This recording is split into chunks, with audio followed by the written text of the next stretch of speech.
Introducing Global Politics. Source, HH 5800/Getty Images. Preview. How should we study politics? Traditionally, there was a tendency to focus on political actors and institutions at the local and national levels. Beyond this, students and scholars in the political subfield of international relations IR tend to consider the international as the political space in which these local and national political interests are represented in the form of interaction between states, regions of states, and a worldwide state system. But since the late 20th century, the concept of globalization has challenged these narrow, state-centric ways of thinking about politics. This book is about global politics, which is to say it is about how politics struggles over power, how it should be distributed, and how we might best organize ourselves and live together as societies, works at the global level. But what is the global when it comes to politics, and why does it matter? How does it differ from the international as a way of seeing or imagining our world? What kinds of actors, institutions, and processes contribute the most to the globalization of politics, and which ones try to hold back its tide, and why?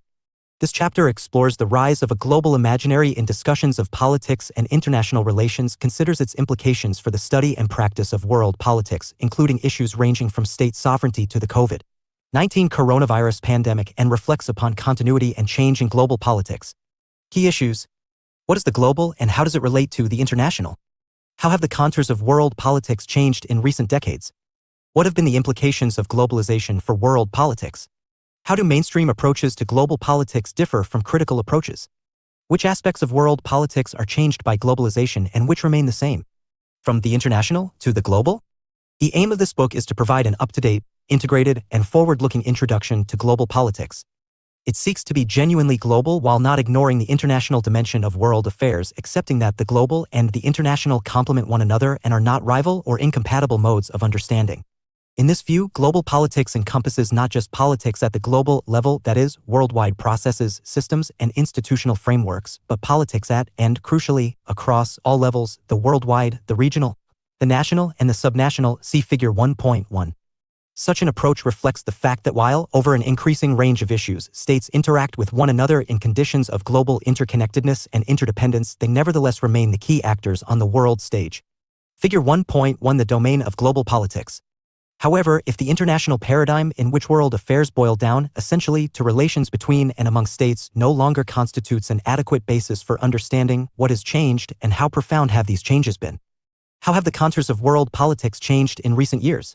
The most significant changes have been the following. The emergence of new global actors, the growth of interdependence and interconnectedness, the erosion of the domestic/international divide, and the rise of global governance. Focus on defining global politics. What does it mean to suggest that politics has gone global?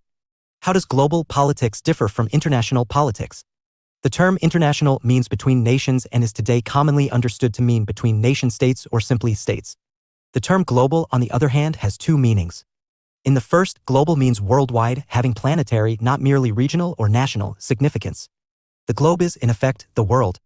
Global politics, in this sense, refers to politics that is conducted at a global rather than a local, national, or regional level. It therefore focuses primarily on the work of organizations such as the United Nations (UN) and the World Trade Organization (WTO), which have a near universal membership, and on issues such as the environment and the economy, where interconnectedness has gone so far that events and developments affect, actually or potentially, all parts of the world and so all people on the planet.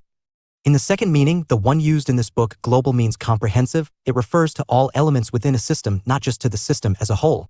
While such an approach acknowledges that a significant and, perhaps, growing range of political interactions now takes place at the global level, it rejects the idea that the global level has, in any sense, transcended politics at the national, local, or, for that matter, any other level. In particular, the advent of global politics does not imply that international politics should be consigned to the dustbin of history. This is important because the notion that politics has been caught up in a swirl of interconnectedness that effectively absorbs all of its parts, or units, into an indivisible, global whole is difficult to sustain. From state-centrism to the mixed actor model and interdependence, world politics has conventionally been understood in international terms.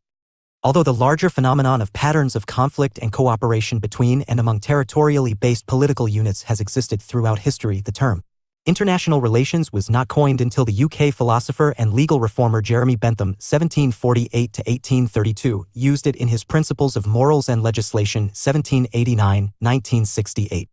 Bentham's use of the term acknowledged a significant sure that, by the late 18th century, territorially based political units were coming to have a more clearly national character, making relations between them appear genuinely international. However, although most modern states either are nation-states or aspire to be nation-states, it is their possession of statehood rather than nationhood that allows them to act effectively on the world stage. International politics should thus, more properly, be described as interstate politics. But what is a state? As defined in international law by the 1933 Montevideo Convention on the Rights and Duties of States, a state must possess 4 qualifying properties: a defined territory, a permanent population, an effective government, and the capacity to enter into relations with other states. In this view, states or countries, the terms can be used interchangeably in this context, are taken to be the key actors on the world stage and perhaps the only ones that warrant serious consideration. This is why the conventional approach to world politics is seen as state-centric and why the international system is portrayed as a state system. The origins of this view of international politics are usually traced back to the Peace of Westphalia 1648, which established sovereignty as the distinguishing feature of the state. State sovereignty thus became the primary organizing principle of international politics. Sovereignty is the principle of supreme and unquestionable authority reflected in the claim by the state to be the sole author of laws within its territory. External sovereignty, sometimes called state sovereignty or national sovereignty, refers to the capacity of the state to act independently and autonomously on the world stage. This implies that states are legally equal and that the territorial integrity and political independence of a state are inviolable. Internal sovereignty refers to the location of supreme power or authority within the state. The institution of sovereignty is nevertheless developing and changing, both as new concepts of sovereignty emerge: economic sovereignty, food sovereignty, and so on, and as sovereignty is adapted to new circumstances: pooled sovereignty, responsible sovereignty, and so forth. However, the state-centric approach to world politics has become increasingly difficult to sustain. This has happened in part because it is no longer possible to treat states as the only significant actors on the world stage. Transnational corporations, TNCs, non-governmental organizations, NGOs, and a host of other non-state bodies have come to exert influence. In different ways and to different degrees, groups and organizations ranging from ISIS, the #MeToo movement, and Black Lives Matter to Google contribute to shaping world politics. Since the 1970s, indeed, pluralist theorists have advocated a mixed-actor model of world politics. However, although it is widely accepted that states and national governments are merely one category of actor amongst many on the world stage, they may still remain the most important actors. No TNC or NGO, for instance, can rival the state's coercive power, either its capacity to enforce order within its borders or its ability to deal militarily with other states. The changing role and significance of the state are examined in depth in Chapter 5. While the state unquestionably retains a significant degree of power in global politics as compared to other actors, the so-called billiard ball model, according to which states are essentially discrete, bounded entities interacting with, or bouncing off, one another in international relations, is less sustainable. His model, traditionally advocated by realist thinkers, has lost ground to the neoliberal institutionalist claim that global politics is in fact characterized by complex interdependence, Cohen and Nye 1977. But also to critical explanations, see Chapter 4, that suggest the international relations are really social relations and thus were never entirely contained by the state. A mixture of actors and the range of issues over which they interact, the non-state and sub-state channels of interaction, and the increasing primacy of economic activity have all brought the global imaginary of a state-centric Westphalian order into question. Interdependence. Interdependence refers to a relationship between two parties in which each is affected by decisions that are taken by the other. Interdependence implies mutual influence, even a rough equality between the parties in question, usually arising from a sense of mutual vulnerability. Interdependence, then, is usually associated with a trend towards cooperation and integration in world affairs. Cohen and Nye, 1977, advanced the idea of complex interdependence as an alternative to the realist model of international politics. This highlighted the extent to which 1. States have ceased to be autonomous international actors, 2. Economic and other issues have become more prominent in world affairs, and 3. Military force has become a less reliable and less important policy option. Some argue that the state's special status as a global actor is preserved because it retains what the political sociologist Max Weber famously called the monopoly of the legitimate use of physical force within a given territory. Weber, 1919-1948. A state's role as the entity that wages war and maintains domestic law and order is supposed to render it unique. But even this seems less certain in the early 21st century with the rise of private military and security companies PMSCs, the modern form of what have been known as mercenaries on the one hand, and the increasing privatization of policing and prisons on the other. In their international relations, states have increasingly relied on PMSCs in armed conflicts, such as the United States in the Iraq War, while PMSCs have also been involved as paramilitary and covert forces in attempted coups d'état. An example of the latter is the unsuccessful attempt by former U.S. Special Forces soldiers employed by a PMSC called Silvercorp USA to overthrow Venezuelan President Nicolas Maduro in May 2020. These mercenaries were ultimately captured and jailed by Venezuelan forces.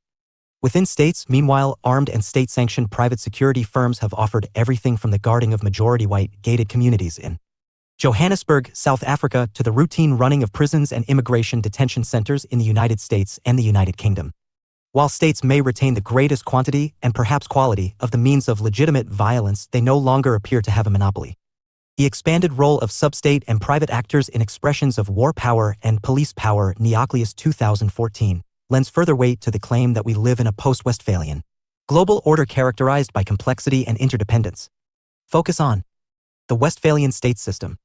The Peace of Westphalia, 1648, is commonly said to mark the beginning of modern international politics.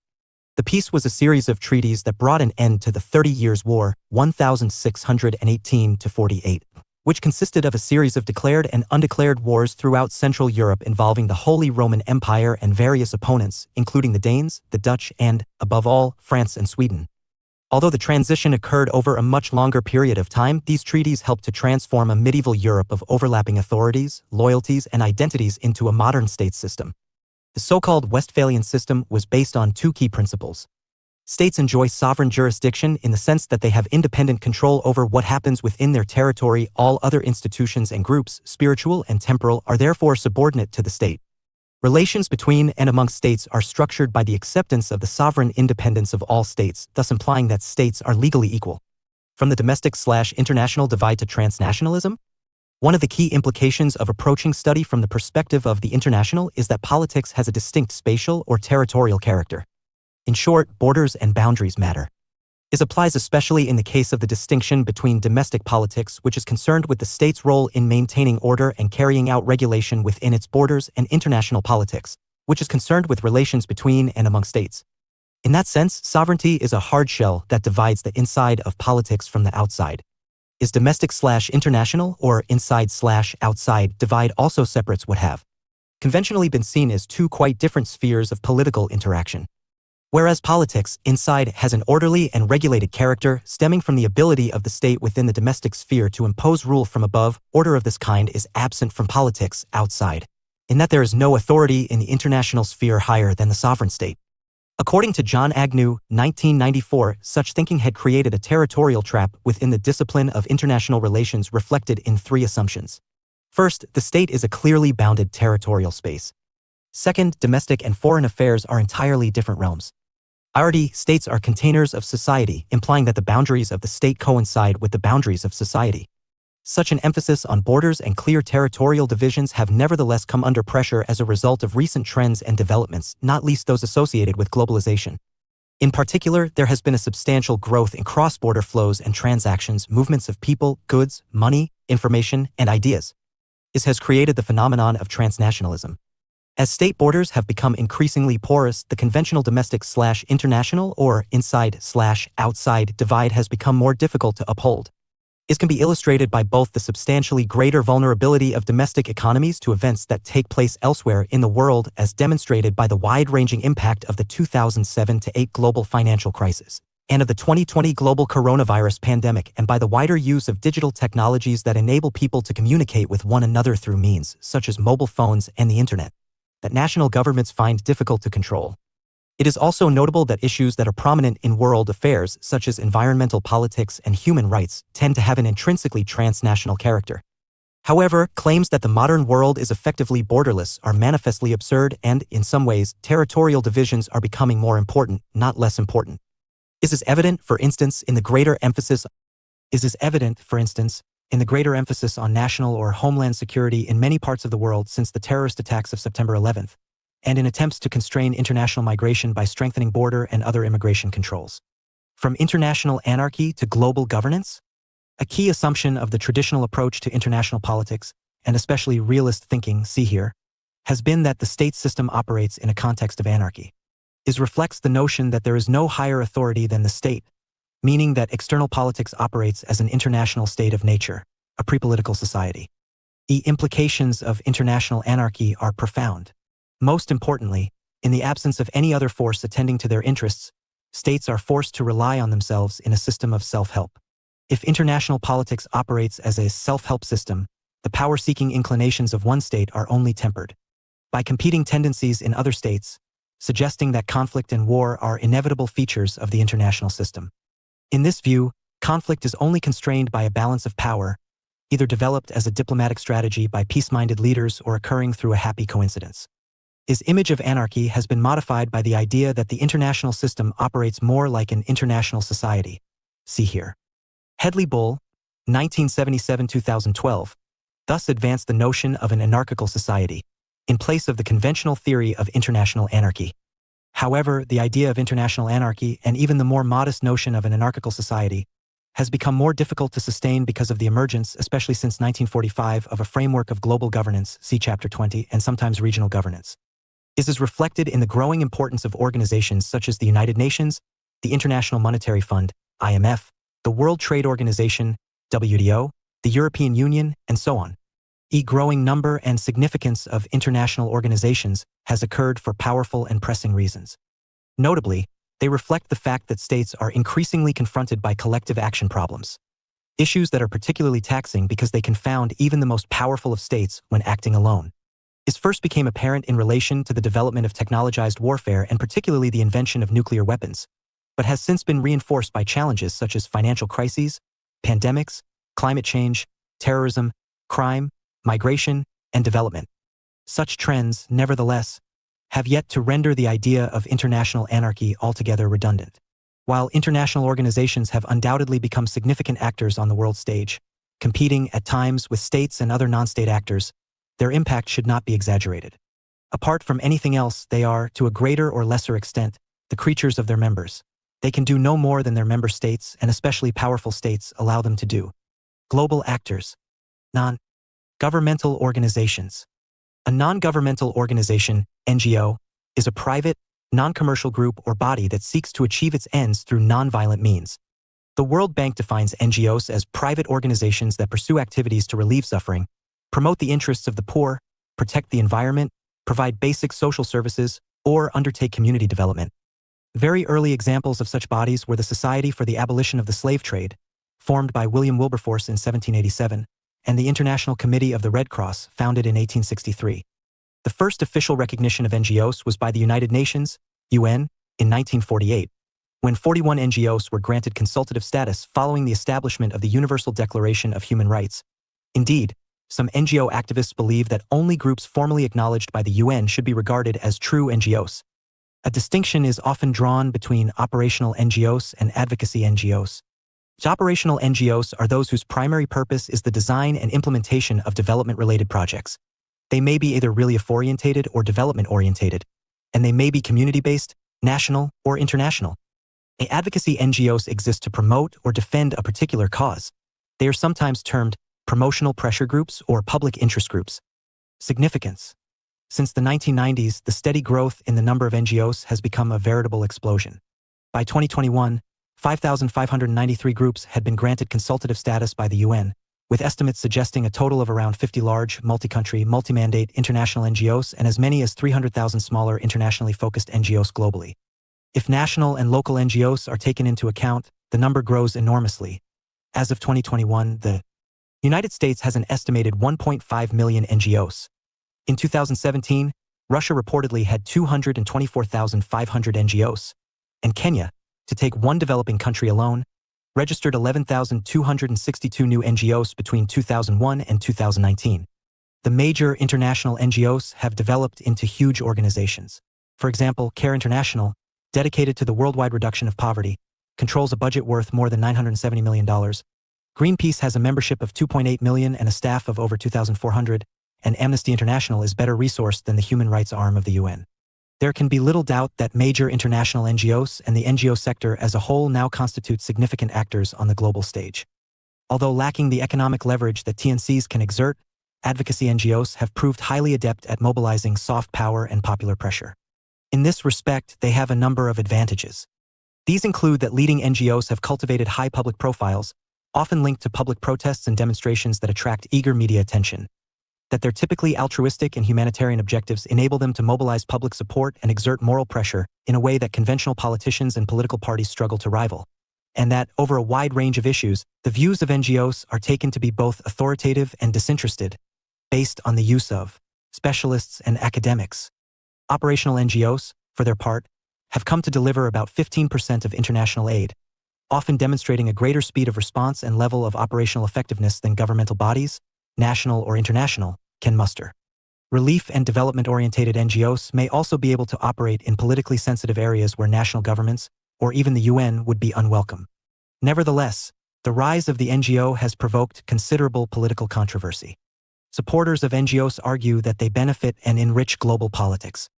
They counterbalance corporate power, challenging the influence of TNCs, democratize global politics by articulating the interests of people and groups who have been disempowered by the globalization process, and act as a moral force, widening people's sense of civic responsibility and even promoting global citizenship. In these respects, they are a vital component of emergent global civil society. Critics, however, argue that NGOs are really self-appointed pressure or interest groups that have limited democratic credentials. NGOs have also faced criticism for cynical fundraising and campaigning tactics, and for blunting the radical edge of social movements. Amid a series of recent scandals, some major Western international NGOs have been found to be involved in sexual exploitation and violence in developing countries and institutionally racist, bullying and abusive employment practices in their home countries, spawning the social media hashtag campaign #CharitySoWhite in 2019. The impact and significance of NGOs are examined further in Chapter 6. Globalization and its implications. No development has challenged the conventional state-centric image of world politics more radically than the emergence of globalization. By the 1990s, globalization had become a key buzzword, from the social sciences to politics and pop culture, although its use has been in decline since the mid-2000s. The 21st century was supposed to be the global century, but what is globalization? Is it actually happening, and, if so, what are its implications? Defining and debating globalization. Globalization is what W. B. Galley, 1955/6, would have called an essentially contested concept. That is to say that it has many definitions, some of which overlap and some of which conflict with one another. It has been variously defined as the intensification of worldwide social relations that link distant localities in a way that local happenings are shaped by events occurring many miles away and vice versa. Giddens, 1990. The integration of national economies into the international economy through trade, direct foreign investment, short-term capital flows, international flows of workers and humanity generally, and flows of technology. Bugvuddy, 2004. The processes through which sovereign nation-states are crisscrossed and undermined by transnational actors with varying prospects of power, orientations, identities, and networks. Beck, 2000. A process or set of processes which embody the transformation of the spatial organization of social relations and transactions. Held et al. 1999. Globalization. Globalization is the emergence of a complex web of interconnectedness that means that our lives are increasingly shaped by events that occur and decisions that are made at a great distance from us. The central feature of globalization is therefore that geographical distance is of declining relevance and that territorial borders, such as those between nation-states, are becoming less significant. By no means, however, does globalization imply that the local and the national are subordinated to the global. Rather, it highlights the deepening as well as the broadening of the political process in the sense that local, national, and global events, or perhaps local, regional, national, international, and global events, constantly interact. A reconfiguration of social geography marked by the growth of transplanetary and superterritorial connections between people. Schulte, 2005.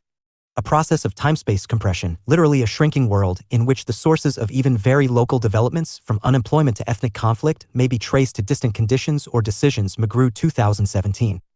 He fad of the 1990s and Made in America, Waltz, 1999. Globalization is a complex, elusive, and controversial term.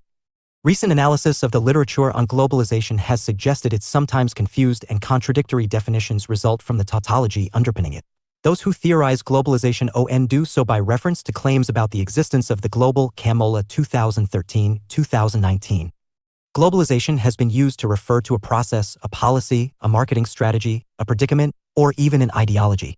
Some have tried to bring greater clarity to the debate about the nature of globalization by distinguishing between globalization as a process or set of processes, highlighting the dynamics of transformation or change, in common with other words that end in the suffix -ization, such as modernization, and globality as a condition indicating the set of circumstances that globalization has brought about, just as modernization has created a condition of modernity. Steger 2003.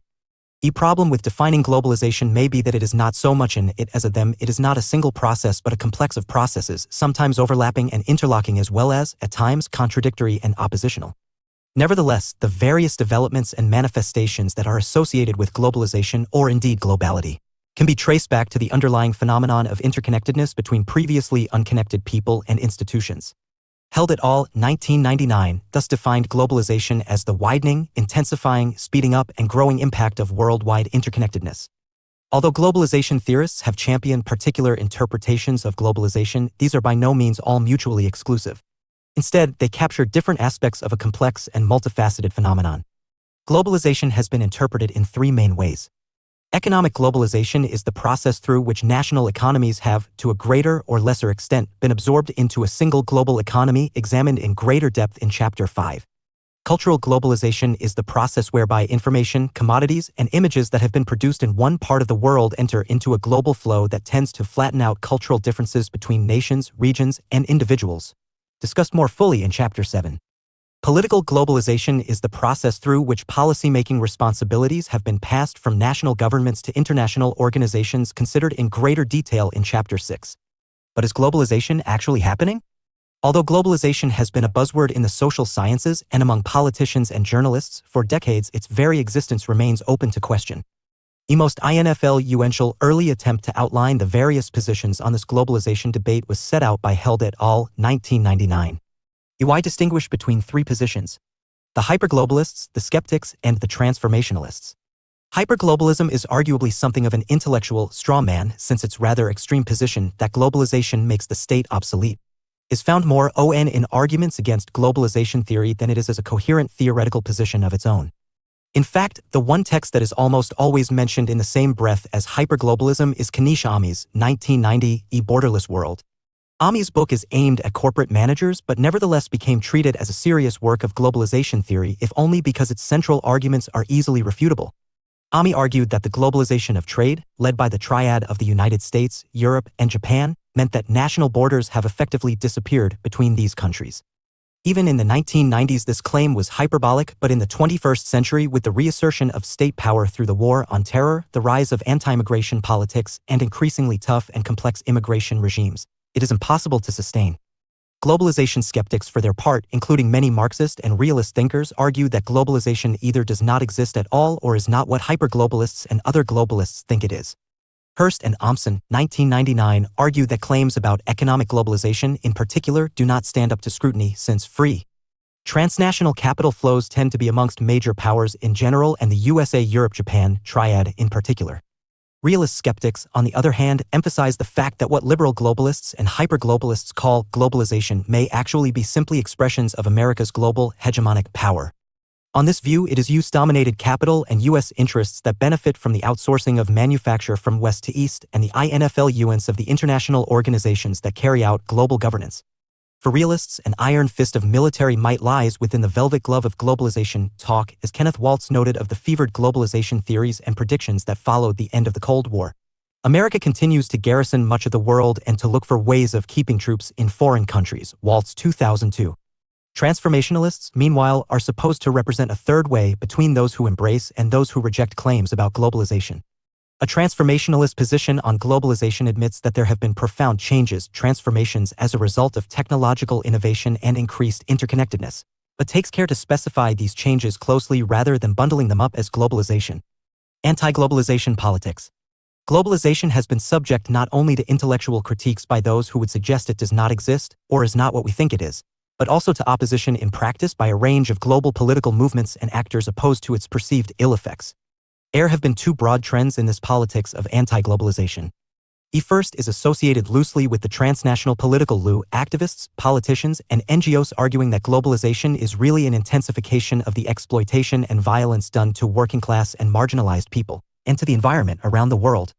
A second is associated with a broadly right-wing tradition that can, ironically, be characterized as a transnational nationalist movement. Is right-wing movement opposes the immigration and racial mixing enabled by globalization and laments how particular social groups it identifies with the nation have lost out or been left behind by economic globalization. Left-wing anti-globalization. The first wave of left-wing anti-globalization politics coalesced around mass demonstrations against the institutions of global governance, see Chapter 20, at the turn of the millennium. Precipitated by the Zapatista uprising in Mexico in the mid-1990s, this transnational social movement was partly enabled by the rise of the Internet, which provided new channels for activist organization and the planning and promotion of direct action and protest.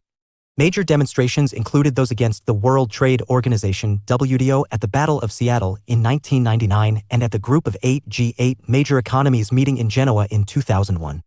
Each of these demonstrations attracted many tens of thousands of protesters from around the world campaigning across a huge range of issues, from ecological protection to the need to replace capitalism with a more humane economic system.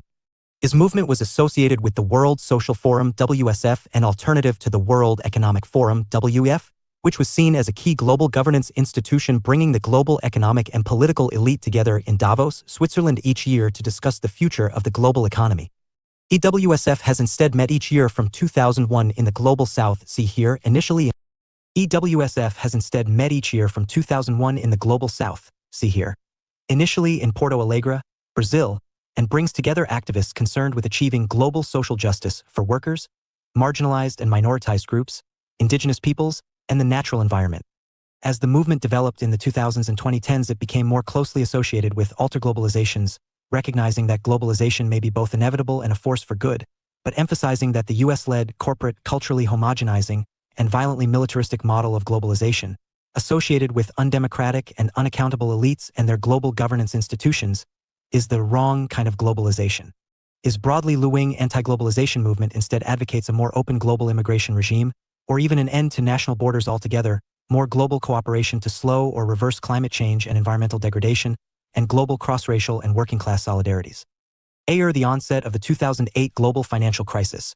A series of related global movements and demonstrations emerged to contest the targeting of the crisis's costs at vulnerable populations in the form of austerity policies, mirroring or overlapping the left-wing anti-alter-globalization movement. Included the anti-austerity indignados movement in Spain, the Occupy movements beginning with Occupy Wall Street in 2011 and spreading to cities around the world, and the rise of Leftist anti-austerity parties such as Syriza, which was elected to government in Greece in 2015. Between 2015 and 2020, left-wing veterans of the anti-alter-globalization and anti-austerity movements, including the US Senator Bernie Sanders and the British MP Jeremy Corbyn, became mainstream political leaders in their respective national legislatures, although both ultimately failed in their ambitions to be elected to government. Right-wing anti-globalization. The right-wing anti-globalization movement emerged as a relatively coherent, though less united and coordinated, global network much more recently. While the idea of transnational nationalist solidarity might appear contradictory or oxymoronic, given the investment of nationalist groups in their respective national identities, and their hostility to foreigners, the situation is not so simple. In fact, historically speaking, nationalists have been at least as oriented towards transnational organizing and solidarity as liberal and left-wing global actors. Think of the alliances and collaborations between Germany, Italy, and Spain when those three countries were under fascist rule, for example, and of the Axis powers alliance in the Second World War. In the 2010s, parallel to the anti-alter-globalization left anti-austerity movement, there emerged an increasingly widespread and successful transnational right-wing movement, which argued against globalization and especially against globalism. Consisted of local, national, and regional level movements in Europe and North America, including organizations and political parties such as the UK Independence Party, UKIP, in Britain, Alternative für Deutschland AfD, in Germany, Generazione Identitaria, Generation Identity, in Italy, and the movement around the presidential candidacy of Donald Trump in the United States. Outside of the West, similar movements emerged around the political leadership of Narendra Modi in India and Jair Bolsonaro in Brazil. While, like those involved in left-wing anti-globalization movements, these global political actors differ over the details of precise political goals and methods, they are united by the claims that their people have lost out in various ways through globalization and liberal globalist policy, and by their advocacy of racially or ethnically defined concepts of national identity.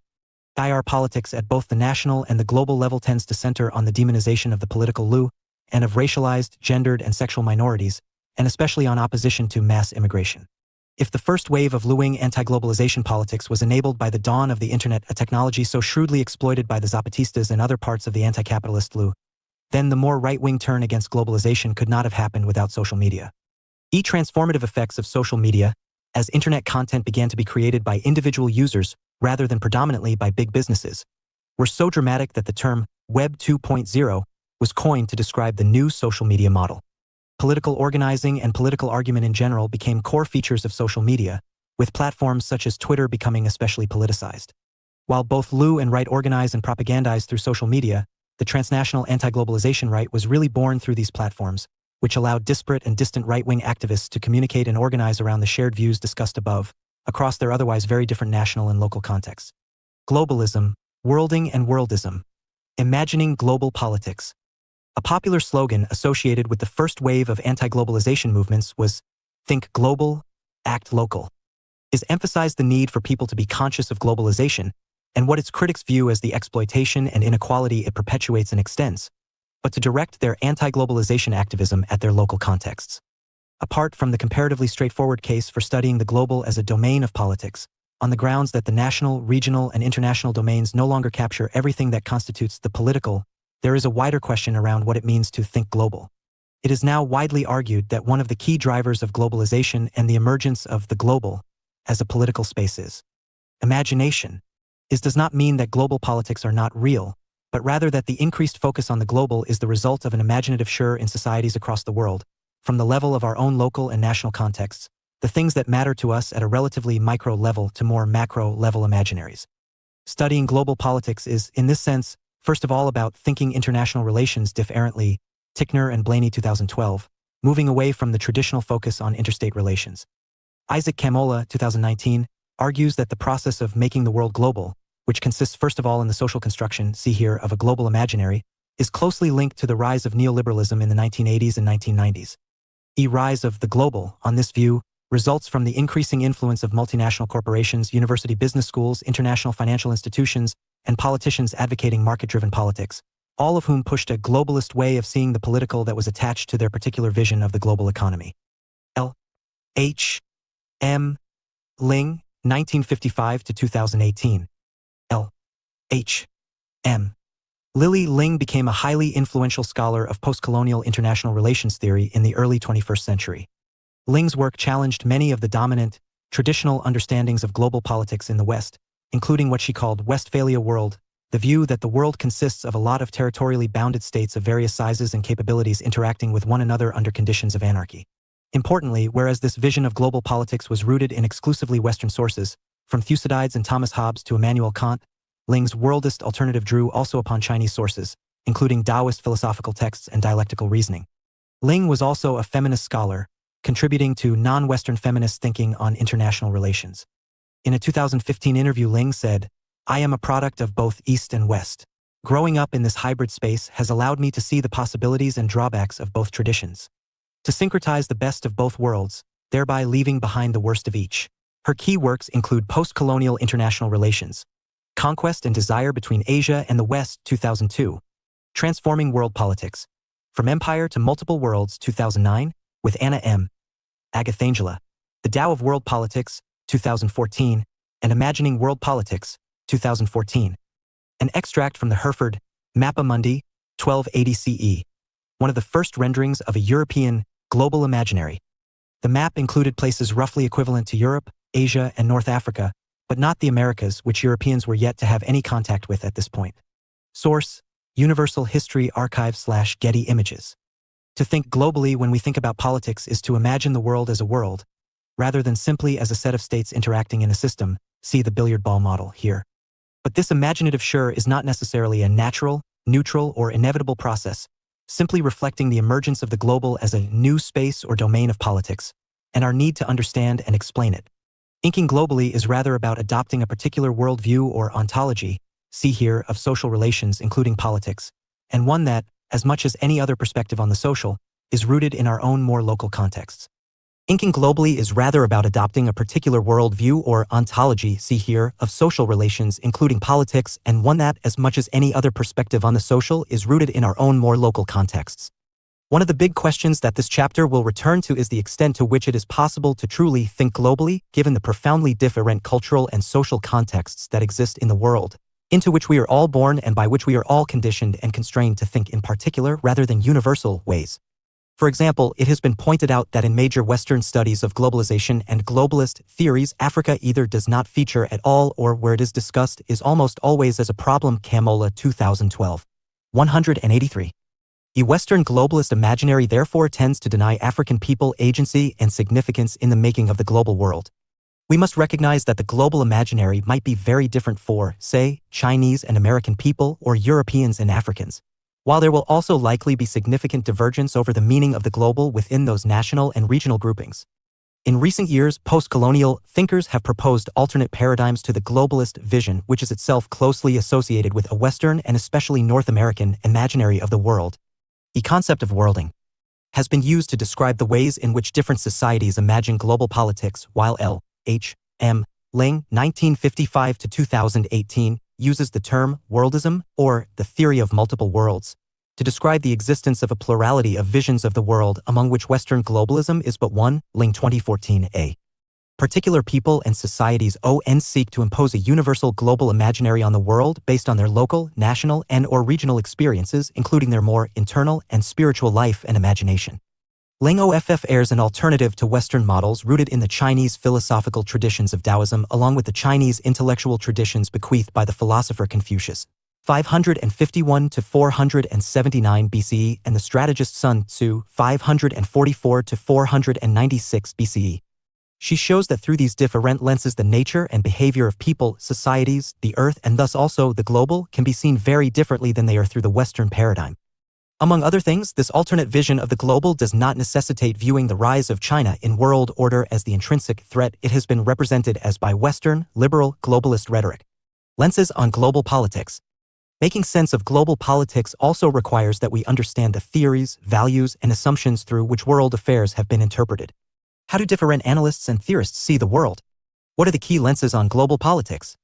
The theoretical dimension of the study of global politics has become an increasingly rich and diverse arena in recent decades.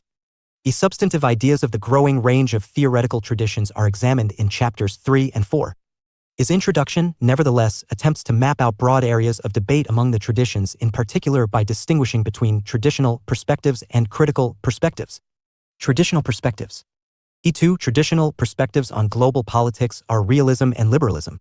What do they have in common, and in what sense are they traditional? Realism and liberalism can be viewed as mainstream perspectives in the sense that they, in their various incarnations, have dominated conventional academic approaches within the discipline or field of international relations IR theory. EY are also traditional in the sense attributed to traditional theory by Max Horkheimer, see here, offering explanations and predictions about global politics that tend to reproduce or explain away the status quo of existing world order. Realist and liberal theories have two broad things in common. In the first place, they are both in their contemporary forms grounded in positivism. It suggests that it is possible to develop objective knowledge through the capacity to distinguish facts from values. In short, it is possible to compare theories with the real world, the world out there. Robert Cox, 1981, thus describes such theories as problem-solving theories in that they take the world as it is and endeavor to think through problems and prudent advice to policymakers trying to negotiate the challenges of the real world. Essay issues are discussed in greater detail in Chapter 4. Second, realist and liberal theorists share similar concerns and address similar issues, meaning that they, in EFFECT, talk to, rather than past, one another. In particular, the core concern of both realism and liberalism is the balance between conflict and cooperation in state relations. Although realists generally place greater emphasis on conflict, while liberals highlight the scope for cooperation, neither is unmindful of the issues raised by the other, as is evidenced in the tendency, over time, for differences between realism and liberalism to have become blurred, see closing the realist/liberal divide. Nevertheless, important differences can be identified between the realist and liberal perspectives. Thomas Hobbes, 1588 to 1679. English political philosopher. Hobbes was the son of a minor clergyman who subsequently abandoned his family.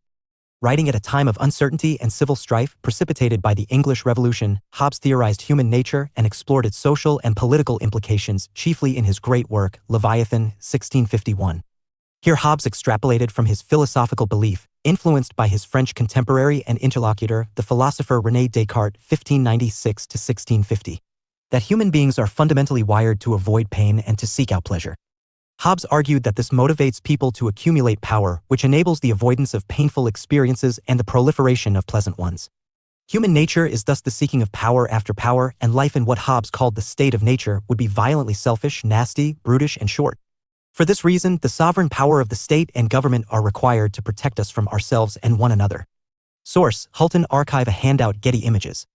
How do realists see global politics? Deriving from ideas that can be traced back to thinkers such as Thucydides, Sun Tzu, author of The Art of War, Machiavelli, see here, and Omas Hobbes, the realist vision is pessimistic. International politics is marked by constant power struggles and conflict, and a wide range of obstacles standing in the way of peaceful cooperation. Realism is grounded in an emphasis on power politics based on the following assumptions. Human nature is characterized by selfishness and greed. Politics is a domain of human activity structured by power and coercion. States are the key global actors. States pursue self-interest and survival, prioritizing security above all else. States operate in a context of anarchy and thus rely on self-help. Global order is structured by the distribution of power capabilities among states. A balance of power is the principal means of ensuring stability and avoiding war. Ethical considerations are and should be irrelevant to the conduct of foreign policy. By contrast, how do liberals see global politics? Liberalism offers a more optimistic vision of global politics based ultimately on a belief in human rationality and moral goodness, even though liberals also accept that people are essentially self-interested and competitive. Liberals tend to believe that the principle of balance or harmony operates in all forms of social interaction. As far as world politics is concerned, this is reflected in a general commitment to internationalism as reflected in Immanuel Kant's belief in the possibility of universal and perpetual peace. The liberal model of global politics is based on the following key assumptions. Human beings are rational and moral creatures. History is a progressive process characterized by a growing prospect of international cooperation and peace. Mixed-actor models of global politics are more realistic than state-centric ones. Trade and economic interdependence make war less likely. International law helps to promote order and fosters rule-governed behavior among states. Democracy is inherently peaceful, particularly in reducing the likelihood of war between democratic states. Immanuel Kant, 1724–1804. German philosopher. Kant spent his entire life in Königsberg, which was then in East Prussia, becoming professor of logic and metaphysics at the University of Königsberg in 1770. His critical philosophy holds that knowledge is not merely an aggregate of sense impressions, it depends on the a priori conceptual apparatus of human understanding which precedes our experiences. Kant's political thought was shaped by the central importance of morality and is closely associated with Enlightenment thinking and universalist claims about our rights and obligations. That said, despite his arguments for the cosmopolitanism, global citizenship of political communities, Kant is now viewed also as a variety of scientific racist. For writings in which he sought to intellectually establish the cultural superiority of white Europeans over Asians and Africans. Kant's most influential works include Critique of Pure Reason, 1781, Idea for a Universal History with a Cosmopolitan Purpose, 1784, Groundwork for a Metaphysics of Morals, 1785, and To Perpetual Peace, a Philosophical Sketch, 1795. Source: Culture Club/Getty Images. Critical Perspectives. Since the late 1980s, the range of critical approaches to world affairs has expanded considerably. Until that point, Marxism had constituted the principal alternative to mainstream realist and liberal theories. What made the Marxist approach distinctive was that it placed its emphasis not on patterns of conflict and cooperation between states but on structures of economic power and the role played in world affairs by international capital. It thus brought international political economy, sometimes seen as a subfield within IR, into focus. However, hastened by the end of the Cold War, a wide range of new voices started to influence the study of world politics, notable examples including social constructivism, critical theory, post-structuralism, postcolonialism, feminism, and green politics. What do these new critical voices have in common, and in what sense are they critical? In view of their diverse philosophical underpinnings and contrasting political viewpoints, it is tempting to argue that the only thing that unites these new voices is a shared antipathy towards traditional thinking. However, two broad similarities can be identified. The first is that, albeit in different ways and to different degrees, they have tried to go beyond the positivism of traditional theory, emphasizing instead the role of consciousness in shaping social conduct and, therefore, world affairs. So-called post-positivist theories are therefore critical in that they not only take issue with the conclusions of traditional theory but also subject these theories themselves to critical scrutiny. exposing biases that operate within them and examining their implications. A second similarity is linked to the first. Critical perspectives are critical in that, in their different ways, they oppose the dominant forces and interests in modern world affairs and so contest the global status quo by, usually, aligning themselves with marginalized or oppressed groups. Each of them thus seeks to uncover inequalities and asymmetries that traditional theories tend to ignore. However, the inequalities and asymmetries to which critical theorists have drawn attention are many and various. Postcolonial thinkers have highlighted the historical centrality of colonialism to producing our present world order and the ways in which its intellectual legacies, including racism, as a system of both structural inequality and belief or ideology, continue to shape global politics today. Feminists have drawn attention to systematic and pervasive structures of gender inequality that characterize global and, indeed, all other forms of politics. In particular, they have highlighted the extent to which mainstream and especially realist theories are based on masculinist assumptions about rivalry, competition, and inevitable conflict.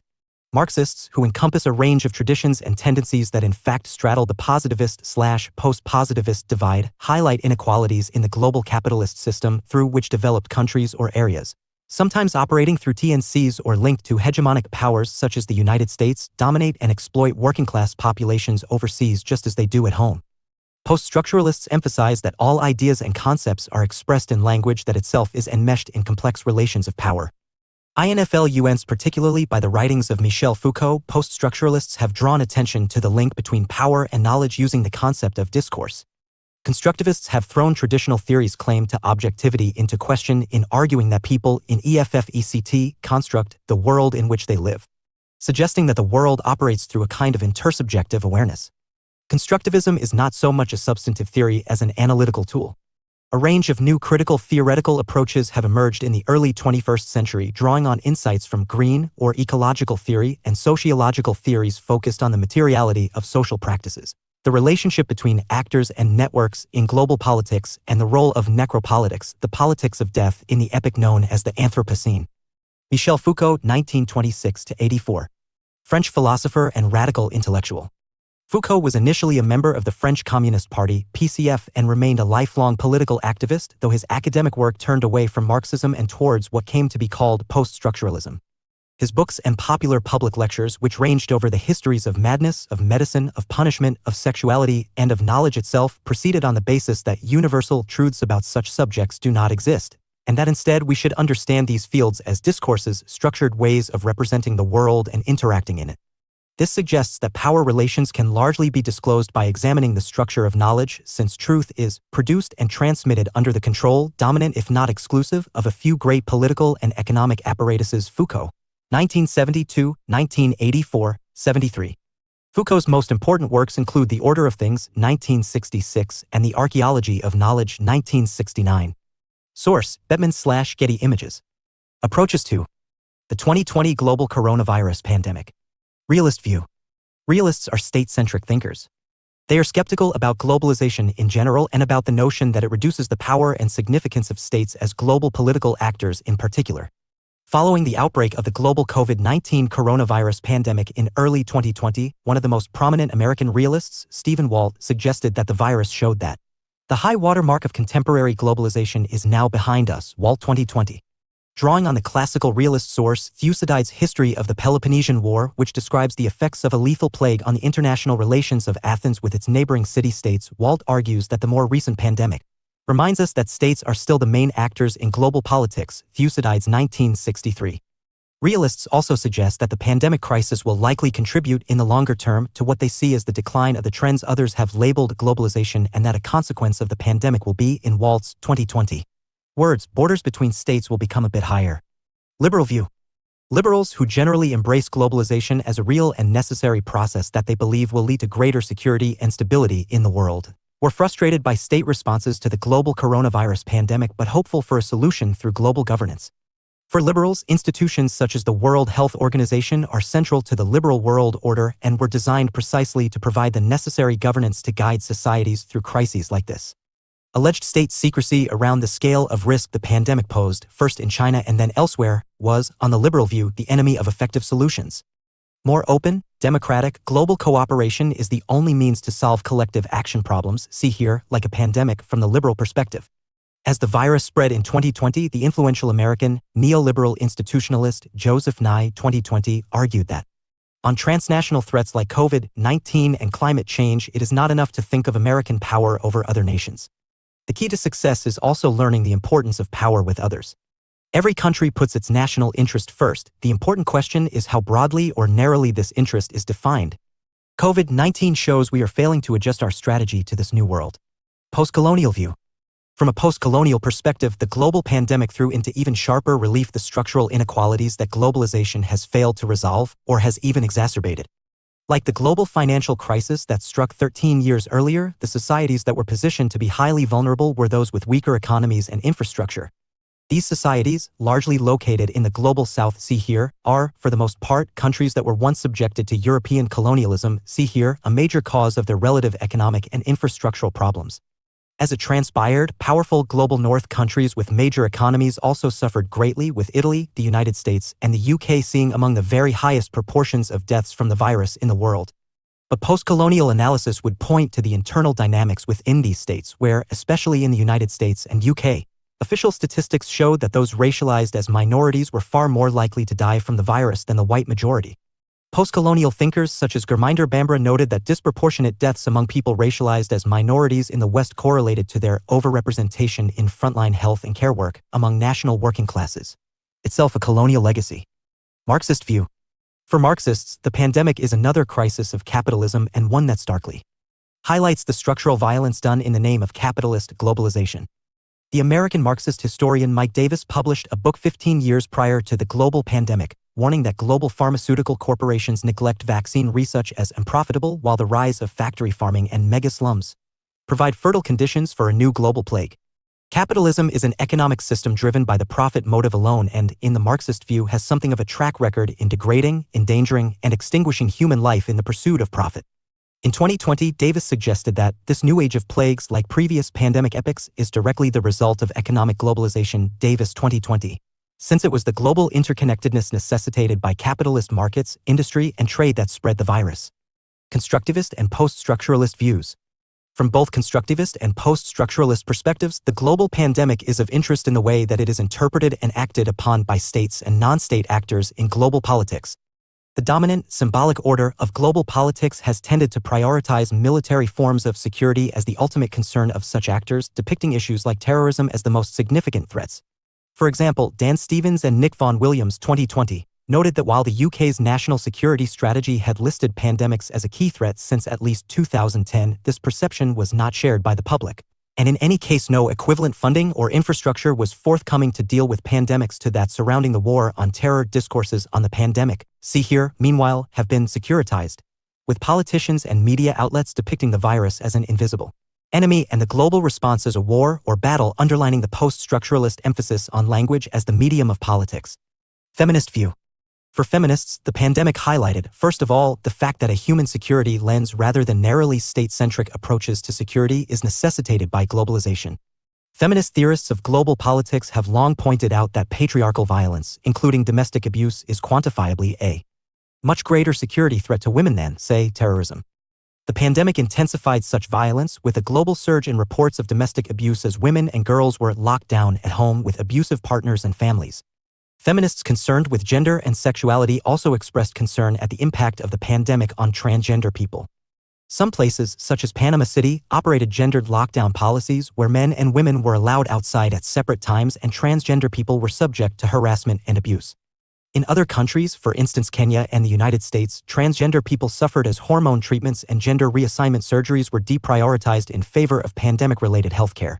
From a feminist perspective, this sort of reprioritization is a result of patriarchy, see here, and prevailing heteronormative values in which women's, girls, and LGBTQA, lesbian, gay, bisexual, transgender, queer, intersex, and asexual people's needs are systematically accorded less significance than cisgendered, i.e. of the gender assigned at birth, and heterosexual men.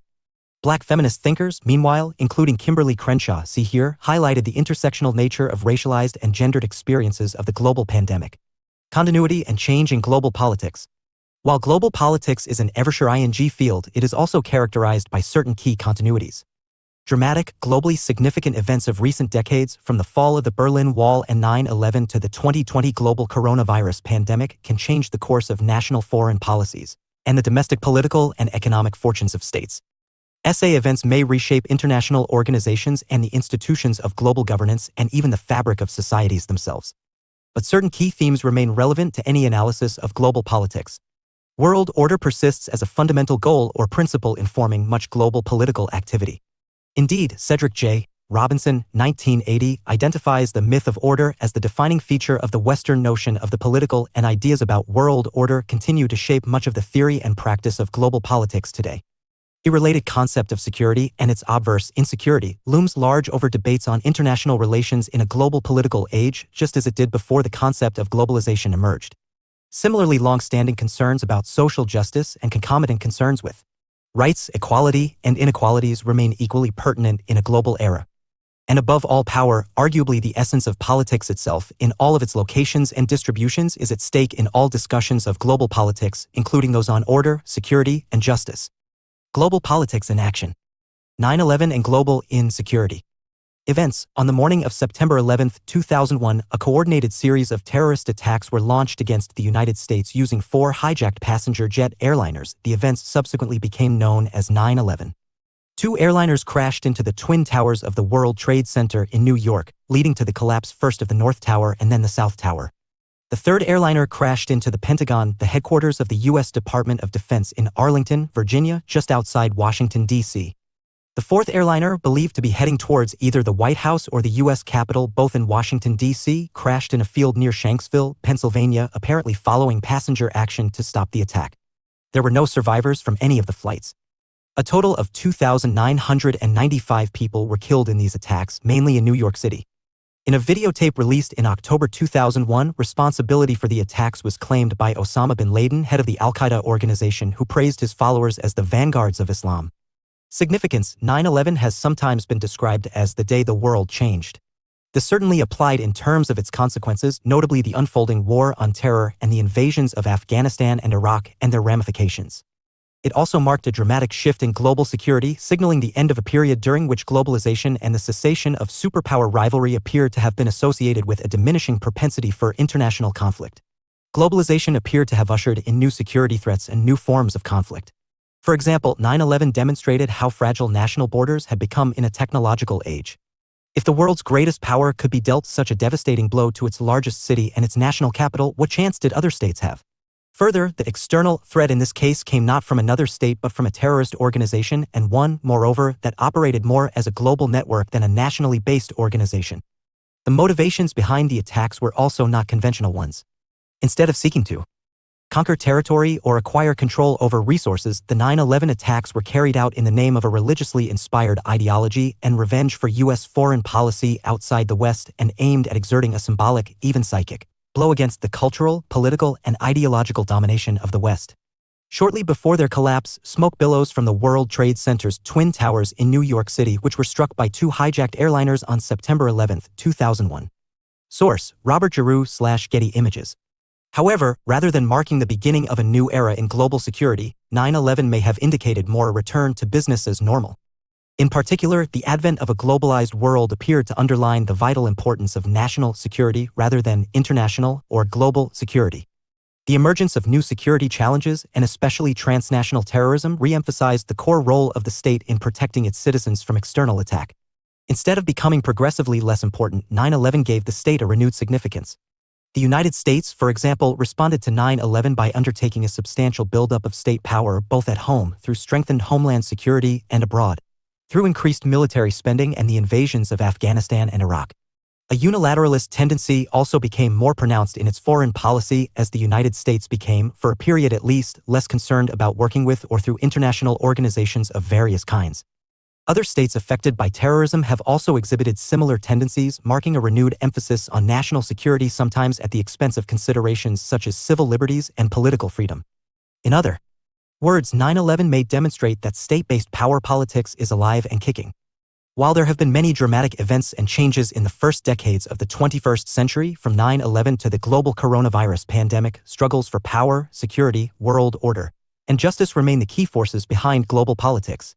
How can we theorize, explain, and understand global politics? How does the global economy work, and for whom does it work best?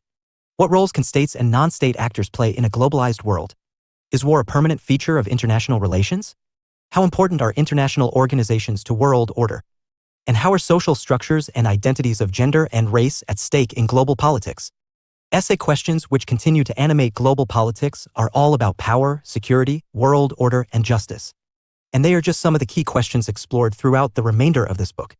Using this book, global politics is, by its nature, an overlapping and interlocking field.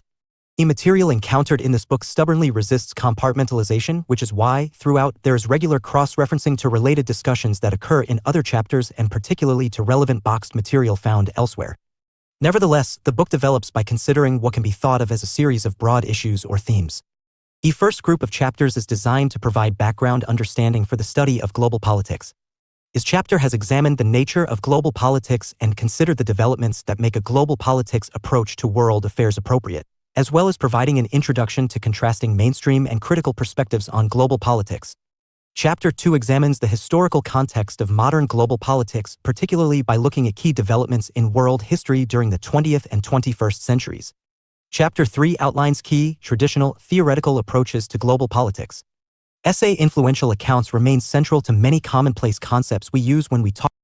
Essay influential accounts remain central to many commonplace concepts we use when we talk about the international and the global today, from anarchy and security to conflict and cooperation. Chapter 4 introduces a set of critical theories of global politics. Essay popular and increasingly mainstream approaches challenge the traditional theories and practices of global politics and invite us to consider our own positions as theorists and analysts embedded in the social and political practices we study. The next group of chapters discusses the various transformations that have occurred and are occurring as a result of the globalization of world politics. Chapter 5 discusses the nature, extent, and implications of economic globalization and considers, amongst other things, the crisis tendencies within modern global capitalism. Chapter 6 examines the role and significance of the state in a global age, as well as the nature of foreign policy and how foreign policy decisions are made. Chapter 7 considers the social implications of globalization and whether or not it is possible to talk of an emergent global civil society. Chapter 8 examines the ways in which nations and nationalisms have been shaped and reshaped in a global world, including the ways in which nationalism has been both weakened and strengthened. Chapter 9 examines the significance of identity culture to politics in a global age. The following group of chapters considers the broad themes of global order and conflict. Chapter 10 looks at the nature of global power and the changing shape of 21st century world order, as well as at the implications of such changes for peace and stability. Chapter 11 examines how and why wars occur, the changing nature of warfare, and how successfully war has been justified. Chapter 12 considers the nature and implications of weapons of mass destruction and their impact on global politics past and present. Chapter 13 discusses the nature of terrorism, the various debates that have sprung up about its significance, and the strategies that have been used to counter it. The next group of chapters focuses on various issues to do with the theme of global justice. Chapter 14 considers the nature and significance of international human rights, how effectively they have been protected, and debates about humanitarian intervention and its implications. Chapter 15 addresses the issue of international law, in particular examining the changing nature and significance of international law in the modern period. Chapter 16 considers the issues of global poverty and inequality, and also looks at development and the politics of international aid. Chapter 17 focuses on global environmental issues and examines the challenge of climate change in depth. Chapter 18 discusses feminist approaches to global politics and how gender perspectives have changed thinking about war, security, and other matters. The following group of chapters considers attempts to address global or transnational issues through the construction of intergovernmental or supranational institutions. Chapter 19 examines the nature and growth of international organizations and looks in particular at the role and effectiveness of the United Nations. Chapter 20 discusses the idea of global governance and examines its development in the economic sphere through the evolution of the Bretton Woods system. Chapter 21 focuses on the causes and significance of regionalism, focusing especially on the nature and significance of the European Union. The final chapter, Chapter 22, provides a conclusion to the book by considering some of the possible futures of global politics through a range of different lenses. A global politics is based on a comprehensive approach to world affairs that takes account of political developments not just at a global level but also at and, crucially, across all levels: global, regional, national, subnational, and so on. In that sense, the global and the international complement one another and should not be seen as rival or incompatible modes of understanding. International politics has been transformed into global politics through a variety of developments. New actors have emerged from the world stage alongside states and national governments. Levels of interconnectedness and interdependence in world politics have increased, albeit unevenly. And international anarchy has been modified by the emergence of a framework of regional and global governance. A globalization is the emergence of a complex web of interconnectedness that means that our lives are increasingly shaped by events that occur and decisions that are made at a great distance from us. Distinctions are commonly drawn between economic globalization, cultural globalization, and political globalization. However, there are significant debates about whether globalization is actually happening and how far it has transformed world politics. The two traditional perspectives on global politics are realism and liberalism. These are both grounded in positivism and focus on the balance between conflict and cooperation in state relations, even though they offer quite different accounts of this balance. Critical perspectives, by contrast, tend to adopt a post-positivist approach to theory and contest the global status quo by aligning themselves with the interests of marginalized or oppressed groups. A global politics is an ever-shifting field, with, if anything, the pace of change accelerating over time. Debates have emerged about the changing nature of power and the shifting configuration of global power, about whether national security has been displaced by international, global, or even human security, and about the extent to which justice now has to be considered in cosmopolitan or global terms. Questions for discussion. How does global politics differ from international politics? In what ways is the international dimension of politics still important? To what extent have non-state actors come to rival states and national governments on the world stage? Does interdependence always lead to cooperation and peace, or can it generate conflict? Which definition of globalization is most persuasive and why? Has the impact and significance of globalization been exaggerated? What are the key differences between traditional and critical approaches to global politics? Over what do realist and liberal theorists disagree? To what extent has global power become more diffuse and intangible in recent years? Why has there been growing interest in the notion of human security? Does the idea of global justice make sense? Further reading. Brown, C. and K. Ainley, Understanding International Relations, 2009.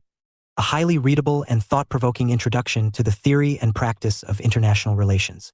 Held, D. and A. McGrew, Globalization/Anti-Globalization, Beyond the Great Divide, 2007. A comprehensive and authoritative survey of contemporary political and intellectual debates over globalization. Kamola, I. Making the World Global, U.S. Universities and the Production of the Global Imaginary, 2019. A critical analysis of how the idea of the global rose to such prominence in the social sciences. Ling, L. H. M. The Tao of World Politics, Towards a Post-Westphalian Worldist International Relations, 2014a. A path-breaking reimagining of global politics from a non-Western perspective. Links to relevant web resources can be found on the Global Politics website. Bloomsbury.pub/Heywood, Global, Politics, 3e. State. A political institution that successfully claims sovereign jurisdiction within defined territorial borders. State centrism. An approach to political analysis that takes the state to be the most important actor in the domestic realm and on the world stage. State system. A pattern of relationships between and amongst states that establishes a measure of order and predictability. See here. Mixed actor model. The theory that, while not ignoring the role of states and national governments, international politics is shaped by a much broader range of interests and groups. Billiard ball model. A way of seeing global politics, particularly among realist thinkers, as a set of interactions between territorially bounded, discrete states. It is a state-centric model, see here. Global imaginary. An imaginary is a way of seeing or imagining things. A global imaginary is a holistic way of imagining social, political, and economic life at the level of the whole world rather than the local, national, or even international. Globalization, the emergence of a complex web of interconnectedness that means that our lives are increasingly shaped by events that occur and decisions that are made at a great distance from us. Transnationalism, political, social, economic, or other forms of action and interaction that transcend or cut across national borders. Anarchy, literally without rule, the absence of a central government or higher authority, sometimes but not necessarily associated with instability and chaos. Balance of power, a condition in which no one state predominates over others, tending to create general equilibrium and curbing the hegemonic ambitions of all states.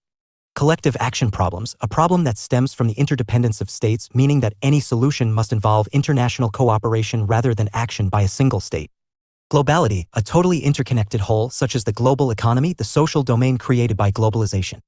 Hyperglobalism, the view that new, globalized economic and cultural patterns became inevitable as a result of fast-paced information and communication technological (ICT) innovations in the 20th century, and that globalization makes states obsolete, producing a borderless world. Globalism, the belief most closely associated with liberal thought, see here, that globalization is an inevitable and benevolent force in the world, modernizing, developing, and ultimately integrating the world's many societies. Worlding, the process by which different societies construct their imaginaries of the world, including how they envisage its structure and constituent parts, such as which are the key global actors and processes. Worldism, a theory of multiple worlds, the differing global visions that have emerged from the different local, national, and regional processes of worlding. Positivism, the theory that social and indeed all forms of inquiry should conform to the methods of the natural sciences, see here. Power politics, an approach to politics based on the assumption that the pursuit of power is the principal human goal. The term is sometimes used descriptively. Internationalism, the theory or practice of politics based on cooperation or harmony among nations as opposed to the transcendence of national politics. World order, the perceived hierarchy of states in the world, which varies according to when, where, and whom the orderer is and tends to relate to perceived economic, political, cultural, and military power. Security, in a global political system where states remain among the most important actors, security, the condition states are supposed to be able to provide for citizens, looms large in politics and policy, while insecurity arguably remains a pervasive feature. Justice, any analysis of global politics reveals differences and inequalities within and between societies, and this leads on to questions of fairness and justice. Alter-globalization movements, see page 12, for instance, fight for global social justice. Power can be conceived of in several ways, including the ability to make others do what we want done, the ability to set political agendas and define what is seen to be possible or as productive empowerment. Becoming able to speak and act for oneself. 2. The history of global politics. Source. Preview. Politics can be defined as a struggle over the best way to live together as societies.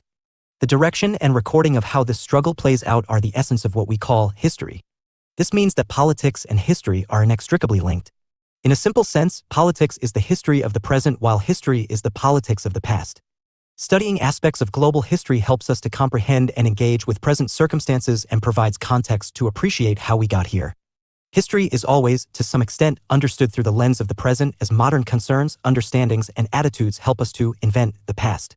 And it is also worth remembering Zhou Enlai, then Premier of the People's Republic of China, who replied, when asked in the 1960s about the lessons of the 1789 French Revolution, that it is too early to say. Nevertheless, the modern world makes little sense without some understanding of the momentous events and transformations that have shaped world history, particularly since the advent of the 20th century. How did international and global politics first emerge? What role did colonialism play in making our present world order? What do the events that led up to the outbreak of the First World War and Second World War tell us about the causes of war, and what does the absence of world war since 1945 tell us about the causes? What does world history tell us about the possible future of global politics? Key issues. What developments shaped world history before the 20th century? What were the causes and consequences of the First World War? What factors resulted in the outbreak of the Second World War? What were the causes and consequences of the end of empire?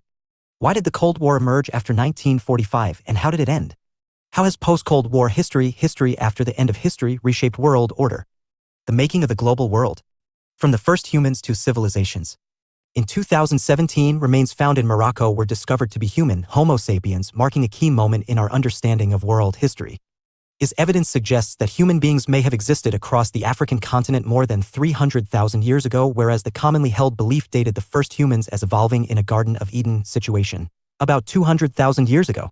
While it is very difficult to learn much about them, the archaeological evidence suggests that these early human societies would have been much smaller and simpler in organizational terms. So how did we transition from such simple, small, and isolated societies, hard to distinguish through archaeology, from Neanderthals to the hyperconnected and highly populous global world of the 21st century?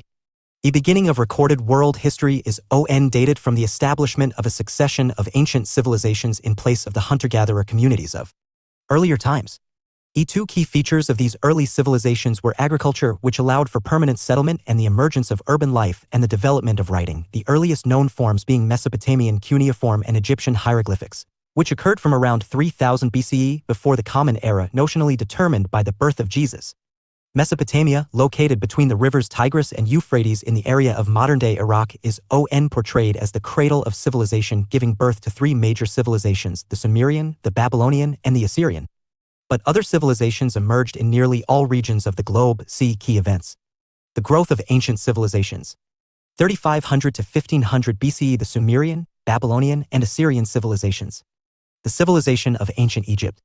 2600 to 1900 BCE, the earliest civilization in South Asia emerged in Indus River Valley in what is now Pakistan. 1600 BCE, the Shang dynasty marks the beginnings of Chinese civilization. After the Warring States period, 403 to 221 BCE, China was eventually unified under the Qin, from which the name comes. 800 to 600 BCE, Greek settlements extended throughout the eastern Mediterranean, with colonies being formed in Asia Minor as well as in the southern parts of the Balkans. 509 BCE, ancient Rome was born after the Roman monarchy was overthrown, creating an oligarchic republic. The civilization of ancient Egypt, along the course of the Nile, endured for around 3,500 years. Ancient India, which stretched across the plains from the Indus to the Ganges, extending from modern-day Afghanistan to Bangladesh, began around 500 BCE with the birth of the golden age of classical Hindu culture, as reflected in Sanskrit literature. A period generally known as classical antiquity, dating from around 1000 BCE, witnessed the emergence of various civilizations in the area of the Mediterranean Sea. Starting with the growth of Etruscan culture and the spread of Phoenician maritime trading culture, the most significant developments were the emergence of ancient Greece and ancient Rome. Ancient Greece is viewed as the foundational culture of Western civilization, while ancient Rome developed into a vast empire that extended from the eastern Mediterranean across North Africa and included most of Europe. However, during the 5th century, the classical world gradually descended into crisis caused by invasions of mounted nomadic peoples into the Great Crescent of these established ancient civilizations, ushering in the Dark Ages. All the established civilizations of Eurasia were affected. Only China coped successfully with the invaders, but even here their appearance sparked a period of political fragmentation. In Europe, narrowly territorially defined as comprising the Roman Empire at the time, non-European invaders and settlers were negatively racialized, see here, as barbarians. SA included peoples whose descendants would today be racialized as white and European, such as Germanic and Slavic peoples, during the 5th and 6th centuries, with a further wave of invasions coming in the 9th and 10th centuries from the Vikings, Magyars, and Saracens. Perhaps the most impactful of these nomadic peoples were, nevertheless, the Mongols, who created, between 1206 and 1405, an empire of unequal scope and range. The Mongol Empire stretched from the eastern frontiers of Germany and from the Arctic Ocean to Turkey and the Persian Gulf. Its impact on world history was profound. The political organization of Asia and large parts of Europe was altered, whole peoples were uprooted and dispersed The political organization of Asia and large parts of Europe was altered, whole peoples were uprooted and dispersed, permanently changing the ethnic character of many regions, not least through the wide dispersal of the Turkic peoples across Western Asia. And European access to Asia and the Far East became possible again. The dawn of the Age of Sail.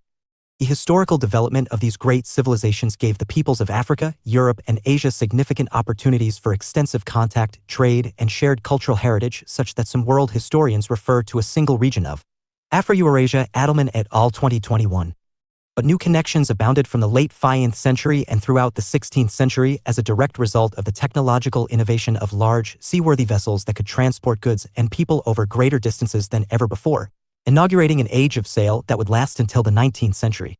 For societies in Asia and Europe which had been decimated by the 14th century's Black Death or Plague pandemic, which is estimated to have cost more than 100 million lives, the dawn of this maritime age revived and accelerated global trade and interaction.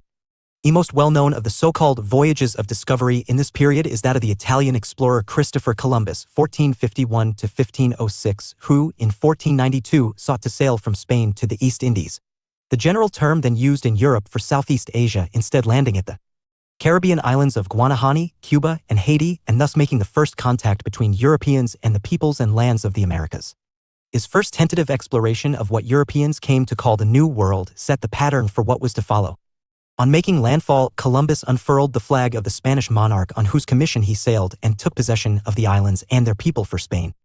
Columbus described the indigenous Taino people he encountered as unarmed and simple, freely offering GS and trading with his crew, and noting that I showed them swords which they grasped by the blades and cut themselves through ignorance. He added that he believed the Taino would be good servants and very readily become Christian. Columbus, 1492-1996. Finally, Columbus abducted 7 Taino people and boasted in a letter to his royal employers in Spain that he could conquer the whole of them with 5 men and govern them as I pleased. Columbus' first encounters with and descriptions of the indigenous people of these islands were typical of the emerging practice of European colonialism, displaying an extractivist attitude to the natural resources and valuable goods of the Taino people's land, a proprietorial claim to their territories and to the people themselves, including the forced transportation of some of them back to Europe, and a condescending attitude to their social and cultural traditions which appeared naive, from Columbus' Eurocentric perspective.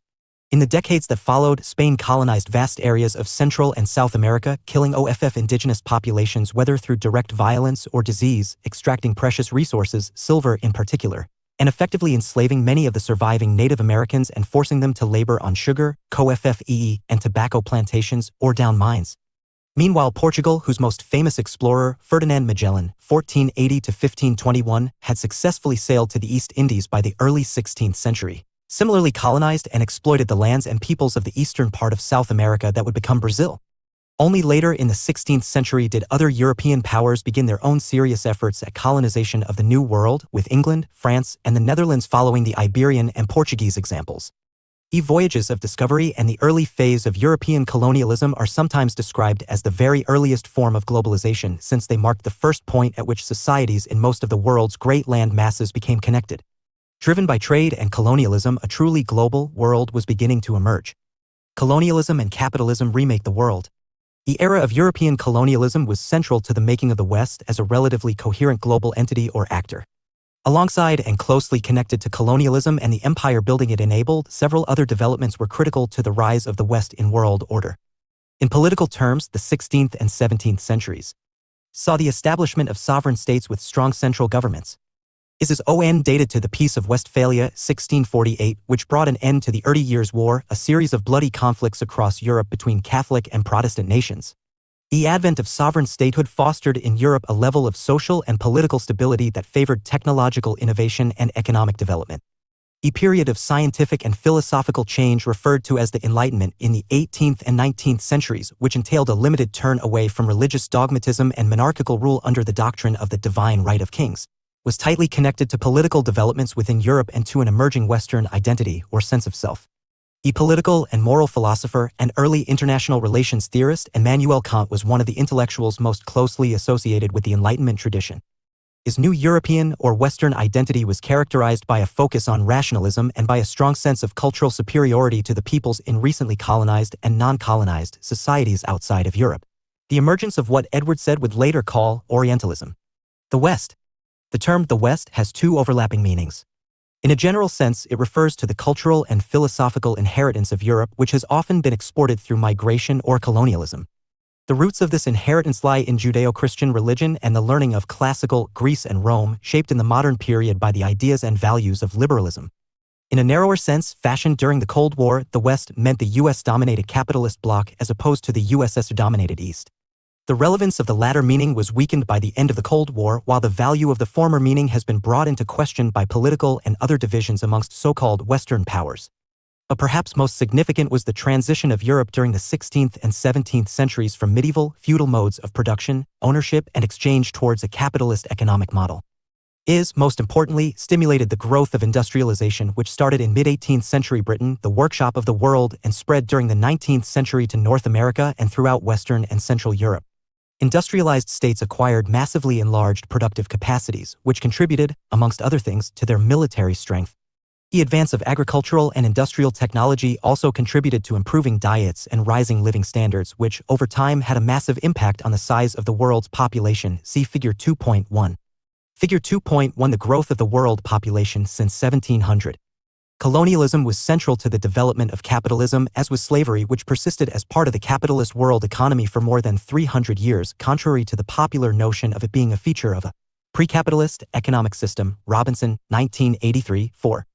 The trade in forced human labor from Africa and the New World complemented the emergence of a wage labor economy and industrial working class within Europe. and some 8 million to 10.5 million Africans were forcibly transported to the Americas in a regime of systematic enslavement led by the British, Spanish, Portuguese, and other major colonial powers of Europe. Narratives of this historical period emanating from Western historians have tended towards an internalist story about a spontaneous and endogenous rise of the West, Anivas and Nasancioglu 2015, 5. In other words, these accounts have depicted the profound political-economic reordering inside and outside of Europe, the emergence of capitalism and burgeoning industrial technologies, of philosophical, political, and cultural modernity, and of the modern state's system in global politics as though they were the product of some intrinsic European or Western ingenuity. Anivas and Nasancioglu call this the founding myth of Eurocentrism. In fact, social realities and transformations external and exogenous to Europe, from colonial encounters and international trade to the influence of non-Western philosophers and theologians on Western political thought, played a central role in this remaking of the world. Contrary to the internalist story of Western-led world development, great centers of political thought, power, and economic development existed outside of Europe and independent of its control during this period. Until the 19th century's Opium Wars, China's Qing dynasty was a thriving cultural and political power which by the 18th century controlled vast swaths of Inner Asia and a booming international trade in commodities, including tea, silk, and silver. Qing oversaw the development of a market economy in China, largely separate from that which emerged in Europe, and a political and cultural scene dominated by Confucianism rather than European Enlightenment rationalism. See here. Confucius, 551 to 479 BCE. An important politician and thinker in his own lifetime, Confucius remains one of the most influential political and moral philosophers in world history. Alongside the religious philosophies of Taoism and Buddhism, the broad philosophical tradition known as Confucianism has strongly shaped political and cultural values in China, East Asia, and among some communities in the West too. Whereas his contemporaries in ancient Greece, whose philosophies would come to underpin Western traditions of political thought, tended to focus on the powers, rights, and needs of individuals in relation to their fellow citizens and governing authorities, Confucius emphasized social duties and obligations, especially filial piety, the obligation to honor one's parents and ancestors through good conduct. Confucian values are about acting correctly and with integrity in all one's dealings, including political leadership. Confucius was traditionally attributed as author of the Chinese Five Classics. Major works of ancient Chinese poetry, philosophy, and history, though their authorship is now disputed, but is best known for the Analects, collated and published posthumously during the Han Dynasty, 202 BCE, 220 CE. Source: Xianxing/Getty Images. Industrialization and Imperialism. Europe's influence on the rest of the world was substantially extended through the growth of imperialism, which intensified during the late 19th century with the so-called scramble for colonies, focused especially on Africa. By the first decade of the 20th century, much of the world had been brought under European control, with the British, French, Belgian, and Dutch empires alone controlling almost one-third of the world's population. See Map 2.1. The Belle Époque was accompanied by the establishment of levels of economic globalization that are comparable with those of the contemporary period. International trade, expressed as a proportion of the world's aggregate GDP, was as great in the late 19th century as it was in the late 20th century. Indeed, the United Kingdom, the world's foremost imperial power during this era, was more dependent on trade than any contemporary state, including the United States. Map 2.1. Colonial holdings, circa 1914. Imperialism. Imperialism is, broadly, the policy of extending the power or rule of a state or society beyond its boundaries, typically through the establishment of political, military, and/or economic control over other states or societies. An empire. In its earliest usage, imperialism was an ideology that supported military expansion and imperial acquisition, usually by drawing on nationalist and racialist doctrines. In its traditional form, imperialism involves the establishment of formal political domination or colonialism and reflects the expansion of state power through a process of conquest and, possibly, settlement. Modern and more subtle forms of imperialism may nevertheless involve economic domination without the establishment of political control, or what is called neocolonialism. This period was also characterized by substantial cross-border migration flows that peaked in the period between 1870 and 1910. Immigration into the United States rose steadily from the mid-19th century onwards, coming mainly from Germany and Ireland, but also from the Netherlands, Spain, Italy, the Scandinavian countries, and Eastern Europe. Canada, Australia, and South Africa also attracted large numbers of migrants from the poorest parts of Europe and some parts of Asia. Relatively rapid flows of goods, capital, and people were, in turn, facilitated by technological advances in transport and communications, notably the development of steam-powered shipping, the spread of the railroads, and the invention and commercial application of the telegraph. Key technologies resulted from the heavy industrialization of the 19th century's Industrial Revolution and were central to creating the global as a space for politics. However, this period of what Schulte 2005 called incipient globalization came to an abrupt end with the outbreak of the First World War, which brought the golden age of free trade to an end and led to a return to economic nationalism and a backlash against immigration. In a warning for the contemporary global era, some have even interpreted the outbreak of the First World War as a consequence of Belle Époque globalization, in that it brought the European states into conflict with one another as they struggled for resources and prestige in a shrinking world. Napier and Son Ltd. Aero engine in the making, England during the Industrial Revolution, circa 1918. Source: Museums Victoria, Unsplash. Approaches to history. Realist view. Realists believe that history tends to have an enduring character. From their perspective, similarities between historical eras are always more substantial than the differences. In particular, power politics, conflict, and the likelihood of war, though by no means endless war, are inescapable facts of history. History, if you like, does not move forward, rather, it repeats itself endlessly. This happens for at least three reasons. First, human nature does not change. Humans are egotistical and power-seeking creatures given to lusts and impulses that cannot be restrained by reason or moral considerations. Changes in terms of cultural, technological, and economic progress do not change these facts of life. Second, history is shaped by self-interested political units of one kind or another. These political units may take different forms in different historical periods, tribes, empires, city-states, nation-states, and so on, but their basic behavior in terms of rivalry, potentially or actually, with other political units never changes. Third, anarchy is an enduring fact of history, an assumption sometimes referred to as anarchocentrism. Despite long periods of domination by various civilizations, empires, great powers, or superpowers, none has managed to establish global supremacy. The absence of world government ensures that every historical period is characterized by fear, suspicion, and rivalry, as all political units are forced, ultimately, to rely on violent self-help. Liberal view. The liberal view of history is teleological, meaning that it is characterized by a belief in progress towards ends. History marches forwards as human society achieves higher and higher levels of advancement. The assumption that history moves from the dark to the light is based, above all, on a faith in reason. Reason emancipates humankind from the grip of the past and the weight of custom and tradition. Each generation is able to advance beyond the last as the stock of human knowledge and understanding progressively increases. In international affairs, progress involves a transition from power-seeking behavior in which aggression and violence are routinely used as tools of state policy to a condition characterized by cooperation and peaceful coexistence, brought about by economic interdependence, the emergence of an international rule of law, and the advance of democracy.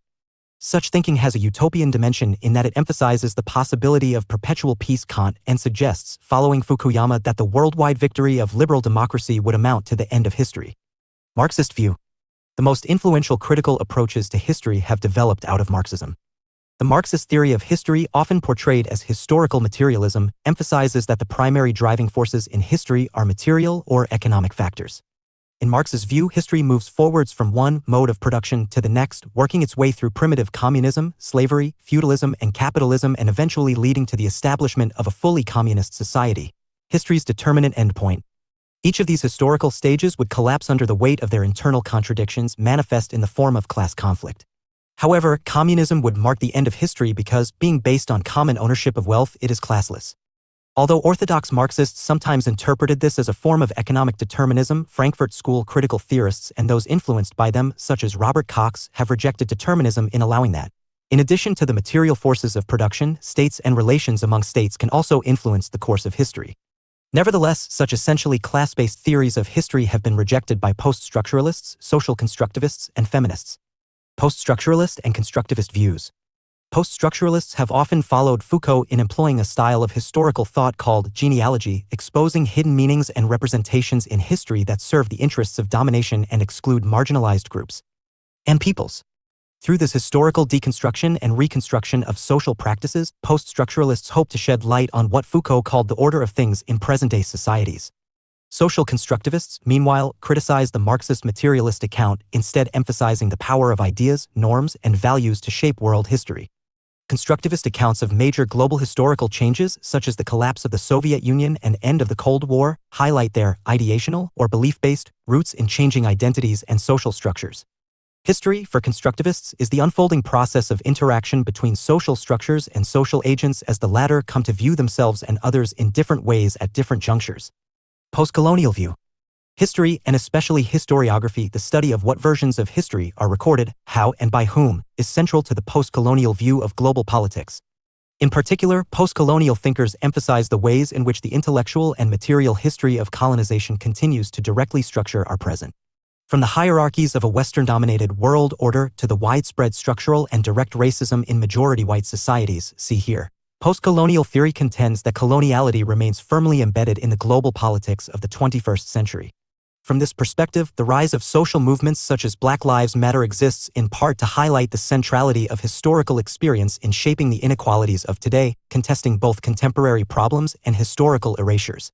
It is widely agreed among postcolonial thinkers that the teaching and learning of history in schools and universities has systematically distorted or erased non-Western perceptions of colonial history and therefore also of the power dynamics at work in global politics today.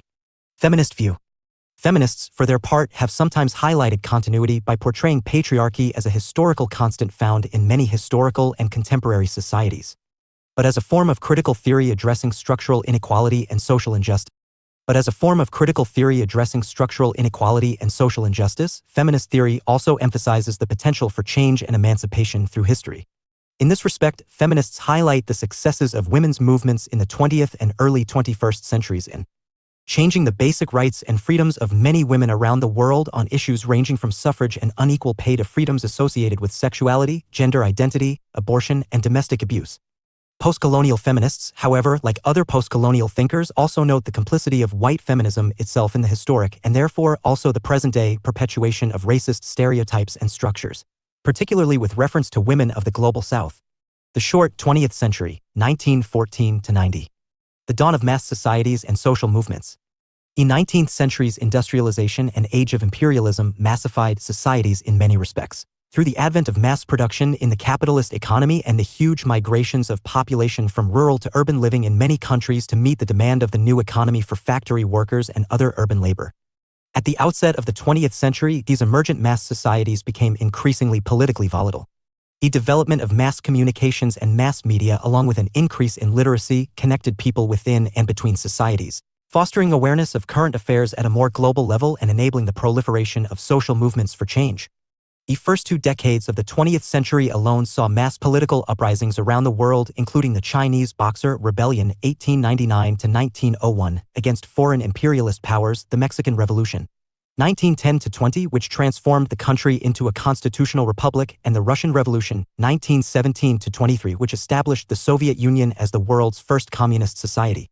In the emergent Western liberal democracies, highly organized and militant mass movements for women's suffrage saw some constituencies of mostly white and middle-class or wealthy women win limited voting rights for the first time, including in Australia 1902, Finland 1906, the UK 1918, and the Netherlands and Sweden 1919.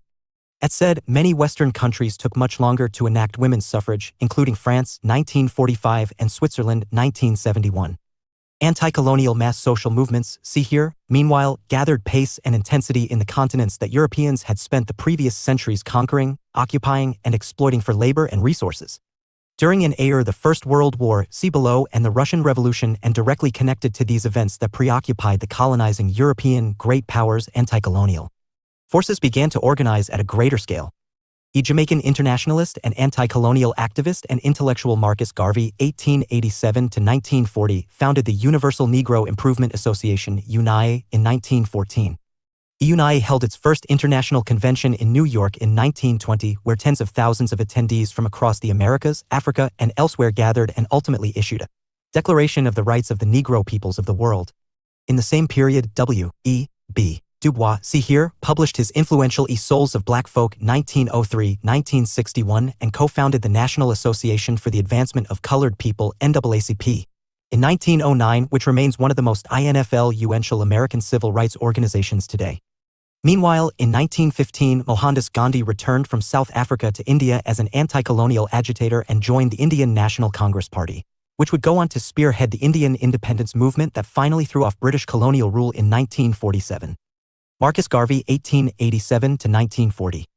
The Jamaican political activist and thinker Marcus Garvey was a key figure in the development of black nationalism, see here, and Pan-Africanism. In founding the Universal Negro Improvement Association, UNI, Garvey played a pivotal role in establishing international relations among black liberation movements across the West. However, Garvey was a controversial figure whose black nationalist politics extended to racial separatism and to opposition to miscegenation or racial mixing. He actually embraced the politics of the violent white supremacist group the Ku Klux Klan, KKK, agreeing that America should be left to the whites while black Americans should make a new, separate home for themselves in Africa. Garvey's collaboration with the KKK saw him jailed in the 1920s, and he remained unrepentant over it upon his release. Garvey's racial separatism put him at odds with integrationist contemporaries such as W.E.B. Du Bois, see here. Though he wrote no books, Garvey's UNI papers, speeches, courses, and poetry were posthumously collected and published in many volumes, including Message to the People, The Course of African Philosophy, 1986, edited by Tony Martin. Source: New York Daily News/Getty Images.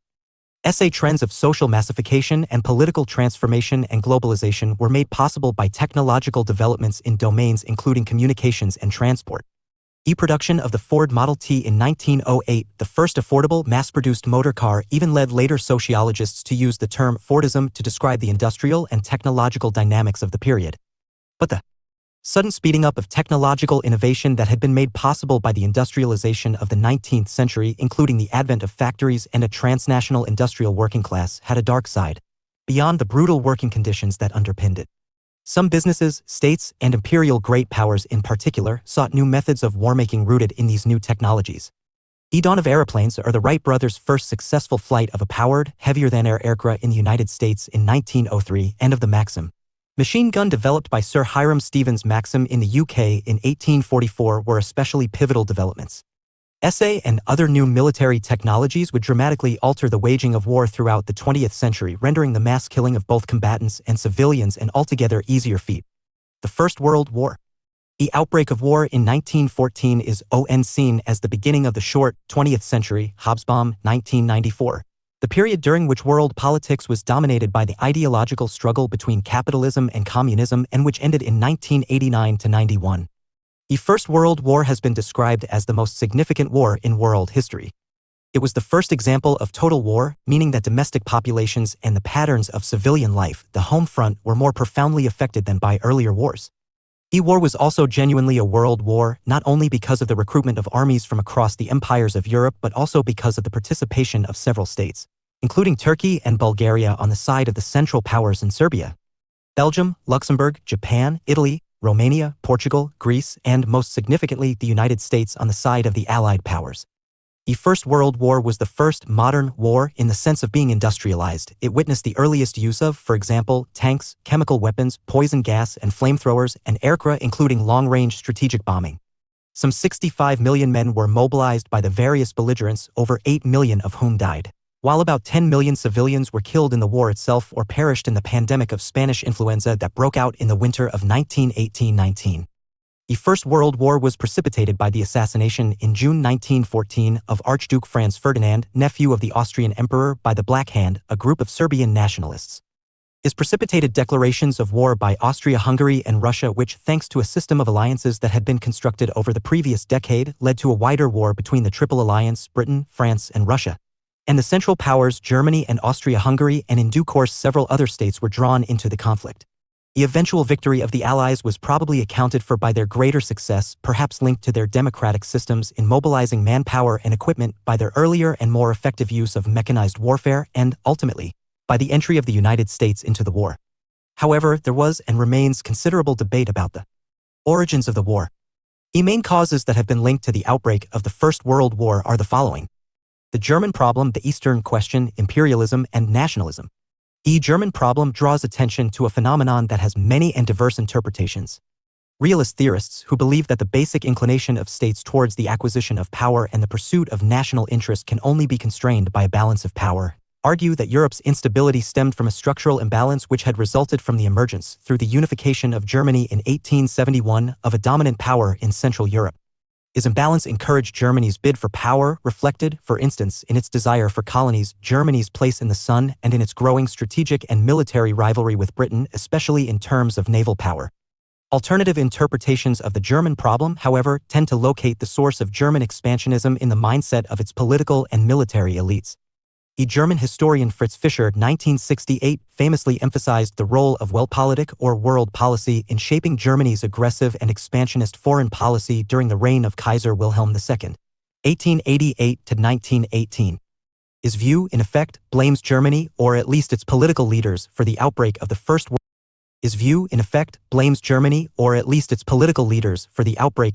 World War, something that the Allies expressed through the war guilt clause of the Treaty of Versailles, 1919. The fact that the First World War broke out in the Balkans and initially involved declarations of war by Russia and Austria-Hungary highlights the significance of the so-called Eastern Question. The Eastern Question refers to the structural instabilities of the Balkans region in the late 19th and early 20th centuries. Instabilities resulted from a power vacuum led by the territorial and political decline of the Ottoman Empire, which at its height had once controlled the Middle East, much of southeastern Europe, and parts of North Africa. This meant that the Balkans, a region characterized by complex ethnic and religious diversity and a growing streak of nationalist aspirations by the late 19th century, sparked the expansionist ambitions of two of Europe's traditional great powers, Russia and Austria-Hungary. But for this, the assassination of the Austrian Archduke Franz Ferdinand in June 1914 may have remained a localized incident. As it was, it led to war between Russia and Austria-Hungary, which turned into a continent-wide war and eventually a world war. Wider explanations of the outbreak of the First World War have drawn attention to developments such as the advent of imperialism and the impact of nationalism. As discussed earlier, the late 19th century had witnessed a remarkable period of colonial expansion and particularly a scramble for Africa. Marxist historians have followed V.I. Lenin in viewing imperialism as the core explanation for World War. Lenin, 1916-1970, portrayed imperialism as the highest stage of capitalism, arguing that the quest for raw materials and cheap labor abroad would lead to intensifying colonial rivalry amongst capitalist powers, eventually precipitating war. The African-American anti-racist scholar and activist W.E.B. Du Bois, see here, a contemporary of Lenin, meanwhile highlighted the centrality of Africa to the outbreak of war. Whereas, Du Bois noted in a 1915 article, there are those who would write world history and leave out this most marvelous of continents. In fact, in a very real sense, Africa is a prime cause of this terrible overturning of civilization which we have lived to see. Du Bois, 1915. The robbery of the so-called scramble for Africa was a primary driver of the war, according to Du Bois. Competition among European states, as their existing empires approached the beginning of their terminal decline, turned to Africa's natural resources and labor power in the late 19th and early 20th centuries. Critics of Lenin's Marxist interpretation of the First World War have argued that, in interpreting imperialism as essentially an economic phenomenon, he failed to take account of a more powerful force in the form of nationalism. From the late 19th century onwards, nationalism had become enmeshed with militarism and chauvinism, creating growing support for expansionist and aggressive foreign policies amongst both political elites and the general public. In this view, the spread of chauvinist or expansionist nationalism both fueled new imperialism and created intensifying international conflict, eventually leading to war in 1914. The Second World War. The First World War was meant to be the war to end all wars, and yet within a generation a Second World War broke out. The Second World War was the world's biggest military confrontation. Over 90 million combatants were mobilized, with estimates of the war dead, including civilians, ranging from 40 million to 60 million. The war was more total than the First World War in that the proportion of civilian deaths was much greater due to indiscriminate air attacks and the murderous policies of the Nazi regime, particularly towards Jewish people, and the level of disruption to domestic society was more intense, with economies being restructured to support the war effort. The reach of warfare during the Second World War was also truly global. The war started as a European war with the invasion of Poland on September 1, 1939 by Nazi Germany and the Soviet Union, leading, within days, to the UK and France declaring war on Germany. Denmark, Norway, Belgium, and the Netherlands were engulfed in war through Germany's Blitzkrieg lightning war attacks in 1940. In 1941, an Eastern Front opened up through the German invasion of Yugoslavia, Greece, and, most crucially, the Soviet Union.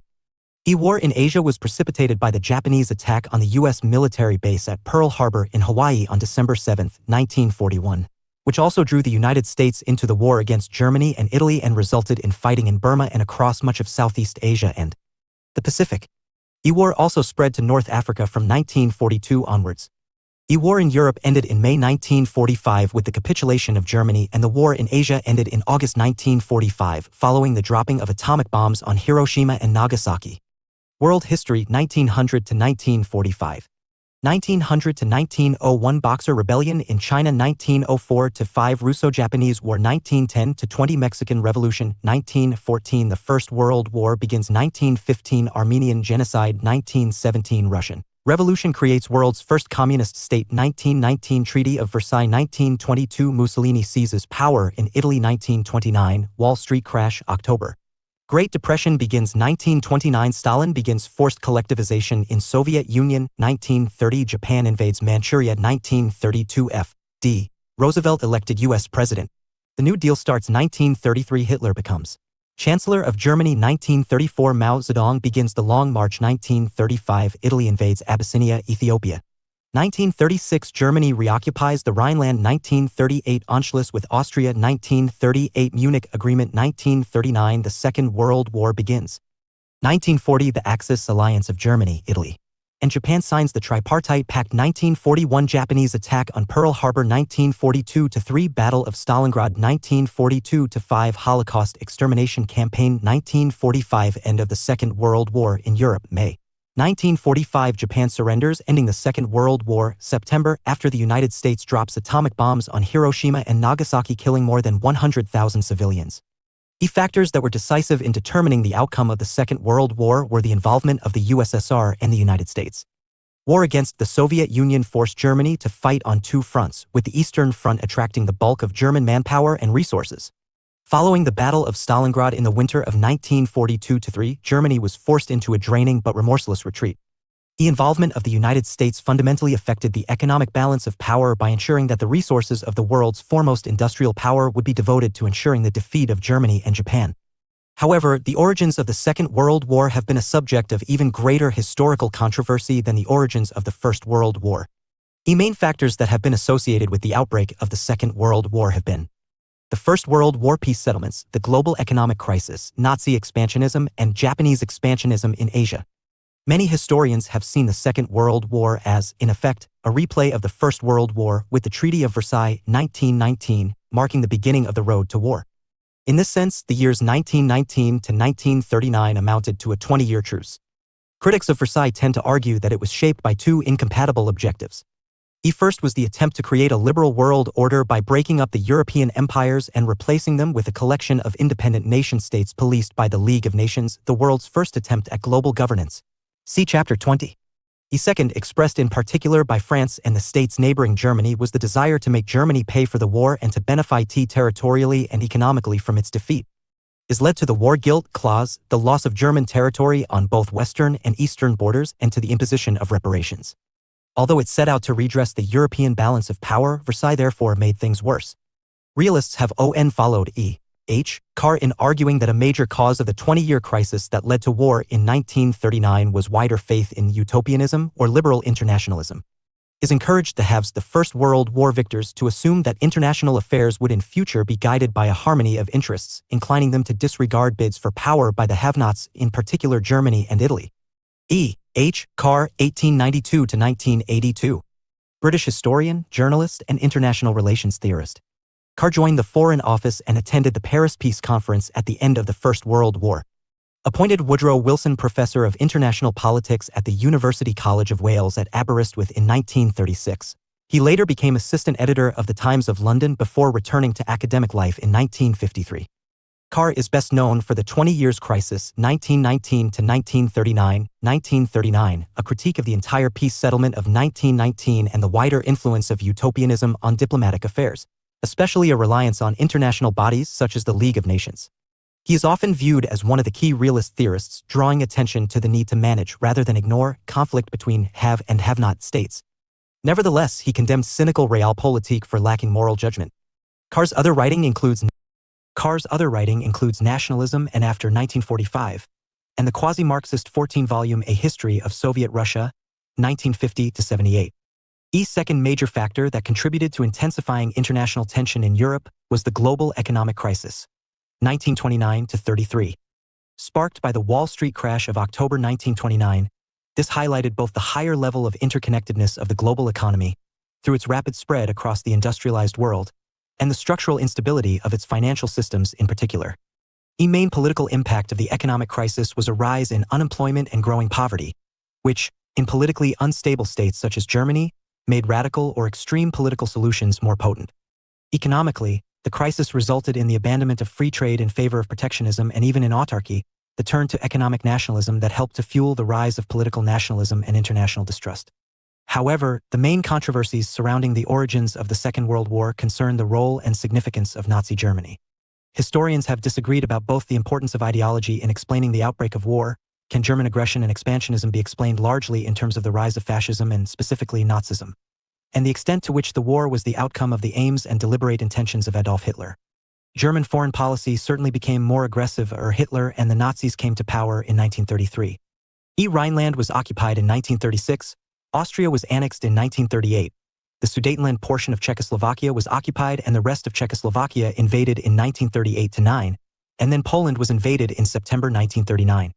Moreover, the fact that fascist and particularly Nazi ideology blended social Darwinism with an extreme form of chauvinist nationalism appeared to invest Hitler's Germany with a sense of a messianic or fanatical mission, the prospect of national regeneration and the rebirth of national pride through war and conquest. Others, on the other hand, have argued that Nazi foreign policy was dictated less by ideology and more by either geopolitical factors or a political culture that was shaped by the 19th century unification process. From this perspective, there was significant continuity between the foreign policy goals of the Nazi regime and the preceding Weimar Republic 1919-33, and early Wilhelmine Germany, the turn to aggressive expansion in the 1930s being explicable more in terms of opportunity than ideology. Focus on Hitler's war.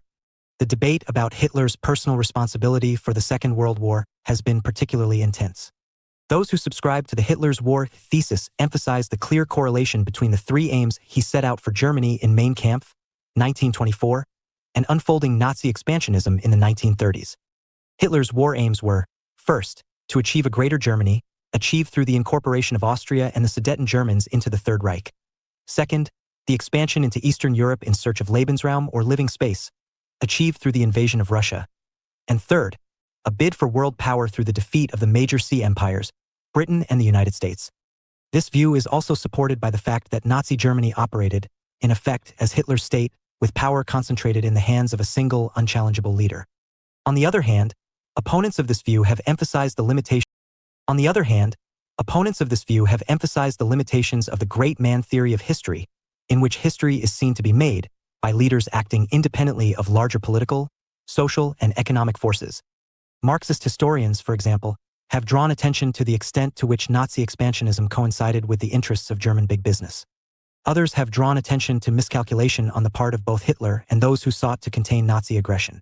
The chief culprits here are usually identified as a lingering belief in liberal internationalism across much of Europe, which blinded statesmen generally to the realities of power politics, and the UK's policy of appeasement, which encouraged Hitler to believe that he could invade Poland without precipitating war with the United Kingdom and eventually the United States. However, unlike the First World War, the Second World War did not originate as a European war that spilled over to other parts of the world.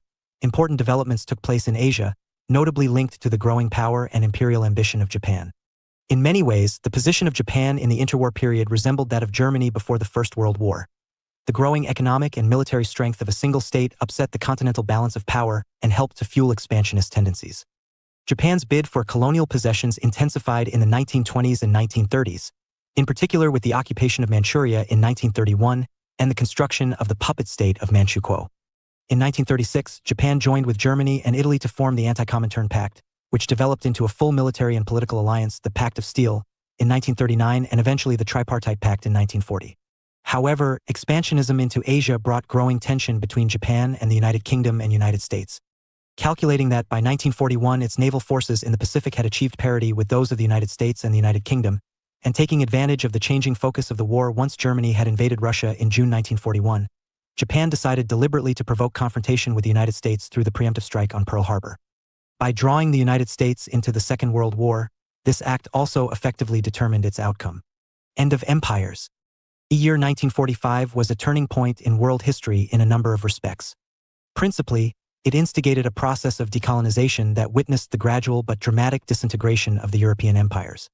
Not only did end of empire symbolize the larger decline of Europe, but it also set in train across much of Asia, Africa, and the Middle East in particular, political, economic, and ideological developments that would have profound implications for global politics. The process of gradually dismantling European control of overseas territories and peoples had begun the First World War.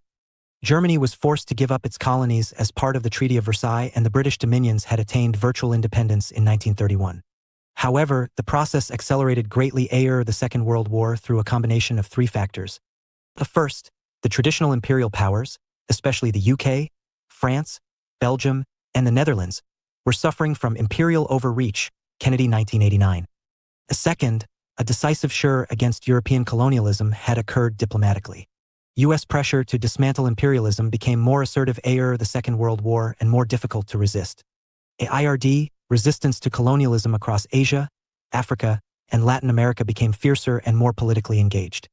This occurred, in part, through the spreading influence of a set of radical political ideas, indigenous theories of resistance such as Pan-Africanism, combined with forms of nationalism, religious doctrines from the Christian and Muslim traditions known as liberation theologies, which stressed the fundamental equality of human beings and the evils of racism and poverty, and the Western anti-imperialist and anti-capitalist doctrine of Marxism-Leninism. In combination, these created a potent form of anti-colonial nationalism across much of what came to be known as the IRD world in pursuit of national liberation, implying not only political independence but also a social revolution, offering the prospect of both political and economic emancipation. Third World. The term Third World drew attention to the parts of the world that, during the Cold War, did not fall into the capitalist so-called First World or the communist so-called Second World. The formerly colonized and newly independent countries of Africa, Asia, and Latin America were third, in the sense that they were made economically and militarily dependent on the First and Second Worlds, and often suffered from widespread poverty and famine as a result. The term also implied that they were non-aligned, the Third World often being the battleground on which the geopolitical struggle between the First and Second Worlds was conducted. Some anti-racist movements and black liberationists in First World countries, such as Stokely Carmichael, situated their movements as connected or conjoined with the Third World, highlighting parallel forms of subjugation of non-white peoples at the national and global levels. The term Third World has largely been abandoned since the 1970s due to its pejorative ideological implications, the receding significance of a shared colonial past, and economic development in Asia in particular. The end of the British Empire, which had extended across the globe and encompassed over 600 million people at its height, was particularly significant. India won its independence in 1947, followed by Burma and Sri Lanka in 1948, and Malaya in 1957, with the UK's African colonies achieving independence in the late 1950s and early 1960s. By 1980, when Zimbabwe gained its independence, the collapse of the British Empire had ushered 49 new states into existence. Although the UK had faced some armed anti-colonial resistance, in Malaya and Kenya in particular, the logic of decolonization was ineluctable. In contrast, France's refusal to relinquish its imperial status resulted in prolonged brutal, and ultimately unsuccessful, counterinsurgency wars to prevent the independence of Vietnam, 1945-54, and Algeria, 1954-62. Portugal similarly saw its colonial power violently overthrown by small and poorly equipped but nevertheless highly motivated and organized anti-colonial struggles in its African colonies of Guinea-Bissau, Mozambique, and Angola, in a set of revolutionary wars, see here, known collectively as the Portuguese Colonial War, 1961-75. It may be possible to argue that the implications of decolonization were more profound than those of the Cold War, and it certainly had an impact over a longer period of time. In the first place, the early decades the Second World War witnessed the most dramatic and intense process of state construction in world history. European decolonization in the IRD world more than tripled the membership of the UN, from about 50 states in 1945 to over 150 states by 1978. See Figure 2.2. Is meant that the European state system that had originated in the 17th century became a truly global system 1945. However, the end of empire also significantly extended the reach of superpower influence, highlighting the fact that decolonization and the Cold War were not separate and distinct processes but overlapping and intertwined ones. The developing world increasingly became the battleground on which the East-West conflict was played out. In this way, the establishment of a global state system and the apparent victory of the principle of sovereign independence coincided with a crucial moment in the advance of globalization, the absorption of almost all parts of the world to a greater or lesser extent into rival power blocks. This process not only created a web of strategic and military interdependence but also resulted in higher levels of economic and cultural penetration of the newly independent states. Figure 2.2 Growth of membership of the United Nations, 1945 to present. Finally, The achievement of formal independence had mixed consequences for developing world states in terms of economic and social development. The so-called tiger economies of East and Southeast Asia and many of the oil-producing states of the Gulf region achieved high levels of growth, banishing poverty and bringing wider prosperity. Despite the political upheavals of the Mao period in China, 1949 to 75, steady levels of economic growth laid the foundation for the subsequent transition to a market economy and rising growth rates from the 1980s onwards. However, many other areas were less fortunate. Across what started from the 1970s to be called the Global South, see here, and most acutely in sub-Saharan Africa, widespread and sometimes acute poverty persisted. Rise and fall of the Cold War. If the short 20th century was characterized by the ideological battle between capitalism and communism, 1945 marked a dramatic shift in the intensity and scope of this battle as world order was transformed post-war. Although badly shaken by the First World War and having experienced economic decline relative in particular to the United States, European powers had been the major forces shaping world politics in the pre-1939 world. The post-1945 world, however, was characterized by the emergence of the United States and the USSR as superpowers, predominant actors on the world stage, apparently dwarfing the great powers of old. The superpower era was characterized by the Cold War, a period marked by tensions between an increasingly US-dominated West and a Soviet-dominated East. The multipolarity of the pre-Second World War period thus gave way to Cold War bipolarity. Superpower. First used as superpower by William Fox, 1944, the term indicates a power that is greater than a traditional great power. For Fox, superpowers possessed great power plus great mobility of power. As the term tends to be used specifically to refer to the United States and the Soviet Union during the Cold War period, it is of more historical than conceptual significance. To describe the United States and the Soviet Union as superpowers implied that they possessed 1. A global reach, 2. A predominant economic and strategic role within their respective ideological bloc or sphere of influence, and 3. Preponderant military capacity, especially in terms of nuclear weaponry. The first phase of the Cold War was fought in Europe. A division of Europe that had resulted from the defeat of Germany, the Soviet Red Army having advanced from the East, and the United States, the United Kingdom, and their allies having pushed forward from the West, quickly became permanent. As Winston Churchill put it in his famous speech in Fulton, Missouri in 1946, an Iron Curtain had descended between East and West, from Lübeck in northern Germany to Trieste in the Adriatic. Some trace back the start of the Cold War to the Potsdam Conference of 1945, where the leaders of the USA, UK, and Soviet Union disagreed over the division of Germany and Berlin into 4 zones, while others associate it with the establishment of the so-called Truman Doctrine in 1947, whereby the United States committed itself to supporting free people, later instigating the Marshall Plan, which provided economic support for the rebuilding of war-torn Europe in the hope that it would be able to resist the appeal of communism. The process of division was completed in 1949 with the creation of the 2 Germanys and the establishment of rival military alliances consisting of the North Atlantic Treaty Organization, NATO, and, in 1955, the Warsaw Pact. The Cold War became global. The Korean War, 1950-3, marked the spread of the Cold War to Asia following the Chinese Revolution of 1949. However, how did the Cold War start in the first place? There is a little controversy over the broad circumstances that led to the Cold War. In line with the assumptions of realist theorists, see here, the very existence of superpower states provided an irresistible opportunity for aggrandizement and expansion, which made rivalry between the world's 2 superpowers virtually inevitable. In the case of the United States and the Soviet Union, this rivalry was exacerbated by their common geopolitical interests in Europe and by a mutual deep ideological distrust. The irreconcilable ideological opposition between the United States and the Soviet Union as the 2 poles of power in the Cold War was rooted in the antagonism between communism, a collectivist ideology of popular rule and a highly state-controlled command economy, and liberal capitalism, an individualist ideology of representative government attached to a free market economy. Underlining these tensions between the 2 superpowers was the approximate equivalence of their military capabilities, stemming particularly from their possession of nuclear weapons, the most devastating of all weapons of mass destruction. See Chapter 12. Nevertheless, significant debates emerged about responsibility for the outbreak of the Cold War, and these were closely linked to the rivalries and ideological perceptions that helped to fuel the Cold War itself. The traditional, or orthodox, explanation for the Cold War lays the blame firmly at the door of the Soviet Union. It sees the Soviet stranglehold over Eastern Europe as an expression of long-standing Russian imperial ambitions given renewed impetus by the Marxist Leninist doctrine of worldwide class struggle leading to the establishment of international communism. A revisionist interpretation of the Cold War was nevertheless developed that attracted growing support during the Vietnam War, 1964-75, from academics such as Gabriel Kalko, 1985. His view portrayed Soviet expansionism into Eastern Europe as defensive rather than aggressive, motivated essentially by the desire for a buffer zone between itself and a hostile West and a wish to see a permanently weakened Germany. Various post-revisionist explanations have also been developed.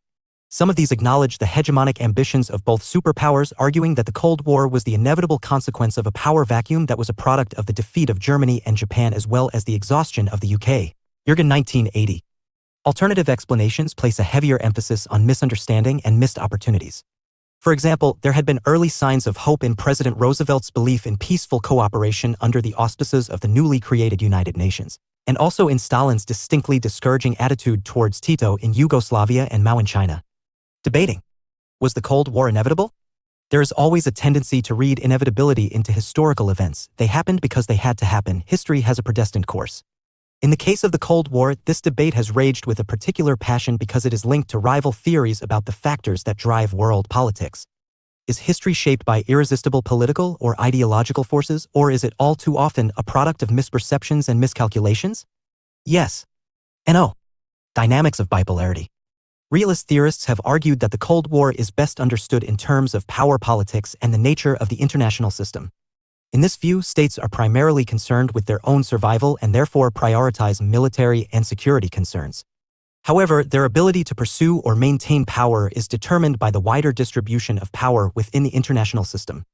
What made the Cold War inevitable was that after the Second World War, the defeat of Germany, Japan, and Italy and the long-term decline of victorious states such as the UK and France created a bipolar world order in which the United States and the Soviet Union had predominant influence. The shape of global politics in the post-Second World War era was therefore clear. Bipolarity meant that rivalry and hostility between the Western misperceptions about the Soviet Union. The Cold War was not dictated by either bipolarity or ideology but came about through a process of mistake, miscalculation, and misinterpretation. Both key actors blundered in missing opportunities for peace and cooperation. Instead, escalating misperception created a mentality of bombs, dollars, and doctrines that made mutual suspicion and ingrained hostility seem unavoidable. Western misperceptions about the Soviet Union were based on the assumption that Soviet foreign policy was determined by ideology rather than territorial security. The Soviet Union's primary concerns were permanently to weaken Germany and to create a buffer zone of friendly states in Eastern Europe. However, by 1946-7, U.S., United States and the Soviet Union were inevitable as each sought to consolidate and, if possible, expand its sphere of influence. This led to growing enmity between a US-dominated West and a Soviet-dominated East. A world of multiple great powers had given way to a world dominated by two superpowers, and peace and cooperation between these superpowers were impossible. Policy analysts were starting to see the creation of the Soviet bloc as either an expression of deep-seated Russian imperial ambitions or a manifestation of the Marxist-Leninist doctrine of worldwide class struggle. Key figures in the Truman administration came to believe that they were confronting a Soviet Union bent on pursuing world revolution and increasingly acted accordingly. The ideological long war. An alternative version of the Cold War inevitability portrays ideology as the irresistible driving force. In this view, the Cold War was essentially an expression of the global ideological struggle between capitalism and communism that emerged in the 19th century but assumed a more concrete form after the Russian Revolution of 1917. Antagonism between capitalism and communism derives from the fact that they represent incompatible modes of economic organization, in effect, competing visions of the future. The Cold War was therefore a battle between the capitalist West and the communist East, the United States and the Soviet Union being merely the instruments through which it was fought. The Cold War, thus, became inevitable once fascism had been vanquished in 1945, leaving global politics to be structured by East-West conflict. Soviet misperceptions about the West. The Soviet Union, particularly under Stalin, was influenced by a deep distrust of the West, born out of interwar fears about capitalist encirclement. Paralleling Western misperceptions, Soviet leaders believed that U.S. foreign policy was guided more by ideological considerations, particularly anti-communism, than by strategic concerns. Thus, the United States rapidly reducing military presence in Europe, U.S. forces dropped from 3.5 million in May 1945 to 400,000 the following March, and eventually to 81,000, had little or no impact on Soviet policymakers, who failed to understand that the United States genuinely wanted cooperation after the Second World War, albeit on its own terms. The mutual interest that the Soviet Union and the United States had in establishing a possible long-term relationship, based on a shared desire to reduce their defense burden and plow resources instead into domestic reconstruction, thus proved to be insufficiently strong to contain the drift towards fear and antagonism. The Cold War was not a period of consistent and unremitting tension. It went through warmer and cooler phases, and at times threatened to become a hot war. The Cuban Missile Crisis of 1962 was probably the moment at which direct confrontation between the superpowers came closest to happening. The fact that this exercise in brinkmanship ended peacefully perhaps demonstrated the effectiveness of the condition of mutually assured destruction in preventing tension between the superpowers developing into military confrontation. However, the bipolar model of the Cold War became increasingly inaccurate from the 1970s onwards. This was due, first, to the growing fragmentation of the communist world, notably, the deepening enmity between Moscow and Beijing, and second, to the resurgence of Japan and Germany as economic superpowers. The 1963-71 period reflected an emerging multipolarity and led more clearly to the era of détente between East and West, 1972-80. However, when the Cold War did come to an end, it was dramatic, and quite unexpected. Over 70 years of communism collapsed in just 2 years, 1989-91, and where communist regimes survived, as in China, a process of radical change was taking place. During the momentous year of 1989, communist rule in Eastern Europe was rolled back to the borders of the Soviet Union. In 1990, the CSCE Paris Conference formally announced the end of the Cold War, and in 1991, the Soviet Union itself collapsed. Nevertheless, debate about the end of the Cold War is mired in as much ideological controversy as the debate about its origins. See here. A range of factors that have been associated with the collapse of communism and the end of the Cold War include the following. The structural weaknesses of Soviet-style communism, the impact of Gorbachev's reform process, U.S. foreign policy, and economic and cultural globalization. Some have argued that the collapse of communism was an accident waiting to happen, the inevitable outcome of structural flaws that doom Soviet-style regimes to certain collapse more effectively than the contradictions identified by Marx as the fatal flaw of the capitalist system. Weaknesses were of two kinds, economic and political. Economic weaknesses were linked to the inherent failings of central planning. Centrally planned economies proved to be less effective than capitalist economies in delivering general prosperity and producing modern consumer goods. Eruptions of political discontent in 1980-91 were thus, in significant measure, a manifestation of economic backwardness and expressed a desire for Western-style living standards and consumer goods. Political weaknesses derived from the fact that communist regimes were structurally unresponsive to popular pressure. In particular, in the absence of competitive elections, independent interest groups, and a free media, single-party communist states possessed no mechanisms for articulating political discontent and initiating dialogue between rulers and the people.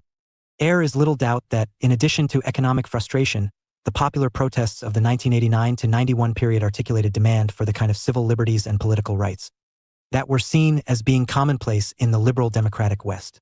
Although structural weaknesses may explain communism's susceptibility to collapse, they do not explain either its timing or its sweetness.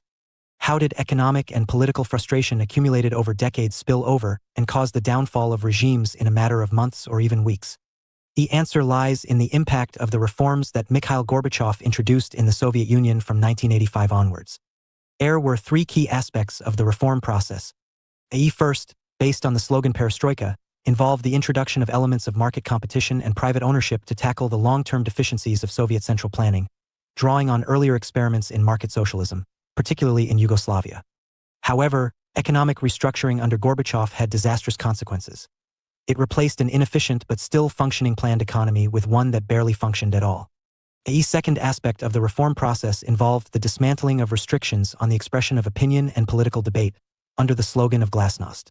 However, Glasnost merely gave a political voice to Gorbachev's opponents, hardline communists who opposed any reforms that might threaten the privileges and power of the party-state elite, as well as radical elements that wished to dismantle the apparatus of central planning and communist rule altogether. Gorbachev thus became increasingly isolated and retreated from reform communism into more radical changes, including the formal abandonment of the Communist Party's monopoly of power. A third, and crucial, aspect of Gorbachev's reforms was a new approach to relations with the United States and Western Europe, the basis of which was the abandonment of the Brezhnev Doctrine. Its replacement, the so-called Sinatra Doctrine, allowing the states of Eastern Europe to do it their way, meant that Gorbachev and the Soviet Union refused to intervene as, one or another, communist regimes collapsed in 1989-90, symbolized by the fall of the Berlin Wall. Global politics in action. Fall of the Berlin Wall. Events. On November 9, 1989, a weary East German government spokesman announced that travel restrictions would be lifted. flustered and subjected to further questioning. He then stated that this would take effect immediately. The effect of the announcement was electric. Inspired by the heady excitement that had been generated by the collapse of communist regimes in Poland and Hungary, and by weekly mass demonstrations in Leipzig and, on a smaller scale, in other major East German cities, West and East Berliners rushed to the wall. A euphoric party atmosphere rapidly developed, with people dancing on top of the wall and helping each other over in both directions. By the morning of November 10th, the dismantling of the Berlin Wall, the chief symbol of the Cold War era, had begun. Over the following days and weeks, the borders between the two Germanys and the two parts of Berlin were increasingly opened up. Just as the fall of the Berlin Wall had been inspired by events elsewhere in Eastern Europe, it, in turn, proved to be a source of inspiration. Communist rule collapsed in Czechoslovakia in December, and in Romania rioting first forced the communist leader Ceausescu and his wife Elena to flee by helicopter, before they were captured and summarily executed on Christmas Day. Significance. The fall of the Berlin Wall was the iconic moment in the momentous year of 1989, which witnessed the Eastern Europe revolutions that effectively rolled back the boundaries of communism to the borders of the Soviet Union and ignited a process of reform that affected the entire communist world. The year 1989 is widely, and with justification, viewed as one of the most significant dates in world history, ranking alongside 1648, the birth of the European state system, 1789, the French Revolution, 1914, the outbreak of the First World War, and 1945, the end of the Second World War and the beginning of the Cold War. The momentum generated in 1989 led directly to a series of world historical events. First, Germany was reunified in 1990, starting a process through which Europe would be reunified through the subsequent eastward expansion of the EU and, to some extent, NATO. Also in 1990, representatives of the Warsaw Pact and NATO, the military faces of East-West confrontation, met in Paris formally to declare an end to hostilities, officially closing the book on the Cold War. Finally, in December 1991, the world's first communist state, the Soviet Union, was officially disbanded. Source: Gerard Millier/Getty Images. For Francis Fukuyama, 1989, the year 1989 marked the end of history. For Francis Fukuyama, 1989, the year 1989 marked the end of history in that the collapse of Marxism. Leninism as a world historical force meant that liberal democracy had emerged as the sole viable economic and political system worldwide. For a fuller discussion of the end of history thesis, see here. For Philip Bobbitt, 2002, the events precipitated by 1989 marked the end of the long war between liberalism, fascism, and communism to define the constitutional form of the nation-state. Nevertheless, some have questioned the historical significance of 1989 as represented by the fall of the Berlin Wall. This has been done in two ways. First, it is possible to argue that there is significant continuity between the pre- and post-1989 periods in that both are characterized by the hegemonic position enjoyed by the United States. Indeed, 1989 may simply mark a further step in the United States' long rise to hegemony. Second, 1989 to 91 may have marked only a temporary weakening of Russian power, which, as Russia emerged from the crisis years of the 1990s and started to reassert its influence under Putin, led to the resumption of Cold War-like rivalry with the United States.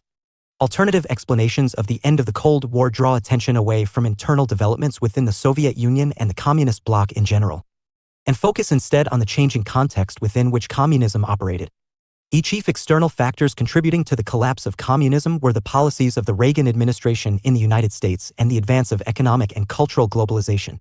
The Reagan administration's contribution to this process was to instigate a renewed U.S. military buildup in the 1980s, particularly in the form of the Strategic Defense Initiative (SDI), the Star Wars Initiative, of 1983. Whether intended or not, this drew the Soviet Union into an arms race, see here, that its already fragile economy could not sustain, helping provoke economic collapse and increase the pressure for reform. The contribution of economic globalization was that it helped to widen differential living standards between the East and the West. While the progressive internationalization of trade and investment helped to fuel technological and economic development in the U.S.-dominated West from the 1970s onwards, its exclusion from global markets ensured that the Soviet-dominated East would suffer from economic stagnation. Cultural globalization contributed to the process through the spread of radio and television technology, helping ideas, information, and images from an apparently freer and more prosperous West to penetrate the more developed communist societies, particularly those in Eastern Europe. In turn, further fueled discontent and bred support for Western-style economic and political reforms. The world since 1990. A new world order? The birth of the post-Cold War world was accompanied by a wave of optimism and idealism. A superpower era had been marked by East-West rivalry that extended across the globe and led to a nuclear buildup that threatened to destroy the planet. As communism collapsed in Eastern Europe and Soviet power was in retreat both domestically and internationally, President Bush Sr. of the United States proclaimed the emergence of a new world order. Although the idea of a new world order lacked clear definition, it undoubtedly expressed quintessentially liberal hopes and expectations. Whereas the Cold War had been based on ideological conflict and a balance of terror, the end of superpower rivalry opened up the possibility of liberal peace, founded on a common recognition of international norms and standards of morality. Central to this emerging world order was the recognition of the need to settle disputes peacefully, to resist aggression and expansionism, to control and reduce military arsenals, and to ensure the just treatment of domestic populations through respect for human rights. See Chapter 14. As end-of-history theorists such as Francis Fukuyama (1989–1991) argued, all parts of the world would now irresistibly gravitate towards a single model of economic and political development, based on liberal democracy. The post-Cold War world order appeared to pass its first series of major tests with ease, helping to fuel liberal optimism. Iraq's annexation of Kuwait in August 1990 led to the construction of a broad Western and Islamic alliance that, through the Gulf War of 1991, brought about the expulsion of Iraqi forces. The disintegration of Yugoslavia in 1991, which precipitated war between Serbia and Croatia, saw the first use of the Conference on Security and Cooperation in Europe, CSCE, renamed the Organization for Security and Cooperation in Europe, OSCE, in 1994 as a mechanism for tackling international crises, leading to hopes that it would eventually replace both the Warsaw Pact and NATO. Although the CSCE had been effectively sidelined by superpower hostility since its creation at the Helsinki Conference of 1975, it was the CSCE heads of government meeting in Paris in November 1990 that produced the treaty that brought a formal end to the Cold War. However, the early promise of international harmony and cooperation quickly proved to be illusory as new forms of unrest and instability rose to the surface. Stresses within the New World Order were generated by the releasing of tensions and conflicts that the Cold War had helped to keep under control.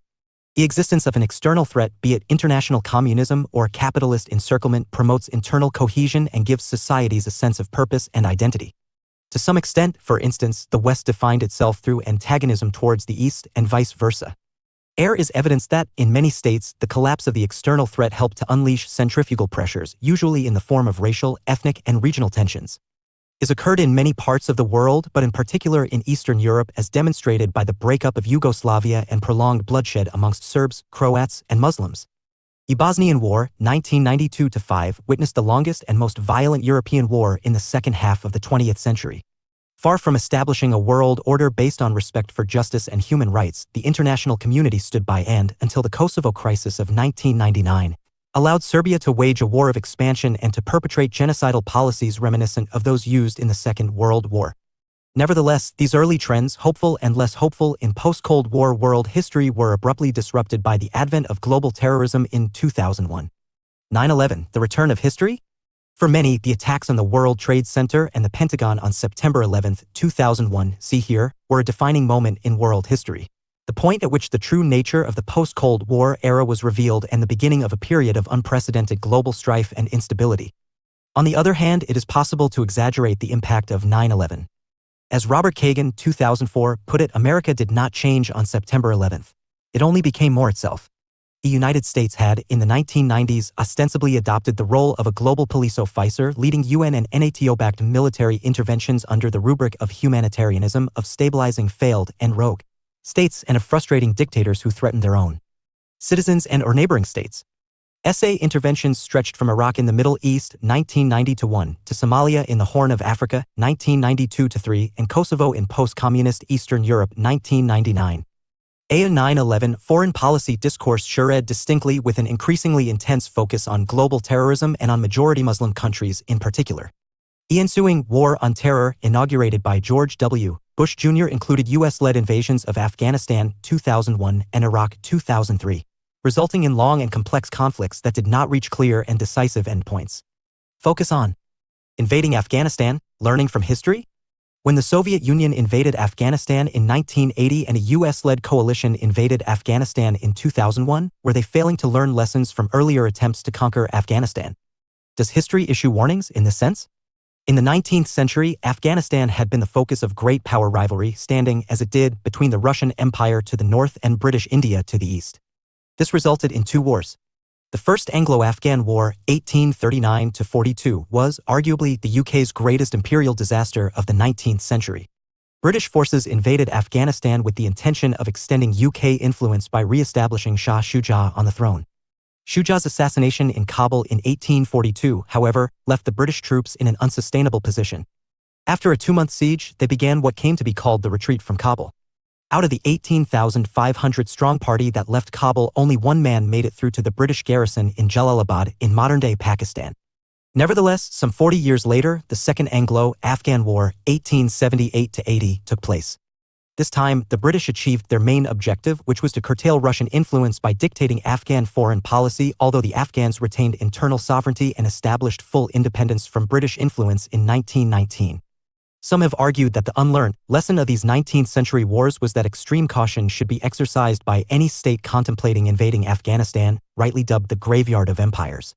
Afghanistan certainly presents any would-be conqueror with a daunting range of challenges, including an inhospitable geography, largely consisting of mountains and deserts, severe winters. Afghanistan certainly presents any would-be conqueror with a daunting range of challenges, including an inhospitable geography, largely consisting of mountains and deserts, severe winters, a lack of infrastructure, a complex tribal mix and a variety of ethnicities, little history of centralized authority, and traditional hostility to foreign occupation. Such a combination of factors makes Afghanistan particularly unsuitable for the use of conventional military strategies, counterbalancing any technological advantage that an invading force may possess. Arguably, the 2001 invasion ended with as few political gains as the previous ones, following the NATO withdrawal in 2021 and re-establishment of the Taliban government. It is tempting to invoke Marx's statement, made in relation to Napoleon I and Napoleon III, that history repeats itself, first as tragedy, then as farce. However, it is always dangerous to read determinism into history. No two sets of historical circumstances are ever identical. In the case of the 2001 US-led invasion, for example, its goals were far more ambitious than earlier colonial invasions, in that, in addition to attacking al-Qaeda and removing the Taliban from power, it ostensibly sought to recast Afghanistan internally on the basis of representative democracy. Global actors. The United States of America. Washington, D.C. The United States of America was established as a federal republic in 1787, through the adoption of the U.S. Constitution. It was formed by 13 former British colonies that had founded a confederation after the 1776 War of Independence. The 19th century was characterized by the establishment of the territorial integrity of the United States as it exists today, not least through the Civil War between the abolitionist, Unionist North and the pro-slavery Confederate South. By 1912, all 48 states of the continuous landmass of the United States had been created. Hawaii and Alaska were added in 1959. The United States is a liberal democracy comprising of the Congress, composed of the House of Representatives and the Senate. 2 senators represent each state, regardless of size. The presidency, which heads the executive branch of government, and the Supreme Court, which can nullify laws and actions that run counter to the U.S. Constitution. As the U.S. system of government is characterized by a network of constitutional checks and balances, deriving from federalism and a separation of powers between the legislature, executive, and judiciary, it is susceptible to government gridlock. For example, treaties need to be both signed by the president and ratified by the Senate, and although the president is the commander-in-chief, only Congress can declare war. Significance. The United States' rise to global hegemony started with its economic emergence during the 19th century. By 1900, the United States had overtaken the United Kingdom as the world's leading industrial country, producing around 30% of the world's manufactured goods. However, burgeoning economic power was only gradually expressed in international self-assertiveness, as the United States abandoned its traditional policy of isolationism. This process was completed in 1945, when the United States emerged as a superpower, commanding unchallengeable military and economic might and exerting influence over the whole of the capitalist West. The United States' rise to global hegemony came about both because the collapse of the Soviet Union in 1991 left the United States as the world's sole superpower, a hyperpower, and because of close links between the United States and accelerated globalization, so much so that globalization is sometimes viewed as a process of Americanization. U.S. power in the post-Cold War era was bolstered by massively increased defense spending, giving the United States an unassailable lead in high-tech military equipment in particular and, as its response to September 11 demonstrated, making the United States the only country that can sustain military engagements in more than one part of the world at the same time. However, U.S. power has a paradoxical character. For example, although the United States' military dominance cannot be doubted, its political efficacy is open to question. September 11th thus demonstrated the vulnerability of the United States to new security threats, in this case transnational terrorism. The launch of the War on Terror as a response to September 11th also highlighted the limits of U.S. power and was, in some senses, counterproductive. Although the invasions of Afghanistan in 2001 and Iraq in 2003 were quickly successful in removing the targeted regimes, both wars developed into protracted and highly complex counterinsurgency wars that proved to be difficult to win in the conventional sense. Moreover, the general tendency of the Bush administration towards unilateralism, and, in particular, its approach to the War on Terror, damaged the United States' soft power and bred resentment, particularly within the Muslim world. The need to work within a multilateral framework in a more interdependent world has been recognized in shifts that occurred in U.S. foreign affairs under President Obama since 2008, some of which were rescinded under the Republican Trump administration, 2017-20, though the Democrat successor Joe Biden set about reinstating them. Internally, the United States has been increasingly politically polarized between Republican voting right-wingers and Democrat voting liberals. Perhaps the most significant challenge to U.S. global power, however, is the rise of so-called emerging states and particularly China. Warnings about the decline of U.S. hegemony date back to the 1970s and 1980s, when events such as defeat in the Vietnam War and economic decline relative to Japan and Germany were interpreted as evidence of imperial overreach. The rise of China is nevertheless much more significant, in that it perhaps suggests the emergence of a new global hegemon, with China set to overtake the United States in economic terms during the 2020s. War on Terror, which quickly garnered participation from other Western powers, especially the UK, was initially focused on Al-Qaeda, the network of Islamist militants who claimed responsibility for the 9/11 attacks. In the 2000s and 2010s, though, its scope extended to include a much wider range of militant Islamist organizations across Asia, the Middle East, and Africa, as well as the Muslim citizenry of Western countries. While this marked a foreign policy shift and a transformation of post-Cold War world order, in some important respects U.S. foreign policy during this period also maintained some historical continuities. In particular, the United States, and to some extent the wider West, was seen by many as having vested interests in the majority Muslim countries of the Middle East as a result of American economic dependence on the oil these countries control. Critics of the War on Terror have suggested that the Iraq War, in particular, was less about humanitarian concern for the Iraqi people, or even preventing the fostering of terrorist tactics among Islamist militants, who were in any case unwelcome in Saddam Hussein's secular dictatorship, and more about preserving and extending U.S. strategic interests in this oil-rich region, a form of realpolitik. Relatedly, Western involvement in the region through the processes of colonization to decolonization is viewed as having fostered corruption and dictatorship, and sowed the seeds of instability. In particular, the establishment in 1947 of the State of Israel was perceived by many in the surrounding newly independent Arab states as an extension of Western colonialism, the creation of a Western outpost designed to weaken the Arab world, defeat in a succession of Arab-Israeli wars merely deepening the sense of frustration and humiliation across the Arab world. Political and symbolic impact of the Palestine problem, the displacement of tens of thousands of Palestinian Arabs the 1948 war and establishment of occupied territories the Six-Day War in 1968, is difficult to overestimate, particularly across the Arab world but also in many other Muslim states.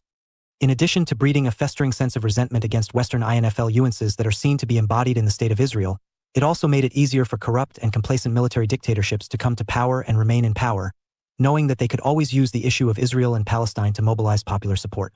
The post-Cold War period. 1991 Gulf War, January, February. 1992 Civil War breaks out in former Yugoslavia. 1993 European Union created. 1994 Rwandan genocide, April, July. 1994 apartheid ends in South Africa, September. 1996 Taliban seize power in Afghanistan. 1997-8 Asian financial crisis. 1998 India and Pakistan test nuclear weapons. 1999 Kosovo War, September 11. 2001 terrorist attacks on the United States. 1993 European Union created. 1994 Rwandan genocide, April, July. 1994 apartheid ends in South Africa, September. 1996 Taliban seize power in Afghanistan. 1997-8 Asian financial crisis. 1998 India and Pakistan test nuclear weapons. 1999 Kosovo War, September 11. 2001 terrorist attacks on the United States. See here. 2001 U.S.-led invasion of Afghanistan, October. 2002 International Criminal Court established. 2003 U.S.-led invasion of Iraq, March. 2006 North Korea tests nuclear weapon. 2008 Russia invades Georgia. 2007-9 global financial crisis. 2010 birth of the Arab Spring, December. 2010-13 Eurozone crisis, 2011 Libyan civil war, 2011 Syrian civil war begins, 2013 Egyptian coup d'état, July 2015 Iran signs nuclear deal with UN Security Council and EU member states, 2016 the UK votes to become the first country to leave the European Union, 2017 Donald Trump becomes US president. See here, 2020 Hong Kong imposes security law, tightening China's political control, 2020-1 the world is hit by a lethal global coronavirus pandemic. While the advent of the Obama administration in the United States 2008 was initially seen as a possible beginning of the end for the war on terror, which had been cast as a war without end, it was not to be. Obama massively extended the U.S. drone strike program, see here, assassinating targets in majority Muslim countries identified by the Bush administration. His administration also maintained other controversial practices widely deemed to breach international human rights law, including the extraordinary rendition kidnapping of suspects from other countries and their subsequent detention and possible torture in secret black site prisons in third-party states with lax human rights enforcement. When Donald Trump's administration took office in 2017, while it stood significantly to the political right of even Bush Jr.'s presidency, it actually offered a somewhat less interventionist approach than its predecessors.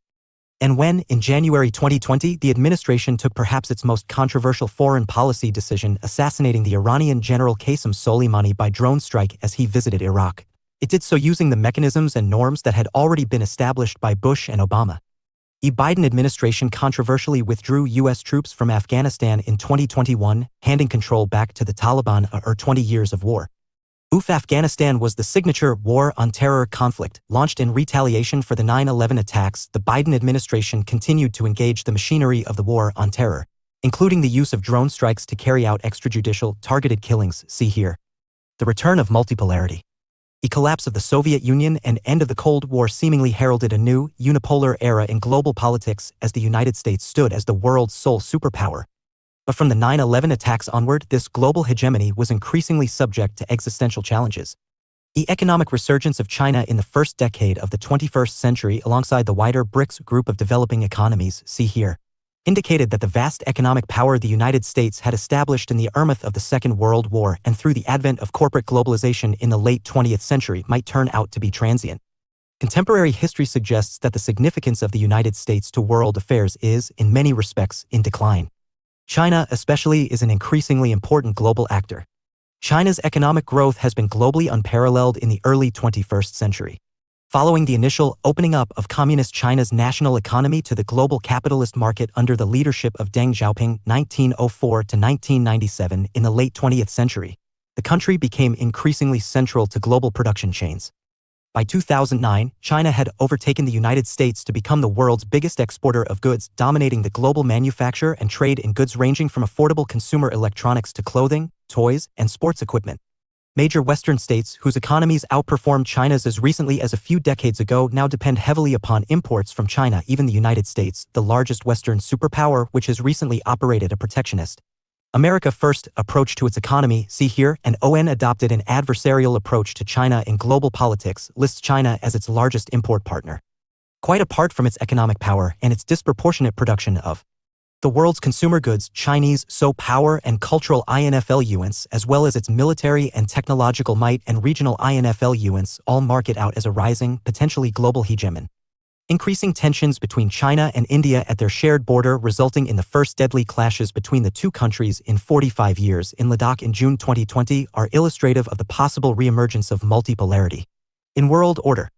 Major, nuclear-armed states, including China, India, and Russia, jostle for economic resources, global political influence, and territorial control, in competitions that have little to do with the United States and its global leadership. In this context, the relatively isolationist posture of the Trump administration is perhaps unsurprising. Dramatic changes have also been wrought in South and Central America in the post-Cold War years that have challenged U.S. hegemony even in a region where it has historically made significant interventions. From the early 19th century, President James Monroe's 1758 to 1831 Monroe Doctrine stipulated an isolationist U.S. foreign policy stance and prohibited further European conquest in Latin America. However, Theodore Teddy Roosevelt's 1858 to 1919 so-called Roosevelt Corollary to the Monroe Doctrine in the early 20th century outlined a right of U.S. intervention in Latin America on behalf of European powers. As the Cold War got underway, this more interventionist approach by the United States to the countries it considered its backyard accelerated greatly with President Harry Truman's 1884 to 1972 Truman Doctrine of containment directed at communist countries, which included a commitment to hemispheric defense from encroaching communism. The Cold War period was marked by frequent direct and indirect strategic U.S. interventions in Latin America, from Chile and Guatemala in the mainland to the islands of Cuba and Nicaragua, wherever the United States saw even quite moderate socialists winning power. Within a few years of the end of the Cold War, looming political movements began to see considerable success in Latin America, where deep inequalities persisted in many societies. The so-called pink tide of the 2000s was exemplified by the rise of Venezuelan democratic socialist leader Hugo Chavez, whose reforms of the country's constitution and enfranchisement of the oil-rich country's barrios and slum-dwelling populations made him a popular figure on the loo at home and overseas. Chavez, alongside other Latin American socialist leaders from Bolivia and Ecuador, led what they called a Bolivarian revolution. Simon Bolivar, who had first won independence from Spain for these countries and others in Latin America in the early 19th century. His movement included sweeping social reforms aimed at addressing inequalities and improving quality of life, and vocal opposition to what they saw as 21st century American imperialism in the region. The pink tide was seemingly turning by the late 2010s, however, when, following Chavez's premature death from cancer in 2013, Venezuela began to decline into a deep crisis under his successor Nicolas Maduro, and right-wing governments came to power in other key Latin American countries. The defeat of left-wing politics was nowhere more resounding than in Brazil, the continent's largest and most populous country by a great margin and one of the rising BRICS powers. Here, the popular Luis presidencies of Luiz Inácio Lula da Silva, known simply as Lula, from 2003 to 2010, and Dilma Rousseff from 2011 to 2016, were not only mired by claims of corruption that saw Lula jailed and Rousseff impeached, but followed by the success of far-right candidate Jair Bolsonaro in 2018. While the trajectory of the BRICS has been cast into doubt, see here, and China's economic growth slowed significantly in the 2010s, there is no question that the United States is less central to global politics in the 2020s than it was in the 2000s.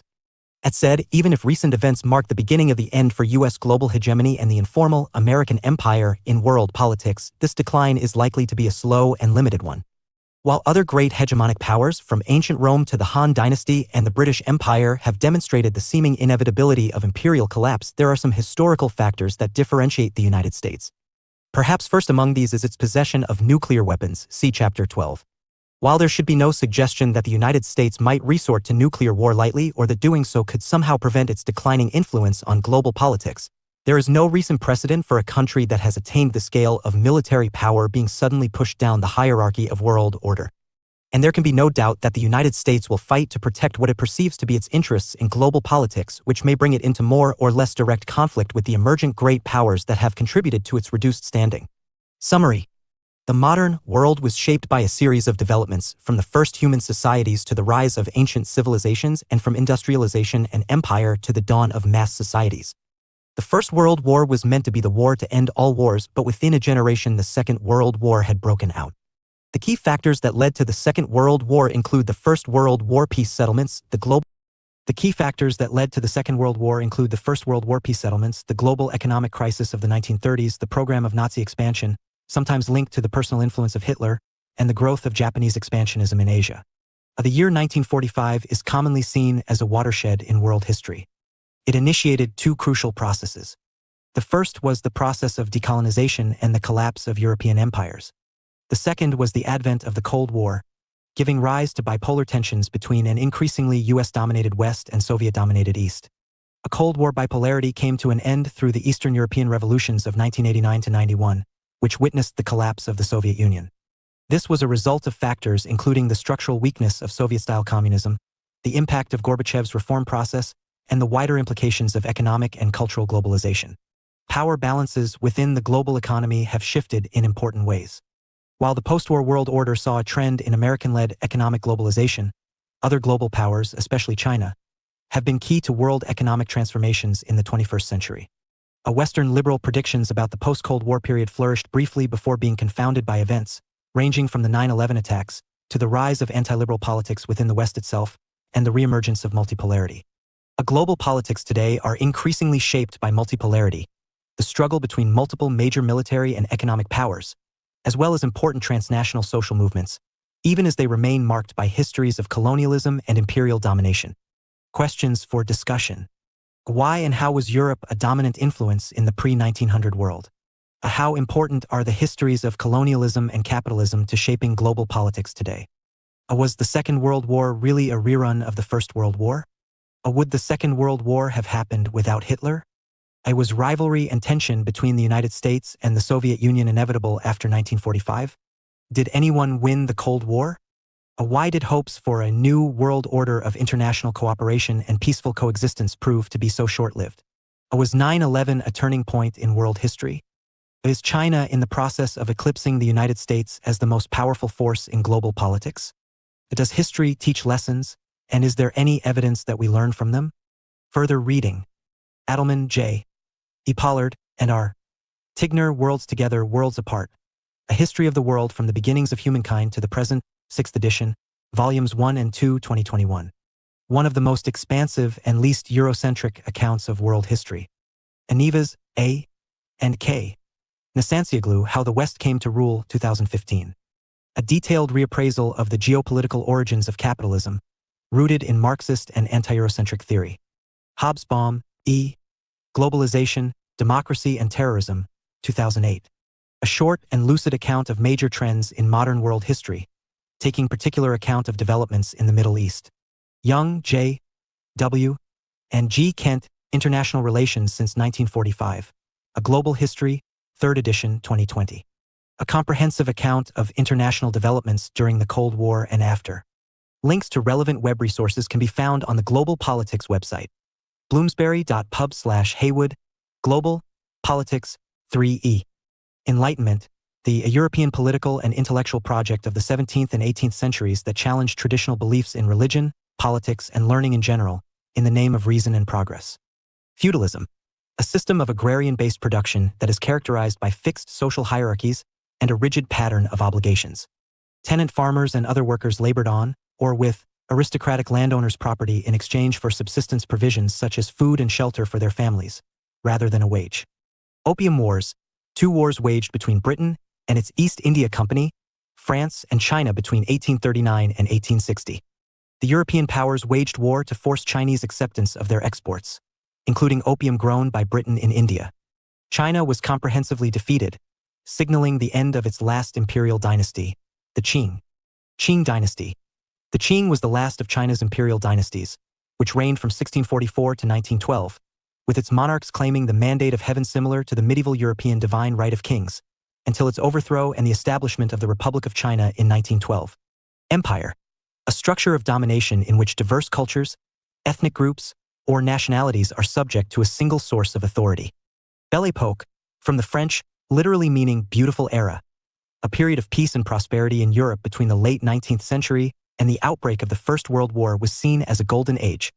It was also the peak of European imperialism, the violent appropriations of which in Africa and Asia enabled the prosperity back home in Europe. Industrial Revolution, the period between the late 18th and late 19th centuries, which saw the mechanization of much manufacturing and great technological innovation, especially in Europe, as European powers reached their imperial apex. Mass societies. From the late 19th and early 20th centuries, societies in which new technologies and industrial transformations led to unprecedented levels of communication, commerce, and connection, and the masses gained access to politics. Social movements. Coalitions of individuals and groups seeking to implement social change. This may be through influencing or even seizing control of government or the state and its levers of economic and political power. Total war. A war involving all aspects of society, resulting from large-scale conscription, the gearing of the economy to military ends, and the mass destruction of enemy targets, including civilians. Chauvinism. An uncritical and unreasoned dedication to a cause or group, typically based on a belief in its superiority, as in national chauvinism. Reparations. Compensation, usually involving financial payments or the physical requisition of goods, to cover the costs of war and other international human catastrophes, including slavery. Autarky. Economic self-sufficiency, often associated with expansionism and conquest to ensure the control of economic resources and reduce economic dependency on other states. Social Darwinism. The eugenicist belief that social existence is characterized by competition or struggle, the survival of the fittest, implying that international conflict and probably war are inevitable. Appeasement, a foreign policy strategy of making concessions to an aggressor in the hope of modifying its political objectives and, specifically, avoiding war. Imperial overreach, a hubristic attempt by an imperialist power to exert control over more territories or peoples than it has the material resources, including financial and military capabilities, to successfully maintain. Buffer zone, an area, state, or collection of states located between potential and more powerful adversaries, reducing the likelihood of land-based attack in particular. Brinkmanship, a strategy of escalating confrontation even to the point of risking war, going to the brink, aimed at persuading an opponent to back down. Mutually assured destruction, a condition in which a nuclear attack by either state would only ensure its own destruction, as both possess an invulnerable second strike capacity. Détente, French, literally, loosening, the relaxation of tension between previously antagonistic states often used to denote a phase in the Cold War. Perestroika, Russian, literally, restructuring, used in the Soviet Union to refer to the introduction of market reforms to a command or planned economy. Glasnost, Russian, literally, openness, used in the Soviet Union to refer to freedom of expression within the context of a one-party communist state. Brezhnev Doctrine, the doctrine announced by Leonid Brezhnev in 1968 that Warsaw Pact states only enjoyed limited sovereignty, justifying possible Soviet intervention. Capitalist encirclement, the theory, developed during the Russian Civil War, 1918-21, that capitalist states were actively engaged in attempts to subvert the Soviet Union to bring down communism. 3333. Traditional Theories of Global Politics. Source, George Didvani/IM/Getty Images. Preview. No one sees the world just as it is.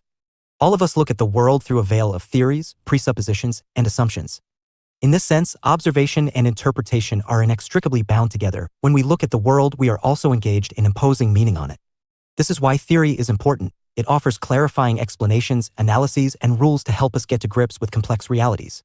Social and political theories have existed for thousands of years, and we have texts from Plato and Confucius to Wollstonecraft and Marx attesting to this fact.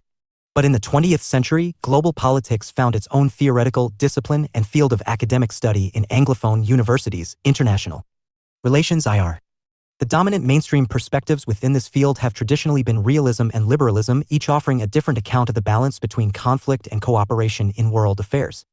Debates between realists and liberals were at the heart of IR theory throughout the 20th century until Critical Theories, Chapter 4, began to gain more ground around the turn of the millennium. But where did the discipline of IR theory and these two great traditional theories spring from? Why do realists believe that global politics is characterized by unending conflict, while liberals believe in the possibility of cooperation and enduring peace? And why have realist and liberal ideas become more similar over time? How is it possible to think globally? In what ways and to what extent does global interconnectedness require that we rethink existing theories? Key issues. What is theory? What forms does it take? And what components comprise it? Why have realists argued that world affairs should be understood in terms of power and self-interest? Why do liberals believe that world affairs are biased in favor of interdependence and peace? What are the empirical and moral implications of global interconnectedness, and can traditional theories adequately accommodate globalization? What is theory? His book explores two broad categories of theories in global politics: traditional theories, this chapter, and critical theories, chapter 4. But what is theory? Anything from a plan to a piece of abstract knowledge can be described as a theory. In academic study, theory can, most broadly, be viewed as a kind of abstract or generalized thinking that seeks to explain, interpret, or evaluate something. However, theory is a plural rather than singular phenomenon. It comes in a variety of shapes and forms. Types of theory. RST place theory may serve quite different purposes.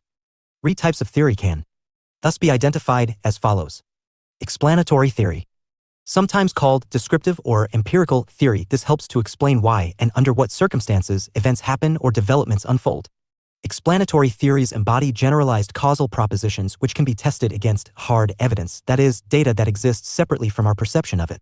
Traditional perspectives on global politics tend to use theory in this sense. Interpretive theory. Sometimes referred to as constitutive theory, this imposes meaning on events or issues, attempting to understand, rather than explain, the world. Interpretive theory emphasizes that human reflection is a social process and treats the real world as a series of competing truths or interpretations. This is a stance most commonly associated with critical perspectives on global politics. Normative theory. Sometimes termed prescriptive or political theory, this prescribes values and standards of conduct. It deals with what ought to be, rather than with what is. However, all empirical theories of global politics are underpinned at some level by normative considerations. Normative theory also overlaps with interpretive theory, as the latter rejects the distinction between facts and values.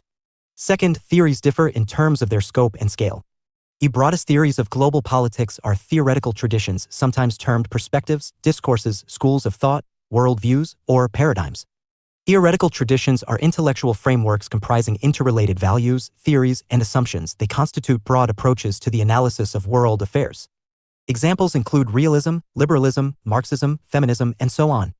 Each of these traditions can nevertheless be divided into a series of subtraditions or currents of thought. For instance, realism encompasses classical realism, neorealism, and perhaps post-neorealism, while liberalism comprises interdependence liberalism, republican liberalism, and neoliberal institutionalism. Tensions between rival subtraditions mean that there can sometimes be as much debate within a theoretical tradition as there is between traditions. Finally, there are concrete or specific theories, such as neorealist stability theory, world systems theory, see here, and just war theory. While such theories are usually linked to a particular theoretical tradition or a specific subtradition, others may resist becoming the property of any single tradition. Components of theory. It is said that theories of international relations are predicated on specific ontological, epistemological, and methodological worldviews. Essay can take the form of more explicit commitments or more implicit assumptions about what the social world of international relations is made of, its furniture, or building blocks, a theory of being ontology. For instance, are states and their interactions the primary object of study of global politics, or is it more about social relations between individuals and groups across state borders? How knowledge of the social world can be produced, and how we can adjudicate between valid and invalid, correct or incorrect knowledge, a theory of knowing, epistemology. For instance, can the social world of global politics be studied in a similar way to the natural world of biology, physics, or chemistry, with social scientists of international relations drawing conclusions from repeated empirical observations?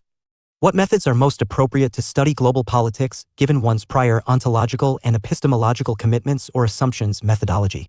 For instance, can meaningful data on global politics be generated through the collection of macro-level statistical, quantitative information about state behavior, war, economic metrics, and so on, or through more micro-level, qualitative, interviews and focus groups with the people whose everyday activities and experiences constitute the international? Or some mixture of the two? And what methods of analysis of this data are possible? Can we ascertain objective laws of how global politics works, or are we only able to make subjective interpretations of the data we collect about the world? While theorists rarely address ontology and epistemology explicitly, and methodology constitutes a whole separate academic literature, we will see these philosophical or meta-theoretical principles arise from time to time throughout this chapter and Chapter 4 on critical theories of global politics. Is this because they provide a useful overarching way of thinking about the many competing theories that exist and how they can be differentiated, compared, and contrasted? Ontological and epistemological theoretical commitments extend beyond global politics and actually shape the everyday theories that constitute our common sense too. For example, people of religious faiths assume divine ontologies and epistemologies according to which there exist supernatural and not necessarily empirically observable entities and places, such as gods, angels, demons, heaven, and/or hell. Knowledge of the world, from this perspective, can be bestowed by God, established through revelation, while social reality itself may be simply the unfolding of a predetermined divine plan. And our knowledge of it is limited to what a god or gods deems we need to know at any given time. The types and components of theories are, however, especially important to the study of global politics because they have political implications, which is to say, they pertain to the relationships between theory and power. Traditional IR theories of realism and liberalism explored in this chapter have quite different purposes or aims as varieties of theory and different ontological and epistemological bases from the critical theories explored in the next chapter. Some of these differences is the very distinction between Max Horkheimer's, see here, definition of traditional theory as that which seeks to explain away the world as it currently is, and critical theory as that which seeks to radically critique and change it.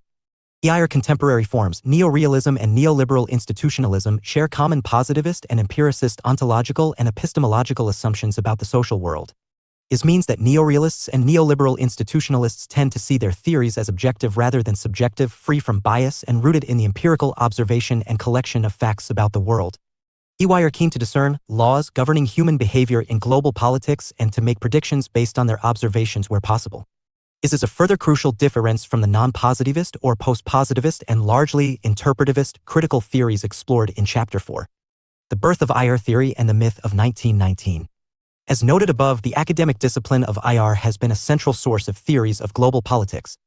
But given that thinkers in ancient Greece and ancient China were already theorizing international relations well over 2,000 years ago, why was this new theoretical field needed and how did it emerge?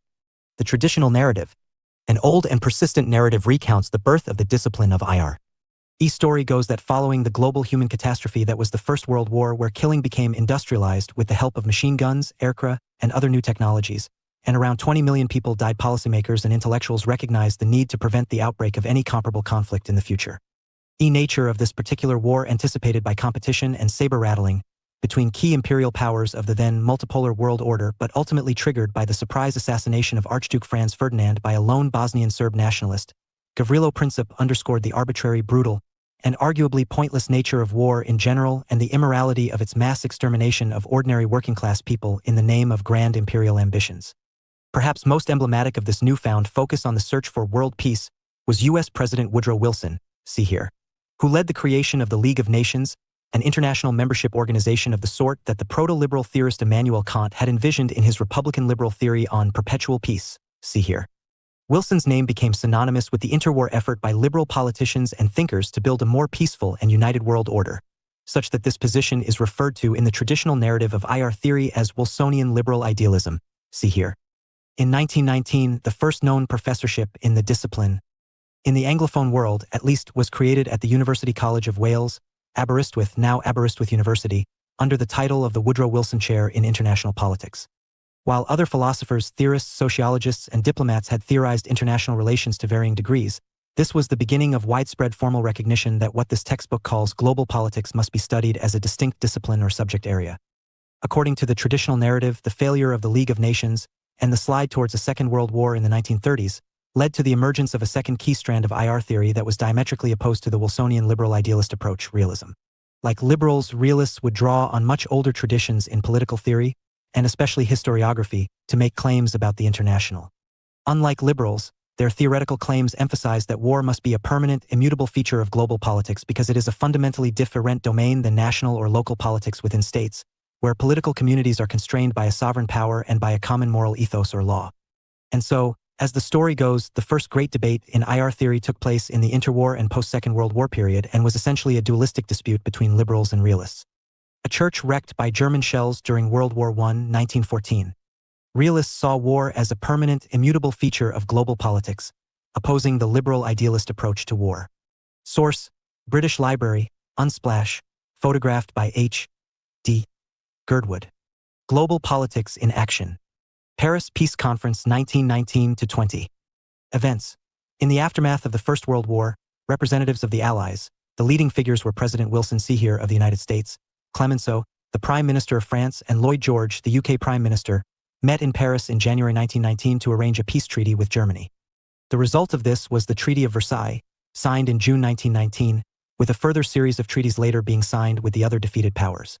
Two main motivations lay behind these treaties.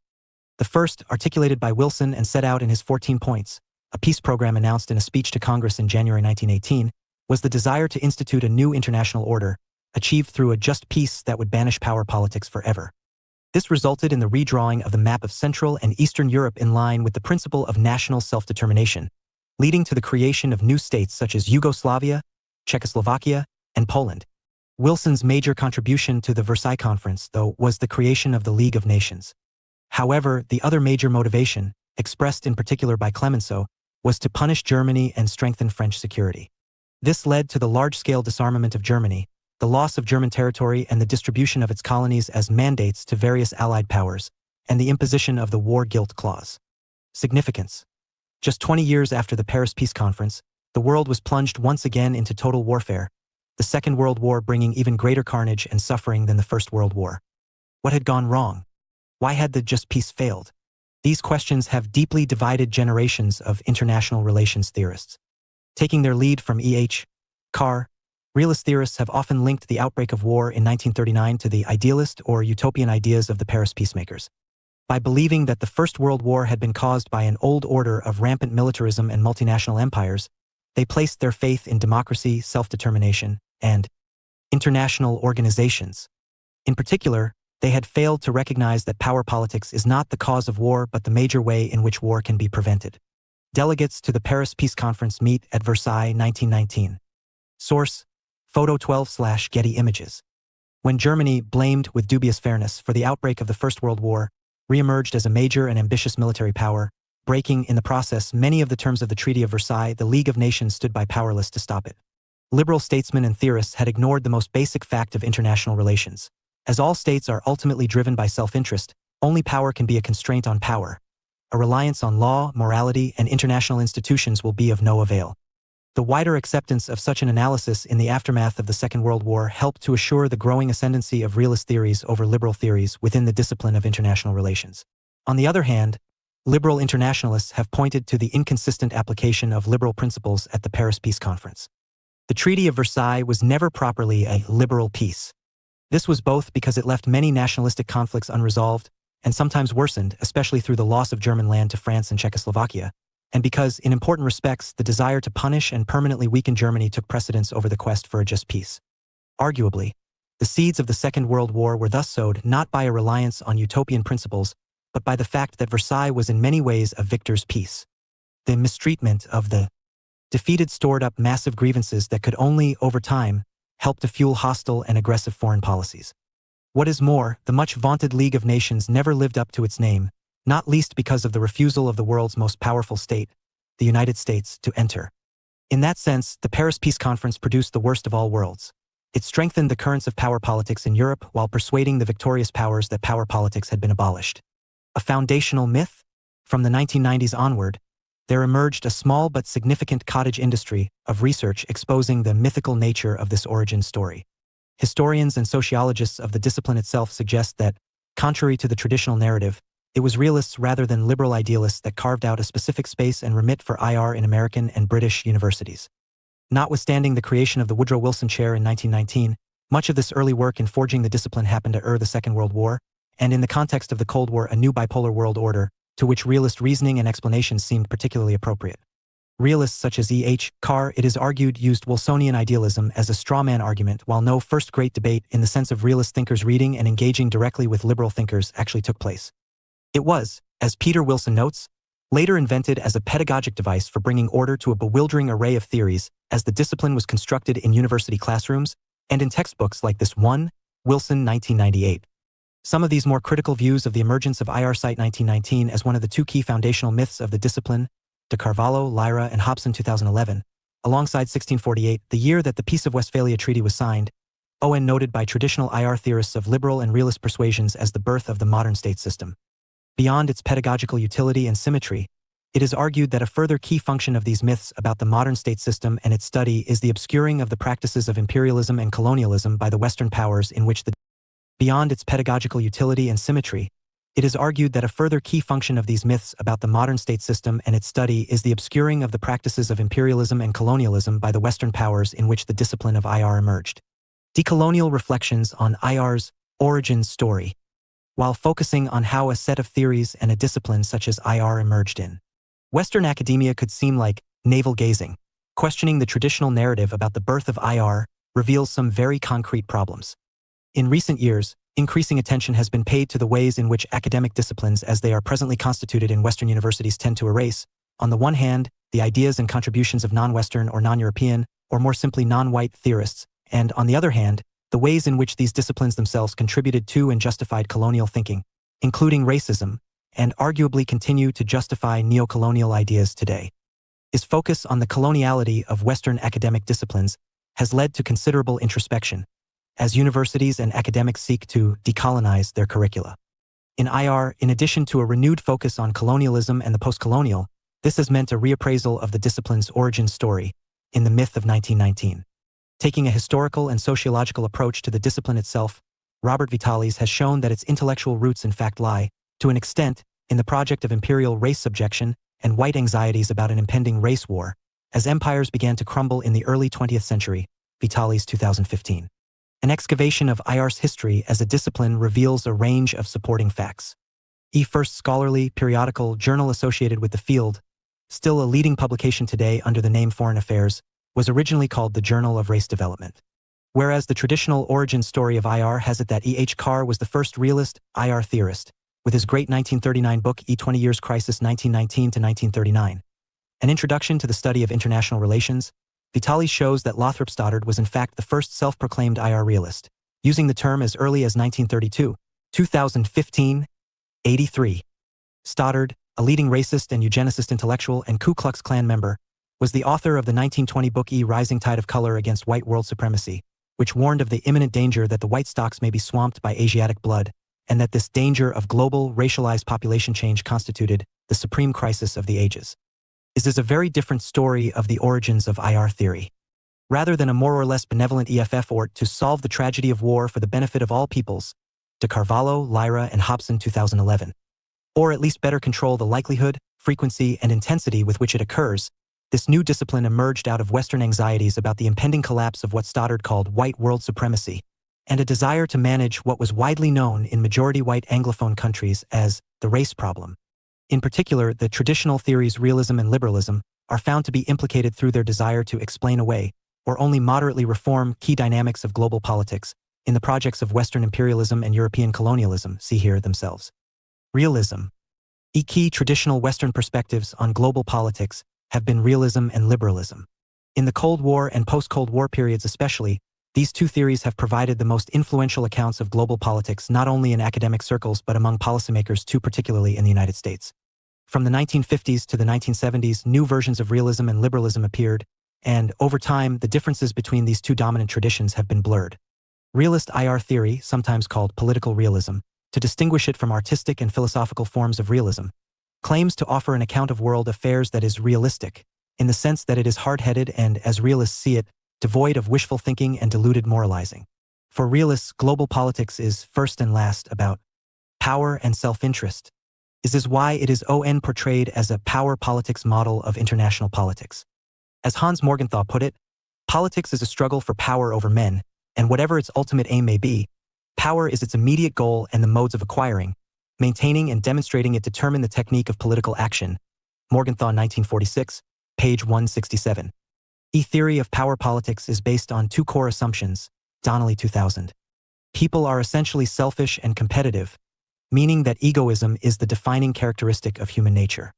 The state system operates in a context of international anarchy, in that there is no authority higher than the sovereign state. Focus on neo-realist stability theory, the logic of numbers? From a neo-realist perspective, bipolar systems tend towards stability and strengthen the likelihood of peace. This happens for the following reasons. The existence of only two great powers encourages each to maintain the bipolar system as, in the process, they are maintaining themselves. Fewer great powers means the possibilities of great power war are reduced. The existence of only two great powers reduces the chances of miscalculation and makes it easier to operate an effective system of deterrence. Power relationships are more stable as each bloc is forced to rely on inner, economic and military, resources, external, alliances with other states or blocs, means of expanding power not being available.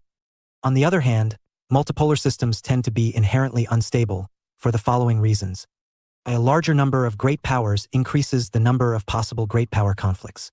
A multipolarity creates a bias in favor of fluidity and, perhaps, instability, as it leads to shifting alliances as great powers have external means of extending their influence.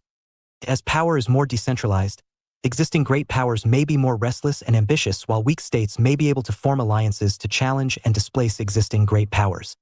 Such thinking was most prevalent during the Cold War, when it was used to explain the dynamics of the superpower era.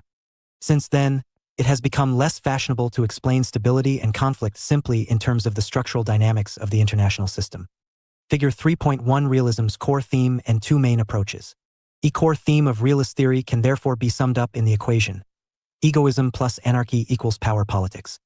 Some have suggested that this formulation betrays a basic theoretical fault line within realism, dividing it into two distinct schools of thought, classical realism and neo-realism or structural realism, as shown in Figure 3.1. However, these alternative approaches reflect more a difference of emphasis within realism rather than a division into rival schools, as the central assumptions of realism are common to most realist theorists, even though they may disagree about which factors are ultimately the most important.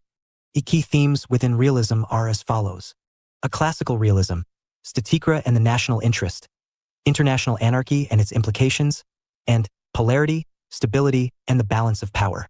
Classical realism. There are two meanings to the use of classical in relation to realist international relations theory. First, classical realists such as E.H. Carr and Hans Morgenthau are widely considered to be the trailblazing or original realists in the discipline of IR as it emerged in the 20th century, and their ideas can be distinguished from the later neo-realist theories of Kenneth Waltz and John Mearsheimer. Second, classical realist thinking is rooted in a particular vision of human nature that arguably has its roots in classical or ancient and medieval political thought.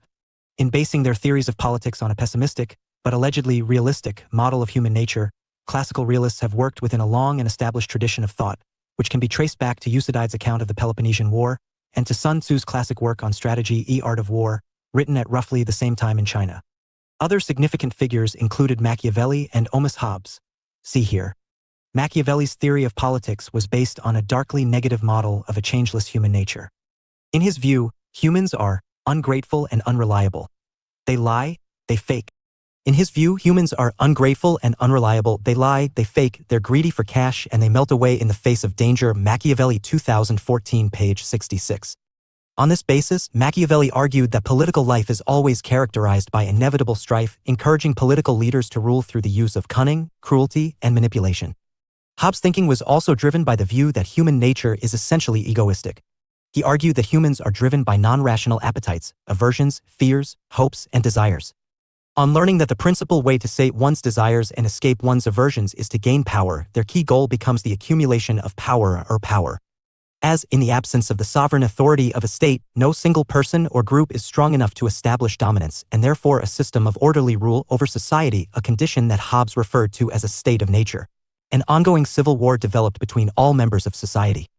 Life in this state of nature would thus be solitary, poor, nasty, brutish, and short. Hobbes, 1651, 1909, page 97. According to Hobbes, the only way of escaping from the barbarity of such a society would be through the establishment of a sovereign and unchallengeable power, that is, by the creation of a state. How did such thinking shape the understanding of international politics? In the first place, as realists accept that no form of world government can ever be established, it meant that politics is conducted within what is, in EFFECT, an international state of nature. The international arena is therefore dangerous and uncertain, with order and stability always being the exception rather than the rule. Second, whereas Machiavelli and Hobbes were primarily concerned to explain the conduct of individuals or social groups, realist international theorists have been concerned, above all, with the behavior of states. Realists view states as coherent and cohesive units and regard them as the most important actors on the world stage. Realists' theories of international politics are thus firmly state-centric. And crucially, the fact that states are composed of and led by people who are inherently selfish, greedy, and power-seeking means that state behavior cannot but exhibit the same characteristics. Human egoism therefore determines state egoism, or, as Morgenthau, 1962, page 7, put it, the social world is but a projection of human nature onto the collective plane. Just as human egoism leads to unending conflict amongst individuals and groups, state egoism means that international politics is marked by inevitable competition and rivalry. As essentially self-interested actors, the ultimate concern of each state is for survival, which thereby becomes the first priority of its leaders. As all states pursue security through the use of military or strategic means and where possible seek to gain advantage at the expense of other states, international politics is characterized by an irresistible tendency towards conflict. Approaches to human nature. Realist view. Human nature is the starting point for classical realism, such that it has sometimes been portrayed as biological realism. Influenced by thinkers such as Hobbes and Machiavelli, realists have embraced a theory of human nature that has three main features. First, the essential core of human nature is fixed and given, fashioned by nature, biological or genetic factors rather than by nurture, the influence of education or social factors generally. Second, instinct ultimately prevails over intellect. Human beings are driven by non-rational appetites, aversions, fears, hopes, and desires, the strongest of which is the desire to exercise power over others. Third, as human beings are essentially self-seeking and egoistical, conflict between and amongst them is an unavoidable fact of life. Human egoism determines state egoism and creates an international system that is inevitably characterized by rivalry and the pursuit of the national interest. Neorealists, however, particularly Kenneth Waltz, strongly reject human nature as the basis for a realist theory of international relations, insisting that there can be no evidence for this view since state behavior in the international system is determined, in the final analysis, not by people but by the structure of the system itself. Anarchy. Liberal view. Liberals have a broadly optimistic view of human nature. Humans are self-seeking and largely self-reliant creatures, but they are also governed by reason and are capable of personal self-development. This implies, on the one hand, that there is an underlying and unavoidable tendency towards rivalry and competition among individuals, groups, and, in the international arena, states.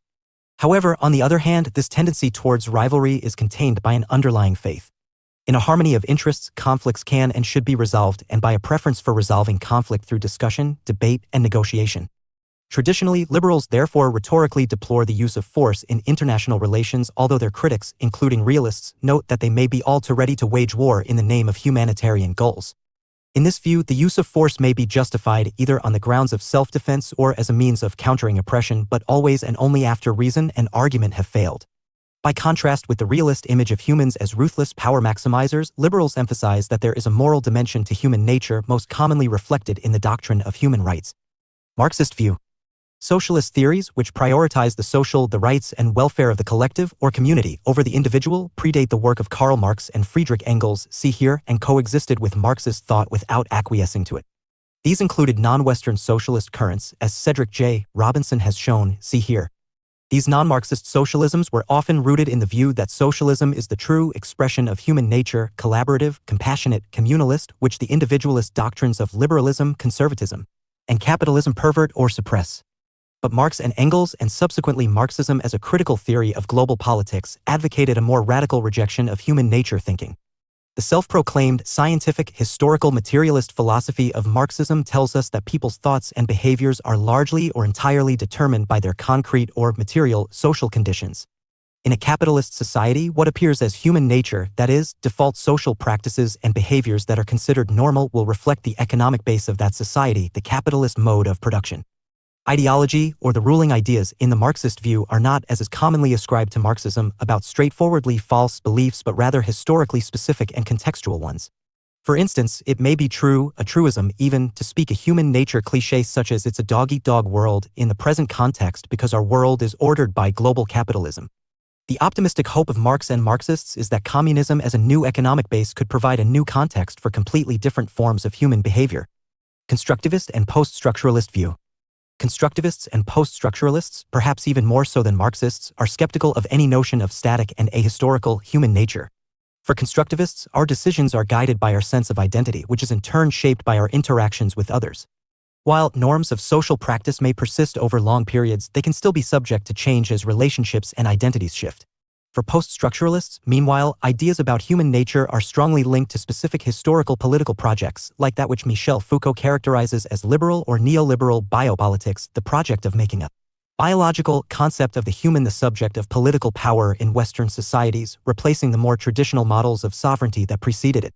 Human nature, from this perspective, is one category of political discourse and a grand narrative emerging particularly from the Enlightenment period through which people establish and exercise power. Feminist view. Feminists, especially after the work of second-wave thinkers such as Simone de Beauvoir, see here, and third-wave post-structuralist gender theorists like Judith Butler, see here, have largely rejected the concept of human nature. This is because traditional ideas about innate, natural gender differences between men and women, which invariably cast women as inferior and limited with respect to men in a variety of ways, are at the core of patriarchy, see here. Nature has been ideologically defined and weaponized in patriarchal societies to represent women as physically and mentally inferior to men. The view that women are naturally predisposed to caring and domestic labor, rather than business, politics, or public life, has been the rationale for their confinement to the private sphere of the home and the family, and for their exclusion from a wide range of social practices and professions. Feminists seeking to advance or protect the rights of transgender and intersex people, meanwhile, abhor and reject the view that a male/female binary is the natural order. Gendered ideas about human nature are among the most strongly embedded in society. That said, some feminist theorists of global politics do not reject the idea of natural or inherent gender difference altogether. While J. and Tickner, see here, calls Morgenthau's realist approach a partial masculine view of human nature, she emphasizes that human nature includes both masculine and feminine traits, and that global politics could use more of the latter. Postcolonial view. For many postcolonial thinkers, the Western concept of human nature developed through medieval European philosophy and continued in the realist and liberal traditions of IR theory is highly problematic. It is not only that the particular conceptions of human nature at stake, whether more pessimistic as in the realist tradition or It is not only that the particular conceptions of human nature at stake, whether more pessimistic as in the realist tradition or optimistic as in the liberal tradition, are Eurocentric, but also that they determine the horizons of humanity itself. These ideas of human nature were central to the justifications of colonialism, which emerged alongside them, since they designated those who did not fit the Eurocentric model as subhuman. Some tribes of Native Americans, for example, were commonly characterized as a subnormal or inferior race by white European colonizers, precisely on the basis that their behavior was too peaceable and closely connected to the natural environment to fit with European ideas about human nature. From the postcolonial perspective, defining human nature is an enterprise also designed to define its other, those who are to be understood as not fully human, and to provide a pseudoscientific and moral basis for their oppression. Nevertheless, it is important to note that non-Western visions of human nature also exist, some of which are captured by the Asian values debate. See here. Non-Western ideas of human nature are often less individualistic in character, statecraft, and the national interest.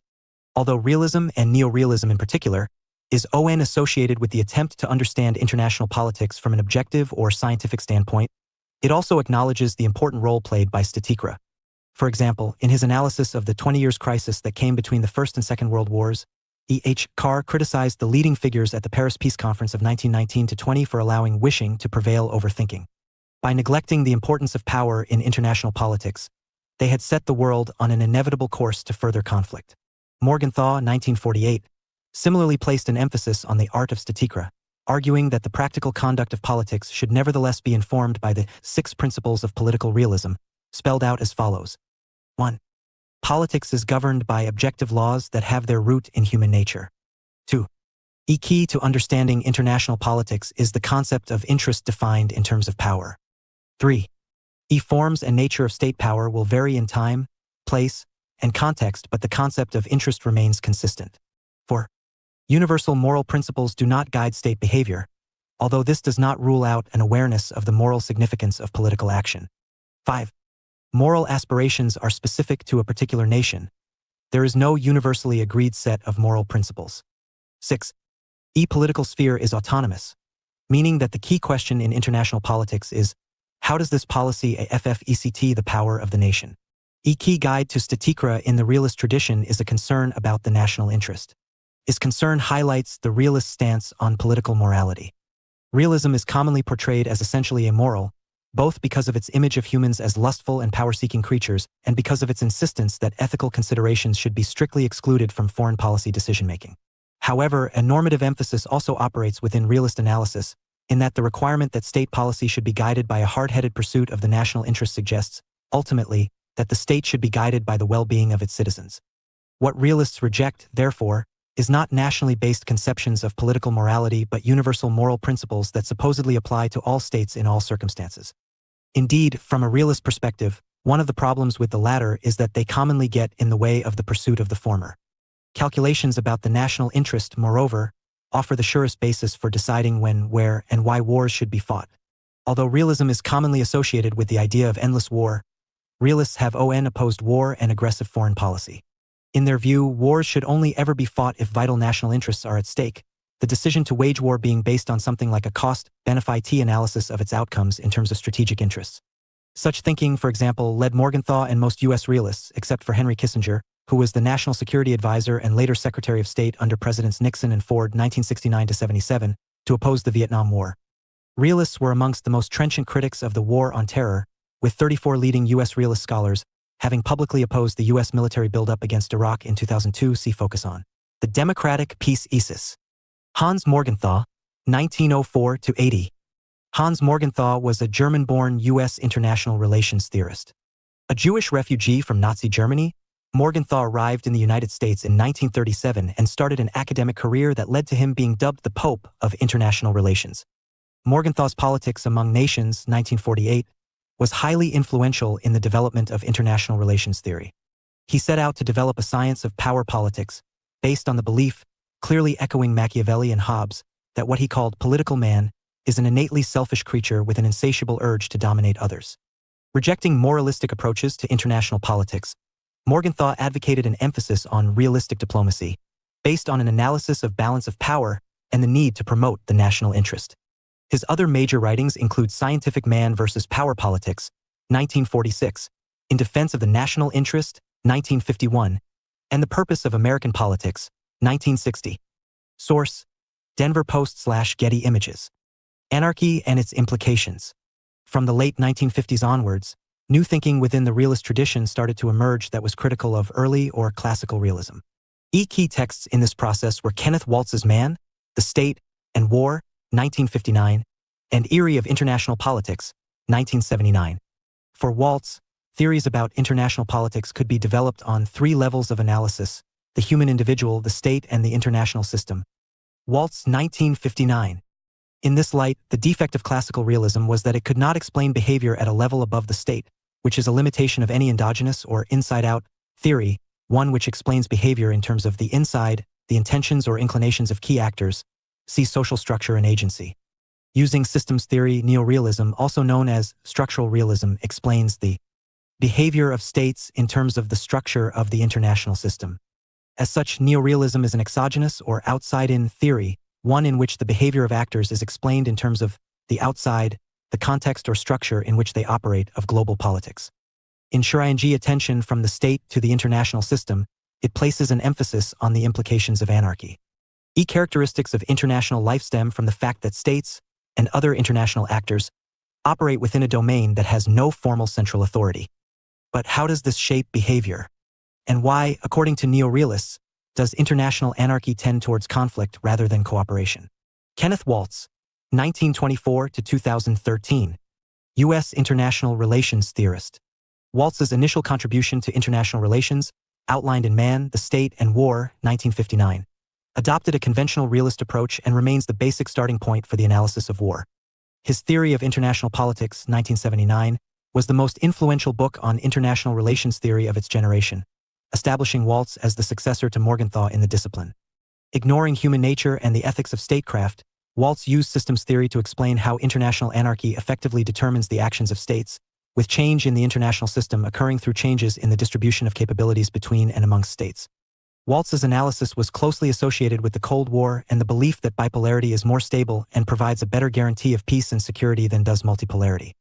Neorealists argue that international anarchy necessarily tends towards tension, conflict, and the unavoidable possibility of war for three main reasons. In the first place, as states are separate, autonomous, and formally equal political units, they must ultimately rely on their own resources to realize their interests. International anarchy therefore results in a system of self-help, because states cannot count on anyone else to take care of them. Second, relationships between and amongst states are always characterized by uncertainty and suspicion. This is best explained through the security dilemma Booth and Wheeler 2008. Although self-help forces states to ensure security and survival by building up sufficient military capacity to deter other states from attacking them, such actions are always liable to be interpreted as hostile or aggressive. Uncertainty about motives therefore forces states to treat all other states as enemies, meaning that permanent insecurity is the inescapable consequence of living in conditions of anarchy. Conflict is also encouraged by the fact that states are primarily concerned about maintaining or improving their position relative to other states, that is, about making relative gains. Apart from anything else, this discourages cooperation and reduces the effectiveness of international organizations because, although all states may benefit from a particular action or policy, each state is actually more worried about whether other states benefit more than it does. Polarity, stability, and the balance of power. However, the fact that states are inclined to treat other states as enemies does not inevitably lead to bloodshed and open violence. Rather, neorealists, in common with classical realists, believe that conflict can be contained by the balance of power, a key concept for all realist theorists. However, while classical realists treat the balance of power as a product of prudent statikra, neorealists see it as a consequence of the structural dynamics of the international system and specifically of the distribution of power, or capacities between and among states. In short, the principal factor affecting the likelihood of a balance of power and therefore the prospect of war or peace is the number of great powers operating within the international system. Although neorealists believe that there is a general bias in the international system in favor of balance rather than imbalance, see to balance or to bandwagon, world order is determined by the changing fate of great powers. This is reflected in an emphasis on polarity. Neorealists have generally associated bipolar systems with stability and a reduced likelihood of war, while multipolar systems have been associated with instability and a greater likelihood of war. Is inclined neorealists to view Cold War bipolarity, see here, in broadly positive terms as a long peace, but to warn about the implications of rising multipolarity in the post-Cold War era discussed in more detail in Chapter 10. Realists, nevertheless, disagree about the relationship between structural instability and the likelihood of war. For so-called offensive realists, for instance John Mearsheimer, as the primary motivation of states is the acquisition of power, if the balance of power breaks down as it tends to in conditions of multipolarity, there is a very real likelihood that war will break out. Mearsheimer 2001.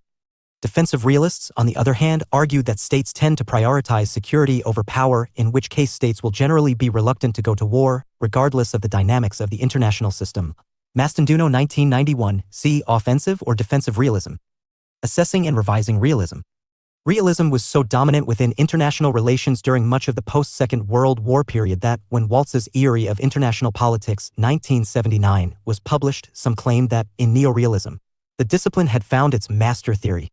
Amongst the reasons for realism's dominance was that the Cold War, characterized as it was by superpower rivalry and a nuclear arms race, made the politics of power and security appear to be undeniably relevant and insightful. Waltz, 1986, was thus able to assert that realism identifies a small number of big and important things. However, in a process that began during the 1970s and 1980s, but was significantly accelerated by the end of the Cold War, more and more aspects of world politics came to be shaped by developments that either ran counter to realist expectations or highlighted the limitations of realist analysis. Essay included the end of the Cold War itself, which realists failed to predict and struggled to explain. See here, the growing impact of non-state actors on world affairs, the advance of globalization, and the increased significance of issues related to human rights. Realism's centrality within international relations therefore came under growing pressure. Not only was greater attention given to rival theoretical approaches in the form of revived liberalism and new critical voices such as constructivism, but a growing number of realists, sometimes called weak or hedged realists, sought to blend the core principles of realist analysis with a range of wider political possibilities. Nevertheless, while the impulse to establish the overall explanatory priority of realism over rival traditions may have receded, the continued relevance of realist theory is rarely doubted. And few deny that realism should form part of the analytical toolkit of every serious student of international relations. Donnelly 2000. This applies, in part, because the acceptance that anarchy, albeit perhaps modified by other developments, remains a basic feature of world politics extends well beyond realism. Neorealist thinking about the structural dynamics of a self-help international system is, therefore, seldom dismissed out of hand. Moreover, in a range of areas realism continues to be in the forefront of contemporary debate. This can be seen in the case of debate, especially in the United States, about U.S. foreign policy, as was apparent over the War on Terror and especially the invasion of Iraq, and over how the United States should respond to the rise of China. Since the 1990s, one of the clearest trends in realist theory has been the tendency to fuse systems analysis with a unit-level approach, giving rise to what has been called neoclassical realism. Rose 1998. Neoclassical realists, such as Randall Schweller, William Walforth, and Fareed Zakaria, practice a form of foreign policy analysis that connects classical realist thinking on decision-making and leadership and human behavior to more structural factors including anarchy and world order. Greater openness to the insights of classical realism has, in particular, allowed renewed stress to be placed on the importance of statikra. This underlines that the most enduring lesson taught by realist theory is perhaps that actions, however well-intentioned, may always have unintended consequences, implying that, where possible, international affairs should be approached with caution and prudence. Innovative revisions of realist thought in more recent years, including Errol Henderson's 2015 exploration of African realism, seek to bring classical and neorealist theory, which traditionally paid little attention to colonialism and its legacies, into a dialogue with the realities of a post-colonial world. Henderson notes what he calls both the empirical neglect and racism in IR regarding Africa, with Western IR theorists either ignoring African involvement in global politics or treating it as a set of failed states that evidence the dangers of anarchy. He suggests, however, that a modified realist lens can allow us to understand how and why conflict has been such a persistent feature of Cold War and post-Cold War African international relations. Henderson's point is that while the powerful Western states and the liberal international institutions they have created tend to preach a liberal paradigm to African societies, in practice these states tend to adopt realist approaches to their relations with one another as a result of both the push of African agency and the pull of global forces on African foreign policy behavior. Henderson 2015, 12. Liberalism. By the end of the Cold War and the turn of the 21st century, it would have been a fair assessment to say that liberalism had become the dominant ideological force shaping Western political thought. Only more recently have explicitly anti-liberal politics and international relations begun to turn this tide, most notably through the 2016 election of Donald Trump as the 45th President of the United States and the United Kingdom's vote to leave the European Union, as well as a wider rightward sure in European politics. Indeed, some portray liberalism as the ideology of the industrialized West and identify it with Western civilization itself. Liberal ideas and theories had a considerable impact on the discipline of international relations as it took shape following the First World War, although they drew on a much older tradition of so-called idealist theorizing that dates back, via Kant's belief in the possibility of universal and perpetual peace, to the Middle Ages and the ideas of early just war thinkers such as Omis Aquinas. Marginalized during the early post-1945 period due to the failure of the liberal-inspired Versailles settlement and the ascendancy of realist thought, liberal ideas nevertheless attracted growing attention from the 1970s onwards. In the form of so-called neoliberal institutionalism, is largely stripped liberalism of its idealist trappings. The end of the Cold War, sometimes seen as the liberal moment in world affairs, the growing impact of globalization, and a new wave of democratization in the 1990s each gave liberal theory additional impetus. Idealism. Idealism, sometimes called utopianism, see here, is an approach to international politics that stresses the importance of moral values and ideals rather than power and the pursuit of the national interest. As a guide to foreign policy making, idealism is essentially a variant of liberal internationalism. It reflects a strong optimism about the prospects for international peace, usually associated with a desire to reform the international system by strengthening international law, see Chapter 15, and embracing cosmopolitan ethics. However, idealism is not coextensive with liberalism. Idealism is broader and more nebulous than liberalism, and modern liberal theorizing is often disconnected from the idealist impulse. The central theme of liberalism in all its forms is the notion of harmony or balance amongst competing interests. Individual, groups, and, for that matter, states may pursue self-interest, but a natural equilibrium will tend to assert itself. At a deeper level, competing interests complement one another. Conflict is never irreconcilable.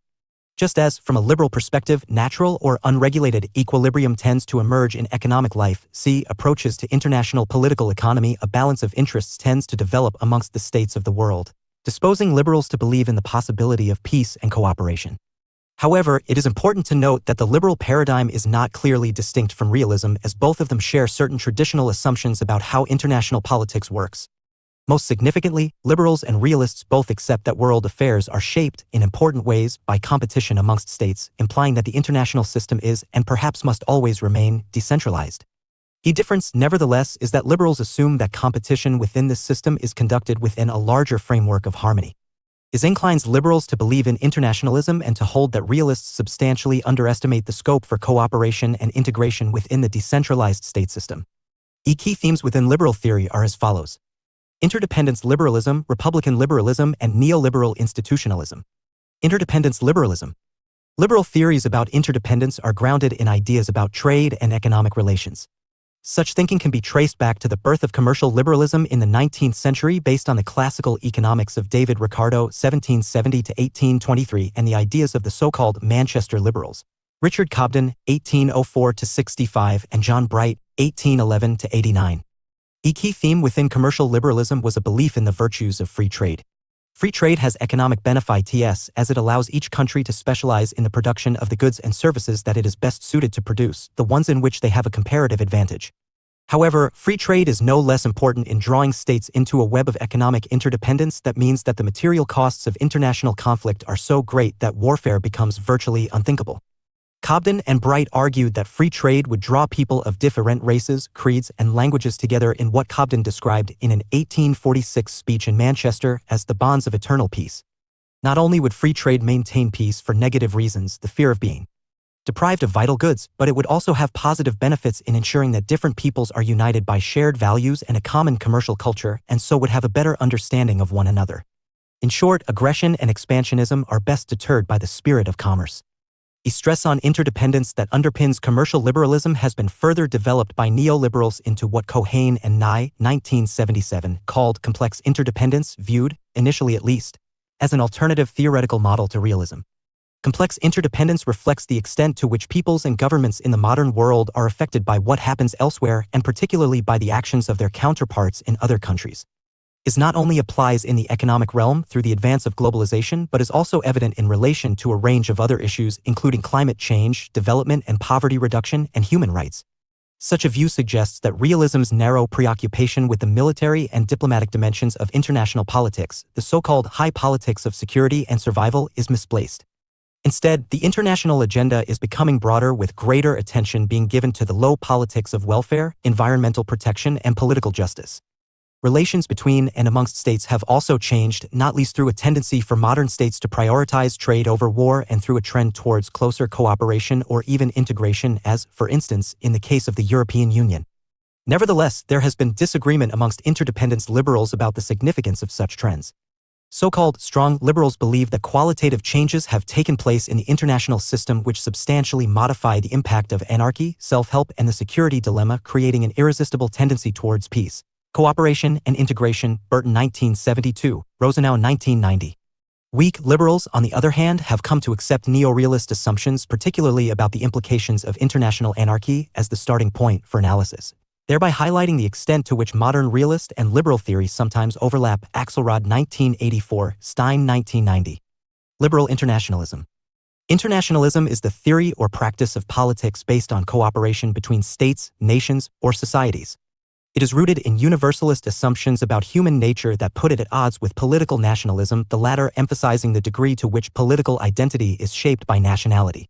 However, liberal internationalism is compatible with nationalism in the sense that it calls for cooperation or solidarity among pre-existing nations rather than for the removal or abandonment of national identities altogether. Internationalism thus differs from cosmopolitanism. Liberal internationalism is reflected in support for free trade and economic interdependence as well as a commitment to construct or strengthen international organizations. Republican liberalism. Like classical realism, the liberal perspective on international politics adopts an inside-out approach to theorizing. Larger conclusions about international and global affairs are thus derived from assumptions about their basic elements. Although liberalism's stress on peace and international harmony contrasts sharply with the realist belief in power politics, the two perspectives are united in viewing states as essentially self-seeking actors. Each state therefore poses at least a potential threat to other states. However, unlike realists, liberals believe that the external behavior of a state is crucially influenced by its political and constitutional makeup. This is reflected in a tradition of Republican liberalism that can be traced back to Woodrow Wilson, see here, if not to Kant. While autocratic or authoritarian states are seen to be inherently militaristic and aggressive, democratic states are viewed as naturally peaceful, especially in their dealings with other democratic states. Doyle 1986, 1995. The aggressive character of authoritarian regimes stems from the fact that they are immunized from popular pressure and typically have strong and politically powerful armies. As they are accustomed to the use of force to maintain themselves in power, force becomes the natural mechanism through which they deal with the wider world and resolve disputes with other states. Liberals, moreover, hold that authoritarian states are inherently unstable because they lack the institutional mechanisms for responding to popular pressure and balancing rival interests, and are so impelled towards foreign policy adventurism as a means of regime consolidation. If the support of the people cannot be ensured through participation and popular consent, patriotic war may provide the only solution. In this light, liberals have seen democracy as a guarantee of peace. The democratic peace thesis resurfaced with particular force in the aftermath of the collapse of communism, notably in the writings of Francis Fukuyama. In Fukuyama's view, the wider acceptance of liberal democratic principles and structures and the extension of market capitalism amounted to the end of history and also promised to create a more stable and peaceful global order.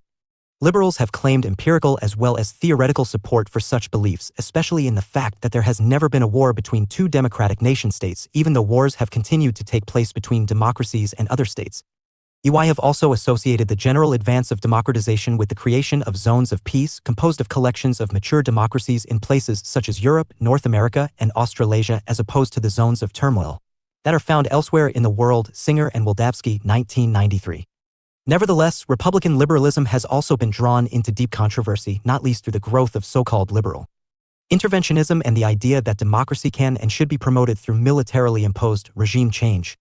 This issue is examined in more detail in Chapter 10 in association with the War on Terror.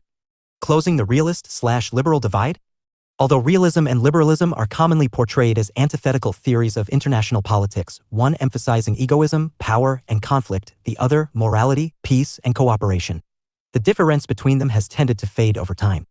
One of the characteristic features of neoliberals is an acceptance of certain neo-realist assumptions, making them, for instance, happier than traditional liberals to explain state behavior in terms of self-interest and to accept that the international system is essentially anarchical. Similarly, most modern realists are weak or hedged realists in that they accept that international politics cannot be explained exclusively in terms of power, self-interest, and conflict.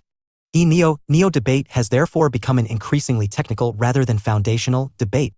The idea that international politics is best explained in the light of both realist and liberal insights recognizing the counterbalancing forces of conflict and cooperation has been championed since the 1960s by theorists who subscribe to the notion of international society, see here, sometimes seen as the English School of International Relations. His view modifies the realist emphasis on power politics and international anarchy by suggesting the existence of a society of states rather than simply a system of states, implying that international relations are rule-governed and that these rules help to. His view modifies the realist emphasis on power politics and international anarchy by suggesting the existence of a society of states rather than simply a system of states, implying that international relations are rule-governed and that these rules help to maintain international order.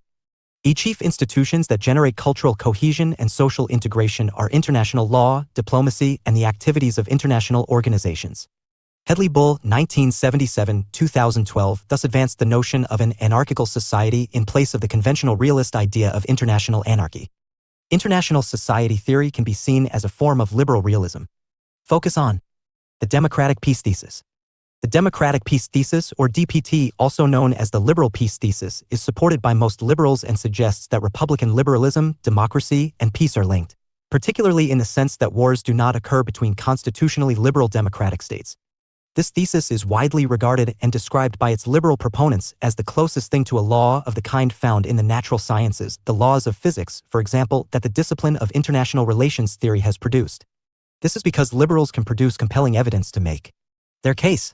But the thesis is rooted in Kant's 18th-century philosophical republicanism. It was his view that since wars tended to be fought in the interests of competitive monarchs rather than ordinary people, more government by, or at least for, the people should mean less war. Democratic peace theorists claim that the data bears this argument out. In its modern form, Michael W. Doyle has been the foremost proponent of what he calls the dyadic liberal peace thesis. This version of the theory suggests Kant was overly optimistic in his monadic vision where the whole world would be pacified by the creation of more republics. Liberal democracies, Doyle argues, do not seem to go to war with one another yet seem to be as war-prone as any other regime. Doyle, 1997, 294. Significance: the DPT has been one of the most influential ideas in not only the theory but also the practice of international relations. It has garnered support from and been a guiding principle of both politically liberal and politically conservative governments in Western liberal democracies. In 1994, the Democrat U.S. President Bill Clinton explained his interventionist post-Cold War American foreign policy stance with the principle that democracies don't attack each other, while a decade later, in 2004, the Republican President George W. Bush described the new war on terror phase of military interventionism in identical terms: democracies don't go to war with each other. The doctrines of humanitarian intervention and the responsibility to protect, see Chapter 14, have been closely informed by the belief that creating new liberal democracies through military intervention will ultimately make the world a more peaceful place, and that intervening militarily in other states waging war to promote, create, or stabilize and protect liberal democracy is therefore a moral good. The evidence to support the DPT includes the Correlates of War Project database, which attempts to keep a record of every armed conflict. DPT theorists suggest that this data shows there has never been a war between any two liberal democratic states. Despite its widespread adherence, including among the most prominent leaders in the post-Cold War West, the DPT has also been extremely controversial, not least with other theorists of global politics. Realists have fiercely resisted what they see as the dangerous hubris of the moralizing belief adopted by Western governments that they are on the right side of history. Their position is that war is inevitable at times but nonetheless tragic and undesirable, while prudence and strategic reasoning are vital.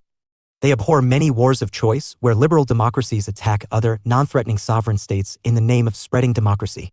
In the run-up to the 2003 invasion of Iraq, for example, most influential living realist thinkers, including John Mearsheimer, Thomas Schelling, Randall. The bombing of Baghdad, 2003. Source: Nam Hun Sung/Getty Images. Schweller, Stephen Walt, and Kenneth Waltz co-signed an advertisement in the New York Times warning that the imminent war, which President Bush justified through the language of democracy promotion, would be unnecessary, had no plausible exit strategy, would jeopardize the campaign against al-Qaeda, and was not based on any imminent threat to America or its allies. The ad was headlined, "War with Iraq is not in America's national interest, Art et al. 2002. Critical theorists, see Chapter 4, meanwhile, have highlighted the selective and fuzzy interpretations or definitions of liberalism, democracy, and war at stake in the DPT. Tarak Barkawi and Mark Laffey, 2001, pp. 13-14, for instance, point to the terminological conflation of liberalism and democracy in the DPT, noting that Democracy and liberalism are distinct and by no means necessarily compatible. Democracy is about popular rule. Liberalism, in contrast, is about the construction of a particular kind of social order organized around the individual and his or her rights. They and other critical scholars note that the way these variables are defined in the DPT is slippery and means that when theorists say there have been no wars between liberal democracies, they exclude, for example, proxy wars and coups, such as the US-backed overthrow of various democratically elected left-wing governments in Latin America. Others have suggested that the bifurcation of the world into democracies and non-democracies creates a generally more bellicose world order pervaded by what are perceived to be existential threats. Geiss, Brock, and Muller 2006. Post-structuralists have been particularly critical of the contemporary liberal way of war. Dillon and Reed 2009, suggesting that the post-9/11 security policies of Western states have brought about an era of liberal terror. Evans 2013. Postcolonial theorists, meanwhile, have viewed the DPT as a fig leaf for violent neocolonial policies pursued by major Western powers in the Global South. The post-Cold War era has arguably been an age of liberal wars rather than a period of democratic peace. Friedman 2005. Western liberal democracies may, if anything, have been more bellicose than other types of state, starting preemptive wars on the basis of flimsy plans to democratize other societies. The DPT was, therefore, already at something of a low point when the new wave of anti-liberal politics hit the West with the 2016 election of President Trump in the United States. Trump's America First anti-globalist rhetoric offers a less interventionist vision for U.S. foreign policy, and despite an often aggressive stance on China and the 2019 drone assassination of a senior Iranian general, he was the first post-Cold War U.S. president not to deploy troops into a new military intervention within his first presidential term. Neoliberal institutionalism. A chief external mechanism that liberals believe is needed to constrain the ambitions of sovereign states is international organizations. It reflects the ideas of what is called neoliberal institutionalism. The basis for such a view lies in the domestic analogy, the idea that insight into international politics can be gained by reflecting on the structures of domestic politics. Taking particular account of social contract theory as developed by thinkers such as Hobbes and John Locke, 1632–1704, this highlights the fact that only the construction of a sovereign power can safeguard citizens from the violence and danger of the state of nature. If order can only be imposed from above in domestic politics, the same must be true of international politics.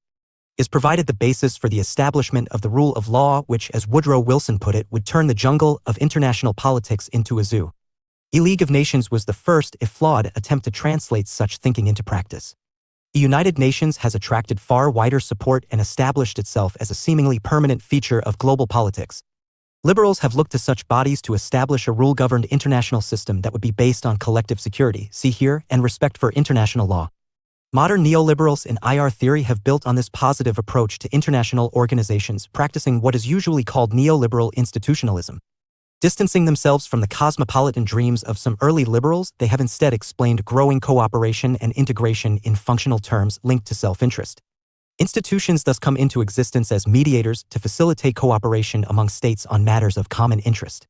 Whereas neorealists argue that such cooperation is always difficult and prone to break down because of the emphasis by states on relative gains, neoliberals assert that states are more concerned with absolute gains. Instead of constantly engaging in one-upmanship, states are always willing to cooperate if they calculate that they will be better off in real terms as a result.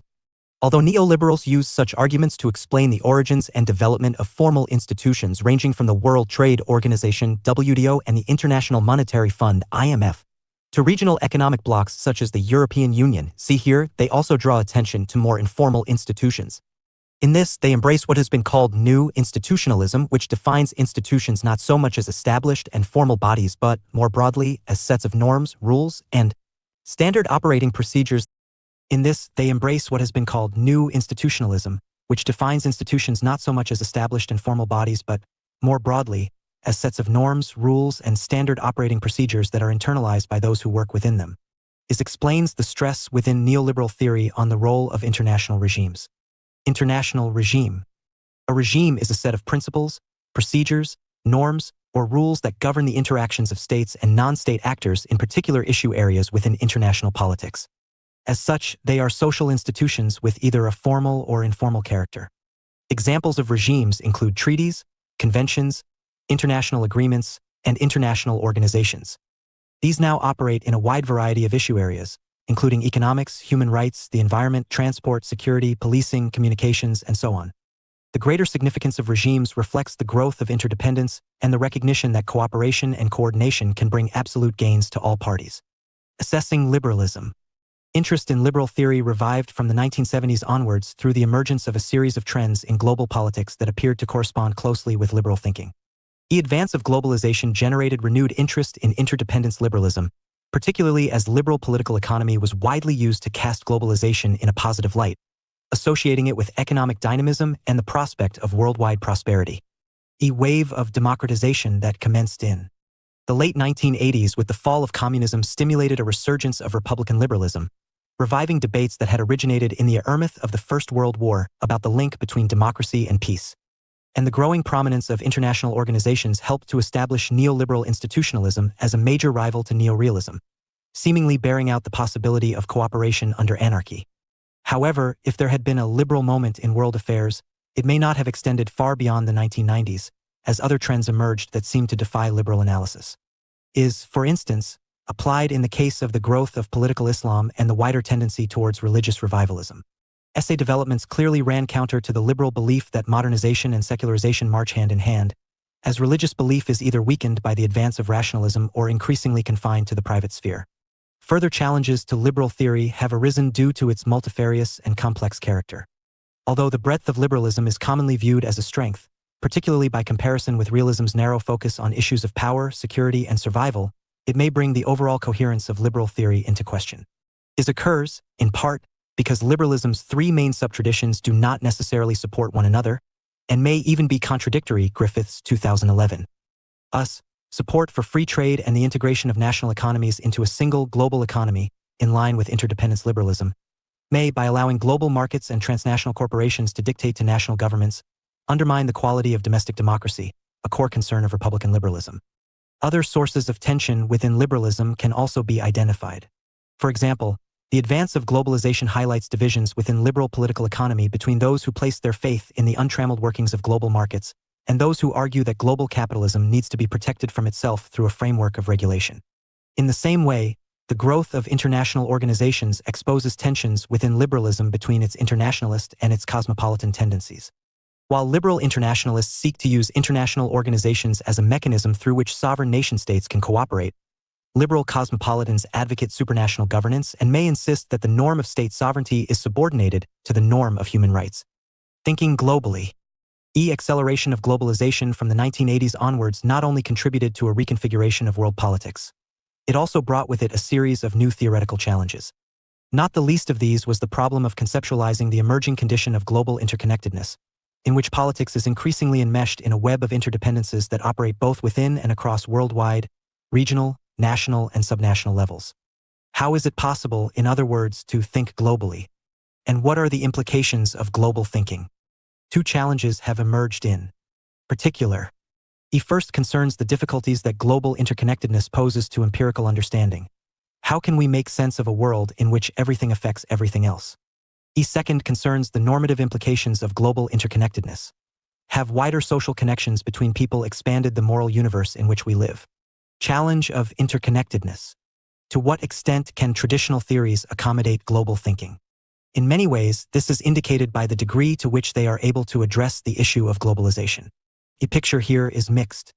As far as realism is concerned, its core focus on unit-level analysis, taking the state to be the primary actor on the world stage, puts it starkly at odds with most of the claims made about globalization, especially the idea of an interlocking global economy. Insofar as realists have addressed the issue of globalization, it is to deny that it is anything new or different. Globalization is more of the same, a game played by states for states. A much vaunted interdependent world is thus largely a myth from a realist perspective. Kenneth Waltz, 1999, page 694, argued that globalization is the fad of the 1990s and globalization is made in America, insisting that what the United States, and as a consequence the wider West, called globalization was really self-interested U.S. foreign policy. The reality of globalization, Waltz claimed, was the United States instrumentalizing international financial institutions such as the IMF to force a golden straitjacket of neoliberal economic reforms on third world countries, reforms that largely benefited U.S. capital and trade, while simultaneously aiming to garrison much of the world and to look for ways of keeping troops in foreign countries rather than withdrawing them, with American military might acting as the iron fist concealed in the velvet glove of globalization. Liberals, on the other hand, have been eager to incorporate the phenomenon of globalization into their thinking. For liberals, the advent of globalization fitted in well to long-established ideas about economic interdependence and the virtues of free trade. Much hyperglobalist theorizing, indeed, is based on liberal assumptions, especially about the tendency of the market to achieve long-term equilibrium, bringing with it both general prosperity and widening freedom. Adam Smith's image of the invisible hand of market competition can therefore be seen to provide the basis for a market-based and unashamedly positive model of global interconnectedness. Andrew Moravcsik, who has been among the most influential of contemporary liberal IR theorists, actually defines liberalism as a theory of international politics that believes the fundamental force in world politics is globalization, OpenLearn 2014, which he describes as the increasing interdependence of groups of people in different societies. Moravcik's liberal intergovernmentalism is a theory specifically designed to explain the existence of the European Union and the history of post-war European integration, particularly tricky phenomena for realists to explain, given the voluntary ceding of sovereign powers from member states to the supranational organs of the Union, which suggests that survival as states might not be states' top priority at all. But Moravcsik and others have extended this theory to the level of global politics. For these liberals, globalization is the engine through which we will see ever closer interdependence and cooperation in international relations as a consequence of the accumulation of shared preferences of the citizens of different countries being realized at the level of foreign policy.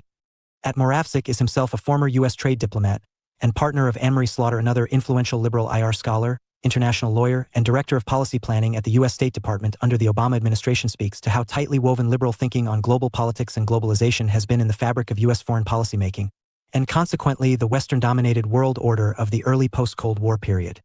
President Trump's explicit rejection of liberalism and what he calls globalism, along with his specific foreign policy stances and President Trump's explicit rejection of liberalism and what he calls globalism, along with his specific foreign policy stances and appointments to key diplomatic roles, suggests a decisive sure away from the pro-globalization liberalism that has been central to shaping world order for much of the last century.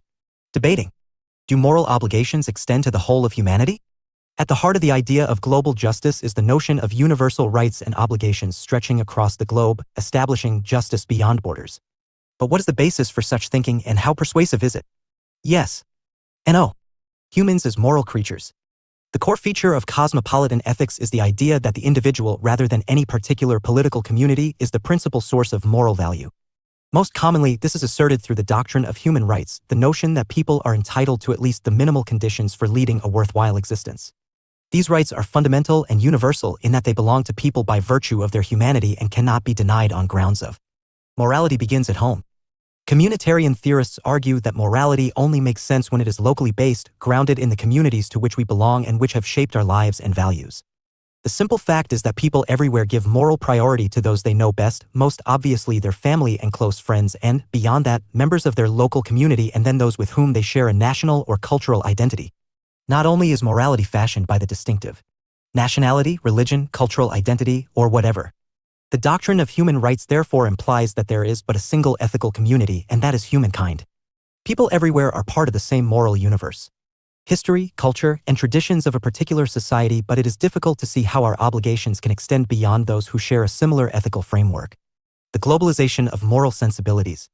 The narrowing of moral sensibilities just to people within our own society is unsustainable in a world of increasing interconnectedness.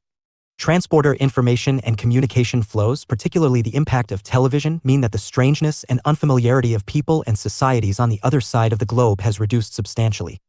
News reports and especially pictures of, for instance, the 2004 Indian Ocean tsunami provoked massive outpourings of humanitarian concern in other parts of the world, helping to fund major programs of emergency relief. Globalization therefore has an important and irresistible moral dimension. The agency problem. The idea of universal rights only makes sense if it is possible to identify who is obliged to do what in relation to the rights bearers.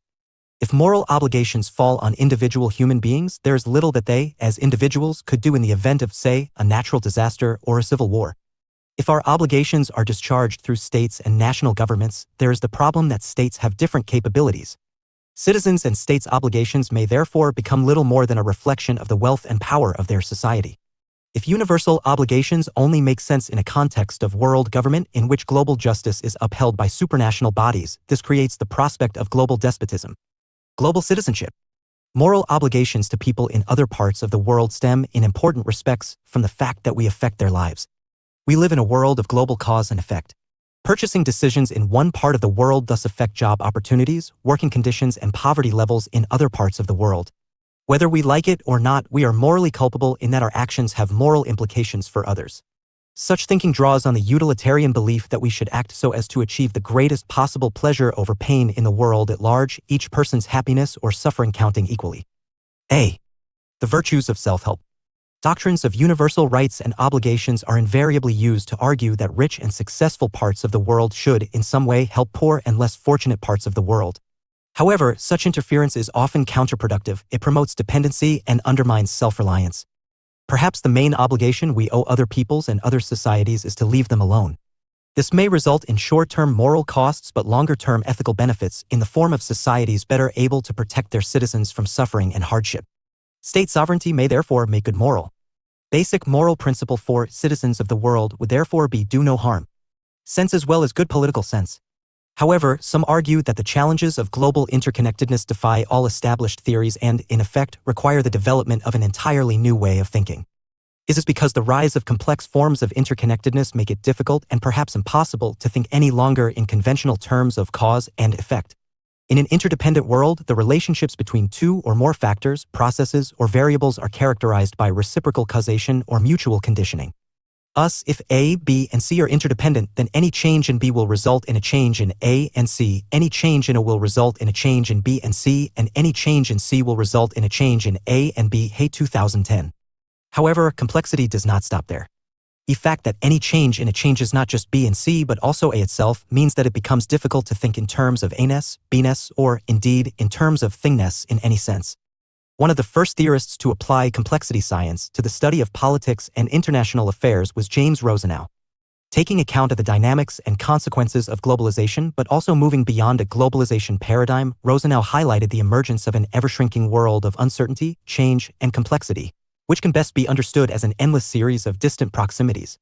Complex interconnectedness arguably challenges the very basis of reasoning in the Western tradition, which dates back to Aristotle's assertion that everything must either be or not be.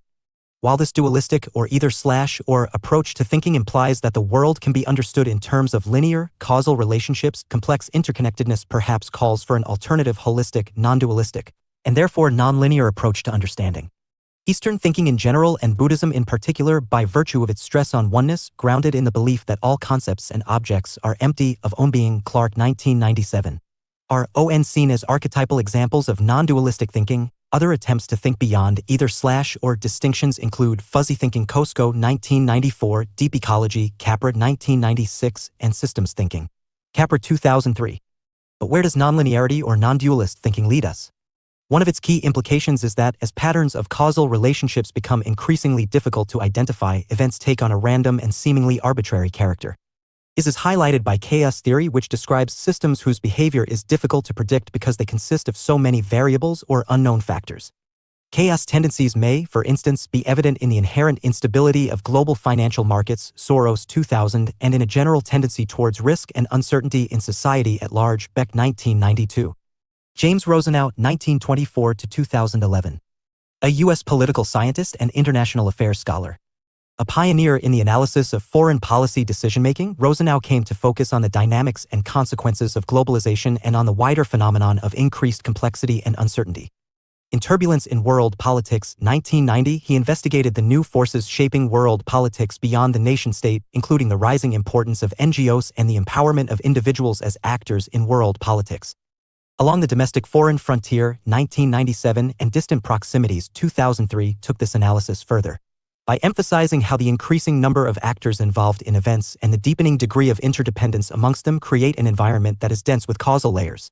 His concept of fragmentation attempted to capture dynamics that operate beyond globalization, notably localization and decentralization. Source, courtesy of Institute of Global Leadership. Cosmopolitanism. Global interconnectedness does not merely challenge us in terms of how we understand the world but also, perhaps, in terms of our moral relationships.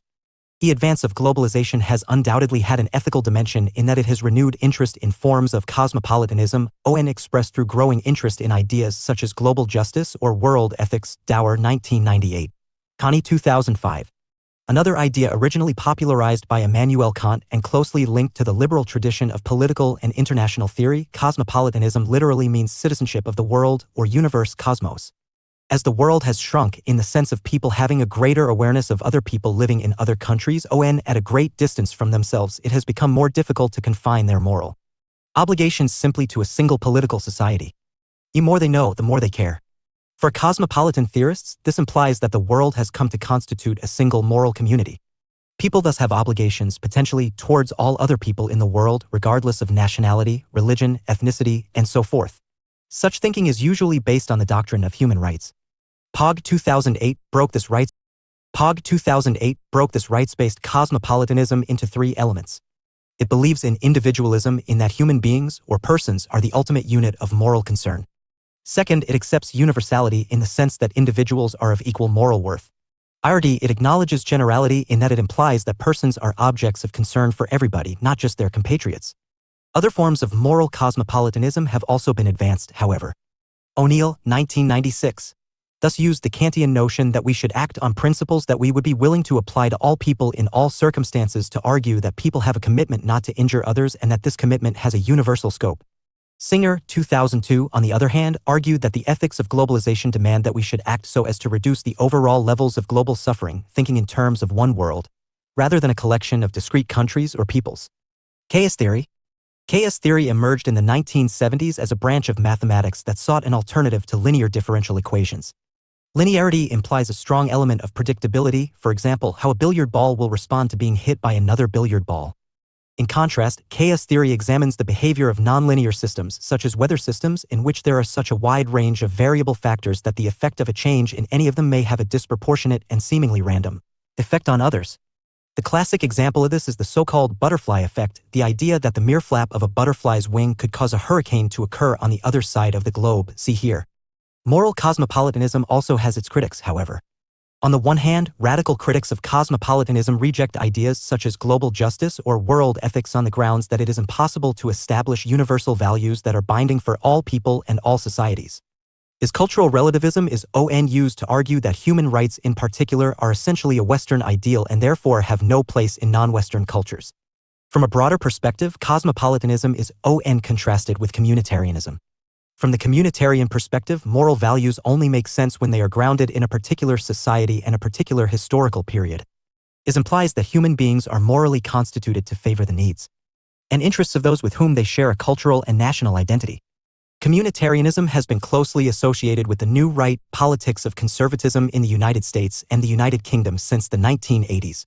In 2016, when the British Conservative Party politician Theresa May became Prime Minister in the wake of the UK's referendum on EU membership to underscore her commitment to seeing through the Brexit a majority of voters had chosen, she issued a succinct statement of the communitarian response to cosmopolitanism: if you believe you're a citizen of the world, you're a citizen of nowhere. In other words, the world or the global is simply not a political community. His refutation of the cosmopolitan ideal has been at the heart of the anti-liberal, anti-globalist turn in Western politics in recent years, which has been articulated in opposition to corporate globalization and the international outsourcing of jobs, but also to immigration in general and liberal cosmopolitan citizenship sensibilities in particular. On the other hand, moderate critics accept that universal values such as human rights may make moral sense, but they nevertheless object to the priority that they are accorded within moral cosmopolitanism, Nagel 2005. In this view, although the desire, for example, to reduce overall levels of global suffering may be laudable, this is accepted as an unreliable, indeed unrealistic, guide for day-to-day moral reasoning, which will inevitably be shaped by more personal and local concerns. Cosmopolitan ethics, therefore, may exist but only on the basis of a thin sense of moral connectedness rather than the thick sense of moral connectedness that emerges within nations and local communities. Walzer, 1994. As traditional theories, both realism and liberalism offer us a number of useful tools for explaining and understanding global politics. I propose clear explanatory models of the rules they believe govern international relations, and they each offer potential guides to action for the makers of foreign policy. In this sense, though they come from quite different political and theoretical traditions, both realists and liberals want to enable us to better understand, live with, reform, and steer the global politics we find ourselves in, the status quo. This is precisely what differentiates them from the critical theories explored in the next chapter, each of which seeks to overturn some of the traditional ways of seeing international relations and to offer a more radical critique and program for change than liberals or realists could endorse. Summary. The realist model of power politics is based on the combined ideas of human selfishness or egoism and the structural implications of international anarchy. While this implies a strong tendency towards conflict, bloodshed and open violence can be constrained by the balance of power. The key dynamics in the international system flow from the distribution of power or capacities between and among states. The central theme of the liberal view of international politics is a belief in harmony or balance. The tendency towards peace, cooperation, and integration is by factors such as economic interdependence, brought about by free trade, the spread of democracy, and the construction of international organizations. However, over time, liberalism or neoliberalism has become increasingly indistinct from realism. Increased levels of global interconnectedness linked to accelerated globalization have brought a series of new theoretical challenges. These include the difficulties that complexity poses to conventional linear thinking, the possibility that the world now constitutes a single moral community. Questions for discussion. Does all politics boil down to power and the pursuit of self-interest? To what extent is realism a single, coherent theory? How do realists explain periods of peace and stability? Why do liberals believe that world affairs are characterized by balance or harmony? Is the democratic peace thesis persuasive? Are states concerned more with relative gains or with absolute gains? Do traditional theories merely legitimize the global status quo?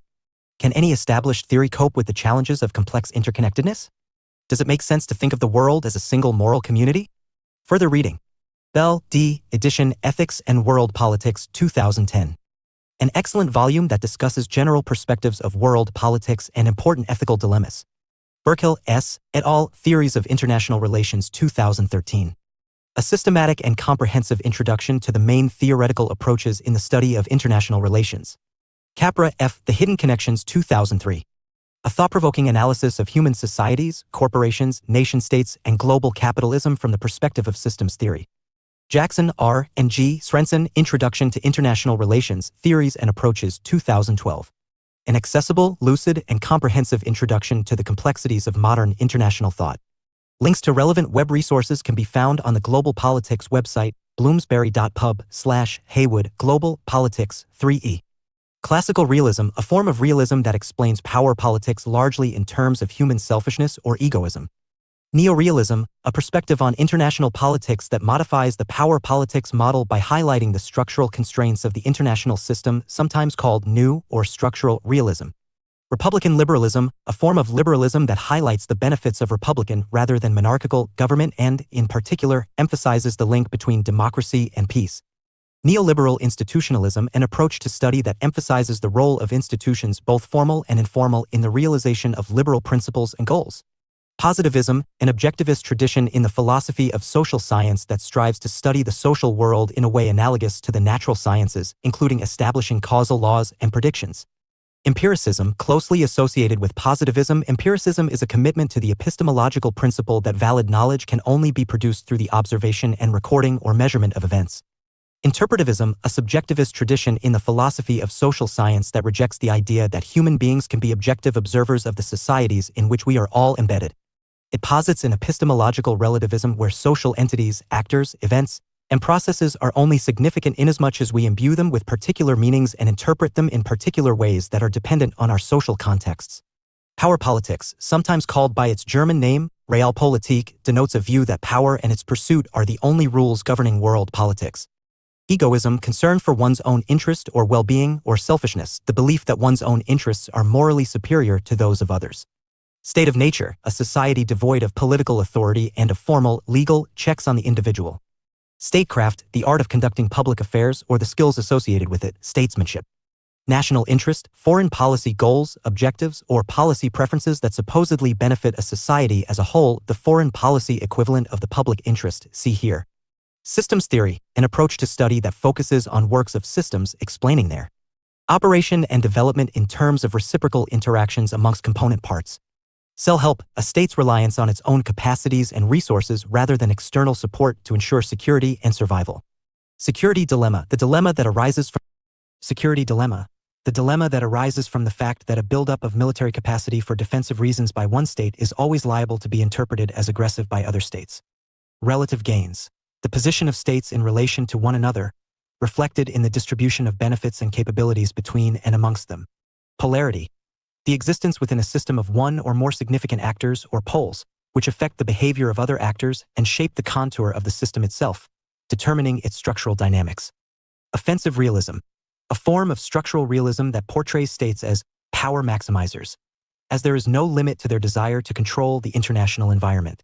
Defensive realism, a form of structural realism that views states as security maximizers, placing the desire to avoid attack above a bid for world power. Neoliberal institutionalism, a school of thought within liberalism that emphasizes the scope for cooperative behavior within the international system while not denying its anarchic character. Commercial liberalism, a form of liberalism that emphasizes the economic and international benefits of free trade, leading to mutual benefit and general prosperity, as well as peace amongst states. Free trade, a system of trade between states not restricted by tariffs or other forms of protectionism. High politics, issue areas that are of primary importance, usually taken to refer to defense and foreign policy generally, and particularly to matters of state self-preservation. Low politics, issue areas that are seen not to involve a state's vital national interests, whether in the foreign or the domestic sphere. Democratic peace thesis, the notion that there is an intrinsic link between peace and democracy, in particular that democratic states do not go to war with one another. Rule of law, the principle that law should rule, in the sense that it establishes a framework within which all conduct and behavior takes place. Absolute gains, benefits that accrue to states from a policy or action regardless of its impact on other states. Democratization, the transition from authoritarianism to liberal democracy, reflected in the granting of basic freedoms and political rights, the establishment of competitive elections, and the introduction of market reforms. Distant proximity, a phenomenon rooted in complexity, in which what seems to be remote also seems to be close at hand. Cultural relativism, the view that matters of right or wrong are culturally determined, and that moral orders are particular to the time and place in which they emerge, rather than immutable and universal. Communitarianism, the belief that the self or person is constituted through the community, in the sense that individuals are shaped by the communities to which they belong. For 444. Critical Theories of Global Politics. Source: Elsie Dippener/IM/Getty Images. Preview. Since the 1980s, a key shift in the theorization of global politics has meant that the traditional theories discussed in Chapter 3 have been losing intellectual ground to critical theories. These approaches stress that theorists and analysts of international relations are embedded in their specific cultural, political, historical, and fundamentally social contexts, and that their theories are also products of these contexts. Traditional theorists of international relations, certainly by the late 20th century, tended to make strong claims about the objectivity of their theories. Neorealists and neoliberal institutionalists, especially, frame their theories as objective or scientific attempts to explain global politics, drawing upon empirical data in a similar way to the work of natural scientists. However, critical theorists, whose numbers have continued to swell in the early 21st century, reject such a characterization. On the contrary, they argue, traditional theories of international relations reflect the particular interests of particular social groups, defined by socially constructed characteristics such as class, race, nation, gender, and sexuality, and serve ideological functions, enabling the continuation of business as usual, the status quo in global politics and world order. This chapter introduces critical theories of global politics, including postcolonialism, feminism, Marxism, post-structuralism, and constructivism, and addresses a set of key questions. What does it mean to be critical? What are the popular critical theories and concepts, and who are the key theorists? And what is the future for critical theories of global politics and their transformational goals? Key issues. What makes a theory or theorist critical? Why are critical theories needed, and how do they relate to traditional theories? Which are the key critical approaches to theorizing global politics? Can critical theories provide answers to global political problems? What are the tensions within critical theory, and what might its future hold? Theory as critique. The critical in critical theory. What does it mean to call a theory critical? Thinking and theorizing critically or engaging in theoretical critique is an ancient and global approach to creating knowledge about and making changes to the world we find ourselves in. In ancient Greece, political philosophers such as Socrates, c. 470 to 399 BCE, Plato c. 428 to 348 BCE, and Aristotle, 384 to 322 BCE, used the critical method of dialectics to propose theories about the world and then subject them to critique, trying to disprove them as a test of plausibility. Contemporaneously, thousands of miles away in Warring States period China, 475 to 221 BCE, great thinkers' reflections recorded in the Changqua Tse took the form of persuasions and stories that similarly proceeded by critique. establishing why a given principle, premise, or strategy was false or weak to demonstrate the strengths of an alternative. Apart from these general uses of intellectual negativity as a tool for producing knowledge about the world, Immanuel Kant is credited with founding what became known as the critical tradition in Western philosophy. Kant's transcendental method of philosophizing involved reflecting on the conditions of possibility for the world to be as it is. In other words, speculating about what kinds of less observable, but ontologically, see here, prior rules must be in place for the particular types of societies and behaviors we see around us to exist as they do. His critical tradition in Western philosophy was particularly useful for thinking about politics and influenced, among others, G.W.F. Hegel, 1770 to 1831, and Karl Marx, see here. In Marx's work, and that of 20th century theorists working in the Marxist tradition, lies the root of the most popular meaning of critical, as it is used in the study of the social world today. In one of his most widely quoted aphorisms, indeed which became so iconic that it would later be engraved on his tomb, contained in the philosophical text now known as German Ideology, Marx wrote that, philosophers have only interpreted the world in various ways. The point, however, is to change it. Marx and Engels, 1974. Frankfurt School critical theorist Max Horkheimer argued that this is the central distinction between traditional and critical theories. Traditional theories seek to explain away the world as they find it, acting as justifications for existing social orders, while critical theories seek to challenge both intellectually and materially the profound injustices of prevailing social hierarchies. His broad yet specific conceptualization of critical theories, as those seeking to highlight the world's tensions and contradictions, while also insisting that better solutions exist, brings together a diverse array of theoretical approaches to global politics. Postcolonial theories and feminist theories have very different focal points than Marxist theories. For instance, yet each shares in common the premise that the world as we find it is characterized by a set of social injustices, racism and white supremacy, sexism and patriarchy, capitalism and class exploitation, and that the purpose of theory should be to highlight and, in so doing, to change the state of affairs. Critical theories and the international. While critical theories gained popularity throughout the 20th century, in fields of study ranging from anthropology to literature, they arrived rather later in the discipline of international relations, IR. Traditional theories, especially realism and liberalism, see Chapter 3, had already defined the field in their own terms. IR core interests in man, the state, and war, as Kenneth Waltz titled his influential book, 1959, became the reference points of the academic discipline and its theoretical anchors.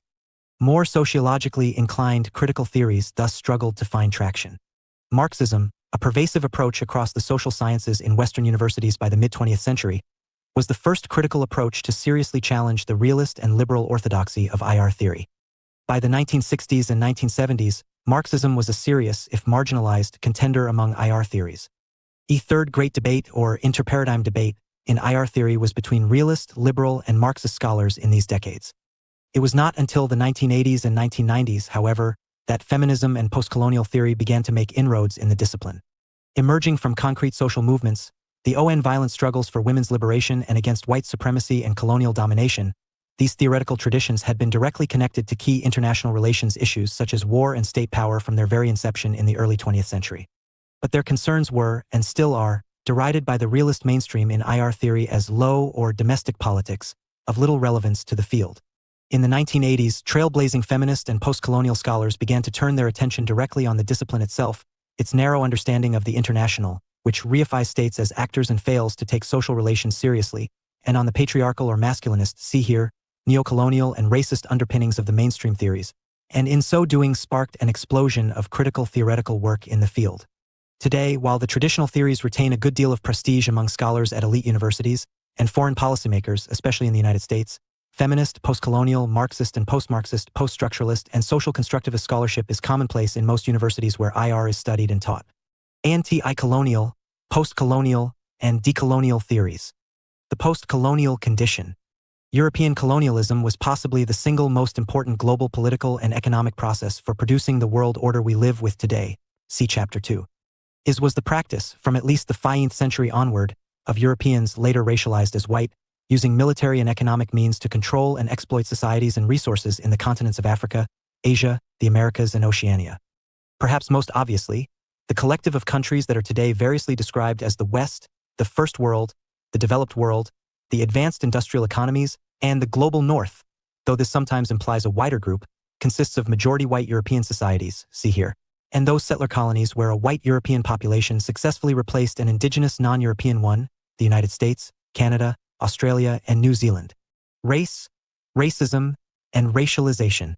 Race is a pseudoscientific concept developed and popularized by European societies as they began to colonize other societies around the world. As Europeans violently conquered the people of other continents, they constructed the language of race as a means of justifying their activity. They placed the various societies they encountered into an order and hierarchy of races, with imagined biological characteristics determining their behavior, abilities, and value as human beings. Casting people in colonized lands as inferior races in need of either paternalistic control and instruction or moralizing punishment allowed Europeans a sense of moral superiority, which they associated with racial whiteness in their relations with non-European societies.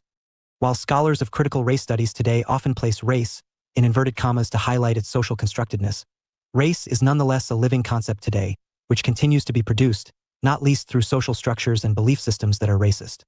Rather than existing as an immutable, biological, or scientific category, race and racism are products of an ongoing social process of racialization, which both attributes particular races to particular groups of people and accords those races levels of value, merit, or deservingness.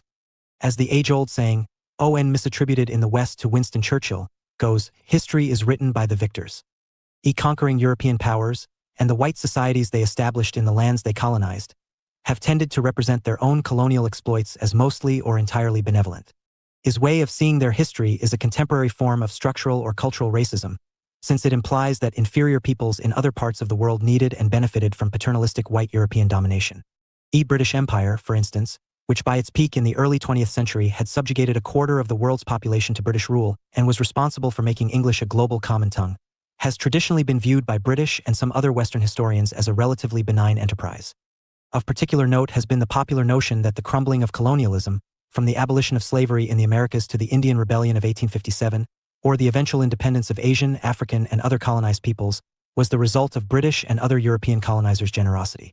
A popular narrative that suggests white Europeans benevolently gave colonies their freedom as the very function or ultimate goal of colonialism itself, to civilize the savage peoples of the world such that they were worthy or capable of self-rule, also erases the fact and influence of violent and concerted resistance by colonized peoples, Gopal 2019.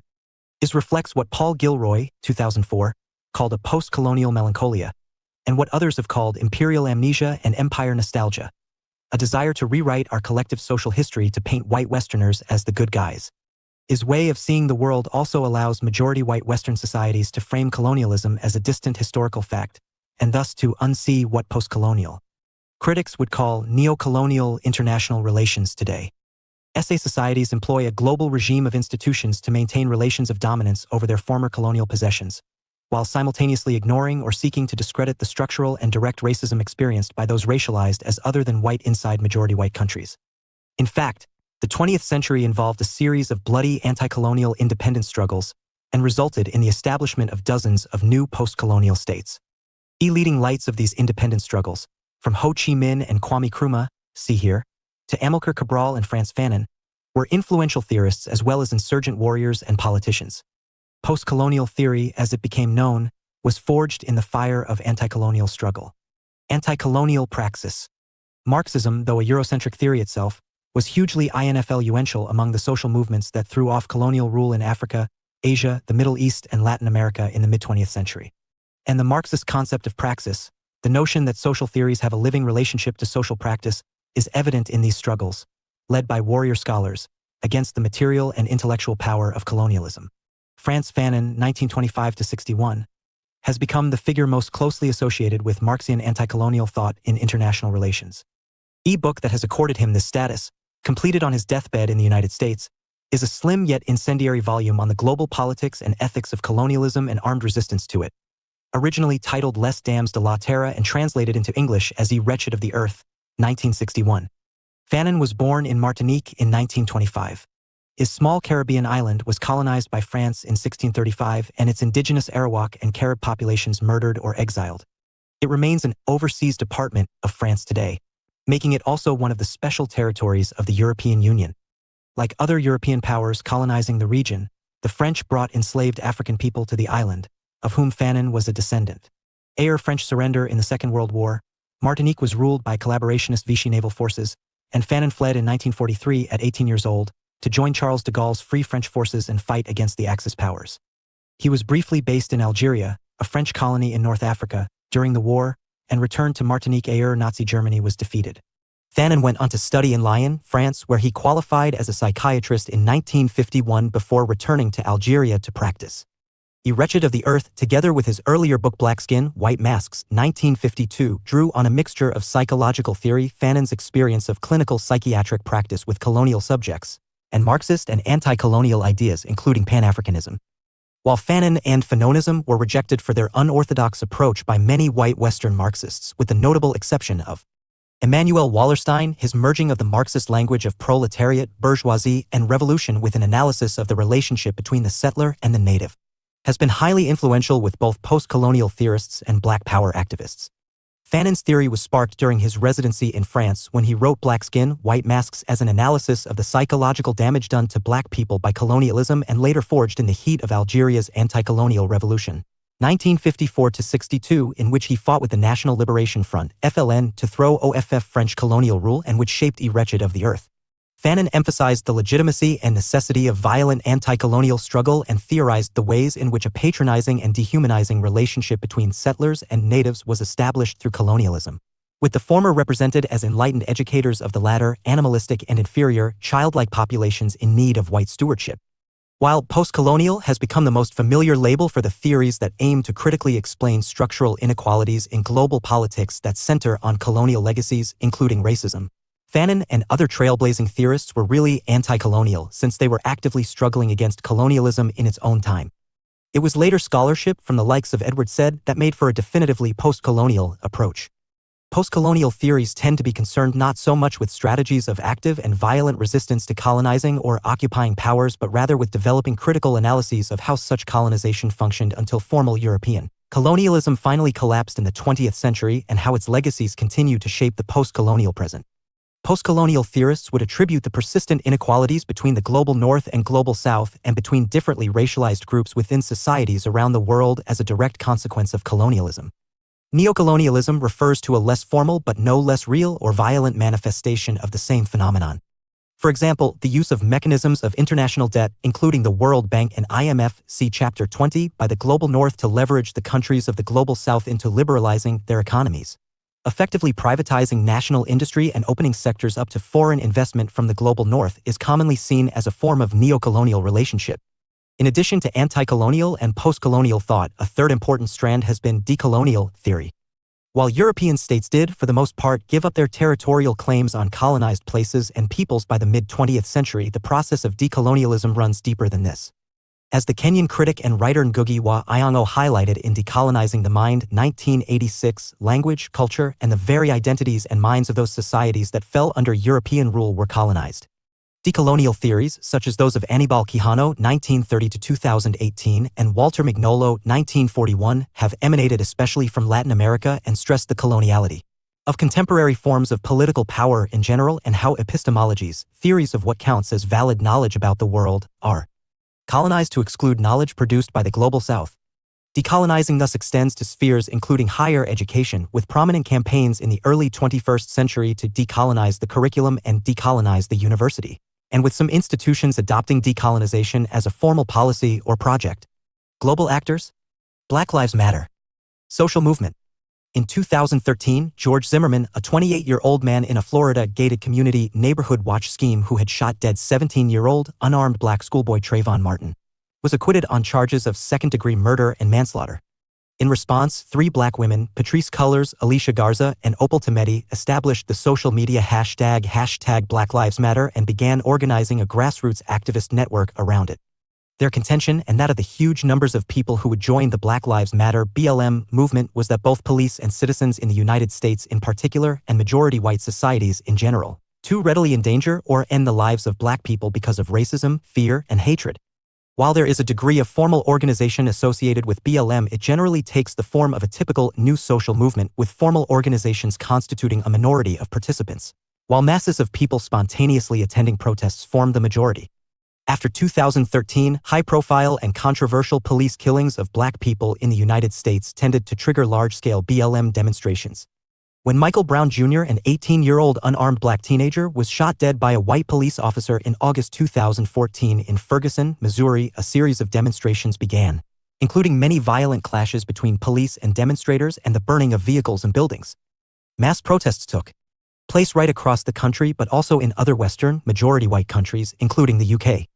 Further police killings of black people, especially young men, including Eric Garner, Freddie Gray, and Alton Sterling, triggered similar demonstrations in the years that followed. Key slogans of the movement became "Hands Up, Don't Shoot," and "I Can't Breathe," references to the reported words and actions of some of the black victims of these police killings. Increasingly, police body-worn and dashboard camera footage of controversial shootings demonstrated the readiness with which white officers shot or violently restrained black citizens and suspects in seemingly unnecessary circumstances. Source: Ira L. Black, Corbis/Getty Images. In 2020, police footage was released of a white police officer, Derek Chauvin, kneeling on the neck of a handcuffed black man, George Floyd.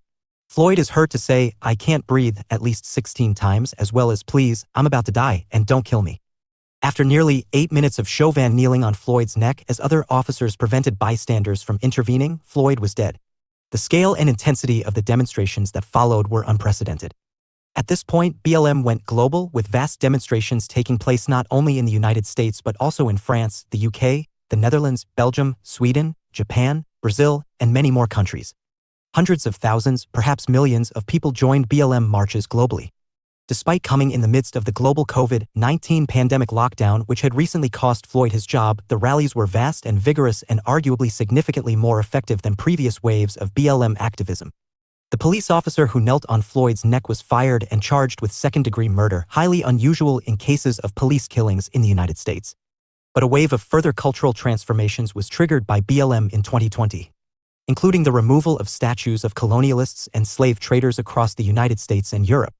Smaller, issue-focused social movements whose aims overlap with BLM suddenly achieved successes they had struggled for years to attain. The Rhodes Must Fall campaign successfully had a statue to the white supremacist and imperialist Cecil Rhodes removed from the University of Cape Town, South Africa, in 2015. Oxford University resisted doing the same with their own Rhodes statue until a sudden change triggered by the 2020 BLM demonstrations. In response to the vast, expensive, and often violent policing of the protests themselves, longer-term campaigns to defund or even abolish the police achieved sudden traction in mainstream American politics and elsewhere in the world. New York City stripped its own police force budget of $1 billion as outrage at excessive spending on violent policing, especially during a time of national and global economic crisis related to the pandemic spread. A vast range of major global brands and institutions, meanwhile, began issuing statements committing to ending structural and cultural forms of anti-black racism. Theorizing postcolonial world order. Much of what is now accepted and taught as postcolonial IR theory today was in fact developed entirely separately from the academic discipline of international relations. In fields such as history and literature, and the most influential postcolonial scholars from the perspective of the Anglophone West, Edward Said, Gayatri Spivak, and Homi Bhabha, all came from non-IR disciplinary backgrounds. However, their works have more recently been appropriated and routinely drawn upon by IR scholars because their powerful ideas can tell us much about international relations and global politics. Global politics includes cultural politics, and the work of postcolonial theorists highlights precisely the dynamics of this cultural politics, which can be used to explore the dynamics of international relations. For example, Edward Said's influential conceptualization of Orientalism, 1978-2003, suggests that in the Western canon of literature on the Orient, there are powerful racist tropes or discourses. See here. Essay include the tendency to depict Westerners/the West as rational, scientific, advanced, and enlightened, and Easterners/the East as irrational, unscientific, backward, and superstitious.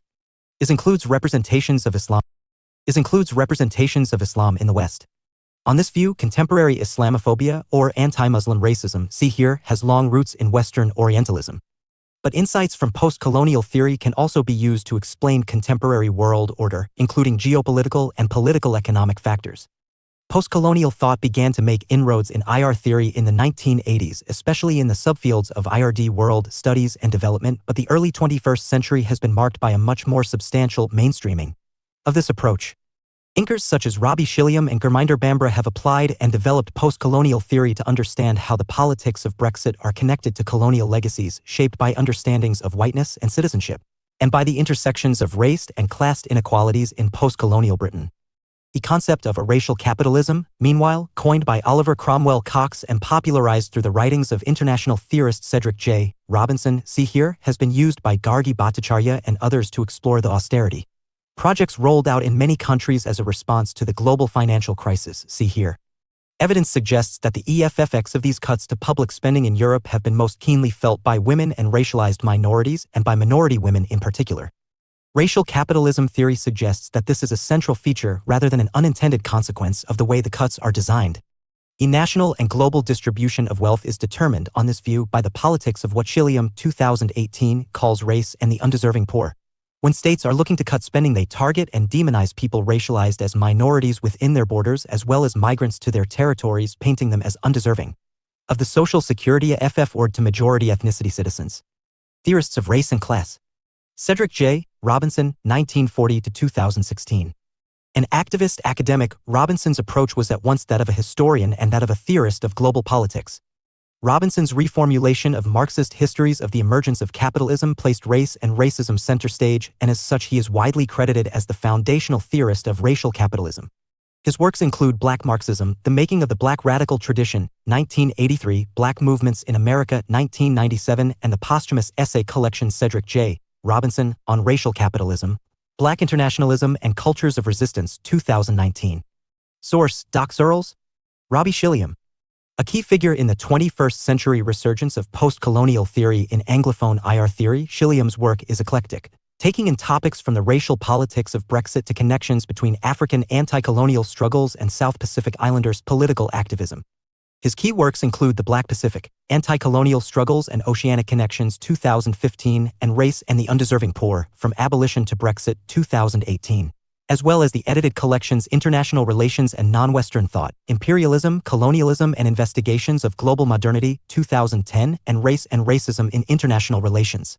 Confronting the Global Color Line, 2014. Source, with permission of Robbie Schilliam. Gargi Bhattacharya, 1964. Bhattacharya's work explores the intersections of race, class, and gender in a global context. She has continued to develop and apply the theory of racial capitalism popularized by Cedric J. Robinson and has analyzed a range of global political issues from smuggling and immigration to sexuality and Islamophobia. Her books include Sexuality and Society, 2002, Traffic, The Illicit Movement of People and Things, 2005, Dangerous Brown Men, 2008, Crisis, Austerity and Everyday Life, 2015, and Rethinking Racial Capitalism, 2018. Source, with permission of Gargi Bhattacharya. Perhaps the most significant obstacle to a post-colonial approach in IR theory is that the former insists on the validity of an urgent need to engage with non-Western thought, whereas the latter is an academic discipline that has emerged from the specific context of Western and largely Anglophone universities. In other words, even where IR theorists and analysts of global politics do engage with post-colonial thought, they usually do so on their own terms. Post-colonial thinkers who are probably the most read by Western students of international relations today, Frantz Fanon and Edward Said, wrote in the languages of European colonizers, French and English, respectively. IR ideas were shaped by great dead white men of the Western political theory canon, Karl Marx and Michel Foucault, albeit in combination with anti-colonial and pre-colonial intellectual traditions from Africa and the Middle East. Prominent post-colonial IR theorists such as L. H. M. Lang and Robbie Schilliam have sought to redress this imbalance, drawing directly upon non-Western thought and also to show how it has been co-opted, adapted, and erased from Western theories. But their prominence to an English-speaking audience is of course partly dependent on their writing and publishing in English. Indeed, the textbook you are now reading, produced by two English-speaking authors for an English-speaking audience, can be said to be limited in this way. While a few great theoretical works by authors in the Global South make it to student reading lists in Anglophone universities, perhaps even becoming part of the canon, these are almost always penned in languages originating with European colonizers, Latin American authors writing in Spanish or Portuguese, for example, which are then translated into English, with which they share an alphabet and a good deal of cultural context. It is much rarer for a book written in Chinese, Sanskrit, or Arabic to be translated and used widely in Anglophone international relations. Focus on the global color line. The concept of a global color line cannot be separated from the stories of its two earliest exponents. Frederick Douglass, 1817-95, was born into slavery in the United States but became a noted author and pivotal political campaigner in the movement for the abolition of slavery. He secretly taught himself and other enslaved people to read and write and escape the Maryland plantation on which he had been held for the relative safe haven of New York City, where slavery was outlawed and many abolitionist campaigners were based. W. E. B. William Edward Burghardt Du Bois, 1868-1963, was an influential African-American social and political theorist and commentator. Du Bois was born after the Civil War and abolition of slavery in the United States, but in the midst of segregation. A Pan-Africanist, Du Bois' ideas shaped the civil rights and Black Power movements of mid-20th century America, and he spent the last years of his life in the newly independent Ghana, as a guest of its president and fellow Pan-Africanist thinker Kwame Nkrumah. In The Souls of Black Folk, 1903, Du Bois elaborated on a term first coined by Douglas in an 1881 journal article, The Color Line. The opening sentence of Du Bois' essay of The Dawn of Freedom put it thus: the problem of the 20th century is the problem of the color line, the relation of the darker to the lighter races of men in Asia and Africa, in America and the islands of the sea. Du Bois, 1903. While Du Bois used this notion to explore the legacies of slavery inside segregated America, his nod to the global dimensions of the color line has inspired contemporary work in postcolonial IR theory. Though race has been proven a social construction rather than a biological attribute, see here, it is the privilege of those racialized as white to adopt a colorblind perspective, imagining that the racialized connotations of color don't matter. Postcolonial, decolonial, and anti-racist IR theory has begun using the concept of the global color line to rencontre race and racism in the theorization and analysis of international relations, exploring the racialized structures of global power, Anivas, Manchanda, and Chilium 2015, while also reflecting on the roots of IR as an academic discipline in the racial politics of the early 20th century, Vitalis 2015. See here.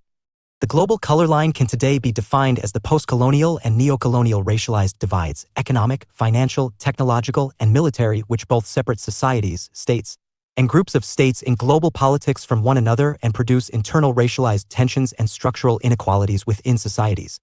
In this sense, it is a theoretical concept closely related to the conceptual oppositions between the global north and global south, or the core and periphery, see here, as well as the concepts of race and racialization, see here. Feminist theories. The microsocial roots of feminist international thought.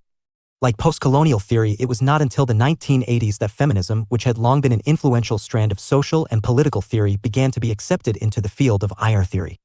Also, like postcolonial theory, feminism has been, since its inception in the late 19th century, a social movement as much as a theoretical approach.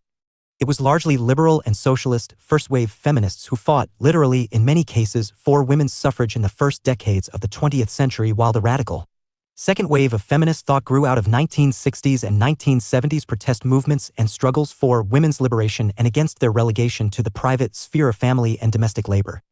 IRD wave feminists derived concepts such as intersectionality and performativity, meanwhile, from lived experiences of struggle, including insights gleaned about the exclusive whiteness prevalent among first and second wave feminisms.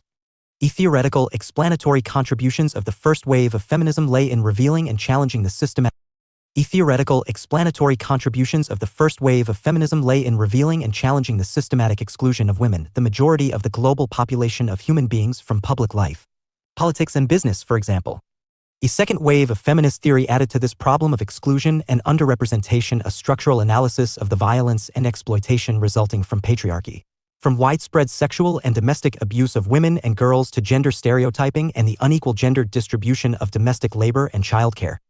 IRD wave theorists, from the black feminists stressing the intersectionality of race, class, and gendered inequality such as Bell Hooks and Kimberly Crenshaw, to the post-structuralist feminists deconstructing gender and sexuality. For instance, Judith Butler demanded more nuanced analyses of gender, power, and violence, highlighting the ways in which some women, especially black and working-class women, along with gay men and non-binary transgender people, suffer more intensely than others in, especially white, patriarchal societies. What some have called a fourth wave of feminist activism emerged in the 2010s, enabled by digital social media and exemplified by the #MeToo campaign and its revelations about sexual abuse in politics and the entertainment and media industries. This movement draws upon the theories of previous waves and has seen a significant mainstreaming of concepts such as intersectionality, see here, and the case for transgender people to have rights to self-identify and live free from persecution. But such theories were of little interest to the traditional mainstream or mainstream. O'Brien, 1981, in IR theory. Again, the title of Kenneth Waltz's book Man, the State and War, 1959, is a useful measure of the this time gendered dimensions of what realists and other influential, predominantly white, male IR theorists considered pertinent to their field of study. In the same movement by which women's issues were consigned to the domestic sphere of the home within Western societies in the 20th century, so they were consigned to the domestic sphere in the sense of that which is not international. Feminisms and the international. Despite their exclusion from traditional IR theory, many feminists were always directly and explicitly concerned with the international in their writing as in their activism. The first wave of feminist theorists partly emerged as an expression of the rage many women in Europe felt at the seemingly senseless mass slaughter of the First World War, instigated by and for masculinist notions of nation and empire. In addition to seeking the vote, many among the women's suffrage movement were animated by pacifist beliefs. See page 348. Mass demonstrations by women against armed conflict became a feature of feminist movement, as pacifism, or at least anti-militarism, has become a key feature of much feminist theory. While there exists a broad range of feminist thought within IR theory, just as there does within feminist social theory more generally, liberal, Marxist, postcolonial, and intersectional approaches have all been popular, there are a few common insights. The overwhelming dominance of men in the constitution of states, the state system, and war has been one such shared concern. In 2019, the United Nations noted that among the 206 states it recognizes as existing in the world, just 11 women were serving as heads of state and 12 as heads of government, rendering the vast majority of the world leaders, prime ministers, and presidents of states men. Fewer than a quarter of the world's parliamentarians and just 1 out of 5 government ministers were women in 2019, with the 5 most commonly held portfolios for women government ministers being social affairs, followed by family, children, youth, elderly, disabled, environment/natural resources/energy, employment, labor, vocational training, and trade/industry. UN Women 2019. A 2017 study of gender in diplomacy, meanwhile, found that the share of female ambassadors is low, glaringly so. 85% of the world's ambassadors are male, making this high prestige post yet another international post that is still dominated by men. Towns and Nicholson 2017, page 537. With some exceptions, such as the all-women YPJ Kurdish forces that were central to the defeat of ISIS in Kurdish northern Iraq and Syria in the late 2010s, men also continue to make up the vast majority of the world's military personnel, including not only soldiers, sailors, and Air Force crews but also officers and senior strategic decision-makers. Like most species that reproduce sexually, the global sex ratio for humans, the proportion of males to females in the world, is close to 1-to-1. So the fact of women's exclusion from all of these crucial spaces associated with the international is the result of specific social and cultural norms, rules, and historical processes. From a feminist perspective, patriarchy has resulted in the male dominance of national, state-level institutions and consequently also of international, interstate institutions. Meanwhile, behaviors such as aggression and violence that are culturally associated with social constructions of masculinity or maleness in many societies have been naturalized in international relations by male-centric or masculinist institutions. States as locations and expressions of male power and war as the apex of masculinist violence are fetishized by traditional IR theories such as realism and liberalism, which were themselves devised by and for men, theories designed to explain away and justify a hyper-violent, competitive, masculinist world order based on the primacy of states and their mostly male leaders. Rough a series of careful intellectual distinctions and binaries such as public versus private and international versus domestic and its fixation on states and institutions. Masculinist IR theory also erases the material ways in which women are involved in international relations. As with Marxists and many other critical theorists, most feminists prefer to view international relations as a species of social relations which are essentially transnational in that they are not bound by state borders, rather than as a narrow field in which states and international institutions or organizations interact as the traditional theories would have it. Perhaps the most influential feminist IR theorist in this relatively mainstream strand, widely recognized as a trailblazer who forced the realists and liberals to take heed, is J. And Tickner's powerful feminist critique of traditional IR theories included a reformulation of Morgenthau's 6 principles of political realism, see here. Where Morgenthau sees global politics as a domain governed by objective laws, for Tickner, 1988, page 437, objectivity, as it is culturally defined, is associated with masculinity, supposedly objective. Laws of human nature are based on a partial, masculine view. She subjects the realist ideas both of power as domination and control and of an amoral international domain to feminist critique, showing how this intellectual project excludes the concerns and contributions of women. In particular, Tickner demonstrates how pervasive masculinist approaches to the male-dominated fields of both foreign policy making or the practice of IR. And theorizing IR may be the real reason that armed conflict has been such a long-standing and key feature of global politics. The relationships between women, war, peace, and security have been a central theme of feminist IR theory. Issues explored in the feminist research program include the prevalence of gender-based and sexual violence in war, including the use of rape as a weapon of war, the role of military masculinities and of masculinist foreign policy making in causing war, and the ways in which women who are actually involved in war are rendered invisible by scholarship and reporting on the subject. Cynthia Enloe and, more recently, Laura Schoberg have explored how women's roles in armed conflict, from sex workers servicing soldiers at military bases to diplomats and frontline fighters, are erased or distorted in mainstream media and theories about war. Theorizing international relations with feminist thought. While feminist thought entered IR theory in the form of a critique of the traditional, realist, and liberal scholarship, it was nevertheless bound by some of the raced, classed, and gendered norms of the field.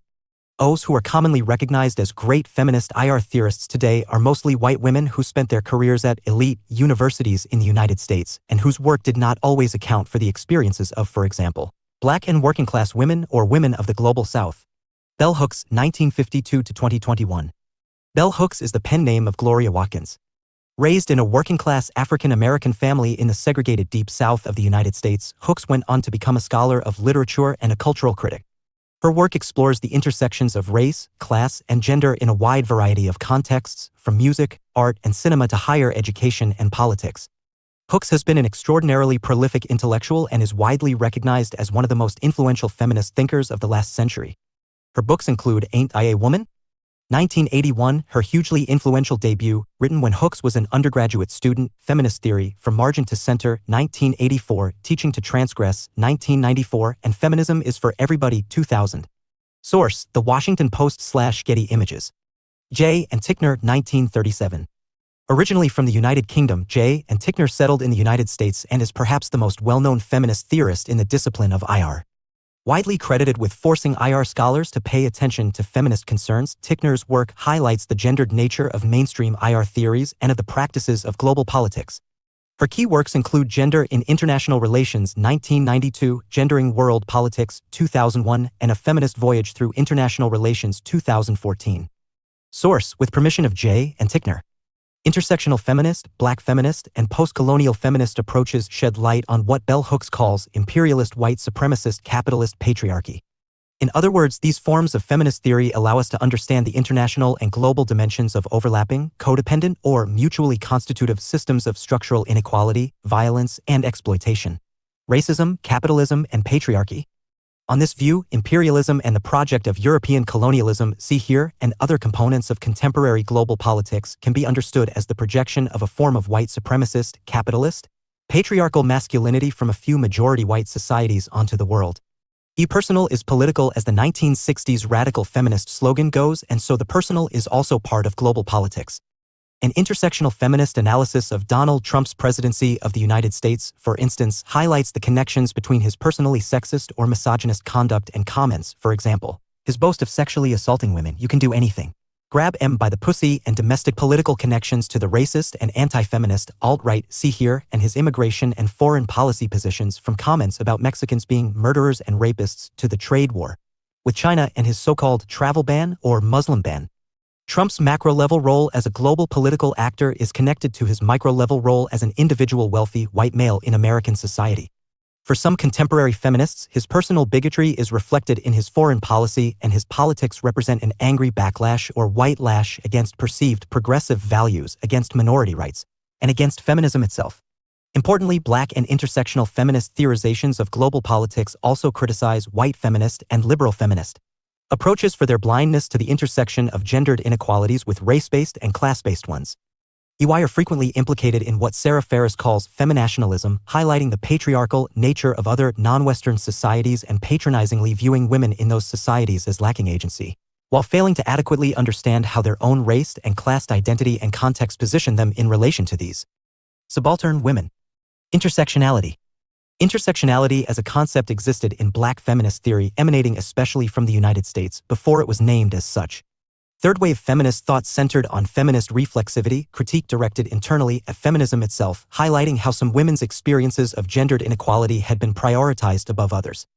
Bell Hooks and others highlighted the raced and classed dimensions of gender and how these affected the lived experience of particular women in particular contexts.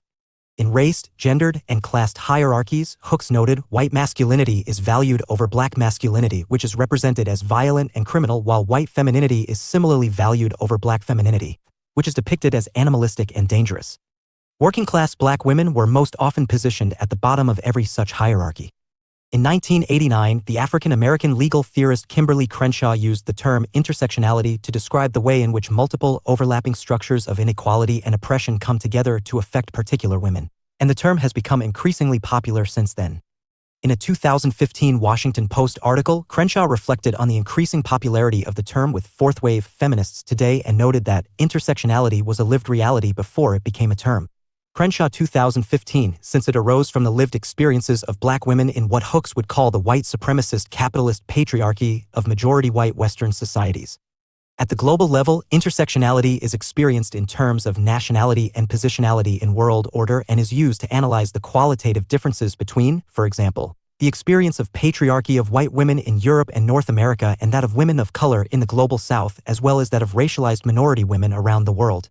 The concept has been embraced and developed by contemporary feminist thinkers, including Patricia Hill Collins, and shapes the cutting-edge theoretical work of UK-based feminist thinker Sarah Ahmed, who, like many intersectional feminists today, includes sexuality and gender identity in the matrix of intersectional analysis, exploring how those gendered other than male or female, transgender, and non-binary people experience further exclusions and oppressions. Marxist, neo-Marxist, and post-Marxist theories. Karl Marx, 1818-83, and Friedrich Engels, 1820-95, theory begins from the historical materialist premise that what distinguishes human beings from other species is our ability to consciously reproduce the means of our own reproduction. In other words, through social practices such as agriculture, we can design and implement plans to produce what we need to live rather than simply survive and even to produce a surplus. E-production, distribution, and consumption of the goods and services that allow us to go on as societies tends to happen in structured ways, and for Marx and Engels these social structures amount to modes of production, which largely determine the rest of social life, international relations included. A particular mode of production and way in which surplus is created and distributed in a given historical period also determines, from the Marxist perspective, a system of social class. In their most famous text, A Communist Manifesto 1976, Marx and Engels focus on how the capitalist mode of production, which replaced the feudal mode of production, entails the exploitation of wage laborers, the proletariat, or working class, by a capitalist class they call the bourgeoisie, who own the means of production, the land, the factories, and so on. Workers have no capital, only their labor, which they sell to the highest bidder by competing for jobs.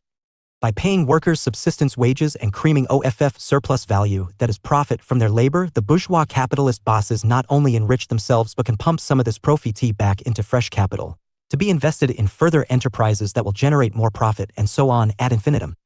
This is what Wallerstein called the self-regarding process of capitalism. But the capitalist mode of production has a tension or a contradiction at its heart. The vast mass of people are subjugated as wage laborers, living unhappy lives and carrying out what Marx called alienated labor, in which they have little or no personal investment. Only the bourgeois minority really benefits materially from capitalism, and as such this class devotes itself to convincing the workers that the capitalist system is in their interests. This state of affairs will inevitably come to an end from the Marxist perspective once the workers recognize their exploitation and rise up in revolution against the bourgeoisie and the capitalist system itself, replacing it with communism, a radical form of self-governance. Notably, the most well-known historical communist revolution in Russia in 1917 was not, however, in a bourgeois capitalist society but in a semi-feudal one. Marxism and the International is exploitative capitalist class system, which was by the 19th century a transnational mode of production, including most large-scale societies in the world, transcends state borders and is described as global. Imperialism and colonialism were driving forces behind the globalization of capitalism as capitalist states violently exploited natural resources and labor overseas, while also creating new potential consumer markets for their own exports.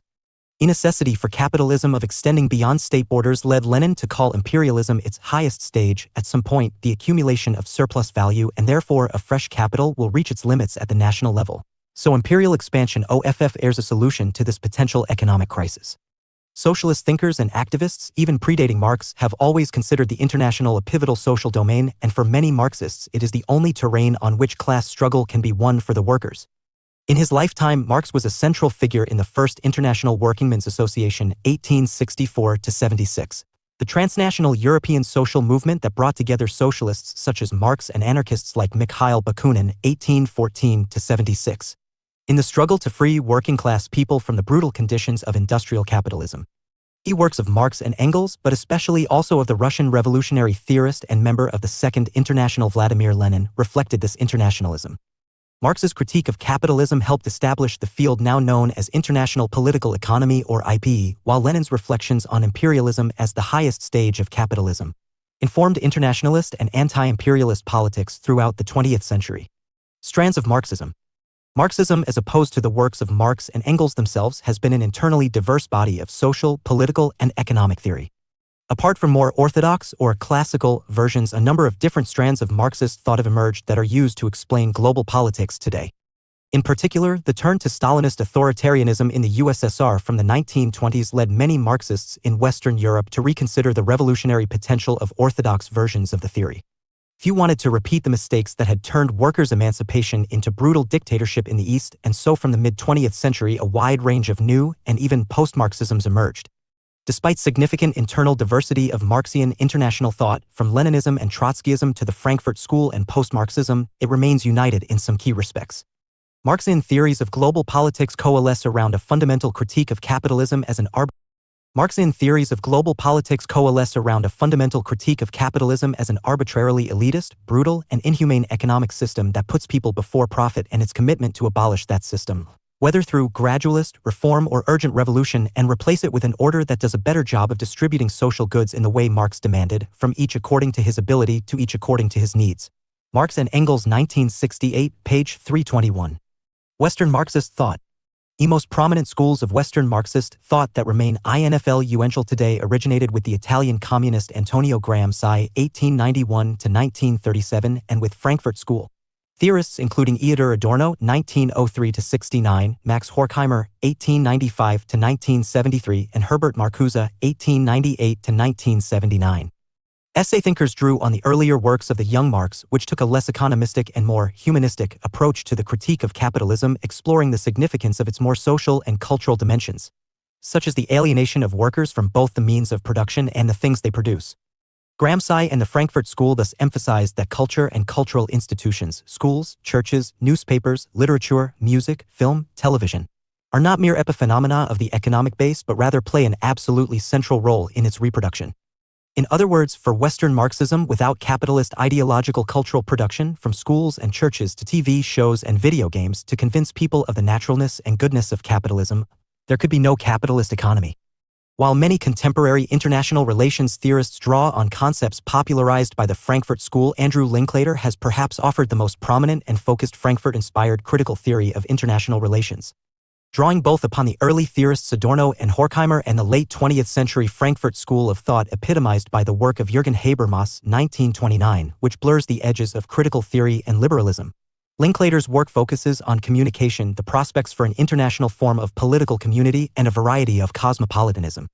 His broad trajectory of critical theory in IR emphasizes the need to emancipate human beings as a species from the oppressive and violent social structures, including capitalism, that make for so many lives of misery, poverty, and suffering. The aim is to rediscover the common, cooperative nature of human beings and establish a transnational or global form of political community predicated on democratic decision-making that involves everyone. Critics of this position highlight its Eurocentric roots and concepts, its elision of potentially contradictory Marxist and liberal ideas, and its somewhat utopian horizon. Gramscian international relations theory, sometimes termed neo-Gramscianism, though the terms are used interchangeably, was really instigated by the Robert Cox article quoted at the beginning of this chapter and developed by him and others in the 1980s and 1990s.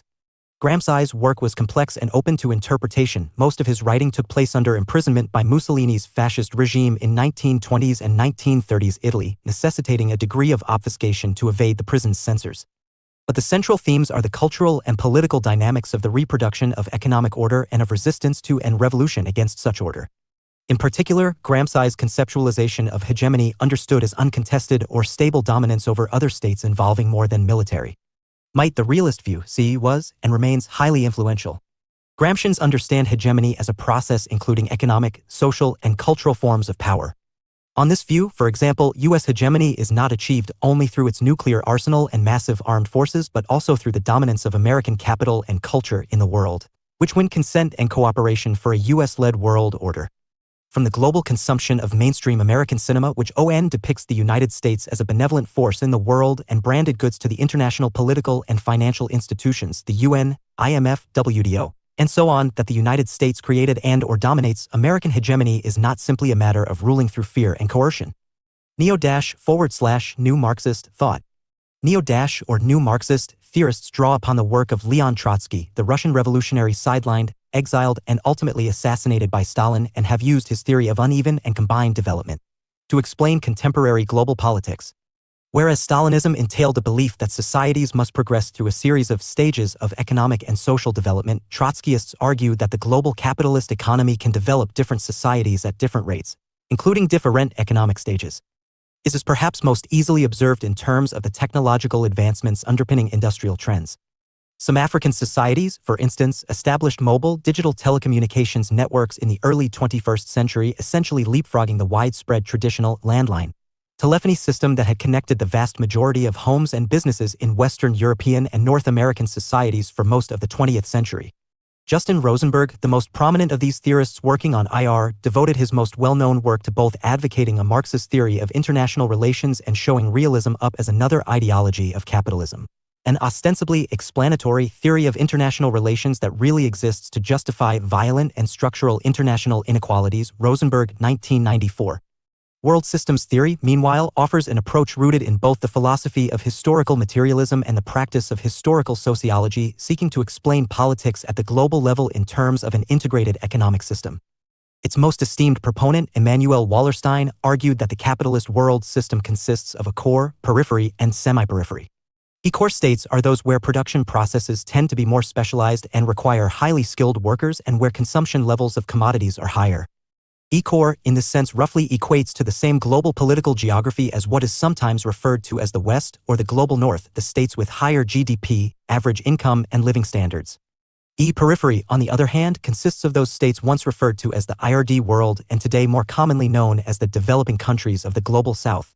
In these societies, production processes tend to be more dangerous and polluting, the collection and processing of raw materials, for example, or sweatshop factory labor, while average incomes, national GDP, individual consumption, and living standards are all much lower. A semi-periphery includes countries combining a mixture of core and peripheral production and consumption trends. For example, consider China in the early 21st century. It is a country with an enormously productive economy resulting from fast but sustained growth, where ultra-high technology design and manufacture and a vast and advanced service sector sit alongside mineral mining and processing, plentiful factories, sweatshops, and mass agriculture.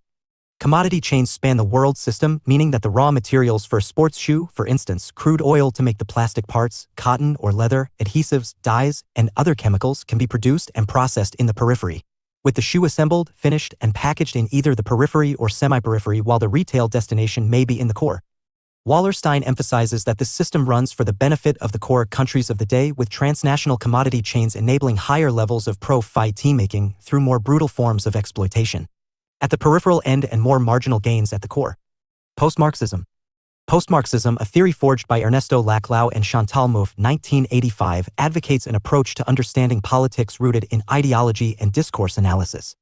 In other words, post-Marxist thought draws upon both the Marxist conceptual vocabulary of ideology, class antagonism, and economic structure and the post-structuralist concepts of discourse and knowledge as power.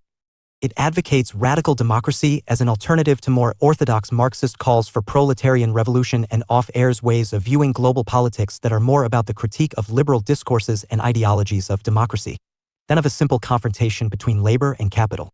As the name suggests, post-Marxism seeks to get beyond Marxism in some ways while retaining its core insights in others. Well-known post-Marxists such as Slavoj Žižek and David Howarth fuse Marxist theory with the psychoanalytic theories of Sigmund Freud and Jacques Lacan to show how capitalist ideology is actually enjoyed by the masses, despite its deleterious effects on them. Post-Marxist theory is thus better able to explain the persistence of capitalism, even after all the economic crises it has been implicated in and all the suffering and exploitation Marxists allege that it causes. Ultimately, from the post-Marxist perspective, the power of capitalist ideology is that it elicits our deep psychological and emotional investment in it as a system. Post-structuralist theory. Post-structuralism emerged partly as a critical response to Marxism. Michel Foucault, 1926-84, and Jacques Derrida, 1930-2004, the two leading lights in post-structuralist theory, were former communists whose intellectual projects were both indebted to and aired critical developments of Marxist theory. Marxism, especially in its more orthodox variants, tends toward economistic and deterministic explanations, rendering global politics and culture a mere effect or superstructure of the mode of production, which is the real economic base of society. Post-structuralists, rather like the Gramscians, reject this economistic model of theorizing social change. Instead, they focus on language, meaning, and what Foucault called discourse as a key determinant of political power. Whereas pioneers of the discipline of linguistics, for instance the structuralist Ferdinand de Saussure (1857–1913), concerned themselves with structural similarities within and between different languages, post-structuralists were influenced especially by the linguistic subfield of semiotics, the study of signs and meaning-making. Semioticians such as Roland Barthes (1915–80) were interested in the role of communication, symbolism, signs, and meaning in producing culture. One of Barthes' most famous essays, for instance, explored how winning and fairness are relatively unimportant to the modern performance sport of wrestling, which should be understood as a form of classic drama with the wrestlers embodying roles and meanings in their physical confrontation. Post-structuralist semiotics considers the production of meaning and knowledge as radically arbitrary, unconstrained by structure, and therefore subject to change and manipulation. Post-structuralists such as Foucault and Derrida turned this focus on meaning-making to explore the key domain of social power, politics. Taking what Derrida called a deconstructionist approach to social critique and explanation, or adopting the similar method of Foucauldian genealogy. Post-structuralists begin from the critical premise that our most taken-for-granted or unexamined categories can be implicated in power politics. Foucault's approach was to take an idea or institution in his early work, the idea of madness, and imagine that this supposedly unproblematic and universal social category does not exist. If madness does not exist, what are the social practices associated with it, psychiatry or confinement in institutions, for example, actually about? Whereas the traditional usage of the term discourse connotes a lengthy spoken or written examination of a topic, post-structuralists A. R. Foucault used the term in a special way. A discourse in its Foucauldian-influenced usage is a way of representing the world, of representing reality and morality, what is true and false, and what is right and wrong. For instance, discourses on sexuality have variously represented homosexuality as morally wrong and criminal in some social and historical contexts and as normal and acceptable in others. As such, discourses are powerful. Why exclude certain other ways of seeing or representing the world as wrong, either factually or morally, and in so doing they promote and perpetuate some ways of doing things or being in the world over other possible ways. Discourses are therefore communicative and linguistic practices that systematically form the objects of which they speak. Foucault 1972, page 54. While Marxists traditionally see the material economic base of society, the mode of production, the ownership of the means of production, and so on, as that which orders and reproduces its social, cultural, and political configuration. Post-structuralists consider discourses ways of speaking and writing about and communicating in society at least equally as important. On this view, capitalism, patriarchy, and racism are structurally unequal ways of organizing society in a very material sense, yet each is reproduced discursively. A further important distinction is that Foucault and Foucauldian post-structuralists view power as politically productive rather than as purely repressive and negative as it is represented by Marxists. A post-structuralist project is critical but not necessarily emancipatory. In fact, one post-structuralist view of Marxism is that it patronizes and essentializes the working class or the masses, ascribing most ordinary working people limited agency and consciousness in their lives and imposing an allegedly emancipatory project upon them. Post-structuralism and the international. The sociological approach of post-structuralists has been highly compatible with exploring the field of global politics and the theoretical imagination and concepts of other IR theorists. Key shared assumptions underpinning neorealism and neoliberal institutionalism, for example, include the existence of a world state system wherein sovereign states interact, pursue their interests, and compete for security under conditions of anarchy, sometimes resulting in war. See here. Post-structuralists question or deconstruct each of the core concepts at stake here. Some have critically explored the concept of the sovereignty, Bartleson 1995, borders and territorial definition, Walker 1992, of states. Rather than a static, achievable state of being, international security for post-structuralists is first and foremost a set of discourses and practices. Bigot 2011. Others have highlighted the ways in which power and knowledge are bound up in global governance using Foucault's concept of governmentality, while a great many post-structuralists and constructivists, see below, have retheorized the concept of international security. Campbell 1992, Buzen et al. 1998, Lipschitz 1995. The concept of globalization itself, meanwhile, central to contemporary liberal theories of global politics, has been deconstructed by post-structuralist theorists, Kelly 2010, who have shown how Western liberal democracies have in fact pursued aggressive imperial projects in the guise of humanitarian intervention, fighting wars in the name of protecting societies from themselves or their leaders. Dillon and Reed 2009. War, the central focus of much IR theory, and according to realists the ultimate high politics issue with which it should be concerned, has been a particularly productive subject for post-structuralists. But whereas realists make a neat distinction between the high politics of statecra, war, peace, and diplomacy on the one hand and the low politics of language, culture, and the domestic sphere on the other, post-structuralists argue that the two are interdependent. Wars are prosecuted not only with soldiers, bullets, and bombs but also with discourses. To justify and lend legitimacy to an armed conflict, a costly and dangerous endeavor, the pertinent actors, including states and their governments, must win popular support discursively. EY must be able to successfully represent the war as right and at least as necessary, if not as a moral good. Post-structuralists have highlighted in particular the role of what Foucault called biopolitics and biopower in the prosecution of wars by Western liberal democracies. Essentially, this means that such states tend to justify their wars as humanitarian endeavors aimed at protecting life itself or killing to make life live. Dillon and Reed 2009. According to liberal discourses on war, violent, humanitarian interventions, see Chapter 14, like the NATO interventions in Kosovo in 1999 or Libya in 2011. Or even the US-led invasion of Iraq in 2003 are campaigns of bombing and fighting that are necessitated to ultimately save the lives of ordinary people from the caprice of dictators or the threat of ethnic cleansing. Political leaders talking about humanitarianism and human security, the responsibility to protect and the use of surgical strikes to minimize casualties are drawing upon a liberal biopolitical discourse that emphasizes the human as species as the key object of care and protection and depicts non-liberal elements, rogue states, dictatorships, violent non-state actors, and terrorists, for instance, as a threat to the health of humanity as a biological entity in need of evisceration. Ironically, liberal democracies may then wage wars of choice or aggression against states or non-state actors that pose them no direct threat at all in the name of preserving international order and security, and may even kill as collateral damage the very foreign civilians they claim their wars will protect. But it is not only state discourses on war that post-structuralist theory critiques. It is also the nature of war itself.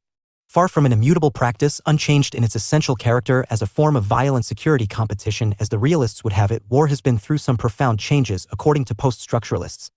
Postmodern or post-structuralist thinkers such as Jean Baudrillard and James Derderian have emphasized the role of simulation in contemporary forms of war and its performative character as something to be witnessed by an audience. From the Gulf War of 1990-1, which was the first major war in the age of 24-hour rolling news television and the so-called CNN effect, to the 21st century wars in Afghanistan, Iraq, Libya, and Syria, war has been increasingly communicated as a spectacle to be consumed by viewers, while combatants have been trained in virtual reality simulations and are recording or live streaming war content and propaganda themselves. Such is the centrality of these dynamics to contemporary war, according to Derderian, that the military-industrial complex, a term the American President Dwight D. Eisenhower famously coined to warn Americans of the country's vast defense private sector pushing the state to war, has been extended into what he calls the Military-Industrial Media Entertainment Network, or MIMENET. Derderian argues that the increasingly virtual character of war, with soldiers training in virtual reality so-ware simulations but also gamers playing video games that were designed with input from experienced soldiers and militaries, and sometimes even with military funding, is characteristic of war in the age of MIMENET. Focus on fake news, a post-truth world order? Events. Post-structuralist theory can be applied to explore one of the major controversies in global politics of recent years, so-called fake news. During the 2016 U.S. presidential election campaign, there was a widely documented trend for news stories, largely disparaging Trump's Democrat rival Hillary Clinton, that were partially or entirely false, and often including wildly fantastical conspiracy theories to be shared extensively on social media. Perhaps most notorious were the Pizzagate stories, which presented as fact a bizarre conspiracy according to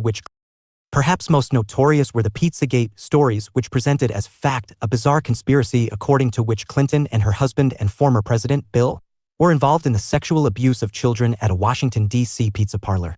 Weeks after Trump won the election, a man armed with a rifle attempted to storm the pizza parlor and release prisoners from its non-existent, as it happened, basement. He did fire a shot from the rifle, and while nobody was injured, this event led Clinton in a speech to decry the epidemic of malicious fake news and false propaganda that flooded social media over the past year. From this point on, in addition to those concerns about the circulation of misinformation on social media, many of Trump's supporters and the president himself began to use the term fake news to describe unfavorable media coverage of his campaign, inauguration, and presidency. A few weeks later, in the days following Trump's inauguration, his advisor Kellyanne Conway told journalists questioning a false statement from the White House press secretary about the scale of inauguration attendance that the statement had been based on alternative facts. This sparked further media debate about so-called post-truth politics. Significance: from a post-structuralist perspective, truth is a socially mediated category rather than an absolute or universally experienced reality.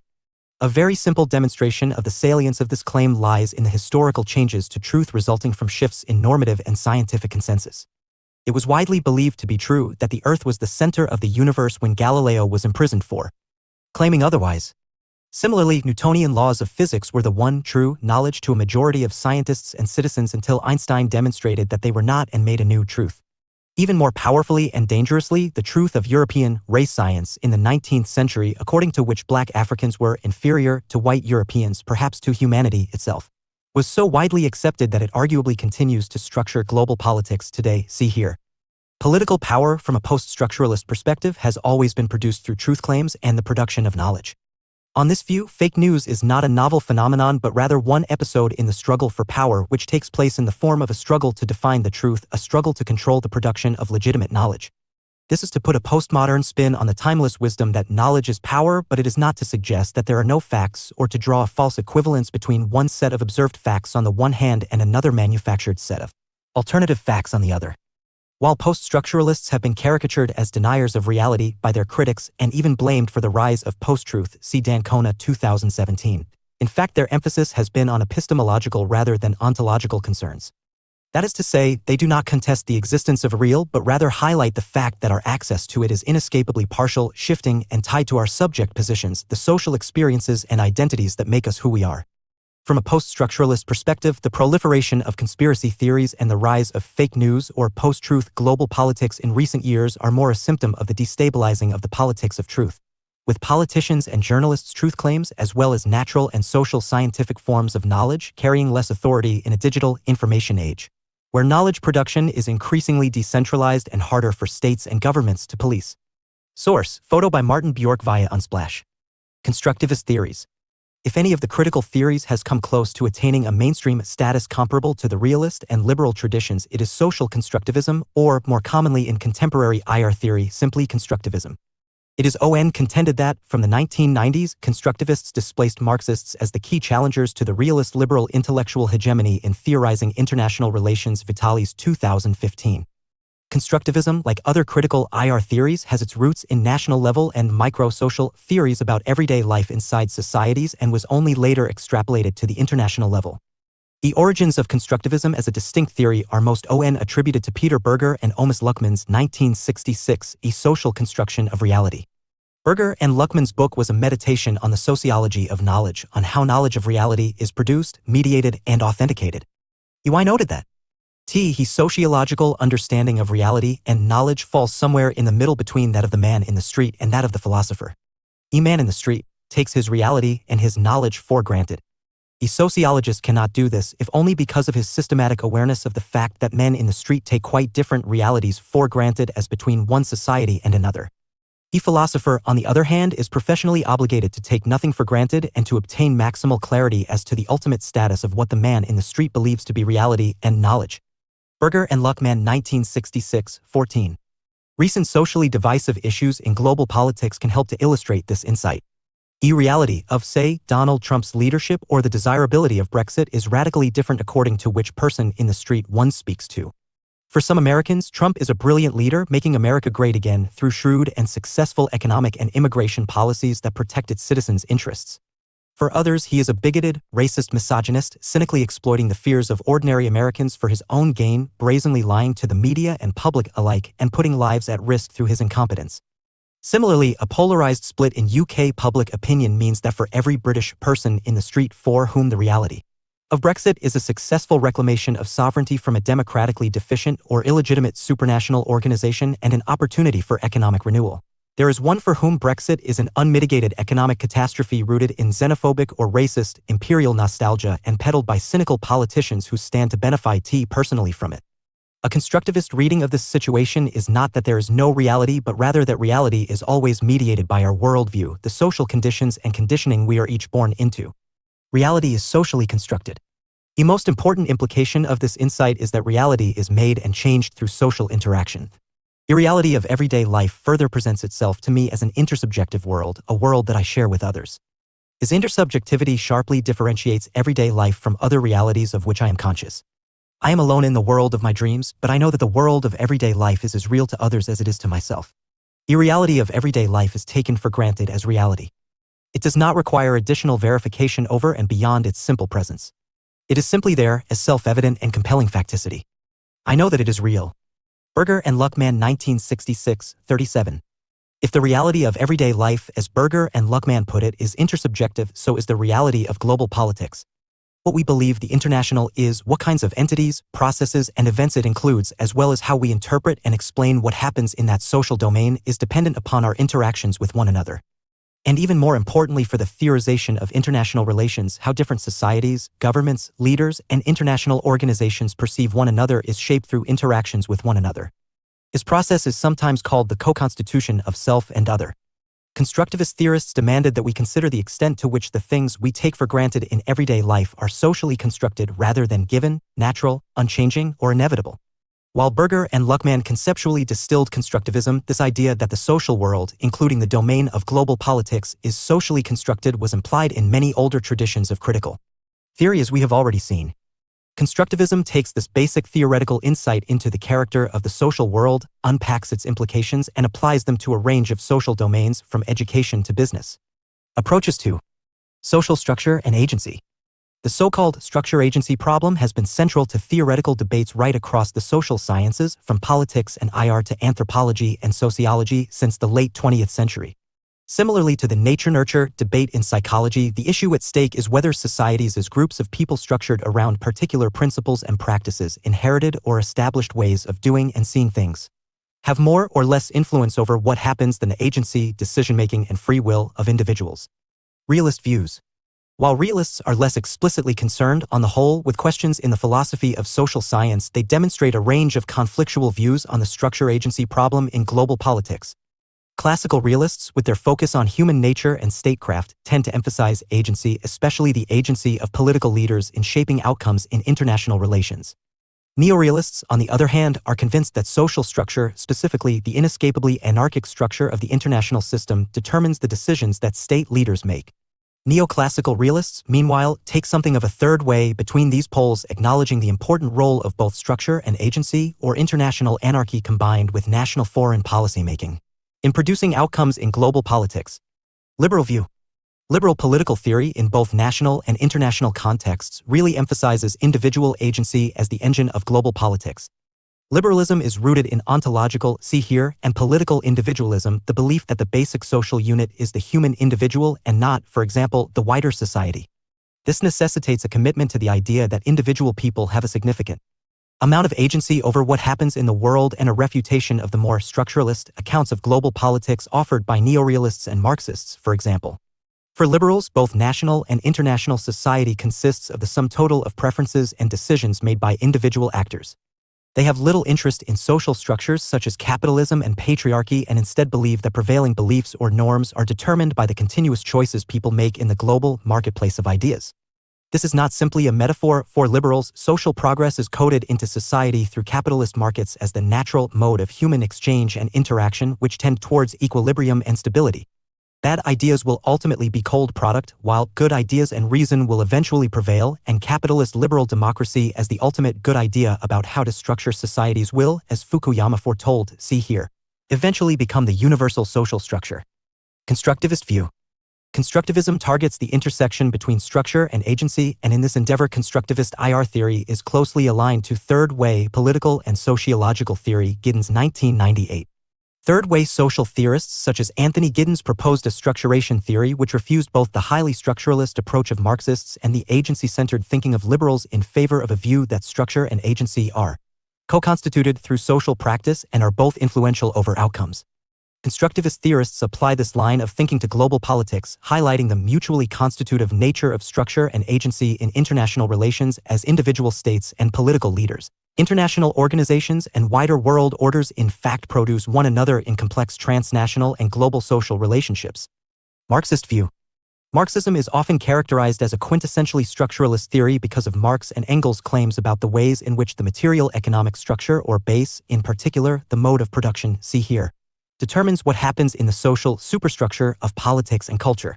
While some Marxists, including the influential French Marxist theorist Louis Althusser, for example, do see global politics through this strictly structuralist lens, it is fair to say that this image of Marxism is more often articulated by its critics.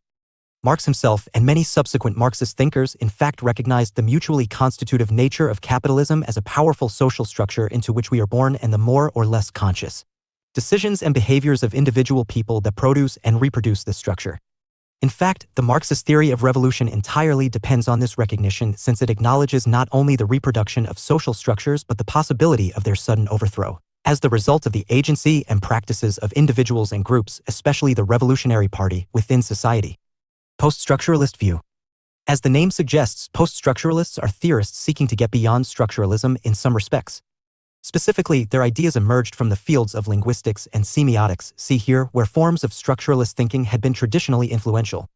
In stressing the arbitrariness and historically shifting nature of social structures such as language, culture, and discourse, post-structuralists resist the idea that such structures can be all-encompassing and deterministic of all social life. In particular, they reject the deterministic structuralism of Marxism and its theory of ideology.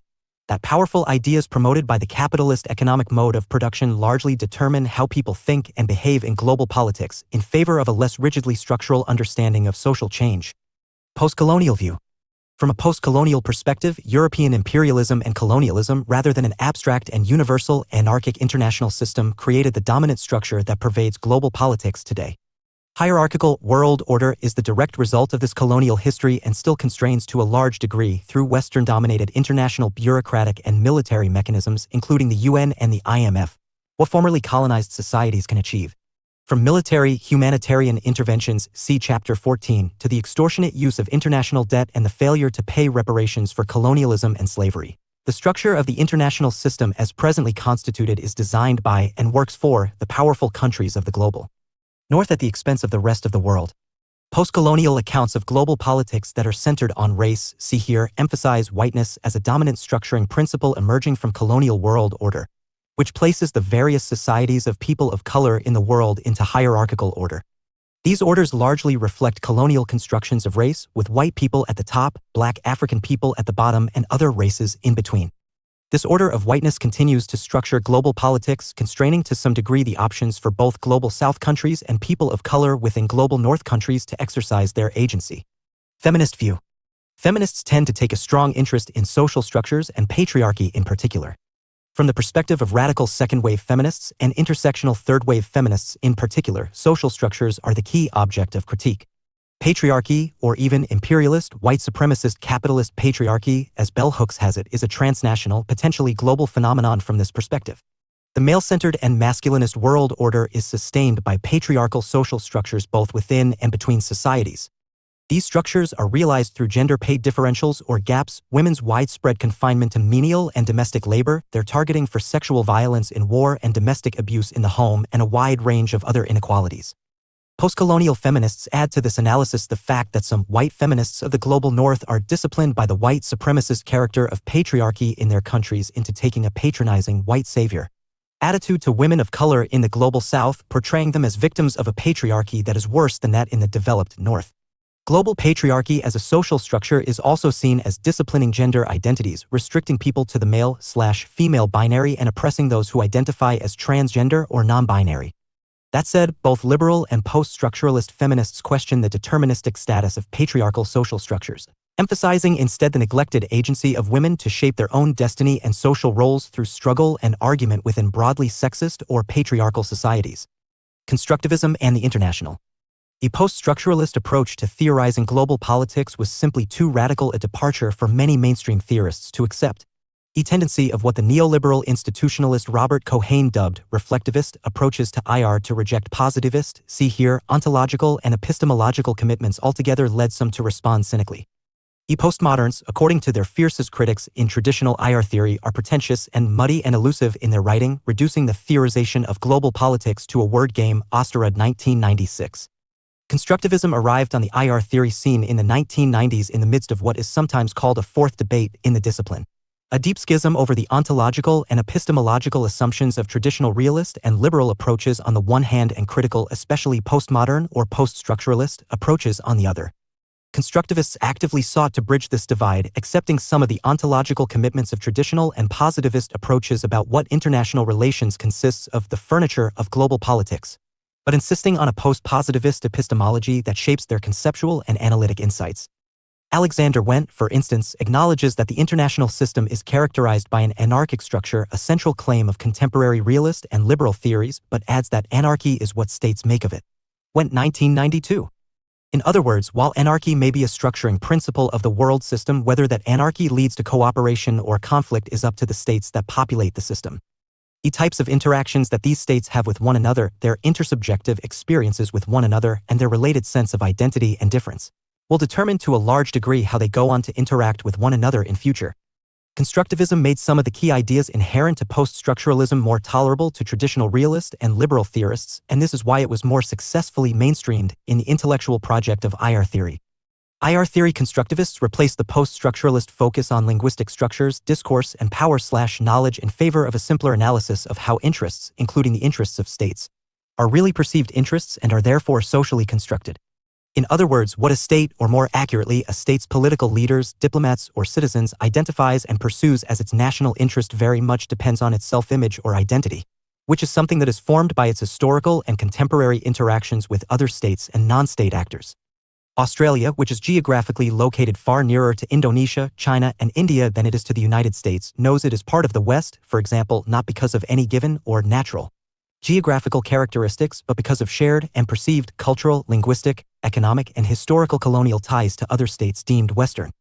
The social construction of the West includes the belief in a relatively homogeneous set of Western interests in the international relations between these states and those deemed non-Western, such as Asian, Middle Eastern, and African states. As Western states tend to proceed on this basis in their global political activities, so they tend to reproduce and reinforce the socially constructed distinction between the West and the rest, effectively othering societies that fall outside of what they imagine to be a stable and coherent, given collective identity. Ted Hopf, 1998, distinguishes between what he calls conventional and critical, or postmodern, forms of constructivism. The former has been successful in IR theory, Hopf argues, because, rather than OFF or a radical constructivist critique of social truth and reality, it adopts defensible rules of thumb or conventions. In so doing, conventional constructivists are able to engage in direct argument with realists and liberals about the problems those theorists are typically interested in. IR constructivists share some positivist, epistemological and methodological assumptions, principles about how we can come to generate knowledge and explanations of global politics with traditional theories, and Hopf suggests for examples of constructivist solutions to mainstream puzzles in global politics that result from this compatibility. Balance of power, a concept favored by the realist tradition, see here, is better understood as a balance of threat, as the neo-realist Stephen Walt calls it, and as such requires something constructivists have but realists do not: a theory of threat perception, rooted in an account of identity. The security dilemma, another central plank of realist thought, see here, is dependent upon different states attributing different meanings to one another's strategic and military activities. Far from being universal, how and where security dilemmas emerge depends on these meanings.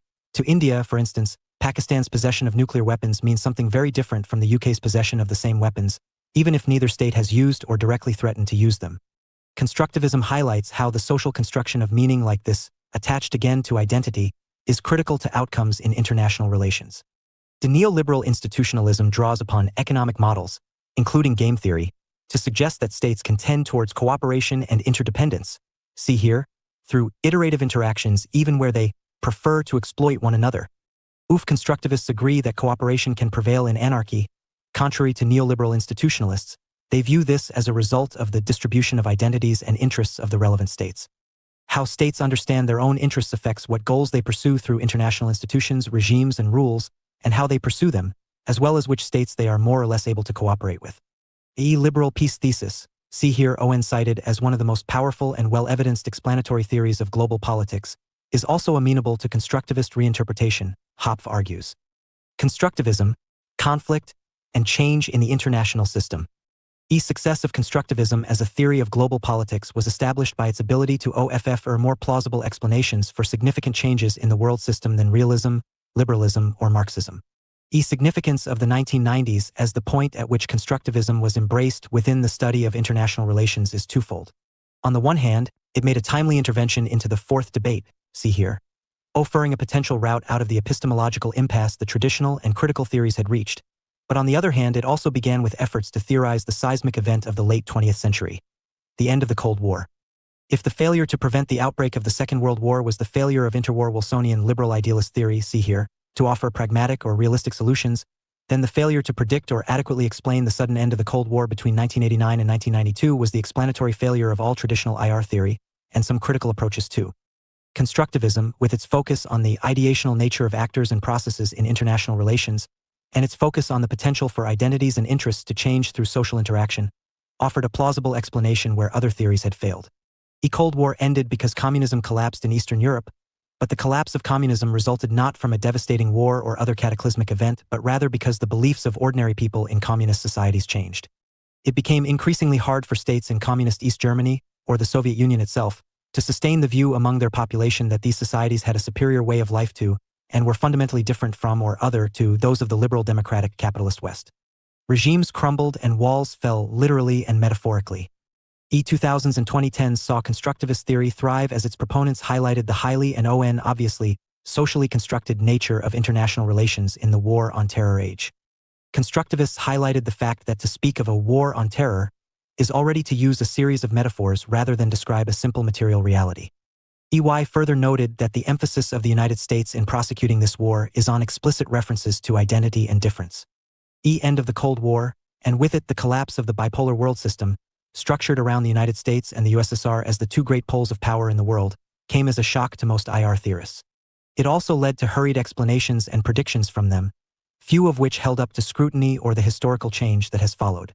Neo-realists such as John Mearsheimer and Marxian world systems theorists like Emanuel Wallerstein claimed that the collapse of bipolarity would lead to great international disorder and a potential reemergence of armed conflict within Europe and the West. Francis Fukuyama imagined a liberal end of history would follow the defeat of communism in Eastern Europe, with capitalist markets and liberal democratic constitutions gradually becoming the norm around the world, as humankind as a species discovers its final form of political organization. All were seemingly proven wrong. Instead of chaotic multipolarity, the immediate post-Cold War period of the 1990s and 2000s was widely characterized as a unipolar moment of American hegemony, with the United States launching military interventions around the world as a global policeman, while its economy boomed as its corporate and popular culture and Washington consensus economic policies were imposed and consumed across the world in a global McDonaldization of society. Ritzer 1993-2019. While its policing interventions from Somalia to Afghanistan and Iraq were not obviously successful in their goals, and may have had deadly unintended consequences including further armed conflict, the United States was not, during this first post-Cold War phase, engaged in vast proxy wars such as those it waged in Korea and Vietnam, and faced no serious contenders for the title of the most economically and militarily powerful state in the world. In the late 2000s and through the 2010s, this changed as China's meteoric economic rise, coupled with an increasingly assertive strategic and military posture in its region, together with a souring of relations with Vladimir Putin's Russia, seemed to hail the end of the unipolar moment. But it is arguably bipolarity, rather than multipolarity, that has reemerged this time between the United States and China, with Sino-American relations descending into a trade war under the Trump administration and increasingly belligerent accusations of foul play on both sides. Neo-realists, neoliberal institutionalists, and neo-Marxist IR theorists had all developed their theories in the context of the Cold War to explain the global politics of the era they found themselves in, though they made grander claims for the transhistorical applicability of their insights. Some of their most important theoretical insights relied on the bipolar structure of the Cold War world system for validity, and in particular each of them struggled to explain how and why that structure might have suddenly collapsed. Along came constructivism to offer a theoretical and explanatory framework that showed how such a dramatic political transformation was made possible by ideational factors, including duress in national identities and international norms resultant from the interaction of states in the late Cold War era.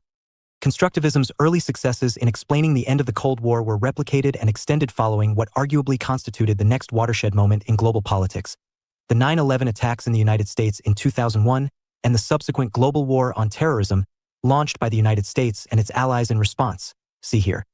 On announcing the war in 2001, President George W. Bush bifurcated the world in a self-other relationship, proclaiming that people and states outside of America are either with us or with the terrorists.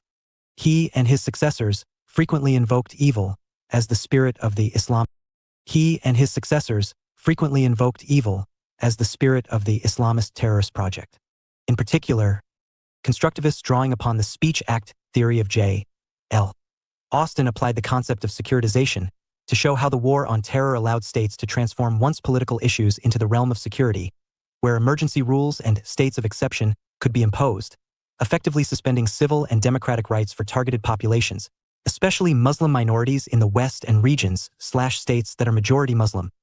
Constructivism's unprecedented success among the critical theories of global politics in achieving mainstream status results from a combination of adapting, simplifying, or watering down the claims of other critical theories and offering detailed and plausible explanations of the same kind of high politics international events that realists and liberals traditionally concern themselves with. Whereas other critical theories seek to force the debate around international relations into a space where, for example, the politics of race, gender, and class are considered valid objects of inquiry, constructivism instead tries to appease traditional theory by bringing its critical vocabulary and analysis to bear on problems a realist or liberal would want to be able to explain too. The future of critical theory in global politics. Tensions and synergies within critical theory. As discussed in Chapter 3, the traditional theories of realism and liberalism have moved closer together in many respects. However, several important tensions persist amongst critical theories.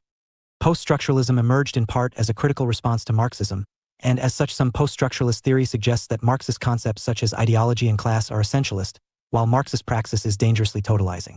Universalist ideas underpinning Marxist thought are highly suspect to the epistemically relativist post-structuralist thinkers.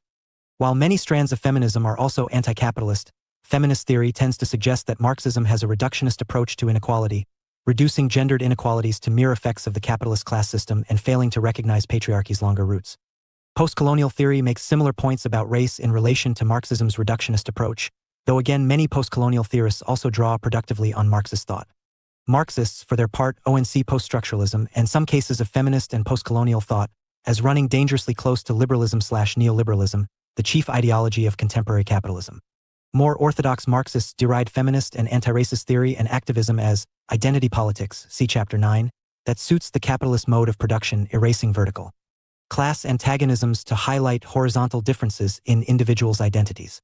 Constructivism, meanwhile, tends to view post-structuralism and sometimes other critical theories as going too far in their critical analyses, becoming incomprehensible and therefore not useful as IR theories, which should be parsimonious. A fundamental question of social change and how radical particular theories are is also at the heart of these tensions. Where Marxism and the neo-Marxist and post-Marxist theories, postcolonialism and feminism all meet the critical criterion of seeking to change the world rather than merely explain it, neither post-structuralism nor constructivism is attached to such a political project. All of that being said, synergies among these critical theories are perhaps equally significant to tensions. As this chapter has shown, the rise of more intersectional approaches has helped to address allegations of reductionism, as postcolonial, feminist, Marxist, and other critical theories have increasingly been fused and used together to analyze and advocate for change in the social construction of reality, and to challenge social injustices and inequalities. New critical theories for new crises and new injustices? While not without precedent in global politics, a host of new global challenges have gained greater prominence in recent years. Environmental degradation and climate change, viral pandemics, forced migration, crises of capitalism, and the fragmentation or decline of the post-war US-dominated liberal world order. While traditional theorists, realists, and liberals of various stripes seek to apply, with questionable success, what they consider to be timeless wisdom from their usual pool of explanatory resources, critical theories have been rather more responsive to this new crisis-oriented global politics and opened up avenues for new strands of theoretical thought. Ecological or green theory has become an important, though still marginalized, strand of IR theorizing. Thinkers drawing upon post-structuralist and post-Marxist theory, as well as feminist and postcolonial thought, have developed approaches to global environmental politics that focus on the Anthropocene and demand a post-human order. The anthropocentric social theories to date, including critical theories, have, on this view, been responsible for propagating ecologically irresponsible attitudes, which in turn produce climate change and other environmental disasters. As scientific evidence and warnings from international institutions become ever more stark about the threat posed to humans and the wider ecosystem, so these critical theories and concepts gain wider attention among those interested in explaining and changing global politics. New materialist and actor network theory thinkers have challenged traditional, but also many critical ideas of what matters in international relations, suggesting that the scope of inquiry should extend beyond relations between individuals, societies, states, and organizations to also consider the physical and non-human things that intervene in and constrain or enable such relations. Inspired by the philosophical and social thought of Jane Bennett and Bruno Latour, these IR theorists explore the agency and actorness of things ranging from security cameras used at borders to plastic bottles dropped by migrants to understand how international relations between people are embedded in a wider world of relations between non-human things, animals, and environments. Cameroonian philosopher Akil Mbembe has coined the increasingly popular concept of necropolitics, drawing upon post-colonial and post-structuralist thought, including Fanon and Foucault, to explore the centrality of death to sovereignty as a form of power. In the wake of the global coronavirus pandemic that spread around the world in 2020, infecting millions and killing hundreds of thousands of people, such new critical thinking on global politics is gaining traction. Pandemic responses involve political decisions, and as such are shaped by existing structures of social power. For example, vastly disproportionate numbers of deaths from the COVID-19 pandemic among poorer and racialized minority communities in ostensibly prosperous countries highlighted the reproduction of social injustice in public health policies. Letting die of marginalized and working-class people can be viewed through this critical theoretical lens of necropolitics as an active choice and an expression of political power. Finally, the concept of intersectionality and especially the increasingly high-profile political debates over race and racism have, in recent years, forced many critical theorists to reassess their position. Claim of some scholars, for example Howell and Richter Montpetit 2019, that many allegedly critical theories in fact rely on and reproduce racist international thought has led to a range of responses, from serious engagement and critical self-reflection to hostile rejection and claims of libel. Oss and fields more accustomed to serious discussions of race and racism than IR have suggested the discipline lacks the historical literacy and conceptual vocabulary to make the basic necessary distinctions, such as that between racism or white supremacy as a social structure on the one hand and as a set of conscious beliefs and interpersonal attitudes on the other. Summary. The critical in critical theory tends to have two meanings. First, an injunction to think critically, to reflect on the ways in which our production and sharing of knowledge about the world is embedded in power relations and may serve specific interests or groups, and second, in many but not all cases, an ethical approach that emphasizes that theory itself should exist to change the world for the better. Traditional theories of international relations such as realism and liberalism tend to reproduce the status quo of power in world politics from a critical perspective. Although critical theory incorporates a wide range of divergent approaches, from postcolonial theory and feminism to Marxism and post-structuralism, this critique of traditional or mainstream theories of global politics is common to them all. While critical theorists have often been marginalized within the academic institutions that study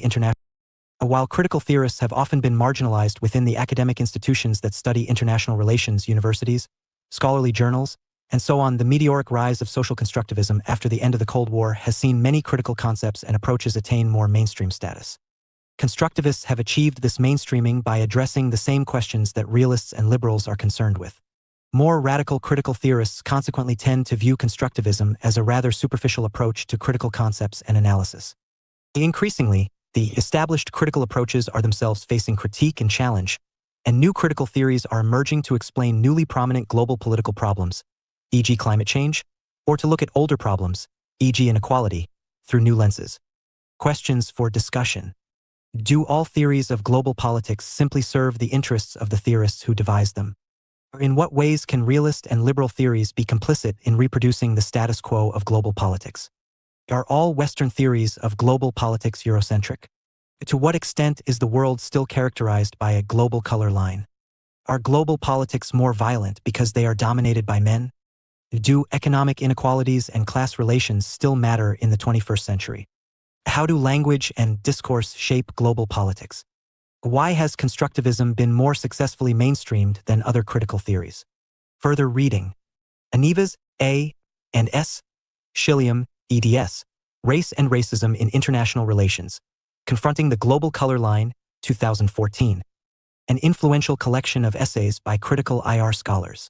Working in Postcolonial and Anti-Racist Traditions. Gazzini, S. and A. Leander, eds. Constructivism and International Relations. Alexander Wendt and His Critics, 2006. A critical appraisal of the work of foundational constructivist thinker Alexander Wendt, including essays by post-structuralists and constructivists and a response from Wendt himself. Tickner, J. A. and L. Schoberg, eds. Feminism and International Relations. Conversations about the Past, Present and Future, 2011. Essays on Feminist Approaches to IR. Weber, C. International Relations Theory. A Critical Introduction, 5th edition, 2021. a wide-ranging and accessible introduction to key critical theories and concepts in global politics and to some of the key problems with traditional theory. Links to relevant web resources can be found on the Global Politics website, bloomsbury.pub/Heywood, Global, Politics, 3E. Eurocentrism. The practice of developing theories that fit white, European social realities, or their settler colonial descendants, e.g. the United States, and attributing global validity to them. Praxis. The idea, popularized especially by Marxism, which in turn influenced much anti-colonial politics and theory, that social theory and social practice are inextricably linked. We live our theories. Decoloniality. Coloniality and the process of decolonization did not stop at the withdrawal of European colonial powers from overseas territories, but is rather an ongoing struggle to remove colonial influence from ideas, language, culture, and social institutions. Orientalism. Originally the term used by Western scholars working on the Orient themselves, since Edward Said's book Orientalism, has come to denote the racist practice of majority white Western societies representing non-Western societies, especially Muslim and Far Eastern ones, as backward, irrational, barbaric, and generally less developed. Racial capitalism. The theory that capitalism as a system has always been bound up with colonialism, racialization, and racism, see here, rather than simply class exploitation. Patriarchy. Literally the rule of the father, patriarchy is the social dominance of men and masculinist values. Patriarchal societies, which might be liberal democracies, fascist dictatorships, or any other type of regime, are those that are structured to benefit men over women. #MeToo. A transnational movement of women, and some men, highlighting their experiences of sexual and gender-based harassment and violence. The hashtag was coined by Tarana Burke in a 2006 post on MySpace, see here, but first went viral in 2017. Masculinism. A worldview centered on traits and behaviors commonly associated with masculinity and maleness.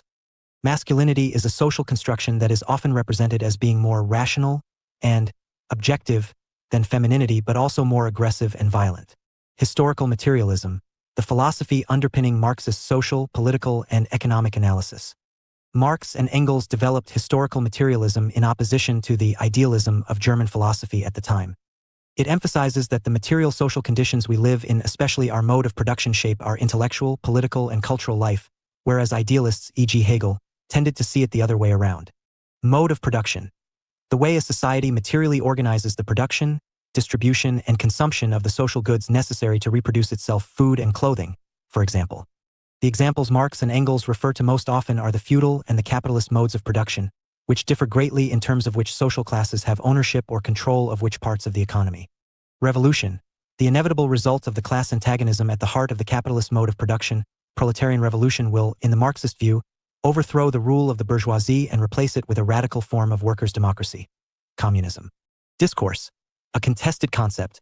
For post-structuralists, discourses mean something like structured ways of representing the world and are a key location of social power.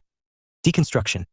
An approach to critical reasoning that seeks to analyze concepts and beliefs by deconstructing the assumptions upon which they stand, revealing their contingency. Genealogy. Like deconstruction, a method of critically analyzing particular concepts, beliefs, or discourses by denying their universal, abstract, and timeless status and situating them in real social histories of power. 5555. The Economy, Indiana, A Global Age. Source, ProPIC/Getty Images. Preview. Many of the most dramatic and widely debated recent changes in global politics have been driven, at least in part, by economic issues. In Western countries, for example, economic narratives about globalization, jobs, and immigration have underpinned major, successful new right-wing political movements and a backlash against liberal globalism. China, meanwhile, has seen its power and prestige in the world greatly increased due to unprecedented economic growth in the post-Cold War era. With economic power comes geopolitical power too. Chinese leaders and diplomats are increasingly assertive in their approach to various regional territorial claims. And states across Asia, Africa, and Latin America continue to press for a better deal in the world economy than the legacies of colonialism and structural inequalities have thus far afforded them. This chapter explains and clarifies what we mean when we talk about the global economy and its foundations, capitalism, in its many forms, and neoliberalism, which are politically contentious. How do forms of capitalism differ, and what are the implications of such differences? Moreover, a particular form of capitalist development has gained global ascendancy since the 1980s, usually dubbed neoliberalism. What have been the chief consequences of the triumph of neoliberalism? A further, and many would say related, development has been a significant acceleration in the process of economic globalization. Has neoliberal globalization promoted prosperity and opportunity for all, or has it spawned new forms of inequality and injustice? These questions have become particularly pressing in the light of a tendency towards seemingly intensifying crises and economic instability. Are economic crises a price worth paying for long-term economic success, or are they a symptom of the fundamental failings of global capitalism? Key issues. What are the main types of capitalism in the modern world? Why has neoliberalism become dominant, and what are its chief implications? How can economic globalization best be explained? To what extent has the modern world economy been globalized? Why does capitalism tend towards booms and slumps? What have recent economic crises told us about the nature of global capitalism? Capitalism and neoliberalism. Visions and models of capitalism. The origins of capitalism can be traced back to 17th and 18th century Europe, developing in predominantly feudal societies. Feudalism was characterized by agrarian-based production geared to the needs of landed estates, fixed social hierarchies, and rigid patterns of obligation and duties for bonded serfs. Capitalist practices initially took root in the form of commercial agriculture that was orientated towards the market and increasingly relied on waged labor. The market mechanism, the heart of the emerging capitalist system, certainly intensified pressure for technological innovation and brought about a substantial expansion in productive capacity.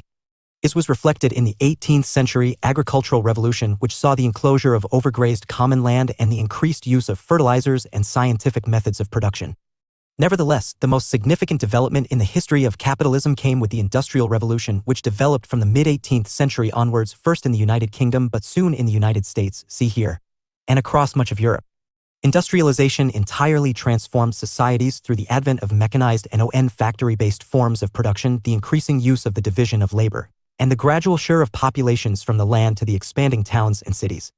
In the process, industrialization massively expanded the productive capacity of capitalism, enabling industrial capitalism to emerge by the mid-19th century as the dominant socio-economic system worldwide.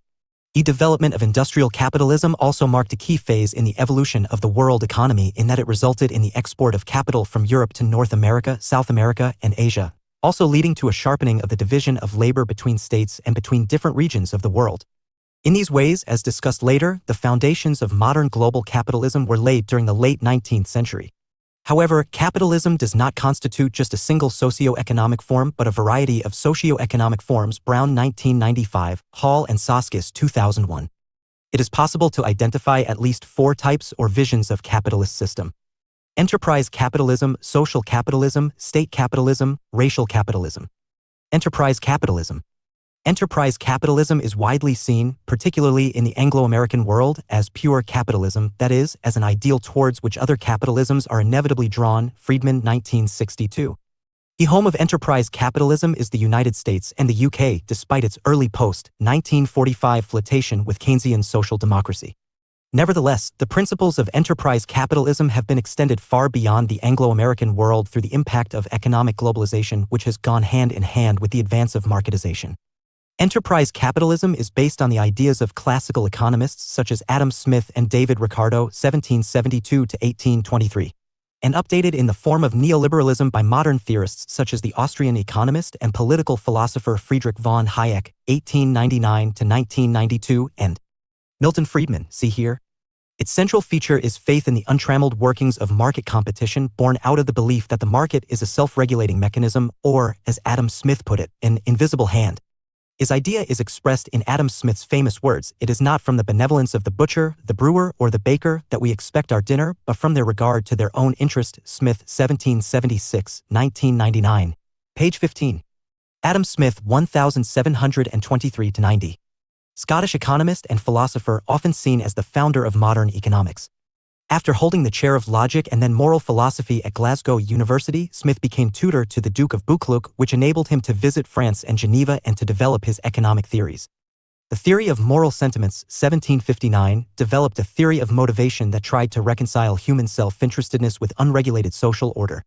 Smith's most famous work, The Wealth of Nations, 1776, was the first systematic attempt to explain the workings of the economy in market terms, emphasizing the importance of the division of labor. Although he is often viewed as a free market theorist, Smith was nevertheless aware of the limitations of the market. Source: iStock.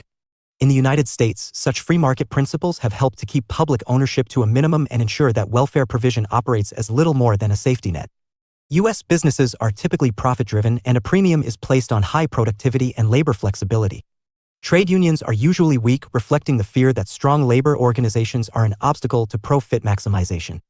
The emphasis on growth and enterprise of this form of capitalism stems, in part, from the fact that productive wealth is owned largely by financial institutions such as insurance companies and pension funds that demand a high rate of return on their investments. The undoubted economic power of the United States bears testament to the vigor of enterprise capitalism. Despite clear evidence of relative economic decline, whereas the United States accounted for half of the world's manufacturing output in 1945, it saw a steady decline to less than 1/5 by 2007 and has remained at this level since, having been overtaken by China. The United States is still the largest economy by GDP. The United States clearly enjoys natural advantages that enable it to benefit from the application of market principles, notably a continent-wide domestic market, a wealth of natural resources, and a ruggedly individualist popular culture seen as a frontier ideology. Enterprise capitalism also has serious disadvantages, however.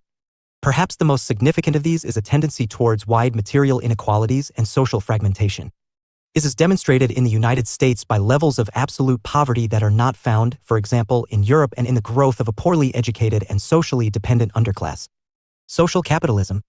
Social capitalism refers to a form of capitalism that took root in much of Central and Western Europe, especially after the Second World War. Germany is its natural home, but the principles of social capitalism were adopted in various forms in Austria, the Benelux countries, France, and much of Scandinavia. Van Kersberg in 1995. His economic form drew heavily on the flexible and pragmatic ideas of economists such as Friedrich List, 1789 to 1846, an influential theorist of economic nationalism. The central theme of this capitalist model is the idea of a social market, that is, an attempt to marry the disciplines of market competition with the need for social cohesion and solidarity. This is reflected in an emphasis on long-term investment rather than short-term profitability. Business organization in what has been called Rhine-Alpine capitalism also differs from Anglo-American capitalism in that it is based on social partnership. Trade unions enjoy representation through works councils and participate in annual rounds of wage negotiation that are usually industry-wide. As the Marxist geographer and economic theorist David Harvey put it, one condition of the post-war settlement in almost all countries was that the economic power of the upper classes be restrained and that labor be accorded a much larger share of the economic pie. 2007-15. The strengths of social capitalism were clearly demonstrated by the economic miracle that transformed war-torn Germany into Europe's leading economic power by the 1960s. High and stable levels of capital investment, together with a strong emphasis on education and training, particularly in vocational and CRA skills, enabled Germany to achieve the highest levels of productivity in Europe, a position it retains today. However, the virtues of social capitalism are by no means universally accepted. One of its drawbacks is that, because it places a heavy stress on consultation, negotiation, and consensus, it tends to lead to inflexibility and makes it difficult for businesses to adapt to market conditions. For example, economic globalization and intensified competition from East Asia, Latin America, and elsewhere. Further strains are imposed by the relatively high levels of social expenditure required to maintain high-quality welfare provision. SA push up taxes and so burden both employers and employees. Whereas supporters of social capitalism insist that the social and the market are intrinsically linked, its critics argue that social capitalism is nothing more than a contradiction in terms. State capitalism. The term state capitalism has been defined in a number of ways. For instance, Trotskyists used it to highlight the tendency of the Soviet Union under Stalin to use its control of productive power to oppress the working class in a manner similar to capitalist societies. However, in its modern usage, state capitalism is more commonly used to describe capitalist economies in which the state plays a crucial directive role. SARO and non-liberal capitalist societies. Hall and Soskis, 2001, distinguished between liberal market economies in which firms coordinate their activities on the basis of competitive market arrangements and coordinated market economies, which depend heavily on non-market arrangements. This was the model that the East and Southeast Asian tiger economies eagerly adopted, and it has influenced emergent Chinese capitalism as well as, in some respects, Russian capitalism. The distinctive character of state capitalism is its emphasis on cooperative, long-term relationships, for which reason it is sometimes called collective capitalism. It allows the economy to be directed not by an impersonal price mechanism but through what have been called relational markets. An example of this is the pattern of interlocking share ownership that ensures that there is a close relationship between industry and finance in Japan, enabling Japanese firms to adopt strategies based on long-term investment rather than on short space or medium-term profit. Firms themselves provide the social core of life in state capitalism. Workers, particularly male workers in larger businesses, are members of firms in a way that does not occur in the United States or even social market Europe. In return for their loyalty, commitment, and hard work, workers have traditionally expected lifetime employment, pensions, social protection, and access to leisure and recreational opportunities. Particular stress is placed on teamwork and the building up of a collective identity which has been underpinned by relatively narrow income differentials between managers and workers. The final element in this economic mix is the government. Although East Asian levels of public spending and taxation are relatively low by international standards, and below 30% of GNP, the state has played a vital role in guiding investment, research, and trading decisions. A model here was undoubtedly the Ministry of International Trade and Industry MITI, which oversaw the Japanese economic miracle in the post-1945 period. A Japanese version of state capitalism appeared to be highly successful in the early post-1945 period, accounting for Japan's ability to recover from wartime devastation to become the second largest economy in the world and helping to explain the rise of the Asian tiger economies, South Korea, Taiwan, Hong Kong, Singapore, and so on. However, Japan's slowdown during the 1990s, the lost decade, and the Asian financial crisis of 1997 cast a darker shadow over state capitalism, highlighting its inflexibility and its failure to respond to the ever-changing pressures of the global economy. Moreover, a price had to be paid for Japan's economic success in terms of heavy demands on workers and their families. Long hours and highly disciplined working conditions can mean that individualism is stifled and work becomes the centerpiece of existence. In these circumstances, China has become the standard-bearer for state capitalism, having consistently achieved growth rates of about 9% since the late 1980s and having become the second-largest economy in the world in 2010. China's mixture of burgeoning capitalism and Stalinist political control has been remarkably effective in delivering sustained economic growth, benefiting from a huge supply of cheap labor and massive investment in the economic infrastructure.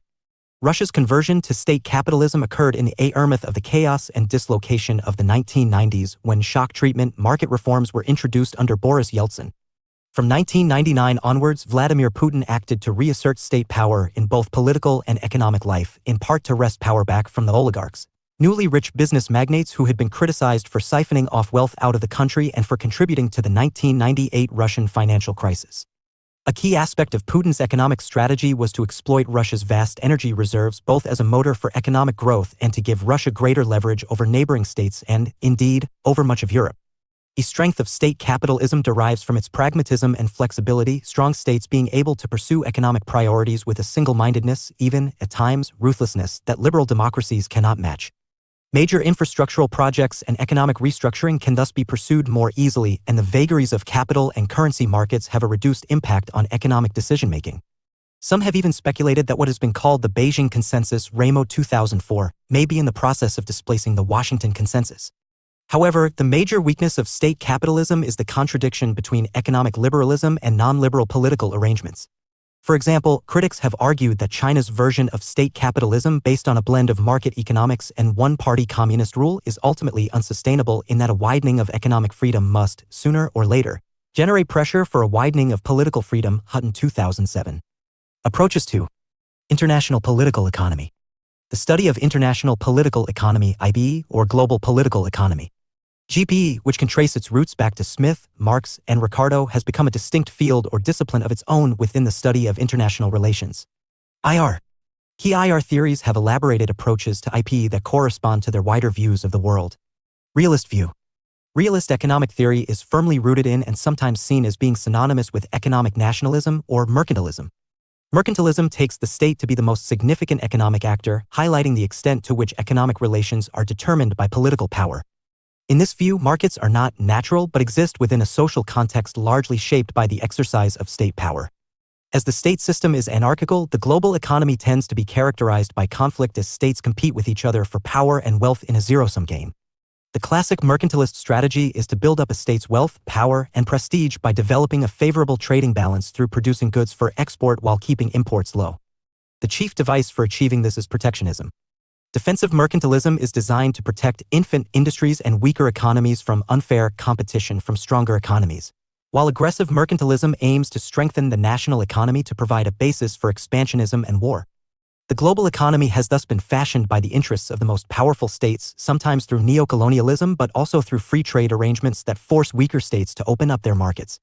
For some realists, a stable world economy requires the existence of a single dominant power as implied by hegemonic stability theory, see here. Liberal view. Liberal economic theory is based on the belief that individuals as rationally self-interested creatures or utility maximizers are the key economic actors. Utility maximizers act to achieve the greatest pleasure over pain, calculated in terms of material consumption. In this light, businesses are an important means of organizing production and thus of generating wealth. In line with the deeper liberal belief in balance or harmony amongst competing forces, the key idea of economic liberalism is that an unregulated market economy tends towards long-run equilibrium. The price mechanism, the invisible hand of the market, brings supply and demand into line with one another. From the perspective of classical liberal political economy, this implies a policy of laissez-faire in which the state leaves the economy alone and the market is left to manage itself. Economic exchange via the market is therefore a positive-sum game in that greater efficiency produces economic growth and benefits everyone. The global economy is thus characterized by cooperation as trading and other economic relationships promise to bring mutual benefit and general prosperity. This further implies a positive view of economic globalization, which is seen as the triumph of the market over irrational impediments such as national borders. Such thinking has been taken furthest by neoliberalism. Since Keynes, however, an alternative tradition of liberal political economy has recognized that markets can fail or are imperfect, in which case they need to be managed or regulated on a national and global level. Marxist view. Critical approaches to the economy have been dominated by Marxism, which portrays capitalism as a system of class exploitation and treats social classes as the key economic actors. As class allegiances are taken to be more powerful than national loyalties, political economy always has an international dimension in the Marxist view. In modern economic circumstances, the interests of the capitalist class, or bourgeoisie, are increasingly identified with those of transnational corporations, which are widely seen as more powerful than national governments, economics having primacy over politics.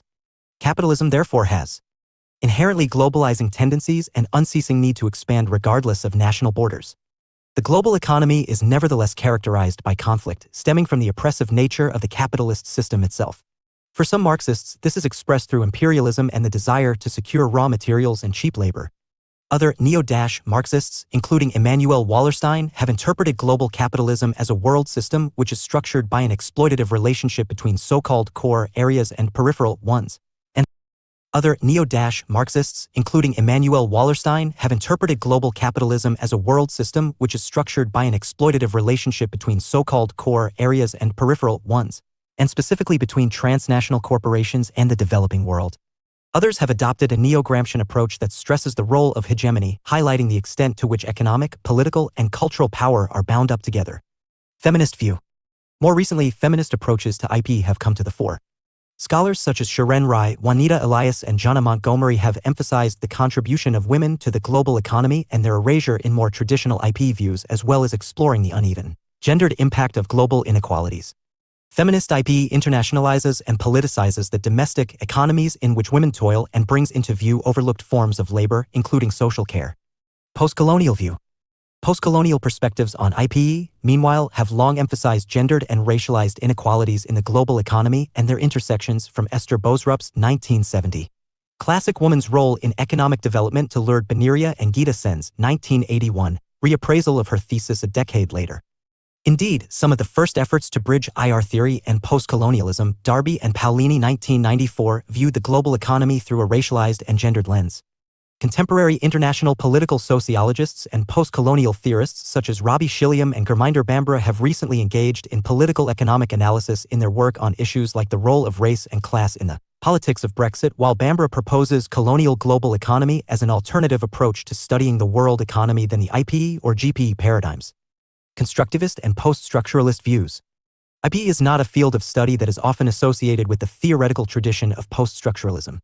But Michel Foucault's later work was concerned precisely with the logics of neoliberalism as a transnational mode of political economy and with the triumph of what he called the American model of neoliberalism, at an increasingly global level over the German ordoliberal tradition that had advocated a somewhat stronger role for the state in managing the economy.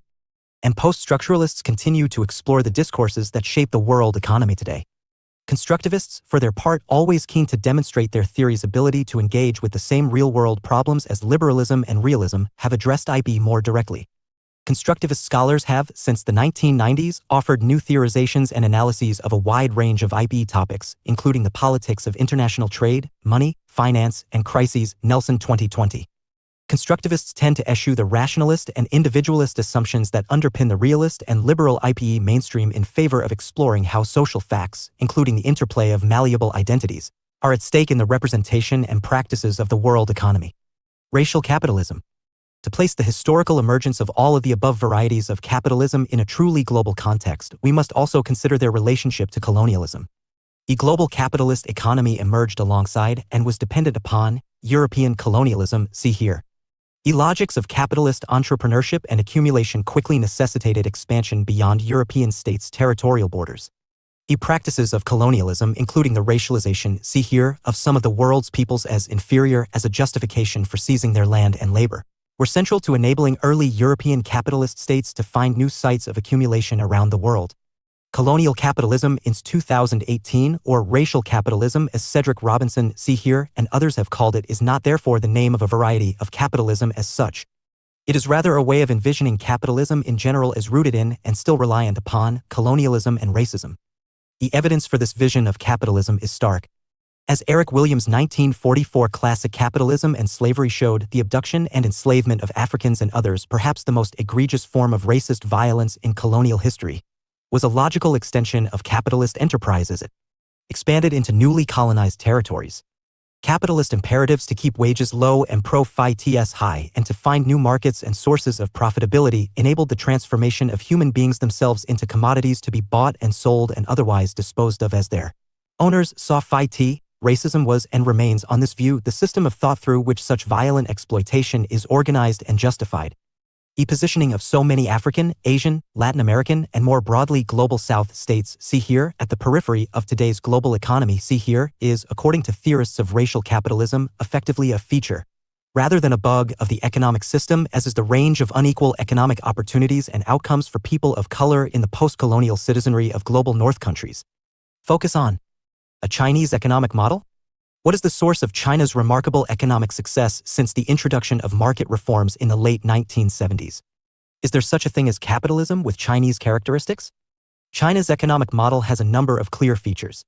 First, with a population of 1.4 billion and with a historically unprecedented shift in people from the countryside to fast-expanding towns and cities, particularly on the eastern coast, China has benefited from a seemingly inexhaustible supply of cheap labor.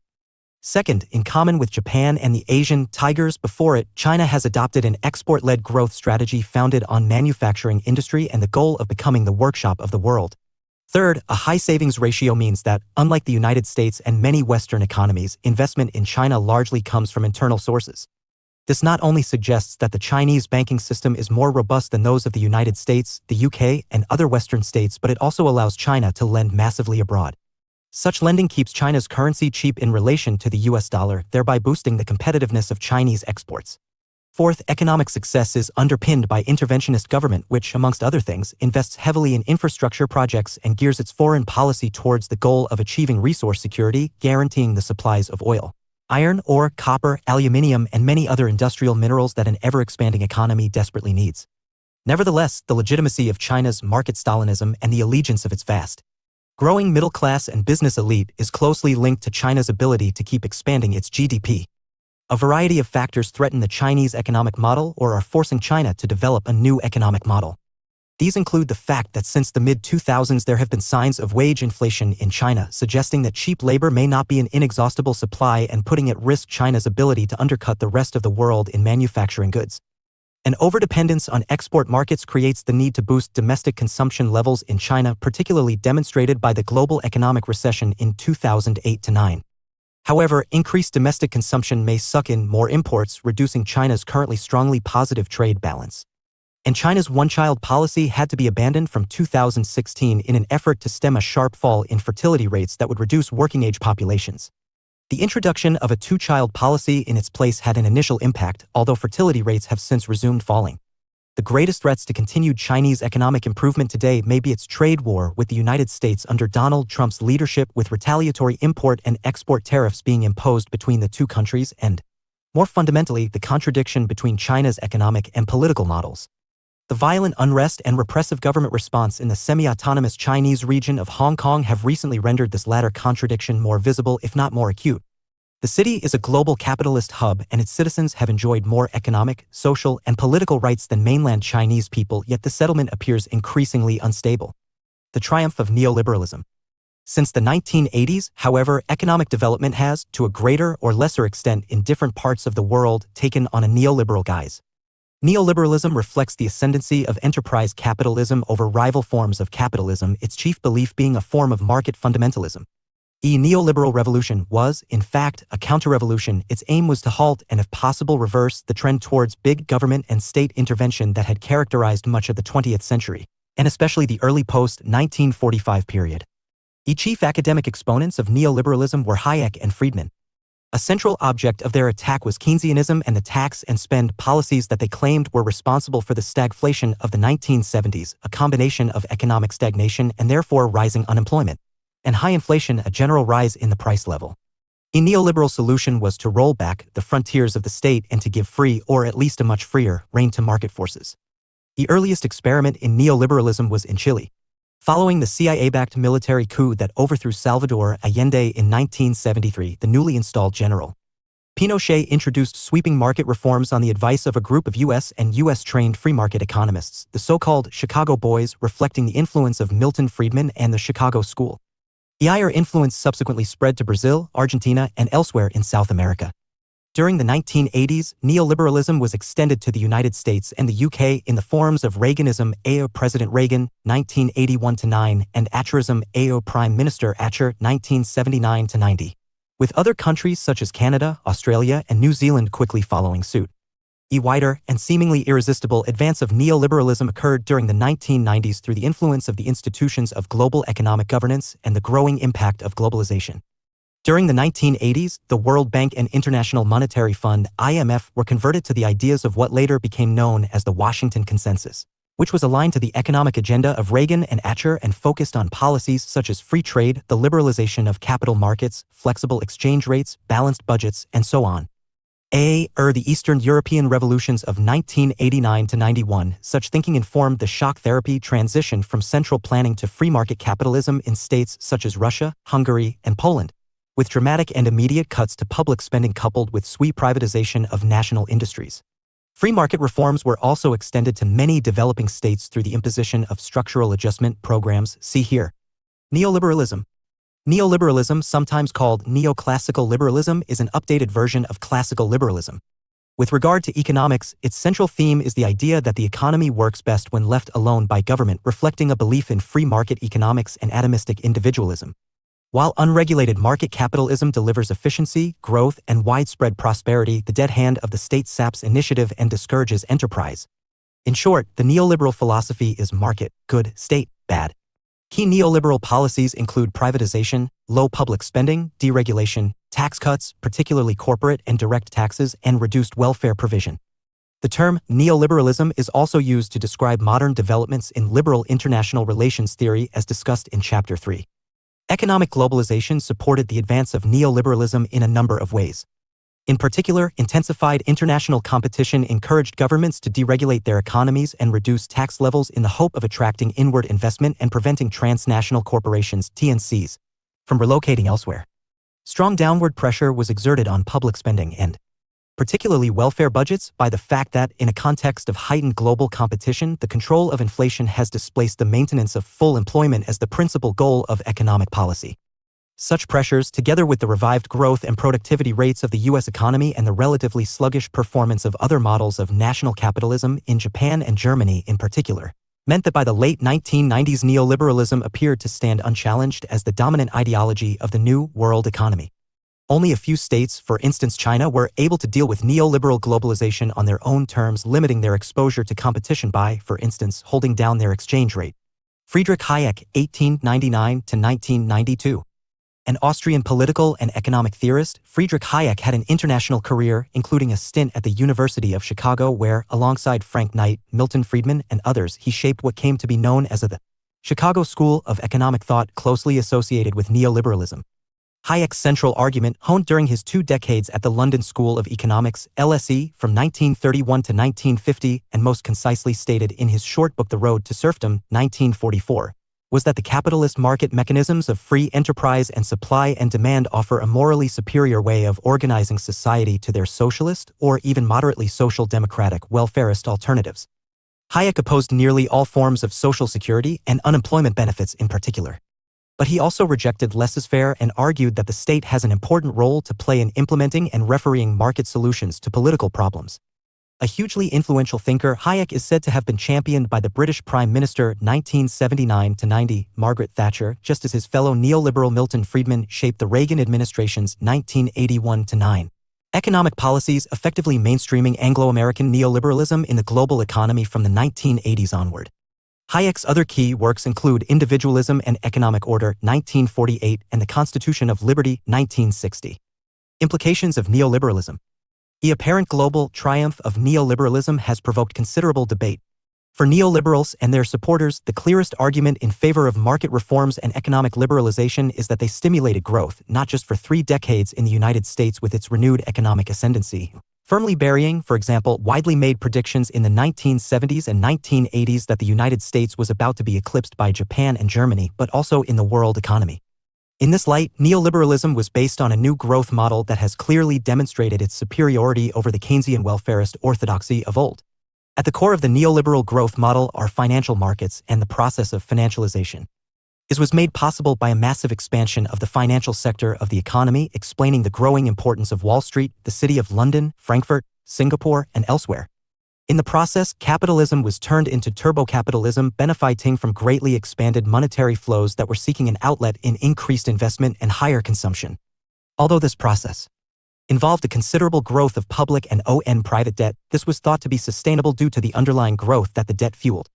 Other key features of the neoliberal growth model were a deeper integration of domestic economies into the global economy and so an acceleration of economic globalization. The share in many of the leading economies from manufacturing to services and the enthusiastic introduction of new information technologies and seen as the growth of the knowledge economy. Neoliberalism, nevertheless, has its critics. UI have, for example, argued that in rolling back welfare provision and promoting an ethic of material self-interest, greed is good. Neoliberalism struggles to maintain popular legitimacy as an economic doctrine because of its association with widening inequality and social breakdown. Is led to a modification, although not a rejection, of the neoliberal revolution in countries such as New Zealand, Canada, and the UK during the 1990s, and even to a reappraisal of neoliberal priorities in the United States under President Obama from 2009 onwards. Moreover, the limitations of neoliberalism as a program for development were exposed by the failure of many shock therapy experiments in market reform, not only in the pioneering case of Chile but also in the disappointing outcomes of many structural adjustment programs, see Chapter 19, in the developing world. In cases such as Russia, the growth of unemployment and inflation and the deep insecurities unleashed by the shock therapy application of neoliberal principles created a backlash against market reform and led to strengthened support for nationalist and authoritarian movements, ultimately seeing the country move to state capitalism. A further problem is that neoliberalism's turbo features may have less to do with the dynamism of the market or technological innovation than with the willingness of consumers to spend and borrow and the willingness of businesses to invest, making this economic model particularly vulnerable to the vagaries of financial markets and the sureness in consumer or business confidence. This is examined in greater depth later in this chapter in association with the crises of capitalism. Focus on the Washington Consensus. The term the Washington Consensus was coined by John Williamson, 1990-1993, to describe the policies that the international institutions based in Washington, the IMF and the World Bank, and the U.S. Treasury Department had come to favor for the post-colonial reconstruction of economies in the developing world. Based on the orthodox model of development as modernization and drawing on the ideas of neoliberalism, the essence of the Washington Consensus was stabilize, privatize, and liberalize. In its longer version, the Washington Consensus favored the following: fiscal discipline, cutting public spending, tax reform, cutting personal and corporate taxes, financial liberalization, the deregulation of financial markets and capital controls, floating and competitive exchange rates, trade liberalization, free trade, openness to foreign direct investment, and privatization. In the light of a backlash against such policies and at times their failure, an augmented Washington Consensus has emerged that also stresses policies such as legal/political reform, anti-corruption, labor market flexibility, and poverty reduction. In the view of Robert Cox, neoliberalism, or what he calls hyperliberal globalizing capitalism, is rooted in major contradictions and struggles, meaning that its dominance is destined to be challenged and eventually overthrown. Essay contradictions include the democratic deficit that is generated by the internationalization of the state, the tendency of the state to respond to the dictates of the global economy rather than public opinion, the growing pressure to protect the environment from the ravages caused by relentless economic growth, and the surrender of state authority to corporate finance. Essay contradictions include the democratic deficit that is generated by the internationalization of the state, the tendency of the state to respond to the dictates of the global economy rather than public opinion, the growing pressure to protect the environment from the ravages caused by relentless economic growth, and the surrender of state authority to corporate financial and economic interests. A still darker interpretation of neoliberalism has been developed by Naomi Klein, 2008. In highlighting the rise of disaster capitalism, she drew attention to the extent to which the advance of neoliberalism has been implicated in shocks, states of emergency and crises of one kind or another, thus suggesting that the United States' foreign policy adventurism, from the overthrow of Allende to the War on Terror, has been linked to the spread of neoliberalism. For many, the 2007-09 global financial crisis, discussed later in the chapter, exposed the underlying weaknesses of the neoliberal model. Focus on. From the knowledge economy to a global gig economy? The knowledge economy is a term, popularized in the early 21st century, used to describe a new global economic order in which knowledge is supposedly a key source of competitiveness and productivity, especially through the application of information technologies, IT. Knowledge economies are sometimes portrayed as the economic expression of the transition from an industrial society to an information society. Proponents of the idea imagined a more fluid and mobile global economy and less tangible, physical, and exploitative modes of work. But has the IT revolution that started in the late 20th century actually produced such a techno-utopia? Recently, the concept of a gig economy has become popular among commentators. In an age of what critical international relations theorist Nick Cernisek calls platform capitalism, transnational corporations in the IT sector increasingly offer a hardware or software platform on which nominally self-employed workers and producers can connect with and sell their goods and services to consumers. The US-based peer-to-peer rideshare, minicab, and food delivery company, Uber, operates on this basis in more than 60 countries, while another Silicon Valley giant, Airbnb, connects individuals with rooms or homes to rent with travelers looking for accommodation in more than 190 countries. The key benefit of this economic model is supposed to be flexibility. A rideshare driver might have other paid work or domestic responsibilities and can choose when and where they wish to work based on convenience, for example, while a customer can find the closest car to them rather than waiting for one to be dispatched from a central location.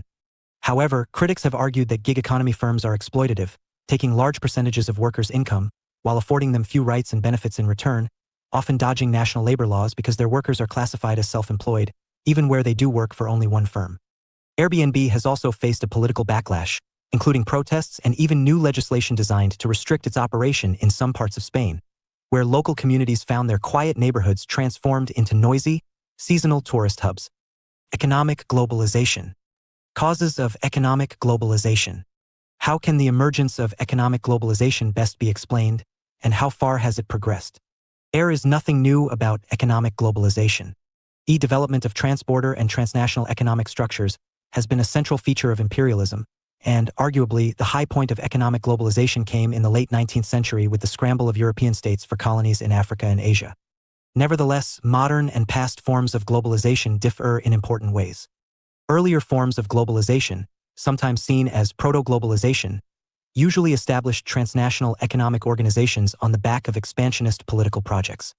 For example, the British East India Company, a state-backed but effectively private and profit-seeking business, was instrumental to the establishment of British colonialism in the Indian subcontinent. Regardless of their spread and success, empires never succeeded in obliterating boundaries and borders. They merely readjusted them to the benefit of politically dominant powers, and establishing new boundaries between the civilized world and the barbarian one. In the case of the contemporary phenomenon of globalization, in contrast, the web of economic interconnectedness and interdependence has extended so far that it is possible, for the first time, to conceive of the world economy as a single global entity. This is the sense in which economic life has become borderless. AMI 1990. Economic globalization. Economic globalization refers to the process whereby all national economies have, to a greater or lesser extent, been absorbed into an interlocking global economy. Globalization has thus been defined as a shift from a world of distinct national economies to a global economy in which production is internationalized and financial capital flows freely and instantly between countries. Kanabo 2004. However, economic globalization should be distinguished from internationalization. The latter results in intensified interdependence between national economies, shallow integration, while the former marks a qualitative shift towards deep integration, transcending territorial borders through the construction of a consolidated global marketplace for production, distribution, and consumption. A modern globalized economy developed in the second half of the 20th century as a product of two phases. The first phase, which lasted from the end of the Second World War to the early 1970s, was characterized by new arrangements for the management of the international financial system in the post-war period, which became known as the Bretton Woods system, discussed in Chapter 20. Rough a system of fixed exchange rates, regulation, and support, Bretton Woods aimed to prevent a return to the beggar-thy-neighbor economic policies that had contributed to the Great Depression of the 1930s and, in the process, helped to fuel political extremism and aggression. Together with the Marshall Plan, which provided. Nevertheless, the collapse of Bretton Woods in the 1970s, see page 580, Chapter 20, allowing major currencies to float instead of staying fixed, initiated the second phase in the development of globalized capitalism. Bretton Woods system had been based on the assumption that the world economy consisted of a series of interlinked national economies. Its purpose was to guarantee economic stability at the national level by regulating trading relations between and amongst nation-states. However, the sure from fixed to floating exchange rates prompted by the breakdown of the system exposed national economies to greater competitive pressures. As a result, and in conjunction with other factors, such as the growing significance of transnational corporations, national economies were increasingly drawn into a web of interconnectedness. Economic interconnectedness achieved truly global dimensions in the 1990s thanks to the collapse of communism in Eastern Europe and elsewhere and the opening up of the Chinese economy. However, although there may be broad agreement about the events through which the global economy came into existence, there is much more debate about the deeper forces and underlying dynamics that help to shape, and perhaps determine, these events. Essay debates reflect competing perspectives on international political economy and contrasting positions on whether economic circumstances are best explained by structural factors, such as the organization of production, or by the free choices made by economic actors, be these states, firms, or individuals. Global actors. Transnational corporations. A transnational corporation, or TNC, is a company that controls economic activity in two or more countries. The parent company is usually incorporated in one state, the home, with subsidiaries in others, the hosts, although subsidiaries may be separately incorporated affiliates. Such companies are now generally referred to as transnational corporations rather than multinational corporations, as TNCs as opposed to MNCs, to reflect the extent to which their corporate strategies and processes transcend national borders rather than merely crossing them. Integration across economic sectors and the growing importance of intra-firm trade has allowed TNCs to operate as economies in their own right, benefiting from geographical flexibility, advantages in product innovation, and the ability to pursue global marketing strategies. Some early transnational corporations developed in association with the spread of European colonialism, the classic example being the East India Company established in 1600. However, the period since 1945 has witnessed a dramatic growth in their number, size, and global reach. Initially, the spread of transnational production was a largely U.S. phenomenon, linked to enterprises such as General Motors, IBM, ExxonMobil, and McDonald's. European and Japanese companies quickly followed suit, extending the TNC phenomenon across the world. Today, U.S. IT giants such as Apple and Google are among the biggest TNCs, with Chinese IT firms such as Huawei also becoming serious contenders. Significance: TNCs exert enormous economic power and political influence. Their economic significance is reflected in the fact that they often dwarf states in terms of their economic size. In 2018, the U.S. retailer Walmart collected more revenue from customers than Spain or Australia did from taxpayers. Oil firms such as ExxonMobil and technology TNCs such as Apple are, by this measure, bigger economies than India, Russia, Turkey, or Mexico. However, economic size does not necessarily translate into political power or influence. States, after all, can do things that TNCs can only dream about, such as make laws and raise armies. What gives TNCs their strategic advantage over national governments is their ability to transcend territory through the growth of transborder, even transglobal, communications and interactions, reflected, in particular, in the flexibility they enjoy over the location of production and investment. TNCs can, in effect, shop around, looking for circumstances that are conducive to profitability.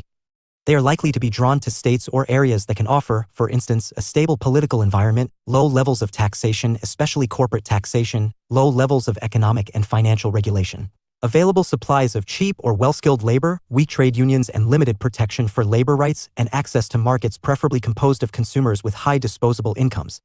This creates a relationship of structural dependency between the state and TNCs whereby states rely on TNCs to provide jobs and capital inflows but can only attract them by providing circumstances favorable to their interests.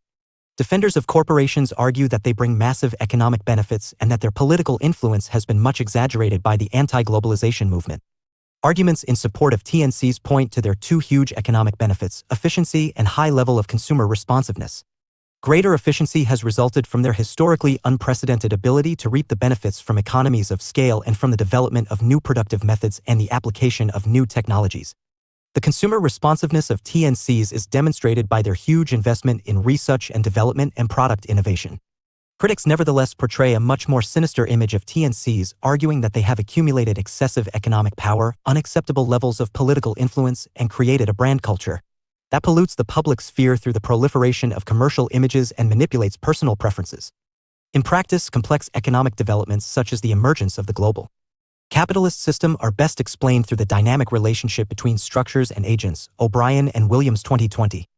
The most influential structuralist explanation of the emergence of a global economy is the Marxist argument that capitalism is an inherently universalist economic system. In short, globalization is the natural and inevitable consequence of the capitalist mode of production. As Marx, see here, put it in the Grundrisse 1857-8, 1971, the essence of capitalism is to pull down every local barrier to commerce and to capture the whole world as its market, quoted in McClellan 1980. Page 128. This occurs because the underlying dynamic of the capitalist system is the accumulation of capital, which, in turn, creates an irresistible desire to develop new markets and an unquenchable thirst for new and cheaper economic resources. According to Marxists, just as imperialism in the late 19th century had been fueled by the desire to maintain profit levels, the acceleration of globalization from the late 20th century onwards was a consequence of the end of the post-1945 long boom and the onset of a global recession in the 1970s. Although liberals fiercely reject the critical Marxist view of capitalism, they nevertheless accept that globalization is fueled by an underlying economic logic. In their case, this is linked not to the impulses of a capitalist enterprise but, in essence, to the content of human nature, specifically the innate and rational human desire for economic betterment. In this view, the global economy is merely a reflection of the fact that, regardless of their different cultures and traditions, people everywhere have come to recognize that market interaction is the best guarantee of material security and improved living standards. This is particularly expressed in the doctrine of free trade and the theory of competitive advantage, examined more closely in Chapter 19. As far as explaining when and how this inclination towards globality started to be realized, liberals emphasize the role of technological innovation. Technology, needless to say, has long played a role in facilitating transporter and even transworld connections between peoples, from the introduction of the telegraph 1857 and the telephone 1876, to the development of the aeroplane 1903 and the introduction of containerization in sea transport 1960s and 1970s.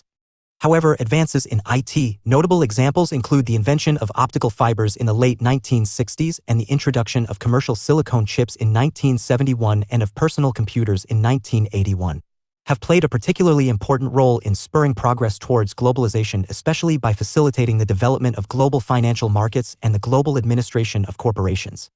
In the view of so-called hyperglobalists, globalized economic and cultural patterns, in effect, became inevitable once technologies such as computerized financial trading, mobile phones, and the Internet became widely available in the 1980s and 1990s. Nevertheless, the global economy is not the creation of economic and technological forces alone. Political and ideological factors also played a crucial part. Realist theorists, reviving the ideas of mercantilism, have countered the liberal and Marxist idea that globalization represents the final victory of economics over politics by emphasizing that, in crucial ways, the global economy is a product of state policy and institutional regulation. Far from sidelining states, globalization may, in certain respects, be a device through which powerful states, and especially the United States, have achieved their objectives. For example, the United States was instrumental in both the creation of the Bretton Woods system and its collapse. In this sense, globalization may be a response to the relative decline of the U.S. economy in the 1970s and 1980s, a period of transnational recession in Western economies characterized by stagflation, see here, and triggered in part by the 1973 oil crisis when OPEC embargoed the United States and other Western powers for their support of Israel in the Yom Kippur War. In this context, the sure towards a more open and liberalized trading system could be viewed as a means of widening opportunities for U.S.-based transnational corporations, thereby underpinning the health of the U.S. economy. Indeed, much of this was achieved through rather than in spite of the institutions of economic governance that were constructed in the post-1945 period. A disproportionate influence that the United States exerts over the World Bank and the IMF and the role played by the United States in transforming the General Agreement on Tariffs and Trade (GATT) into the more strongly pro-free trade World Trade Organization (WTO) demonstrates the extent to which economic globalization was structured in line with U.S. priorities laid out through the Washington Consensus. Finally, these developments also have an ideological dimension. Unlike, for example, 19th century imperialism, 20th and 21st century globalization has not been brought about through coercion and explicit political domination. While liberals may argue that globalization by consent, observed, for example, in an eagerness of states to join the WTO, reflects an underlying recognition of mutual economic benefit, critical theorists, who emphasize that the benefits of globalization are unequally shared, argue that this consent is manufactured through the spread of pro-market values and a culture of consumerism and materialism. In this view, the progress of economic globalization is underpinned by the advance of the ideology of neoliberalism, which preaches both that there is no viable economic alternative to the global capitalist system and that the system is equitable and brings benefit to all. How globalized is economic life? Is economic globalization a myth or a reality? Have national economies effectively been absorbed into a single global system, or does the world economy continue to consist of a collection of interlinked national economies? Two starkly contrasting positions are adopted in this debate. On the one hand, hyper-globalists present the image of a borderless global economy in which the tendency for economic interaction to have a transborder or transworld character is irresistible, facilitated, even dictated, by advances in information technologies which are not now going to be disinvented. On the other hand, globalization skeptics point out that the demise of the national economy has been much exaggerated and usually for ideological purposes, economic globalization is portrayed as advanced and irresistible to make a sure towards free market or neoliberal policies appear to be inevitable. Hurst and Omsen, 1999.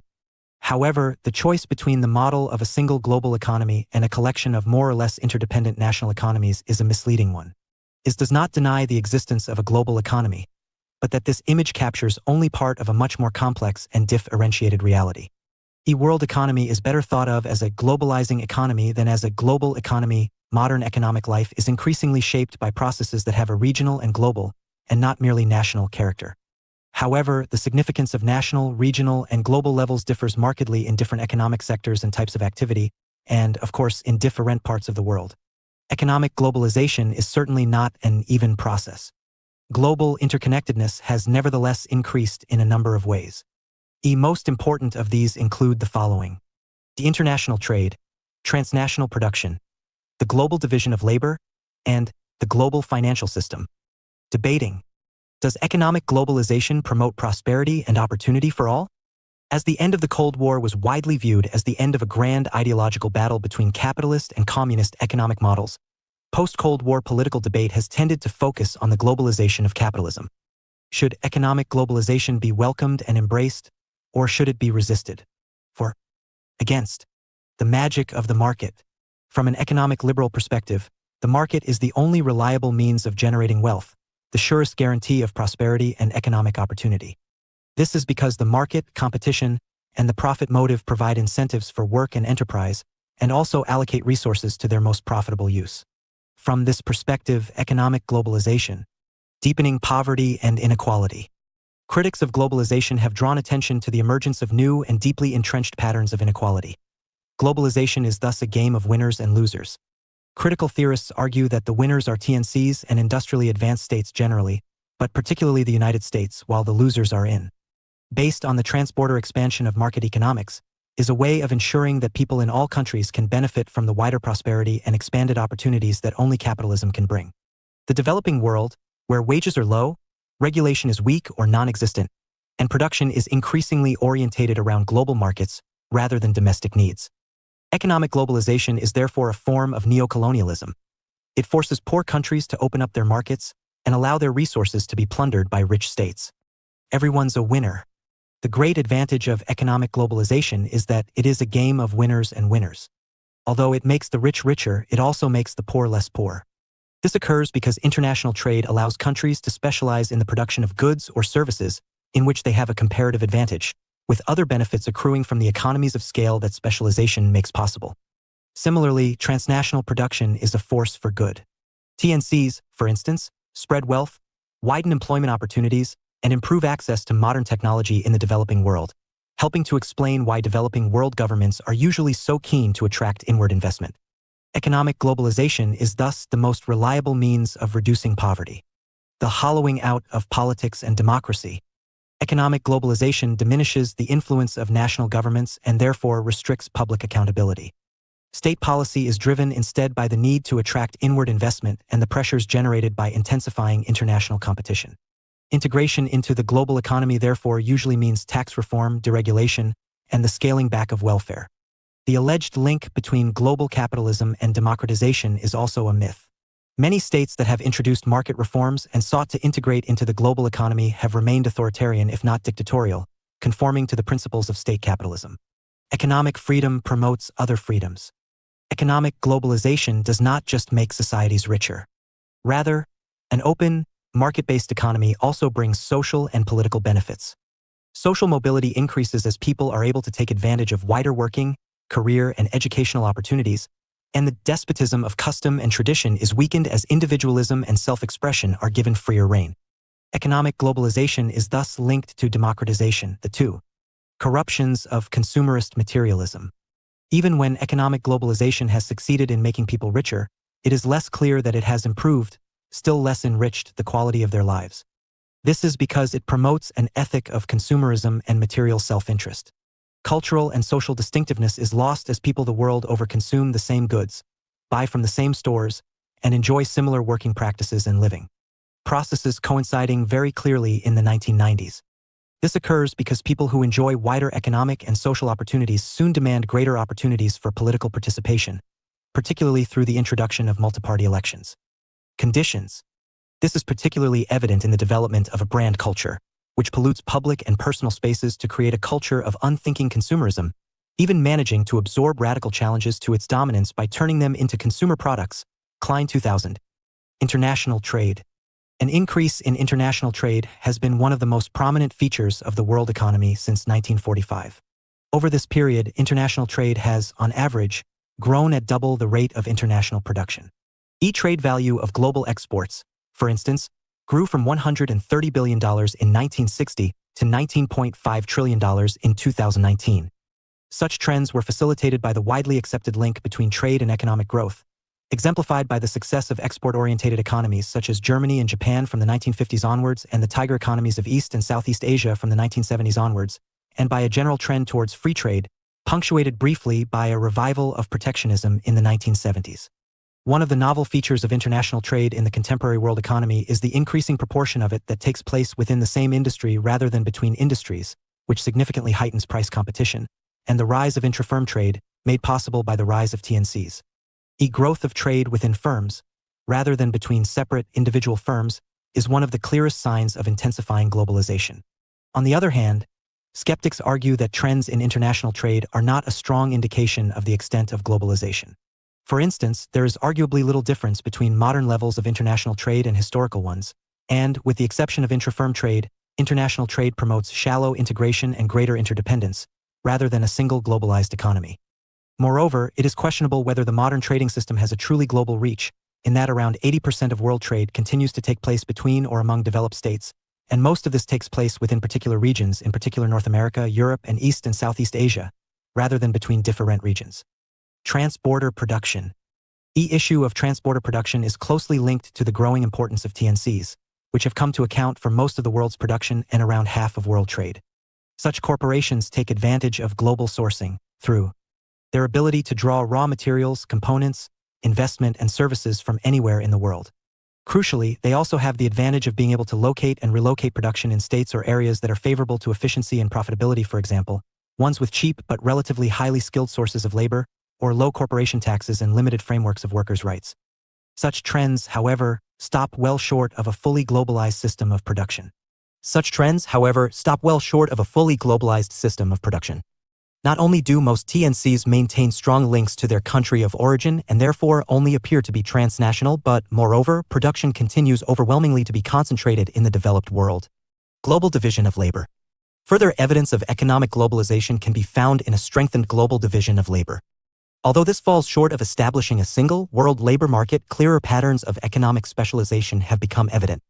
In particular, high-technology manufacturing has increasingly been concentrated in the developed world, while for many poorer states integration into the global economy means the production of agricultural goods or raw materials for export. Neo-Marxists and world system theorists such as Immanuel Wallerstein have argued that economic globalization is an uneven and hierarchical process, a game of winners and losers which has seen economic power concentrated in an economic core at the expense of the periphery. Societies in core regions benefit from the concentration of capital in its most sophisticated forms, while peripheral ones are dependent on the export of raw materials to the core, with the semi-periphery consisting of those societies in which both core and peripheral production processes are important. China today would be a good example. In the commodity chains that connect these societies, profit margins will be highest at the peripheral end, where wages are lowest and labor less skilled. The prevalence of sweatshop clothing manufacture in Bangladesh, for example. SA disparities also, to some extent, reflect differing levels of integration within the global economy, core areas or states being more fully integrated into the global economy and thus reaping its benefits, while peripheral ones remain outside or at its margins. Immanuel Wallerstein, 1930 to 2019. U.S. sociologist and pioneer of world systems theory. Influenced by neo-Marxist dependency theory and the ideas of the French historian Fernand Braudel, 1902 to 85, Wallerstein argued that the modern capitalist world system is characterized by an international division of labor between the core and the periphery. Wallerstein also traced the rise and decline of core hegemons, dominant powers, to changes in the world system over time, arguing that the end of the Cold War marked the decline, not triumph, of the U.S. hegemony. For Wallerstein, globalization was not the territorial expansion of the capitalist world economy, a process that was effectively complete by the end of the 19th century, but its entrenchment. Globalization is the deepening rather than the widening of capitalist social and economic relations in what Wallerstein called the commodification of everything. Though steeped in Marxist theory and terminology, including the language of class and commodification, Wallerstein was critical of both the Marxist and social democratic left. He was also a friend and noted intellectual defender of Frantz Fanon, the Algerian revolutionary and influential anti-colonial theorist whose arguments about race, class, and revolution prompted hostility from many white European Marxists. Wallerstein's key works include the three-volume The Modern World System, 1974, 1980, 1989, the essay Historical Capitalism, 1983, and The Decline of American Power, 2003. Source: Louis Munier/Gamarafo/Getty Images. Global Financial System. The global financial system is portrayed as the driving force behind economic globalization, even the foundation stone of the global economy. The global financial system was brought into existence through two processes.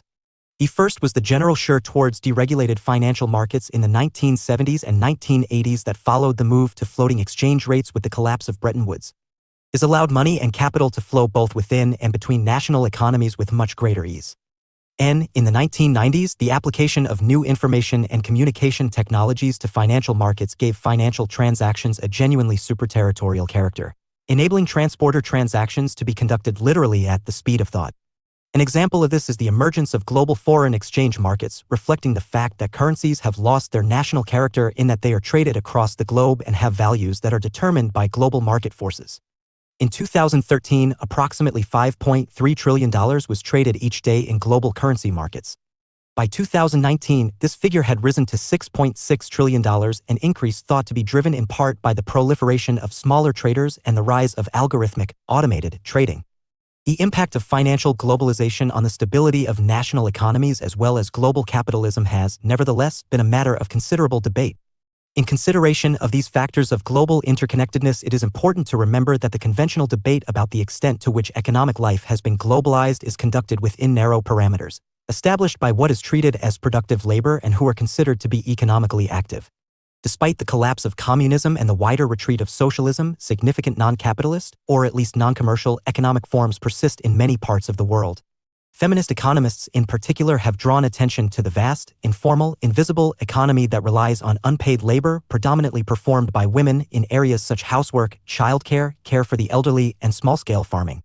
Especially important in the developing world, this economy operates on lines of exchange and material arrangements that are entirely outside global markets.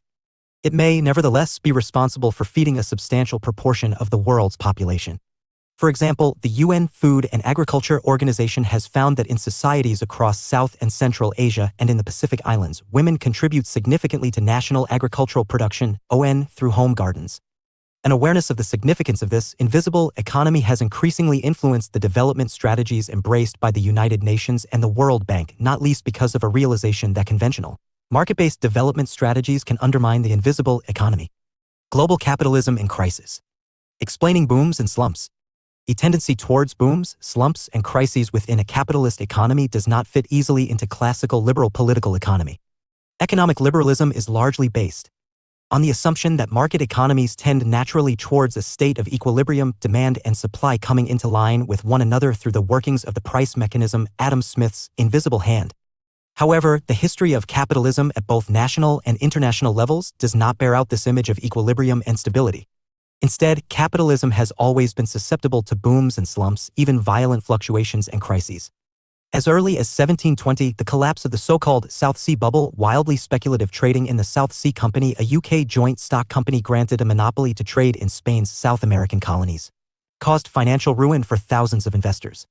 One factor that appears to be linked to economic fluctuations is war. Many of the most dramatic historical episodes of sustained deflation came in the aftermath of war. See key events. Linkages between war and economic performance stem from a variety of factors: the cost of financing unproductive military activity, the disruption of commerce, the freezing of capital movements, the cost of reconstruction, and so on.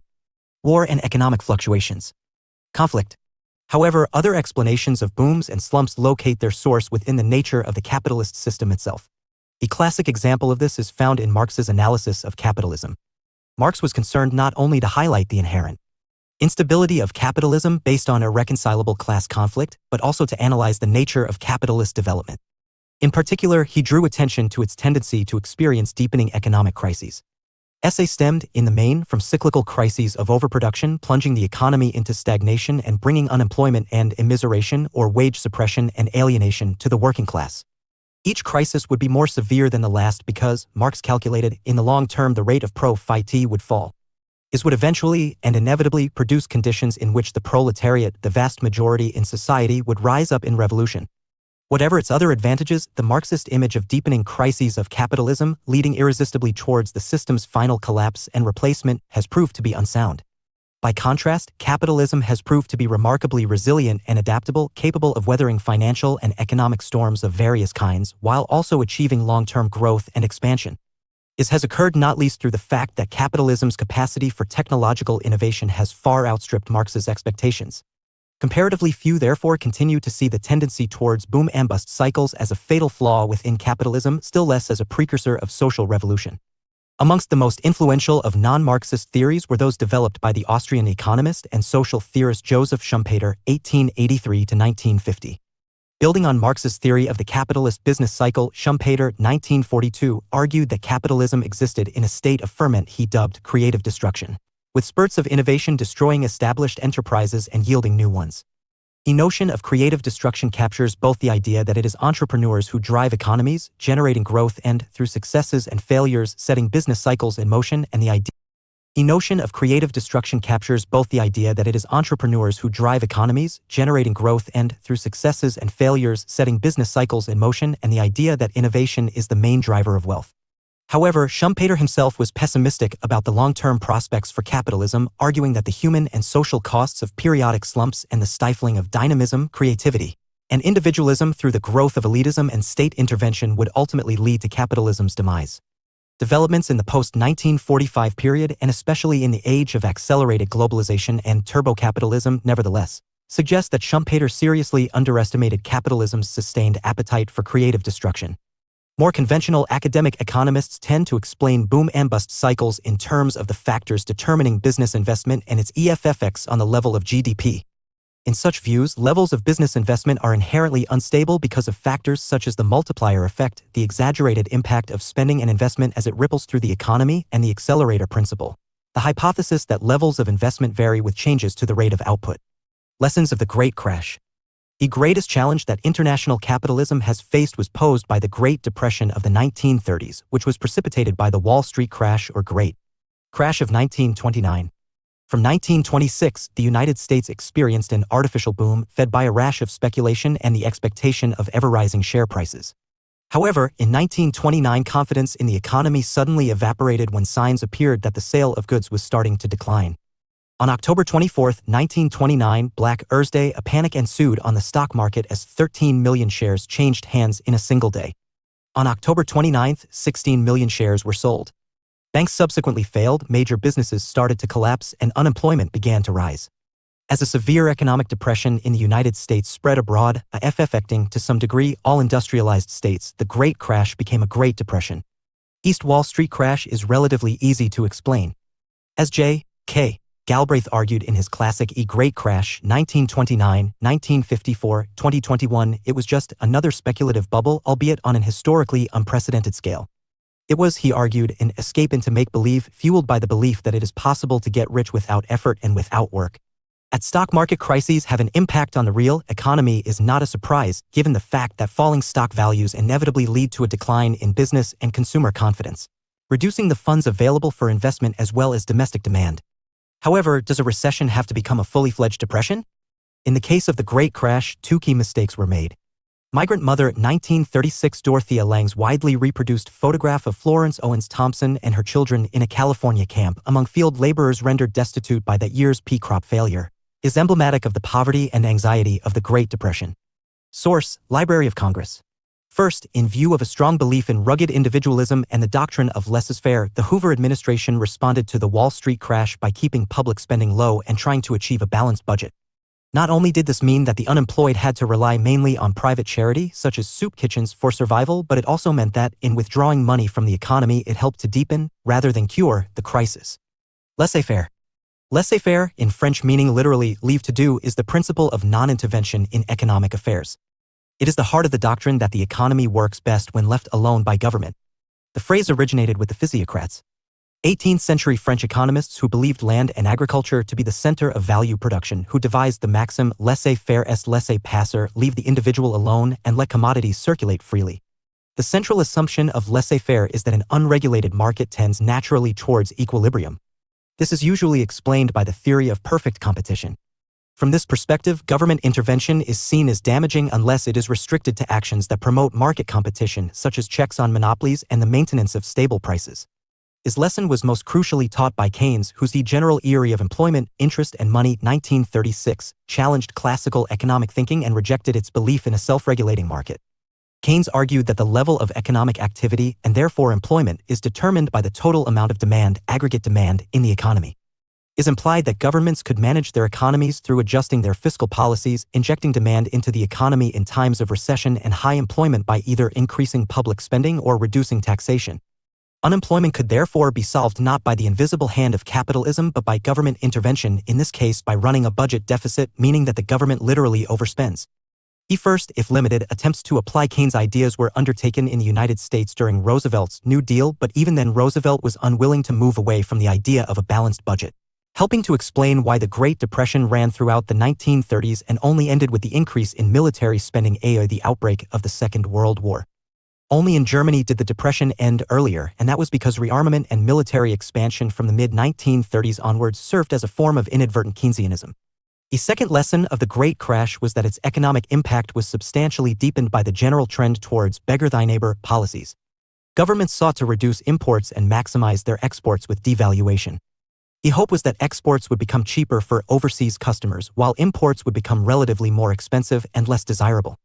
However, although countries that devalued earlier tended to recover from the Depression more quickly than the later devaluers did, competitive devaluations had a net deflationary effect and so deepened the economic crisis. Governments raised tariffs on imports too, in the hope of protecting domestic industries and reducing unemployment, a policy that even Keynes favored. However, the overall impact of beggar thy neighbor policies was self-defeating and only served to deepen and prolong the Great Depression. Countries cannot maximize their exports while minimizing their imports if all countries are trying to do the same thing. It was largely in an attempt to prevent the international economy being damaged in the post-1945 period by such policies that the Bretton Woods system was set up. Modern crises and contagions. During the early post-1945 period, Western governments widely believed that the instabilities of the business cycle had been solved by the application of Keynesian principles, which seemed to offer a means of counteracting the tendency towards booms and slumps. However, the belief in Keynesianism declined after the stagflation crisis of the 1970s, hastened by the subsequent revival of laissez-faire thinking in the guise of neoliberalism. is nevertheless did not cure but rather accentuated the fluctuations within the capitalist system, intensifying its tendency towards creative destruction. This is an important aspect of the development of a risk society. In particular, greater instability was a direct result of the tendency towards financialization. Financial markets are always susceptible to fluctuations and instability as a result of speculative bubbles. However, the emergence of a globalized financial system has accentuated these tendencies by leaving states more vulnerable and exposed to the vagaries of global markets. It has created what Susan Strange, 1986, dubbed casino capitalism. Massive amounts of mad money surge around the world, creating the phenomenon of financial contagion. Such instabilities have been further accentuated by the fact that most modern financial growth has occurred in the form of purely money-dealing currency and security exchanges, such as so-called hedge funds, which are linked to profits from future, rather than actual production and derivatives, the value of which depend on the price of an underlying security or asset. Thus, although global financial flows can create artificial booms and slumps, as well as reap massive rewards for global speculators, they are, in a sense, one step removed from the performance of real economies. A tendency for financial bubbles to form has also been linked to a bonus culture that took root to varying degrees in banks and financial institutions across the world. The payment of massive bonuses incentivized short-term risk-taking, making banks and financial institutions more insecure and even vulnerable to collapse once the bubble burst. John Maynard Keynes, 1883–1946. British economist. Keynes' reputation was established by his critique of the Treaty of Versailles, outlined in the Economic Consequences of the Peace, 1919. His major work, The General Theory of Employment, Interest and Money, 1936–1963, departed significantly from neoclassical economic theories and went a long way towards establishing the discipline now known as macroeconomics. By challenging laissez-faire principles, he provided the theoretical basis for the policy of demand management, which was widely adopted by Western governments in the early post-1945 period. The last years of his life saw him devoting much of his efforts to shaping the nature of the post-war international monetary order through the establishment of the Bretton Woods system, including the IMF and the World Bank. The economic instability of casino capitalism and its tendency towards financial crises has been demonstrated since the mid-1990s in Mexico, East and Southeast. The economic instability of casino capitalism and its tendency towards financial crises has been demonstrated since the mid-1990s in Mexico, East and Southeast Asia, Brazil, Argentina, and elsewhere. The Asian financial crisis. The Asian financial crisis was the most significant and far-reaching such crisis before the global financial crisis of 2008. The Asian crisis started in July 1997 when speculators in Thailand, anticipating that the government would have to devalue its currency, the baht, sold strongly, thereby turning their expectations into a reality. This led to a classic financial contagion, as similar speculative attacks were then mounted against Indonesia, Malaysia, and South Korea, with Hong Kong, Taiwan, and even China in danger of being drawn into the turmoil. As governments used up their entire foreign exchange reserves, economic output fell, unemployment increased, and wages plummeted. At the end of 1997, the whole of Southeast Asia was in the throes of a financial crisis that threatened to disrupt the stability of the entire global economy. Financial stability and, more gradually, economic recovery were brought about by the provision of bailout funds by the IMF to Thailand, Indonesia, and South Korea. However, this occurred at the cost of the liberalization of their financial systems and therefore a reduction in domestic economic control. By contrast, Malaysia, which had resisted IMF pressure and instituted capital controls, was successful in preventing further rapid transporter capital flows. The crisis also demonstrated the disjuncture between the performance of financial markets and that of the real economy, in that the Asian financial crisis occurred despite higher growth rates across much of East and Southeast Asia between the early 1960s and the 1990s, and especially in the tiger economies. The 2007 crash, the global financial crisis, and the Great Recession. The global financial crisis started in the middle of 2007 with the onset of a credit crisis, particularly in the United States and the United Kingdom, itself a consequence of a debt bubble connected with the United States housing market, where banks had loaned to clients likely to default to sneak these subprime mortgages into packages of debt being traded in the financial markets. However, this merely provided a background to the remarkable events of September 2008, when global capitalism appeared to teeter on the brink of the abyss, threatening to tip over into systemic failure. The decisive events took place in the United States.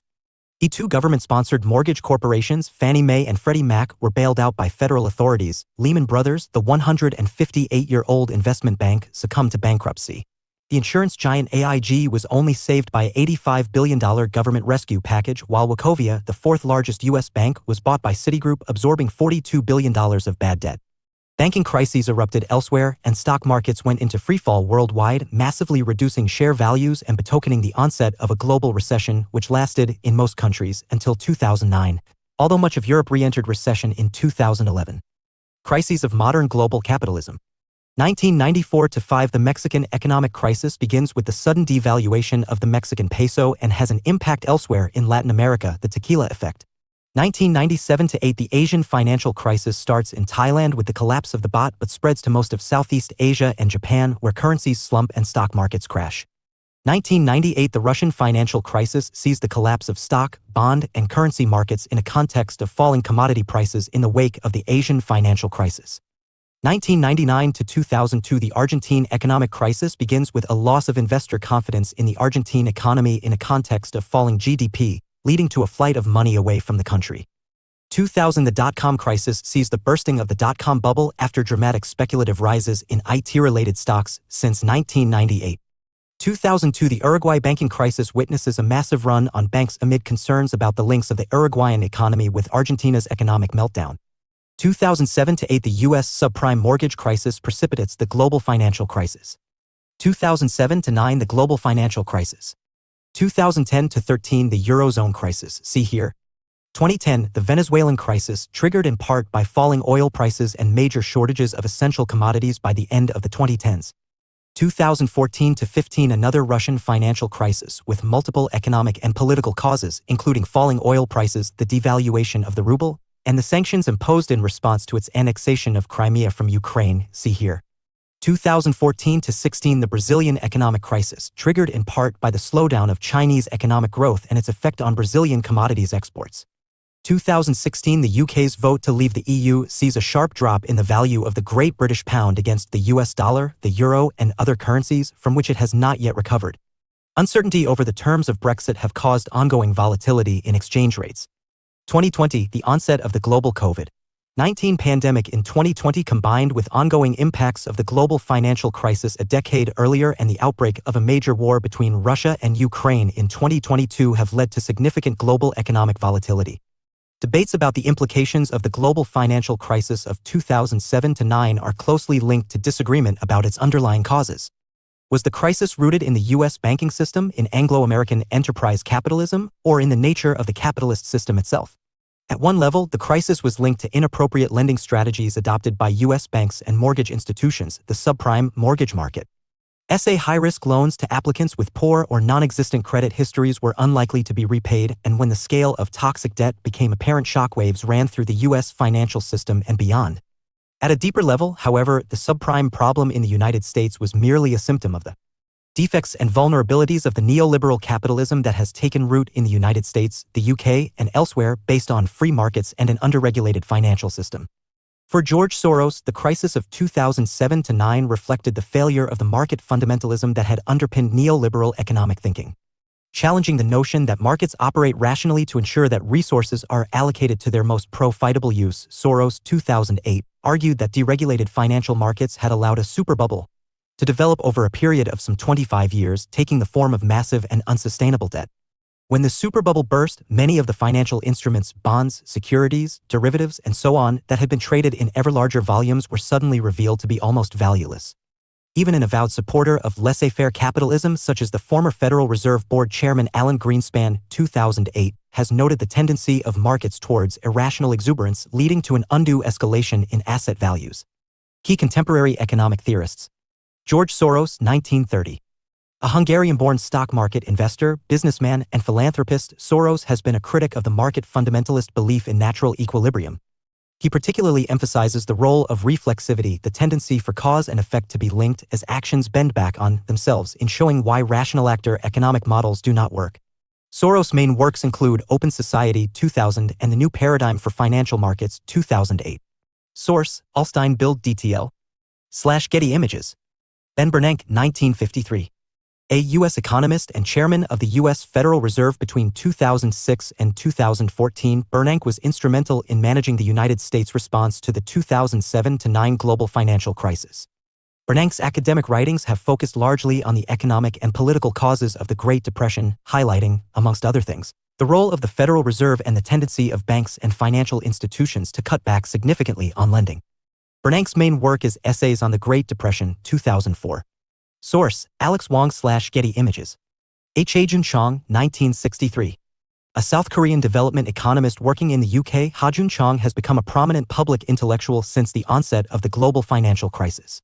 Chong draws on heterodox economic theory rather than the narrow liberal or neoclassical tradition and argued in Kicking Away the Ladder, 2002, that powerful Western states originally acquired their economic supremacy through the nationalistic use of heavy protectionism before going on to moralizingly promote free trade and laissez-faire to developing countries.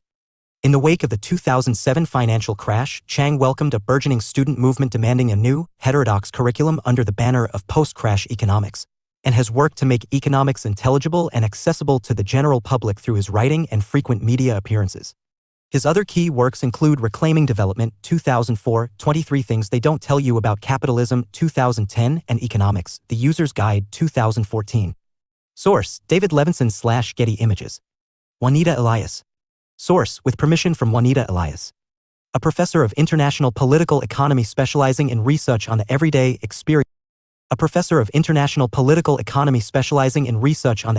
experiences of IP and the racialized and gendered inequalities that are produced and sustained by multinational corporations in the global economy.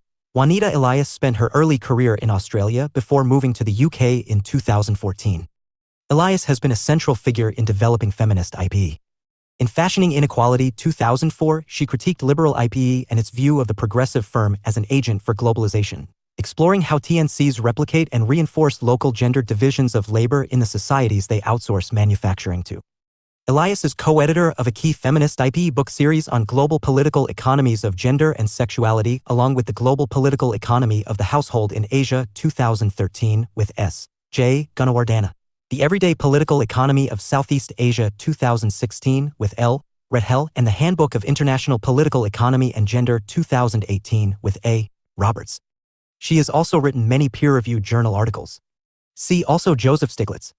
The 2007-9 crisis was the first genuinely global crisis in the world economy since the stagflation crisis of the 1970s, and it gave rise to the most severe falls in global production levels since the Great Depression of the 1930s, later being dubbed the Great Recession.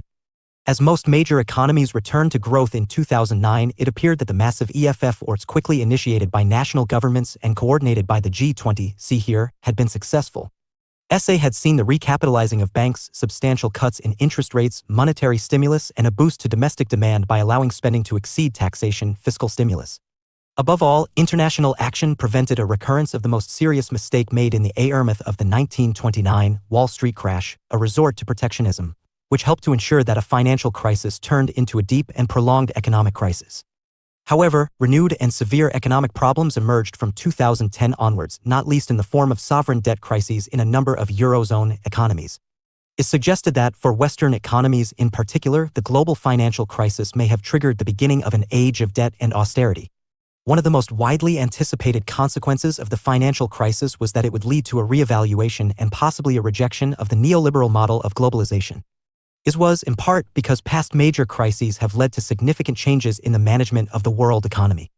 The Great Depression of the 1930s led, via Roosevelt's New Deal in the United States, to assure in the post-1945 world in favor of Keynesianism, while the stagflation crisis of the 1970s contributed to the abandonment of Keynesianism and the rise of neoliberalism. Nevertheless, there has been relatively little evidence of assure of similar proportions in response to the 2007-9 crash. For example, progress on the construction of a new Bretton Woods, widely mooted in the immediate aftermath of September 2008, which would reorientate the institutions of global economic governance away from neoliberalism, has been slow. The relationship between global economic governance during the Great Recession is discussed on here. The reasons for this may include the fact that political choice in such matters is constrained by the structural power of the interests most closely linked to neoliberal globalization, TNCs, the major banks, global markets, and so forth. But it also reflects the intellectual and ideological failure of the political lou, be it in the form of lewing or center-lou political parties or the anti-capitalist movement to develop an alternative model of globalization that is both economically and politically viable. It is worth noting, however, that the full ideological significance of the Great Depression only became apparent in 1945, or almost a decade of mass unemployment and an intervening world war, so it may be too early to gauge the long-term effect of the Great Recession. Global politics in action. The West in an age of debt and austerity. The events of September 2008 precipitated the steepest declines in global economic output since the 1930s. Although the world economy returned to modest growth in 2009, renewed economic problems emerged across the West during 2010 in the form of escalating sovereign debt, sometimes called national debt or government debt. In some cases, this brought the creditworthiness of a country into question as concerns over its ability to repay its loans sent interest rates soaring, necessitating external intervention. Sovereign debt crises, often linked to banking crises, were most acute in the Eurozone, where bailouts were negotiated by the EU, the IMF, and the European Central Bank for Greece in 2010 and again in 2012, Ireland in 2010, Portugal in 2011, Spain in 2012, and Cyprus in 2013. Elsewhere, low growth and rising debt meant that states lost their prized AAA creditworthiness status. This happened to the United States in 2011, France in 2012, and the UK in 2013. Either because of conditions attached to bailouts or because of wider anxieties about debt, many Western states shifted economic policy away from fiscal stimulus and toward fiscal retrenchment, reduced public spending, or increased taxes, helping to initiate an age of austerity. Significance: the structural weaknesses of many Western economies may have been exposed by the Great Recession, but they had deeper causes. These include a tendency, sometimes going back to the 1980s, to bring about growth by ever higher levels of consumer borrowing in the form of mortgages, bank loans, credit cards, and so on, made possible by an inflated and underregulated banking and financial sector. Moreover, some 30 years of growth in the world economy had allowed Western governments to become complacent about sovereign debt, confident in the belief that growth would continue. This assumption was brutally destroyed by the Great Recession. As output plummeted, so did tax revenues, throwing the public finances into chaos with a resulting explosion of borrowing.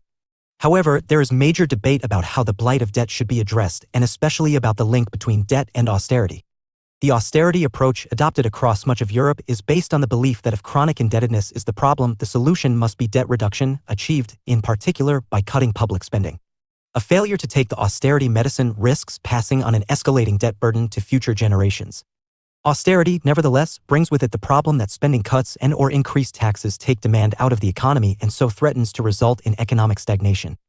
A solution that makes sense for a family in debt may thus be self-defeating if applied to the economy as a whole, and disastrous because of its impact on exports if applied to a range of linked economies. Source: Pacific Press/Getty Images. Austerity measures also triggered widespread protest movements and even civil unrest, and were linked to the rise of both new, radical, left and democratic socialist movements on the one hand, including the Syriza government in Greece, the rise of Podemos in Spain, and the achievements of veteran democratic socialists Jeremy Corbyn in the UK and Bernie Sanders in the United States, and the resurgence of the far right, see here, on the other. An alternative to both austerity and democratic socialist solutions is a neo-Keynesian strategy that, whilst accepting the long-term goal of a balanced budget, maintains spending in the short and perhaps medium term on infrastructure programs in particular. This, broadly, was the approach adopted by the Obama administration in the United States. In such a strategy, the justification for continued or increased borrowing is that it will boost growth and, in due course, tax revenues, allowing the debt problem to be resolved as the economy revives. The 2007-09 crisis may, nevertheless, come to be seen as a pivotal moment in the transfer of power in the global economy from the West to the East in general, and from the United States to China in particular. Not only had much of the growth in the world economy in the 2 decades preceding the financial crisis been generated by China, India, Brazil, and other emerging economies, but their ability to produce massive quantities of cheap manufactured goods helped to conceal deeper structural economic defects in the developed world, in part by creating the impression that inflation had been cured. In addition, China and many emerging economies weathered the storms of 2007-09 far better than did developed economies. China, for instance, experienced only a mild dip in its growth rate during this period, see Figure 5.1. Emerging economies also entered the post-crisis period with the advantage that they usually had significant trade surpluses and were major creditor countries, having bought much of the debt of the developed world. However, such shifts in the balance of economic power are occurring in a world that is more interdependent than ever before. Just as economic recovery in the United States is important to China because China holds much of the United States' sovereign debt, so the developing world needs recovery in the developed world to provide a market for its manufacturing goods. One indicator of the global interconnectedness of economic activity is the reach of economic crises. Figure 5.1 shows how the financial crash of 2007-08 triggered a global recession, in that it was followed by a severe dip in GDP growth in major economies across multiple continents by 2009. Even China, which experienced lower levels of volatility than many states in the post-crash era, saw an end to the period of sharply increasing growth it had enjoyed pre-crash. Figure 5.1 The Great Recession and the Globalization of Crisis. Resurgent nationalisms and the longer-term effects of global financial crisis. From this day forward, it's going to be only America first, said Donald Trump as he was inaugurated 45th President of the United States on January 20, 2017. Trump, a businessman and television personality, had risen to political prominence as a leading birther, popularizing the false claim that President Obama, the country's first African-American president, was not born in the United States, and was therefore ineligible to hold the office, and demanding to see his birth certificate. A more or less explicitly racist undercurrent of this movement, the presumption that a black person is not a true American, was typical of a whole set of resurgent ethno-nationalisms that were gaining support around the world. But as Trump's America First rhetoric and trade policies suggest, these nationalist movements situate themselves in opposition to globalist internationalism, including some of the processes of economic globalization that are widely seen as the cause both of the economic success of the West at the turn of the millennium and of the scale of the catastrophic results from the global financial crisis. It has been suggested that the turn away from liberal globalism and toward conservative and far-right ethno-nationalisms may be a mid to long-term effect of the global financial crisis and the Great Recession. Wage suppression, rising living costs, higher unemployment, and the devaluation of currencies may have complex economic causes, but a simple solution for some politicians, mainly from the right but also on the left, is to point to a shadowy other figure, whether immigrants, ethnic minorities, or foreign powers, as the root cause. Commentators have noted how central the febrile context of economic crisis was to producing the fascist political successes of the 1930s, and that the crisis that began in 2007 was certainly the biggest since the Wall Street crash and Great Depression of that period. Conservative commentators, on the other hand, have tended to view such dire warnings of an ascendant neo-fascism as overstatement, or even as part of a Lewist culture war against the traditional, and in the conservative view entirely morally appropriate, ethnic and national values of the West. Summary. A capitalism is a system of generalized commodity production in which wealth is owned privately and economic life is organized according to market principles. Enterprise capitalism, social capitalism, and state capitalism nevertheless differ in relation to the balance within them between the market and the state. The advance of neoliberalism reflects the ascendance of enterprise capitalism over rival forms of capitalism. While supporters of neoliberalism claim that, in association with economic globalization, it is a reliable vehicle for generating global growth, its critics have associated it with widening inequality, financial crises, and political shocks of various kinds. Economic globalization is the process whereby all national economies have, to a greater or lesser extent, been absorbed into an interlocking global economy. However, there have been major debates about the extent to which economic life has been globalized as well as about the impact, for good or ill, of economic globalization. Despite its global success, capitalism has always been susceptible to booms and slumps. While Marxists have explained these crises in terms of an inherent tendency of capitalism towards overproduction, Schumpeter drew attention to the business cycle, stemming from the disposition within capitalism towards creative destruction. Modern crises and contagions have derived from the trend implicit, some argue, in neoliberal globalization in favor of financialization. This has created what has been dubbed casino capitalism, a highly volatile and unpredictable economic system that allows speculative bubbles to develop and then collapse, their impact extending, potentially, across the world. The origins of the global financial crisis of 2007-09 are hotly disputed, with disagreement about whether the crisis was rooted in the U.S. banking system, in Anglo-American enterprise capitalism, or in the nature of the capitalist system itself. The crisis may have accelerated important shifts in global power, but it is far less clear that it will result in a major shift in favor of national or global financial regulation. Questions for discussion. What are the major strengths and weaknesses of enterprise capitalism? To what extent is capitalism compatible with a comprehensive welfare provision? Is state capitalism a contradiction in terms?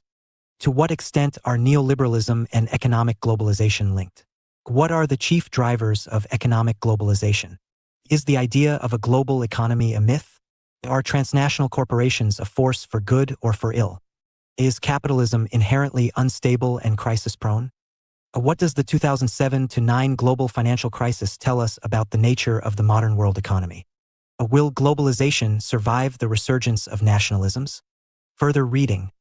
Casey, T. Edition, The Legacy of the Crash, 2011. A wide-ranging collection of essays that examine the nature and consequences of the 2007-09 crisis and the differing political responses in the United States and the United Kingdom. Harvey, D. A Brief History of Neoliberalism, 2005. A concise and critical examination of the origins, spread, and effects of neoliberalism. O'Brien, R., and M. Williams, Global Political Economy, Evolution and Dynamics, 2020. A Lucid and Comprehensive Introduction to Global Political Economy. Ravenhill, J. Edition, Global Political Economy, 2020. A comprehensive and well-organized text in which leading experts examine the major issues of global political economy. Links to relevant web resources can be found on the Global Politics website. bloomsbury.pub/Heywood, Global, Politics, 3E. Capitalism. A system of generalized, profit-motivated commodity production in which wealth is owned privately and economic life is organized according to market principles. Market. A system of commercial exchange shaped by the forces of demand and supply and regulated by the price mechanism. Division of labor. The process whereby productive tasks become separated and more specialized to promote economic efficiency. Capital. In a general sense, any asset, financial or otherwise. Marxists use the term to refer to accumulated wealth embodied in the means of production. Social democracy. A moderate or reformist brand of socialism that favors a balance between the market and the state, rather than the abolition of capitalism. Marketization, the extension of market relationships, based on commercial exchange and material self-interest, across the economy and, possibly, society. Social market. An economy that is structured by market principles and largely free from government interference, operating in a society in which cohesion is maintained through a comprehensive welfare system and effective welfare services. Deflation. A reduction in the general level of prices, linked to a reduction in the level of economic activity in the economy. Business cycle. Regular oscillations in the level of business activity over time, sometimes called a trade cycle. Mercantilism. An economic philosophy, most influential in Europe from the 15th century to the late 17th century, which emphasizes the state's role in managing international trade and guaranteeing prosperity. Protectionism. The use of economic measures such as taxes and tariffs on international trade to protect domestic industries from the vicissitudes of global market competition. Market fundamentalism.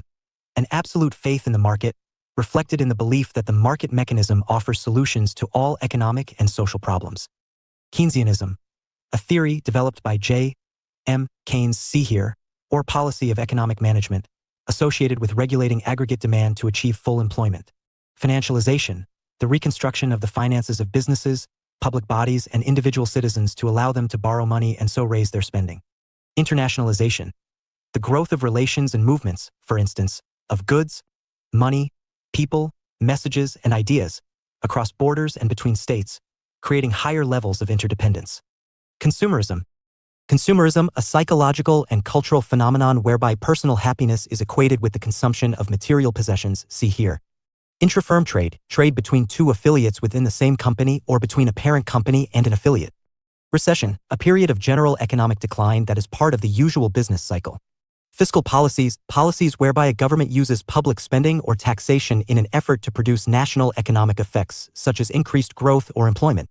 Beggar thy neighbor policies, policies pursued at the expense of other states that are believed to be in their own country's short-term national interest, most commonly used to describe protectionism. Devaluation, a reduction in the value of a currency relative to other currencies. Casino capitalism, a form of capitalism that is highly volatile and unpredictable because it is susceptible to speculatively orientated lifts in finance capital. Contagion, the tendency of investors alarmed by a crisis in one part of the world to remove money from other parts of the world, thereby spreading panic well beyond the scope of the initial problem. Credit crisis, a reduction in the general availability of loans or credit, usually due to an unwillingness of banks to lend to one another. Eurozone, the area of the EU within which the single currency, the euro, is used in 2015, encompassing 19 member states.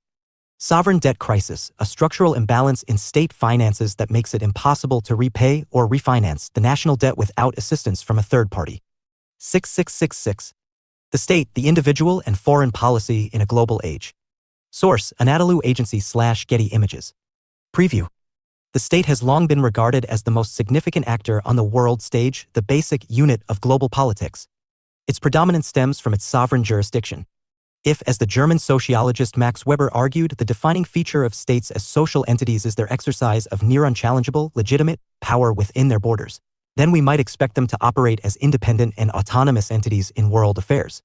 However, since the late 20th century, the state has been widely viewed as under threat.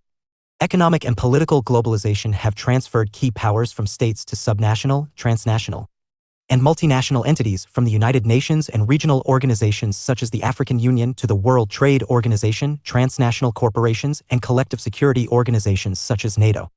By the beginning of the 21st century, the view that globalization was rendering state power in international relations increasingly obsolete was effectively common sense. And yet, the first 2 decades of the new century have demonstrated that states might be rather more tenacious actors in global politics. An anti-globalization political backlash largely aimed at its perceived economic and demographic effects, alongside the re-emergence of old great power rivalries and the continuation of coercive politics and warfare, make the state's demise much less certain. So what is the future of the state in global politics? Government within states, meanwhile, has given way to governance with political power increasingly targeting micro-social relations at the level of individuals rather than the nation. What does this transformation mean for states and individuals, and how does it shape the development of foreign policy as a key mechanism through which national government manages the state's relations with other states and with international bodies? Key issues. Are sovereignty and statehood compatible with a globalized world? Have nation-states been transformed into market or postmodern states? In what ways and why has the state become more important? To what extent has national government given way to multilevel governance? Is the concept of foreign policy any longer meaningful? What is the most persuasive theory of foreign policy decision-making? States and statehood in flux. States and sovereignty. A state is a historical institution. It emerged in 15th and 16th century Europe as a system of centralized rule that succeeded in subordinating all other institutions and groups, temporal and spiritual. A Peace of Westphalia, 1648, is represented as the key moment in formalizing the modern notion of statehood. By requiring the mutual recognition of states' territorial sovereignty, it made states the principal actors on the world stage. International politics was thus thought of as a state system. A state system gradually expanded from Europe into North America, then during the 19th century into South America and Japan, becoming a truly global system in the 20th century. Largely thanks to the process of decolonization in Asia, Africa, the Caribbean, and the Pacific. In the 21st century, statehood appears to be more popular and sought after than ever before. In 2019, the United Nations recognized 193 states, compared with 50 in 1945, along with 2 observer status aspiring states, the Vatican, Holy See, and Palestine. Recently recognized states include Kosovo, 2008, and partially recognized since Serbia still claims its territory, and South Sudan, 2011. There is also a substantial list of candidates struggling for recognized statehood, from Somaliland claimed by Somalia to South Ossetia claimed by Georgia. However, what is a state, and what are the key features of statehood? States have a dualistic structure in that they have 2 faces, one looking outwards and the other looking inwards, Cerny 2010. The outward-looking face of the state deals with the state's relations with other states and its ability to provide protection against external attack. A classic definition of the state in international law is found in the Montevideo Convention on the Rights and Duties of the State, 1933. According to Article 1 of the Montevideo Convention, the state has 4 features: a defined territory, a permanent population, an effective government, and the capacity to enter into relations with other states. The Montevideo Convention advances a declaratory theory of the state in which states become states by virtue of meeting the minimal criteria for statehood, as opposed to a constitutive theory of the state. Even without recognition, the state has the right to defend its integrity and independence, to provide for its conservation and prosperity, and consequently to organize itself as it sees fit, Article 3. The inward-looking face of the state deals with the state's relations with the individuals and groups that live within its borders and its ability to maintain domestic order. From this perspective, the state is usually viewed as an instrument of domination. A German sociologist, Max Weber, 1864–1920, thus defined the state in terms of its monopoly of the means of legitimate violence. Joseph Schumpeter, 1954, complemented this definition by pointing out that the state also has a monopoly of the right to tax citizens. In view of the state's dual structure, what can be called statehood can be seen as the capacity both to protect against external attack and to maintain domestic order, and to do them simultaneously, Brenner 2004. However, although not explicitly mentioned in the Montevideo Convention's list of state features or in Weber's notion of a monopoly of the legitimate use of violence, the underlying character of the state is established by a single core characteristic: sovereignty. In the final analysis, states are states because they are capable of exercising sovereign jurisdiction within defined territorial borders, and so are autonomous and independent actors. In the billiard ball model of world politics adopted by realist theorists, states are the billiard balls that collide with one another, while sovereignty is the hard and impenetrable outer shell of the ball, which enables it to withstand the impact of the collision. The first major theorist of sovereignty was the French political philosopher Jean Bodin, 1530–96. He defined sovereignty as the absolute and perpetual power of a commonwealth. In his view, the only guarantee of political and social stability is the existence of a sovereign with final lawmaking power. In that sense, law reflects the will of the sovereign. For Thomas Hobbes, the need for sovereignty arose from the self-seeking and power-interested nature of human beings, which meant that, in the absence of a sovereign ruler, that is, in a state of nature, life would degenerate into a war of all against all, and would become solitary, poor, nasty, brutish, and short. He therefore defined sovereignty as a monopoly of coercive power and advocated that it be vested in the hands of a single ruler, whether this was a monarch, his preferred form of government, or an oligarchic group, or even a democratic assembly. However, in line with the dual structure of the state, sovereignty can be understood in internal or external senses. The concept of internal sovereignty refers to the location of power or authority within a state and has been crucial to the development of state structures and systems of rule. Where, within a political system, should final and ultimate authority be located?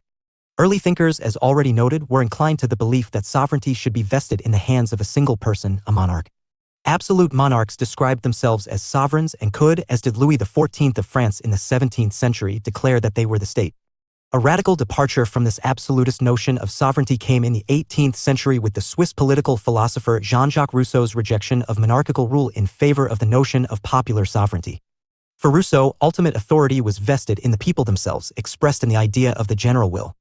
The doctrine of popular sovereignty has been seen as the basis of the modern theory of democracy, inspiring, amongst other things, the liberal democratic idea that the sole legitimate source of political authority is success in regular, fair, and competitive elections.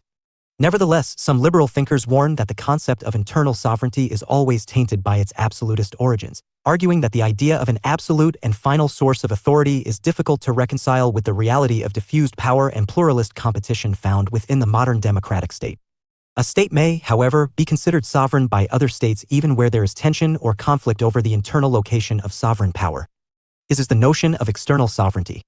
External sovereignty defines a state's relationship to other states and international actors.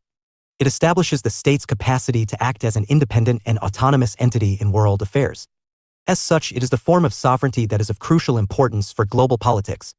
External sovereignty, for example, provides the basis for international law, see Chapter 15. Not only does the United Nations (UN) operate according to the principle of sovereign equality, allowing states equal participation in international relations through membership of the General Assembly, but, most importantly, external sovereignty is supposed to guarantee that the territorial integrity and political independence of each state is inviolable. Similarly, many of the deepest divisions in world politics involve disputed claims to external sovereignty.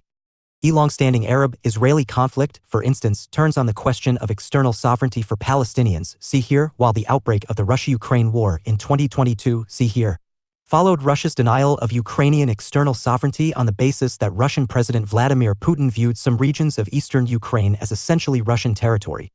The state is a political association that establishes sovereign jurisdiction within defined territorial borders. In political theory, the state is usually defined in contrast to civil society. It encompasses institutions that are recognizably public, in that they are responsible for the collective organization of communal life and are funded through taxation, the institutions of government, the courts, the military, nationalized industries, social security system, and so forth. In international politics, however, the state is usually defined from an external perspective and so embraces civil society. In this view, a state is characterized by four features: a defined territory, a permanent population, an effective government, and sovereignty. This means, in effect, that a state is equivalent to a country. In common parlance, this equivalence is realized when we speak of China / the Chinese or America / the Americans taking some action on the international stage. Nevertheless, the notion of external sovereignty has been the subject of growing controversy, with questions being raised about both its moral implications and its practical significance. Moral concerns have been raised because external sovereignty appears to allow states to treat their citizens however they please, including, possibly, subjecting them to abuse, torture, and perhaps even genocide. There is therefore tension between the principle of external sovereignty and the doctrine of human rights, and indeed any global or cosmopolitan standard of justice. This tension has been particularly evident in relation to the issue of humanitarian intervention as discussed in Chapter 14. Concerns about the practical significance of external sovereignty have also become more acute. In a sense, the disparity in power between and amongst states has always raised questions about the meaningfulness of sovereignty, powerful states being able, sometimes routinely, to infringe on the independence and autonomy of weaker states. However, a range of modern developments have put states under pressure perhaps as never before, leading to predictions about the end of sovereignty and even the twilight of the state. The most important of these are linked to the advance of globalization. LGBTQI+ Pride March in the now independent Timor-Leste. The United Nations Transitional Administration in East Timor was a UN peacekeeping mission that aimed to solve the decades-long crisis in the Indonesian-occupied area. This proved to be a successful example of humanitarian intervention resulting in East Timor's independence. Source: Tanushree Rao Unsplash. Global Politics in Action. The Palestinian Quest for Statehood. Events. In September 2011, Mahmoud Abbas, the chairman of the Palestine Liberation Organization (PLO), submitted a formal request for Palestine's admittance as a full member state into the United Nations. The following month, the Executive Committee of UNESCO backed this bid in a 107-14 vote. In November 2012, the General Assembly of the UN voted overwhelmingly to recognize Palestine as a non-member observer state, giving Palestine access to other UN bodies, including the International Criminal Court.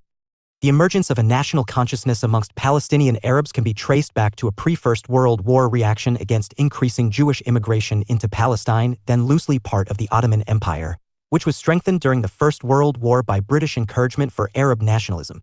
The establishment of the State of Israel in 1948 meant that the majority of Arab Palestinians became refugees, a problem exacerbated by the 1967 Six-Day War, after which Sinai, the Gaza Strip, the West Bank, and the Golan Heights were occupied by Israel. The Oslo Accords of 1993, the first face-to-face meeting between the PLO and the government of Israel, prepared the way for the establishment in 1996 of the Palestinian National Authority, which assumed governmental authority but not sovereignty for the West Bank and the Gaza Strip. Significance: the Palestinian quest for statehood has both legal and political dimensions. The legal status of Palestine is a matter of controversy and some confusion. The founding of the PLO in 1964, uniting a disparate collection of Palestinian Arab groups, did much to strengthen the notion of the Palestinians as a nation or people separate from the larger Arab people and from existing states, such as Jordan, Egypt, Syria, and Lebanon.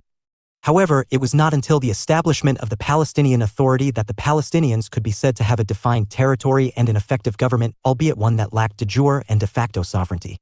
The status of Palestine crucially underlines the role of the UN in establishing statehood through formal recognition.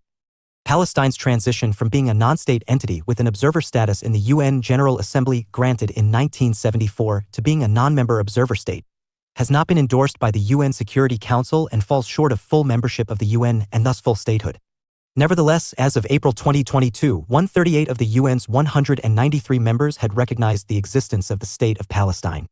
Source: Uriel Sine/Getty Images. The political dimension of Palestinian statehood is substantially more important, however. The Palestinian problem lies at the heart of the Arab-Israeli conflict and has poisoned the politics of the Middle East for decades. It is thus difficult to imagine meaningful progress in building mutual respect and understanding between the West and the Arab world without improved relations between Israel and the Palestinians. Those who support Palestine's quest for statehood usually view the so-called two-state solution as the only viable solution to the Israeli-Palestinian conflict. In this view, the continuing denial of the Palestinians' right to sovereign independence can only strengthen political extremism, hostility towards Israel, and, probably, violence. However, the creation of a Palestinian state may be difficult to achieve in practical terms. Not only is the Palestinian Authority divided territorially and politically, Hamas, the Palestinian militant group, controls the Gaza Strip while the Fatah wing of the PLO governs the West Bank. But if a Palestinian state were constructed in line with the 1967 borders, this would mean that some 500,000 Israelis would be defined as living in another country. Many in Israel, nevertheless, have deeper reservations about the two-state solution. For them, implacable Palestinian hatred of the state of Israel would mean that a sovereign Palestinian state would pose an ongoing and intolerable threat to the security and survival of Israel itself. The state and globalization. The rise of globalization has stimulated a major debate about the power and significance of the state in a globalized world. Contrasting positions can be identified. In the first place, some theorists have boldly proclaimed the emergence of post-sovereign governance, Schulte 2005, suggesting that the rise of globalization is inevitably marked by the decline of the state as a meaningful actor. In the most extreme version of this argument, advanced by so-called hyper-globalists, the state is seen to be so hollowed out as to have become, in effect, redundant. Realists, on the other hand, tend to deny that globalization has altered the core feature of world politics, which is that, as in earlier eras, sovereign states retain primary control over circumstances within their borders, and remain the principal actors on the world stage. Between these two views, however, is a third position which acknowledges that globalization has brought about qualitative changes in the role and significance of the state and in the nature of sovereignty, but emphasizes that these have transformed the state, rather than simply reduced or increased its power. It is very difficult to argue that the state and sovereignty have been affected by the forces of globalization. This particularly applies in the case of the territorial jurisdiction of the state. A traditional theory of sovereignty was based on the idea that states had supreme control over what took place within their borders, implying that they also controlled what crossed their borders. However, developments such as the rise of international migration and the spread of cultural globalization have tended to make state borders increasingly permeable. This can be seen in the growth of cross-border communications and information flows through, for instance, radio and satellite communication, but especially internet-based technologies such as smartphones, which occur both at a speed and in quantities that defy the capacity of many states to detect or control them. Most of the discussion about the changing nature and power of the state has, nevertheless, concerned the impact of economic globalization. One of the central features of economic globalization is the rise of superterritoriality, reflected in the declining importance of territorial locations, geographical distance, and state borders. An increasing range of economic activities take place within a borderless world, AMI 1990. This is particularly clear in relation to financial markets that have become genuinely globalized, in that capital flows around the world seemingly instantaneously, meaning, for instance, that no state can be insulated from the impact of financial crises that take place in other parts of the world. It is also evident in the changing balance between the power of territorial states and deterritorialized transnational corporations, which can switch investment and production to other parts of the world if state policy is not conducive to profit maximization and the pursuit of corporate interests. Globalization, furthermore, has been closely associated with a trend towards regionalization, reflected in the growing prominence of regional trading blocs such as the European Union, EU, and the North American Free Trade Agreement, NAFTA. If borders have become permeable and old geographical certainties have been shaken, state sovereignty, at least in its traditional sense, cannot survive. This is the sense in which governance in the 21st century has assumed a genuinely post-sovereign character. It is difficult, in particular, to see how economic sovereignty can be reconciled with a globalized economy. Sovereign control over economic life was only possible in a world of discrete national economies. The tendency of national economies to be incorporated to a greater or lesser extent into a single globalized economy renders economic sovereignty meaningless. As Susan Strange, 1996, page 4, put it, where states were once masters of markets, now it is the markets which, on many issues, are the masters over the governments of states. However, the rhetoric of a borderless global economy can be taken too far. For example, there is evidence that, while globalization may have changed the strategies that states adopt to ensure economic success, it has by no means rendered the state redundant as an economic actor. As discussed later in this section, states retain a vital role in bringing about economic modernization. Moreover, although states, when acting separately, may have a diminished capacity to control transnational economic activity, they retain the facility to do so through macro frameworks of economic regulation as provided by the G20. The World Trade Organization, WTO, and the International Monetary Fund, IMF. The power and significance of the state has undoubtedly been affected by the process of political globalization. However, its impact has been complex and, in some ways, contradictory. On the one hand, international bodies such as the UN, see here, the EU, NATO, and the WTO have undermined the capacity of states to operate as self-governing units. It is clear, for instance, that membership of the EU threatens state power because a growing range of decisions, for example, on monetary policy, agricultural and fisheries policies, and the movement of goods and people within the EU, are made by European institutions rather than by member states. The range and importance of decisions that are made at an intergovernmental or supranational level has nevertheless undoubtedly increased, forcing states either to exert influence through regional or global bodies or to operate within frameworks established by them. WTO, for instance, operates as the judge and jury of global trade disputes and serves as a forum for negotiating trade deals between and among its members. Such tendencies reflect the fact that in an interconnected world, states have a diminishing capacity to act alone because they are increasingly confronted by challenges and threats that have a transnational, if not a global dimension. Global actors? Group of 20. The Group of 20, G20. Finance Ministers and Central Bank Governors was established in 1999 in response both to the financial crises of the late 1990s and to a growing recognition that key emerging states were not adequately included in the core of global economic discussion and governance. There are no formal criteria for G20 membership, and the composition of the group has remained unchanged since it was established. Argentina, Australia, Brazil, Canada, China, France, Germany, India, Indonesia, Italy, Japan, Mexico, Russia, Saudi Arabia, South Africa, South Korea, Turkey, the UK, the USA, and the EU. The group includes most but not all of the leading economies in the world, thereby comprising, collectively, around 90% of world GNP, but factors such as geographical balance, members are drawn from all continents, and population representation, about 2/3 of the global population is represented, also played a major part. Like the G7/8, the G20 operates as an informal forum to promote dialogue between finance ministers, central bankers, and heads of government with no permanent location and no permanent staff of its own. However, at its Pittsburgh summit in September 2009, heads of government agreed to provide the G20 with wider resources and a permanent staff. Within the G20, each member has one voice regardless of its economic strength or population size. Significance: in its early years, the G20 was a relatively peripheral body, certainly less significant than the G8. This, however, changed with the outbreak of the global financial crisis in 2007-9. Developed states, recognizing that their economic fate depended largely on a globally coordinated response to the crisis, were eager to join with developing states and saw the G20 as the forum for doing this. The G8, by contrast, suddenly appeared to be hopelessly antiquated, particularly as it excluded the emerging economies of China, India, South Africa, Mexico, and Brazil. The G20's growing stature was underlined by the fact that the global response to the crisis largely emerged out of its Washington and London summits in November 2008 and April 2009, respectively. At the heart of this response was the agreement by G20 members to contribute $500 billion to a program of global reflation. A start was also made on reforming the institutions of global economic governance by the agreement to expand the IMF's borrowing program and by urging that voting shares on the IMF and the World Bank be rebalanced to boost the representation of the developing world. At the Pittsburgh summit, it was decided that the G20 would replace the G8 as the main forum for promoting international economic cooperation. The rise of the G20 has been heralded as marking a potentially historic shift. Its high degree of inclusion and representativeness may indicate the emergence of a new institutional world order that better reflects current economic realities and thereby enjoys greater global legitimacy. By comparison, the G8, the IMF, the World Bank, and the UN, through the Security Council, concentrate global decision-making in the hands of just a few states. The G20 has, nevertheless, also attracted criticism. First, its prominence may be temporary and specifically linked to the peculiarities of a global financial crisis in which developed and developing states recognized that they were in the same boat.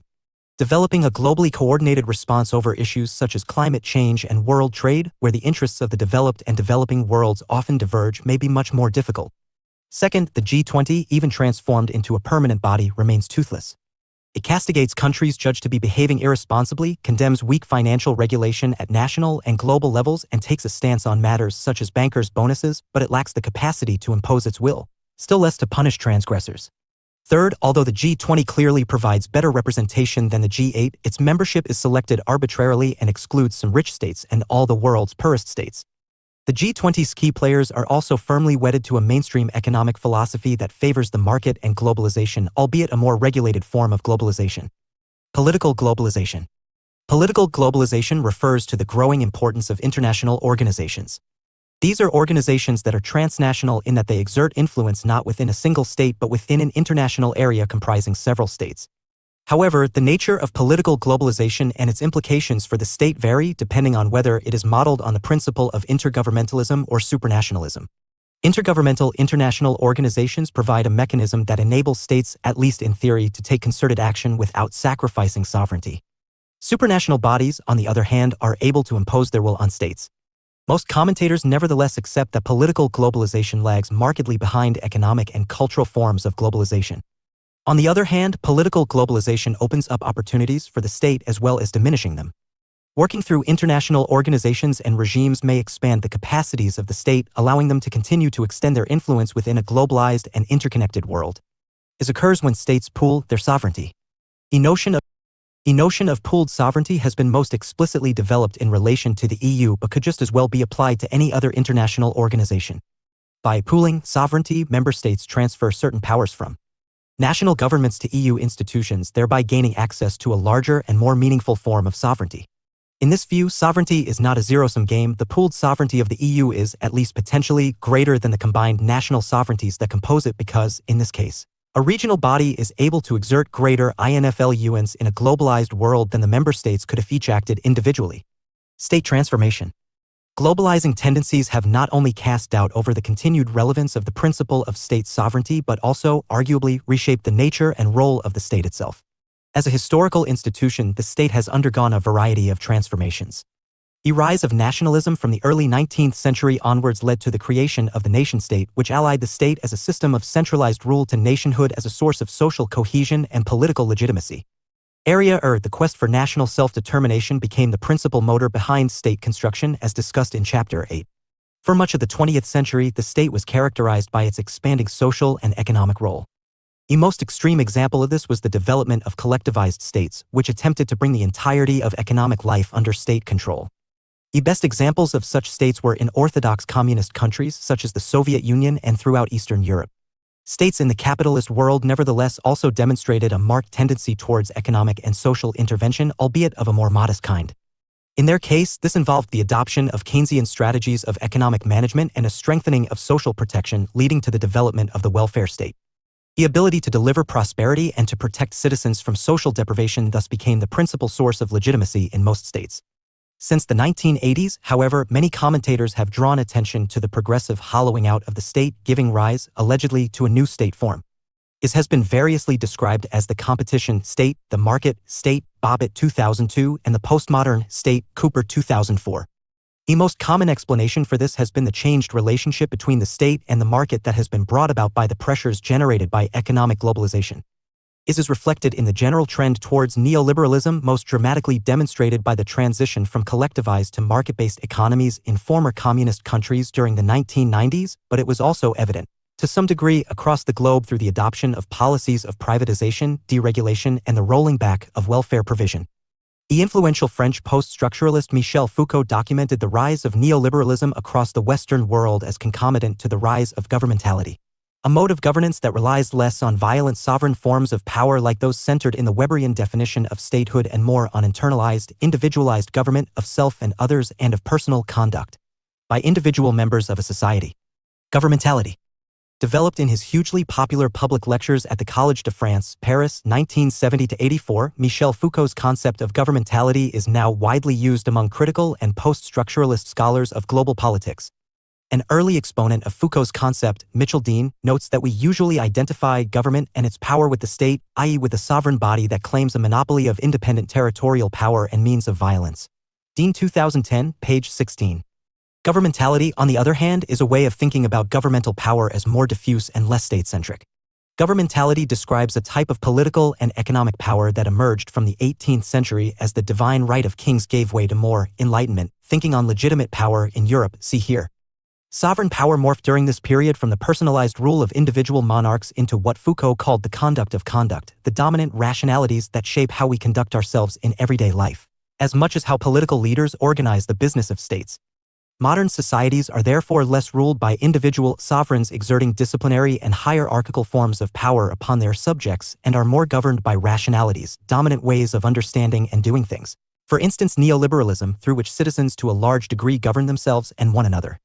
A good example explored in Foucault's lectures is the entrepreneurship of the self, Foucault 2008. In neoliberal societies, self-entrepreneurship is the rationality that tells us we must ceaselessly promote ourselves through our approach to work, our leisure activities, our conspicuous consumption, and our self-presentation as exciting, dynamic, flexible individuals who are eminently employable in economies that offer ever less social security to the unemployed. In international relations, meanwhile, neoliberal governmentality is the logic through which states voluntarily adopt harsh austerity programs, as did Greece and the UK after the global financial crisis, see here, or embrace the principles of the so-called Washington Consensus on the privatization of public services, see here.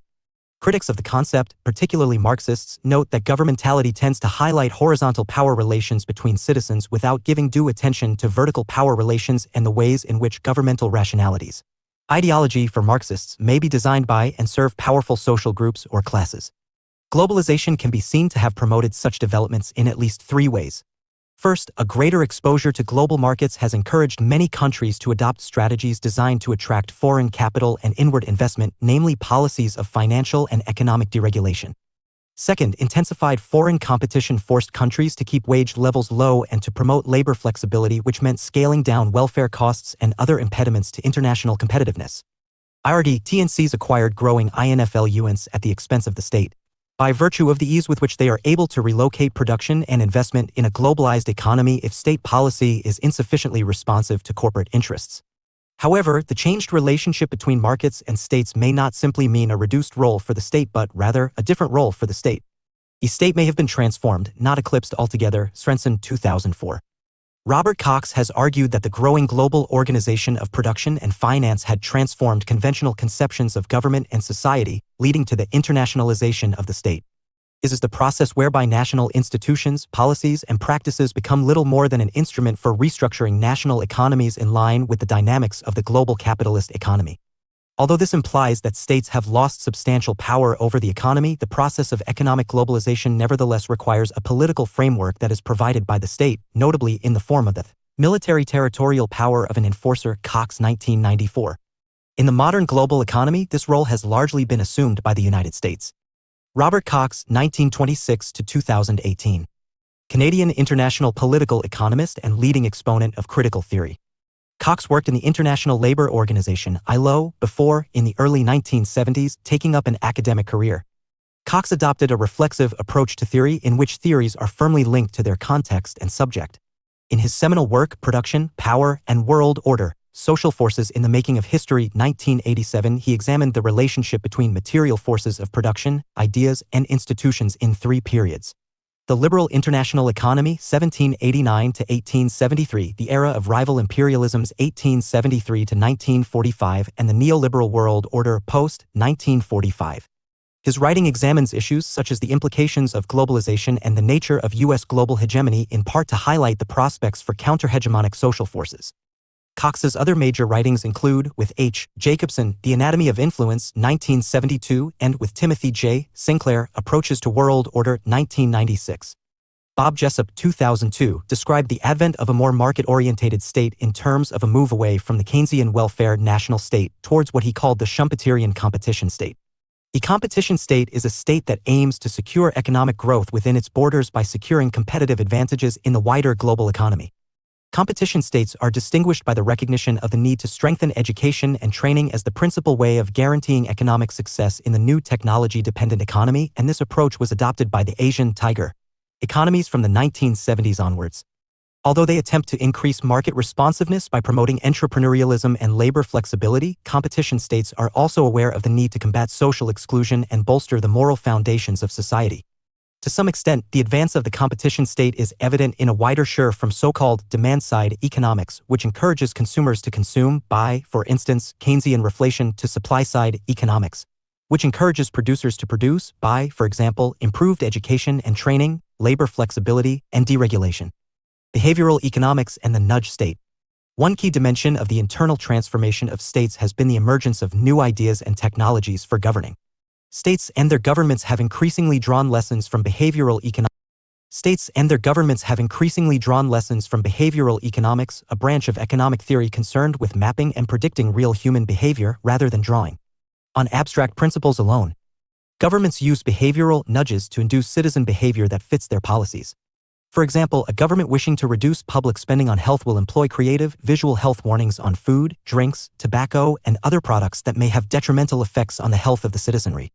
Essay warnings are predicated on the behavioral insight that even though people know that a behavior is not healthy, they may continue with it out of habit or other psychosocial reasons. Nudge interventions at the microsocial level, however, can help to target particular populations and support government policies at relatively low cost.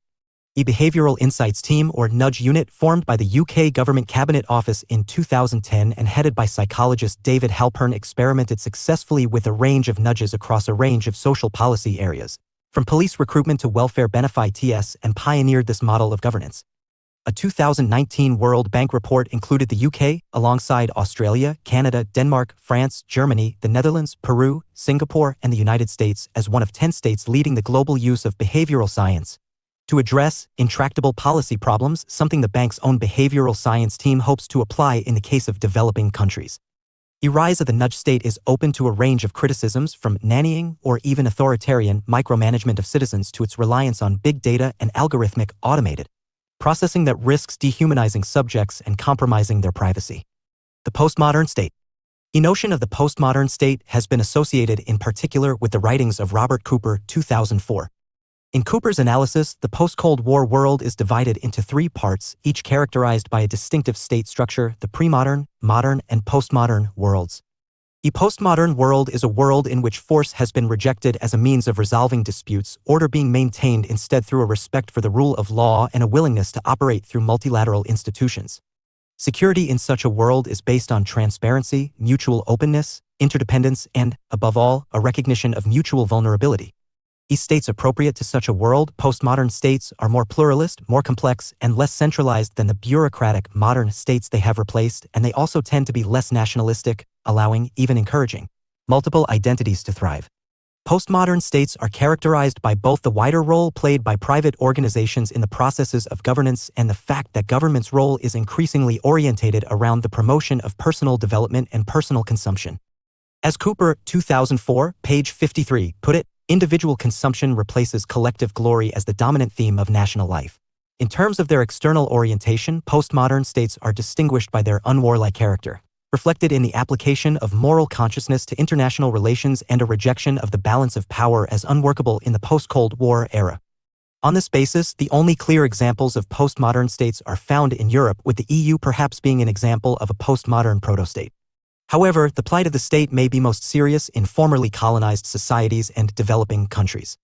Cooper portrayed this as a pre-modern world of post-imperial chaos in which such state structures as exist are unable to establish, in Weber's words, a legitimate monopoly of the use of force, thus leading to endemic warlordism, widespread criminality, and social dislocation. Such conditions do not apply consistently to the developing world as a whole, however. In cases such as India, South Korea, and Taiwan, developing world states have been highly successful in pursuing strategies of economic modernization and social development. And Cooper's analysis fails to account for the mutually constitutive nature of colonialism and its legacies and modernity identified by scholars like Mignolo, see here. Other states, nevertheless, have been distinguished by their weakness, sometimes being portrayed as weak states, quasi-states, or failed states, see concept, failed state box. States fail the most basic test of state power. They are unable to maintain domestic order and personal security, meaning that civil strife and even civil war become almost routine. Failed states are nevertheless not just a domestic problem. EYON have a wider impact through, for instance, precipitating refugee crises, providing a refuge for drug dealers, arms smugglers, and terrorist organizations, generating regional instability, and provoking external intervention to provide humanitarian relief and to keep the peace. Approaches to the state. Realist view. Realists tend to view states from the outside, that is, from the perspective of the international system. Above all, they take states to be unitary and coherent actors. Indeed, they are commonly portrayed as the basic units of the international system. Their unitary and cohesive character derives from the fact that, regardless of their domestic makeup, state leaders speak and act on behalf of their respective states and can deploy their populations and resources as they wish or choose. State behavior is determined by a single, overriding motive, the wish to survive, Waltz 2002. Although realists disagree about whether this implies merely a defensive desire to avoid invasion and attack or an aggressive wish to maximize power and achieve domination, see offensive or defensive realism. The social, constitutional, and political composition of the state is therefore irrelevant to its external behavior. In this sense, the state is a black box.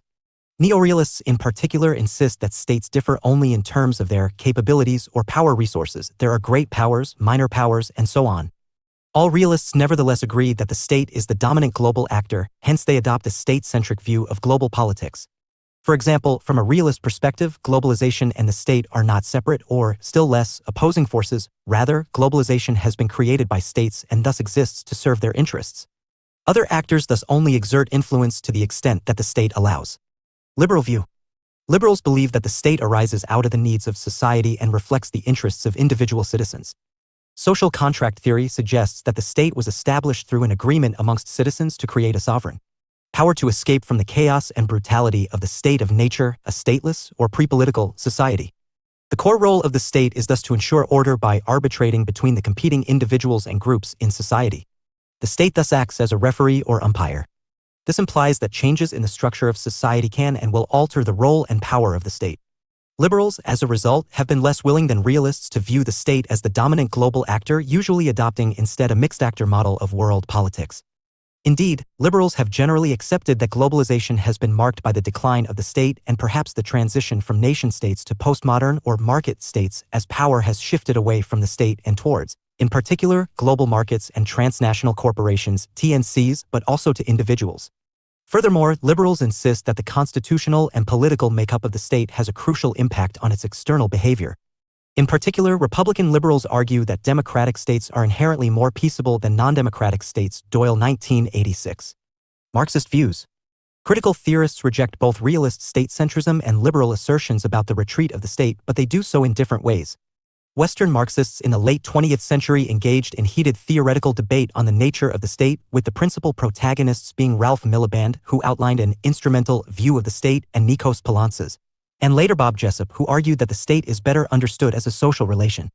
Neo-Marxists and post-Marxist theorists may have abandoned the orthodox belief that the capitalist state is merely a committee for managing the interests of the ruling class, as Marx and Engels wrote in the Communist Manifesto. But they continue to argue that state structures and, for that matter, world orders are grounded in social relations. The mutual dependence between markets and states has in fact intensified as a result of globalization, leading to what Cox, 1993, called the internationalization of the state. Constructivist views. Social constructivists deny that the state has a fixed and objective character. Rather, the identity of the state is shaped by a variety of historical and sociological factors, and these, in turn, inform the interests of the state and its actions.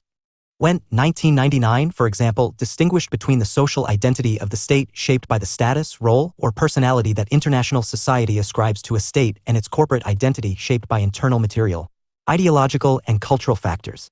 States not only mutually recognize one another, but are mutually constituted by their interactions with and understandings of one another. Hopf, 1998, suggests that, on the constructivist view, the same state is, in effect, many different actors in world politics, and different states behave differently toward other states based on the identities of each. Feminist views. Feminist theorists differ over the state. While liberal feminists have believed that it is possible to reform the state from within by increasing female representation at all levels, radical feminists have highlighted While liberal feminists have believed that it is possible to reform the state from within by increasing female representation at all levels, radical feminists have highlighted structural links between the state and the system of male power, believing that the state has an intrinsically patriarchal character. Intersectional feminists point to the role of the state in producing raced, gendered, and classed structural inequalities. Bell Hooks, for instance, uses the term white supremacist capitalist patriarchy when referring to the Western state model, where liberal and realist theorists would traditionally use a term such as liberal democracy.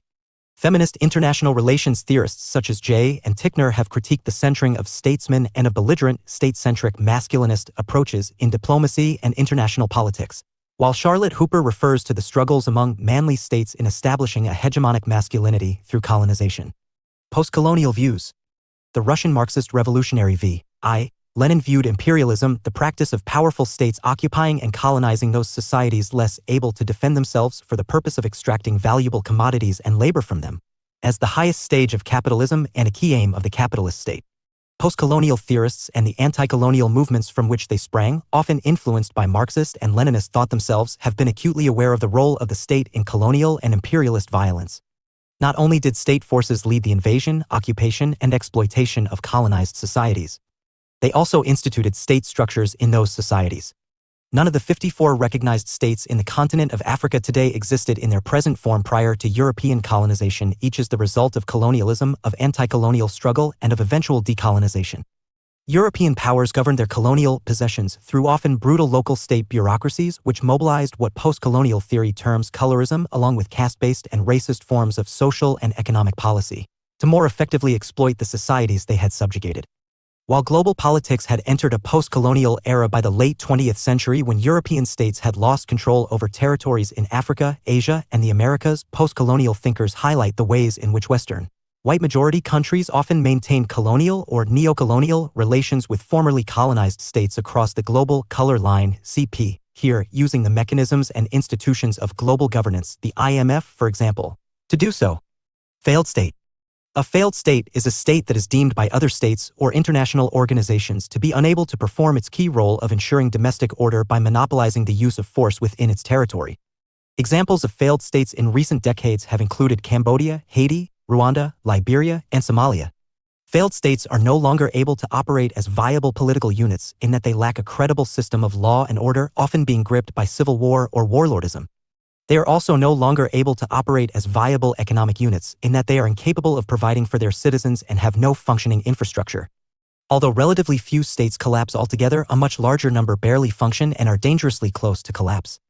The concept has been viewed with increasing skepticism, however, since even the United States, which has often applied the term to other states, has increasingly struggled to control organized non-state violence within its borders, as the January 2021 attack on the U.S. Capitol and wider waves of gun violence highlighted. The failure of such states stems primarily from the experience of colonialism, which, when it ended mainly in the post-1945 period, bequeathed formal political independence to societies that lacked an appropriate level of political, economic, social, and educational development to function effectively as separate entities. As the borders of such states typically represented the extent of colonial ambition rather than the existence of a culturally cohesive population, post-colonial states also encompass deep ethnic, religious, and tribal divisions. Failed states are thus failed post-colonial states. Nevertheless, colonialism does not, on its own, explain the weakness or failure of the post-colonial state.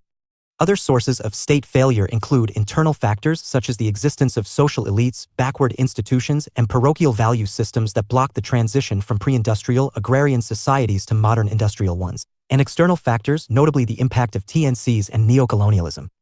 Return of the state. Discourse about the state in the early 21st century was initially dominated by talk of retreat or decline. State sovereignty was routinely dismissed as an irrelevance and states were viewed as dinosaurs waiting to die. Reality is more complex, however, and by the mid-2010s it had become apparent that states and their sovereignty remain key to understanding global politics. Realist and other state-centric commentators argue that the impact of globalization in its economic, cultural, and political forms has always been exaggerated. States remain the decisive political actors. Nevertheless, a number of developments in recent years have helped to strengthen the state and to underline its essential importance. What explains the return of the state? In the first place, the state's unique capacity to maintain domestic order and protect its citizens from external attack has been strongly underlined by new security challenges that have emerged in the 21st century, notably those linked to transnational terrorism. It underlines what Bobbitt, 2002, page 216, viewed as a basic truth: each state exists to master violence. It is therefore essentially a war-making institution. A decline in military expenditure that occurred at the end of the Cold War, the so-called peace dividend, started to be reversed in the late 1990s. With global military expenditure rising steeply of the 9/11 terrorist attacks and the launch of the War on Terror. The United States, with its massive military budget, see here, has been the principal determinant of the current world trend, but military spending has also grown significantly in China, France, the UK, Russia, and elsewhere. Moreover, many countries have taken steps to strengthen the inviolability of the state as a territorial unit by imposing tighter border controls. Counterterrorism strategies have meant that states have assumed wider powers of surveillance, control, and sometimes detention, even becoming national security states. Recently, the reemergence of a great power rivalry between the United States and Russia, characterized by the Russian Prime Minister Dmitry Medvedev in 2016 as a new Cold War, and triggered in part by Russia's 2008 incursion into Georgia and 2014 annexation of Crimea from Ukraine, along with the trade war between the United States and China that broke out in 2018, suggest that state power is not entirely on the wane. Focus on Russia resurgent? The Russian state has undergone a significant transformation in both its domestic politics and its approach to international relations in recent years. In the early post-Soviet period, Russia became known as a haven for transnational organized crime and for public asset-grabbing oligarchs, while the state appeared too weak or corrupt to fulfill some of its most basic functions. But under the increasingly authoritarian, strongman leadership of President Vladimir Putin in the 21st century, Russia has reasserted its state power through practices some had thought were consigned to history. The Russian security state has used radioactive and chemical weapons such as polonium and Novichok to carry out audacious Cold War-style assassinations of defector enemies of the state in the heart of the sovereign territory of the UK, one of its old Cold War enemies. In 2008, Russia launched a short-lived but highly controversial invasion of its neighbor Georgia in support of the latter's largely Russian-speaking secessionist regions of South Ossetia and Abkhazia. In 2014, it waged a hybrid war in, and ultimately annexed, the Crimea region of Ukraine, see here, another sovereign state. And in 2022, it entered into an all-out war with Ukraine under the pretext of denazifying the country, which has seen an increase in far-right activity, the one that is rivaled by Russia's own, and liberating Russian-speaking Ukrainian populations in the country's eastern Donbass region. Meanwhile, the Russian state has also been accused of using social media disinformation and propaganda campaigns to interfere in foreign elections, including the U.S. 2016 presidential election, and of using violent mass arrests of demonstrators to control dissent at home. Russian President Vladimir Putin and French President Emmanuel Macron hold diplomatic talks aimed at preventing the imminent invasion of Ukraine, February 7, 2022. Source: Thibaut Camus/AFP Getty Images. Russia's aggression toward neighboring sovereign states and hostility toward many Western states has led to angry condemnation, threats, and the imposition of economic sanctions from the West, NATO, see here, and the EU. In response, Putin has threatened to mobilize two of its most significant material resources, placing Russia's nuclear forces on high alert. In February 2022, and using its control of natural gas supplies to Western Europe as a bargaining chip to mitigate the impact of sanctions. Unlike the 1990s, when Russia was seen as a weak state in the aftermath of the Cold War, Putin's Russia has increasingly sought to demonstrate strength. Its 2022 invasion of Ukraine may yet prove a step too far, though, with many predicting that the war will deplete Russia's military resources and capabilities for the future. Ukraine is a very large country, which has received significant military. Its 2022 invasion of Ukraine may yet prove a step too far, though, with many predicting that the war will deplete Russia's military resources and capabilities for the future. Ukraine is a very large country, which has received significant military aid from the West, and whatever the outcome of the war, it is possible that in the longer term the invasion will be viewed as an example of imperial overreach, see here, by the Putin regime. Although the days of command and control economic management may be over, the state has sometimes reasserted itself as an agent of modernization. The myth of neoliberalism is that prosperity and growth are purely a result of the dynamism of the market. In fact, market economies can only operate successfully in conditions of legal and social order that only states can guarantee. This applies particularly in the case of the rule of law and the enforcement of property rights, without which economic activity would end up being determined by threats, bribes, and the use of violence. Beyond this, however, modernizing states develop and implement strategies to ensure long-term economic success. Competition states do this by improving education and training to boost productivity and by providing support for key export industries. States such as China and Russia each modernized their economies by making significant concessions to the market, but an important element of state control has been retained or reimposed. These developments are examined in more detail in Chapter 5 in relation to state capitalism. On a wider level, the state's vital role in economic affairs was underlined by the 2007-9 global financial crisis. Although the G20 may have provided states with a forum to develop a coordinated global response, the massive packages of fiscal and other interventions that were agreed were and could only have been implemented by states. Indeed, some have seen the crisis as marking the watershed between 3 decades of anti-status neoliberal globalization and a new era of regulated globalization in which states, through international organizations or sometimes acting alone, play a more active economic role. Debating: is state sovereignty now an outdated concept? State sovereignty has traditionally been viewed as the core principle of the international system. However, while some argue that globalization and other developments have changed the international system fundamentally, others suggest that the basic contours of the international system remain essentially unchanged. Yes and no. Permeable borders. State borders, the traditional guarantee of territorial sovereignty, are permeable in that they have increasingly been penetrated by external forces. These include international tourism and the movement of knowledge and information via the internet. Global financial markets and transnational capital flows mean that economic sovereignty has become redundant. If the conventional domestic/international divide is increasingly difficult to sustain, states are no longer meaningful territorial units. Myth of the borderless world. The image that world politics is dominated by transnational processes that elude state control is, at best, a gross exaggeration. For example, national economies have not simply been absorbed into a borderless global economy, as much more economic activity takes place within state borders than it does across state borders. Furthermore, it is misleading to suggest that globalizing trends necessarily disempower states. Instead, states choose to engage in the global economy and do so for reasons of national self-interest. Rise of non-state actors. States or no? States remain dominant. Although states are longer the only or necessarily the dominant actors on the world stage. Transnational corporations, TNCs, wield greater financial power than many states and can effectively dictate state policy through their ability to relocate production and investment at ease in a globalized economy. Non-governmental organizations, NGOs such as Greenpeace and Amnesty International exert global influence. And state security is as likely to be threatened by global terrorist organizations such as Al-Qaeda as it is by other states. Merely one actor amongst many on the world stage, they remain the most important actor. States exercise power in a way and to an extent that no other actor can. In particular, using the administrative processes of government and relying on unchallengeable coercive power, their control over what happens within their territories is rarely challenged. Only a tiny proportion of states, those classified as failed or weak states, have effectively lost control over what happens within their borders. Collective dilemmas.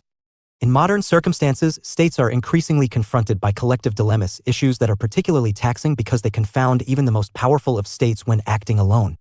Quite simply, global problems require global solutions. An increasing range of issues have acquired a collective or even global character: climate change, terrorism, transnational crime, pandemic diseases, international migration, and so on. Only international organizations, not supposedly sovereign states, can tackle these. Pooled sovereignty. The advance of political globalization and the emergence of a framework of global governance have not brought about an erosion of sovereignty. Rather, they expand the opportunities available to states, particularly for achieving the benefits of cooperation. International organizations are bodies that are formed by states. For states, they are invariably used by states as tools to achieve their own ends. Indeed, by working together, states are able to pool their sovereignty, gaining greater capacity and influence than they would have possessed working alone. International human rights. Respect for state sovereignty has been eroded by the growing belief that there are standards of conduct to which all states should conform as far as the treatment of their domestic populations is concerned. Such a view is usually based on a belief in human rights and the idea that the fundamental individual rights are morally superior to the state's right to independence and autonomy. This is evident in shifts in international law. Enduring attraction of the nation-state. There seems little likelihood that states will lose their dominance so long as they continue to enjoy the allegiance of the mass of their citizens. As most states are nation-states, this is ensured by the survival of nationalism as the world's most potent ideological force. Rival doctrines such as cosmopolitanism and allegiances based, for instance, on religion, culture, or ethnicity are of minor significance compared with nationalism.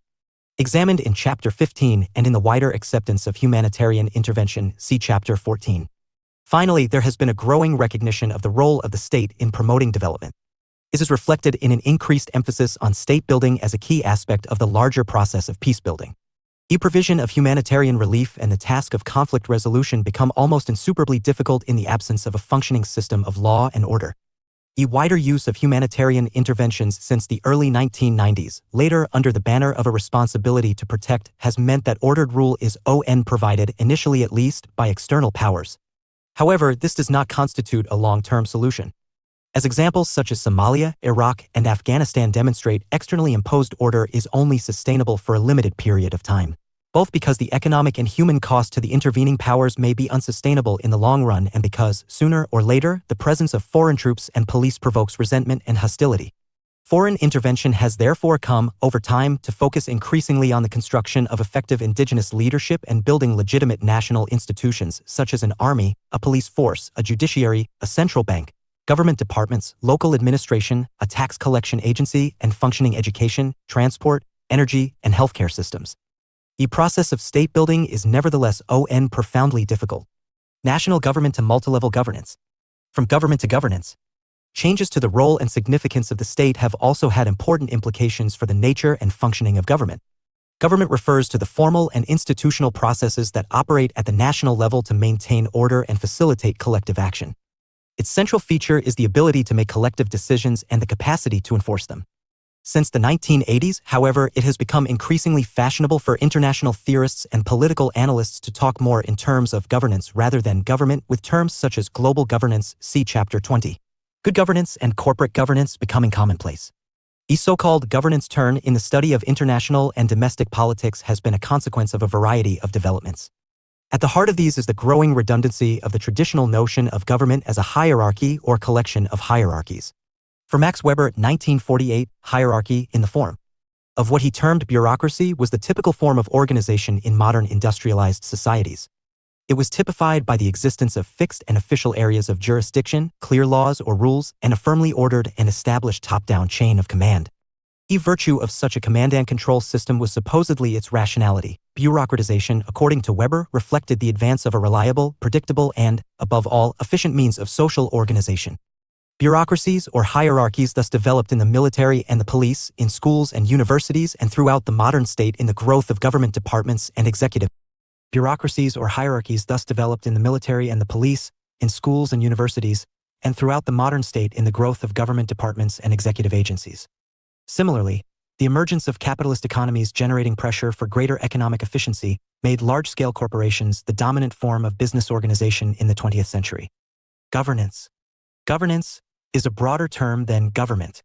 Although it still has no settled or agreed definition, it refers, in its wider sense, to the various ways through which social life is coordinated. Governance is therefore a process or a complex of processes. Its principal modes including markets, hierarchies, and networks. Although government may be involved in governance, it is possible to have governance without government. Governance is typified by a blurring of the state/society distinction. Private bodies and institutions work closely with public ones, and the involvement of a number of levels or layers, potentially local, provincial, national, regional, and global. The processes through which international affairs are coordinated are increasingly referred to as global governance. Sure from government to governance is a political reflection of the advent of more fluid and differentiated societies, as discussed in Chapter 7. Top-down authority structures have, in this context, been exposed as ineffective, unresponsive, and perhaps redundant. The advent of governance thus parallels economic trends that have seen a transition from Fordist models of business organization, based on large-scale mass production, to post-Fordist ones that emphasize flexibility, innovation, and decentralized decision-making. Pressure to adjust the way governments behave and how governing is carried out came from a variety of sources. Essay include the fiscal crisis of the state that was precipitated by the end of the long boom and the downturn of the global economy in the 1970s. Whereas sustained economic growth in the 1950s and 1960s had underwritten, in developed societies at least, an expansion in the welfare and social responsibilities of the state, helping to strengthen faith in the efficacy of government, reduced tax revenues created a mismatch between people's expectations of government and what government could actually deliver. Governments had either to reduce popular expectations of government or to find new and more imaginative ways of delivering government services more cheaply and efficiently. A further set of pressures were generated in the 1980s and 1990s by the ideological shift towards free market or neoliberal priorities. Pursued most radically through Reaganism in the United States and Thatcherism in the United Kingdom, but affecting almost all societies to some degree, this set out to dismantle big government, in the belief that the economy worked best when regulated by market forces and that the individual should be liberated from the tyranny of the nanny state. Economic globalization has also played a major role in this process. The integration of national economies to a greater or lesser degree into a single global economy has exposed all countries to intensified competitive pressures, creating a race to the bottom as governments seek to attract or retain private investment by cutting taxes, deregulating economic life, and promoting more flexible labor markets. How have governments adapted themselves in the light of these circumstances? Sure to a governance mode of governing has been evident in at least three, albeit related developments. First, the role of government has been redefined and in some senses narrowed. Instead of rowing, that is, administering and delivering services, the tasks of government have increasingly been confined to steering, that is, setting targets and strategic objectives. In part, acknowledges the inefficiency and unresponsiveness of traditional public administration by comparison in particular with private businesses or third sector bodies such as charities, community groups, and NGOs. In the United States, where such ideas were born and most enthusiastically embraced, the sure in responsibility for rowing has been described as reinventing government, Osborne and Gabler 1992. Second, there has been a significant blurring of the distinction between government and markets and thus between the public and private realms. This has happened in a variety of ways, for example, through the contracting out of public services or full-scale privatization, by the growth in public-private partnerships and the introduction of internal markets in public service delivery, and by the introduction into the public sector of private sector management styles and structures through the so-called new public management. There has been a sure from hierarchies to networks within the processes of government, which has led Castells 1996 to proclaim the emergence of a network state alongside the network society and the network corporation. For instance, the tasks of developing and sometimes implementing policy have increasingly been transferred from hierarchical departments to policy networks, as networks have proved to be particularly effective in facilitating the exchange of and coordinating social life in a context of increasing complexity. Multilevel governance. The transition from government to governance is reflected not only in the more complex ways through which social life is now coordinated within modern societies, for example, through a wider role for markets and networks and the weakening of the public/private divide, but it is also evident in the stretching of government across a number of levels. In other words, government can no longer be thought of as a specifically national activity which takes place within discrete societies. This has led to the phenomenon of multilevel governance. Policymaking responsibility has both been sucked up and drawn down, creating a complex process of interactions. See Figure 6.1. Sucking up of policymaking responsibility has occurred through the advent of political globalization and the growing importance of regional and global governance, as discussed earlier. Figure 6.1 Multilevel Governance. The drawing down of policymaking responsibilities reflects a process of decentralization. For much of the 20th century, most states exhibited a distinct trend towards centralization, largely as a consequence of their expanding economic and social roles. Central government has clear advantages over peripheral bodies in terms of its ability to manage the economy and deliver a widening range of public services, not least because of its significantly greater fiscal capacity.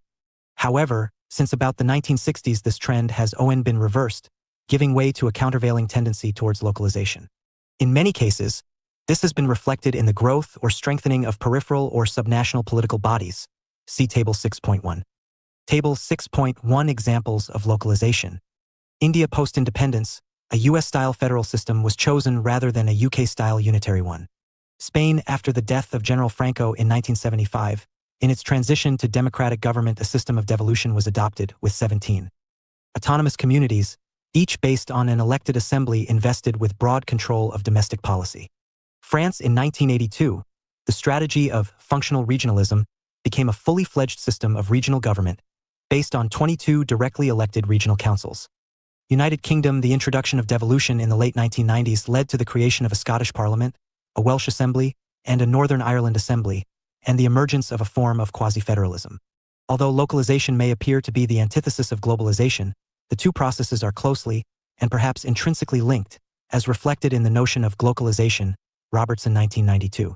One of the key driving forces of localization has been the rise of cultural and ethnic politics, itself linked to the declining purchase of classical nationalism.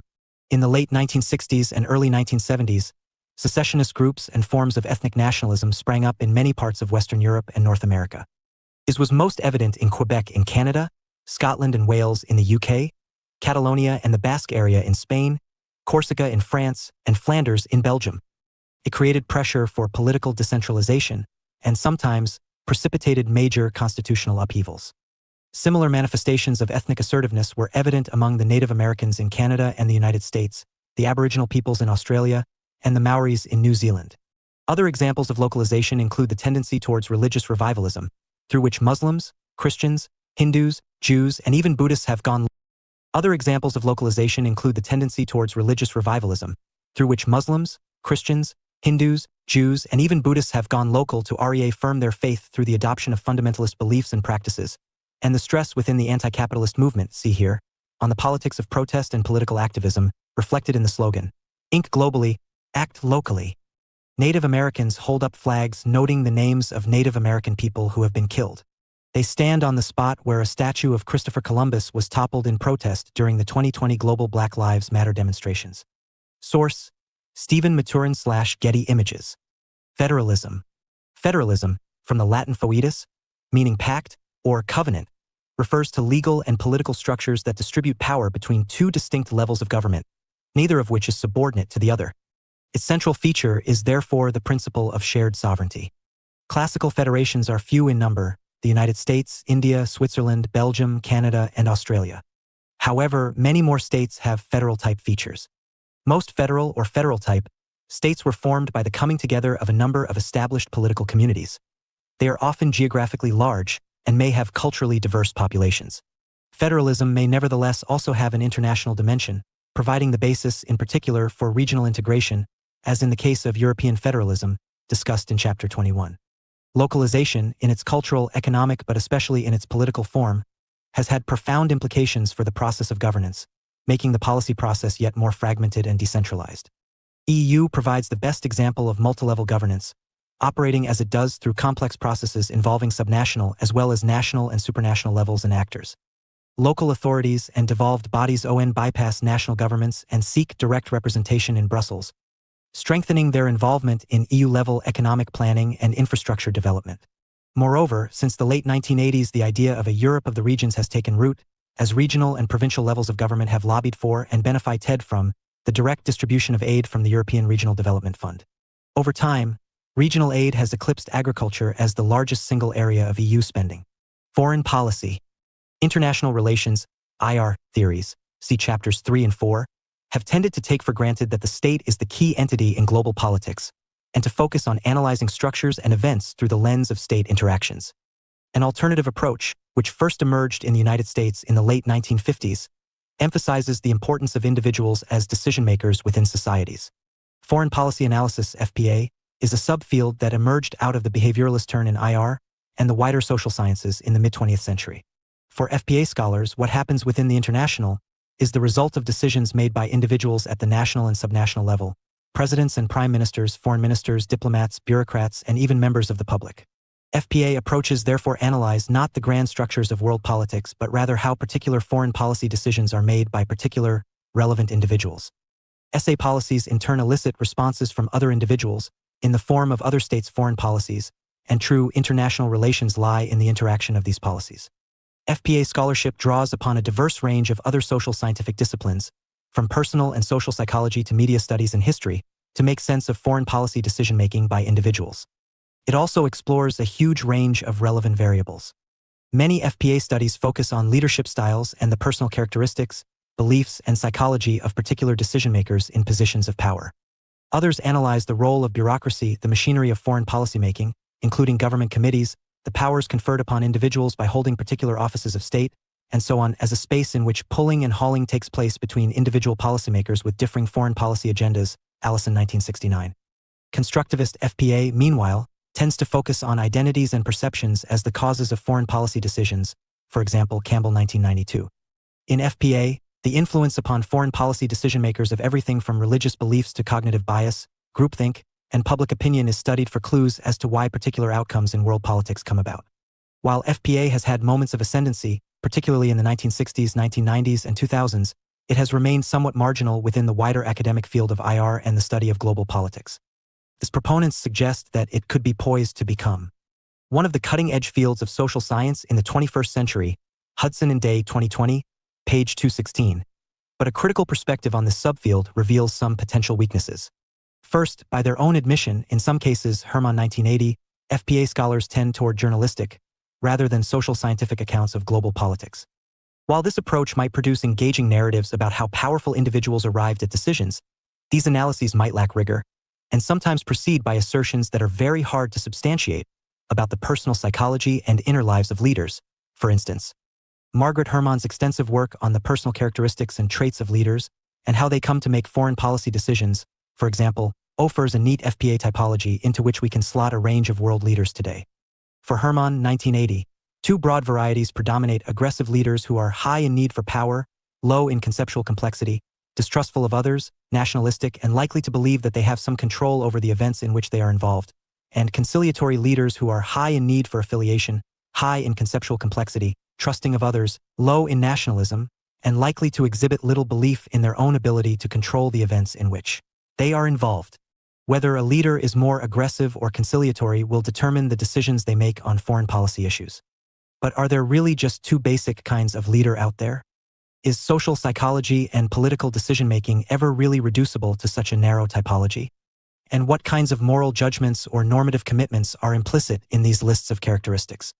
Does aggressive not seem to involve a negative connotation here? Moreover, some of the very specific claims associated with the two types of leader might not stand up to scrutiny in cases outside of the United States.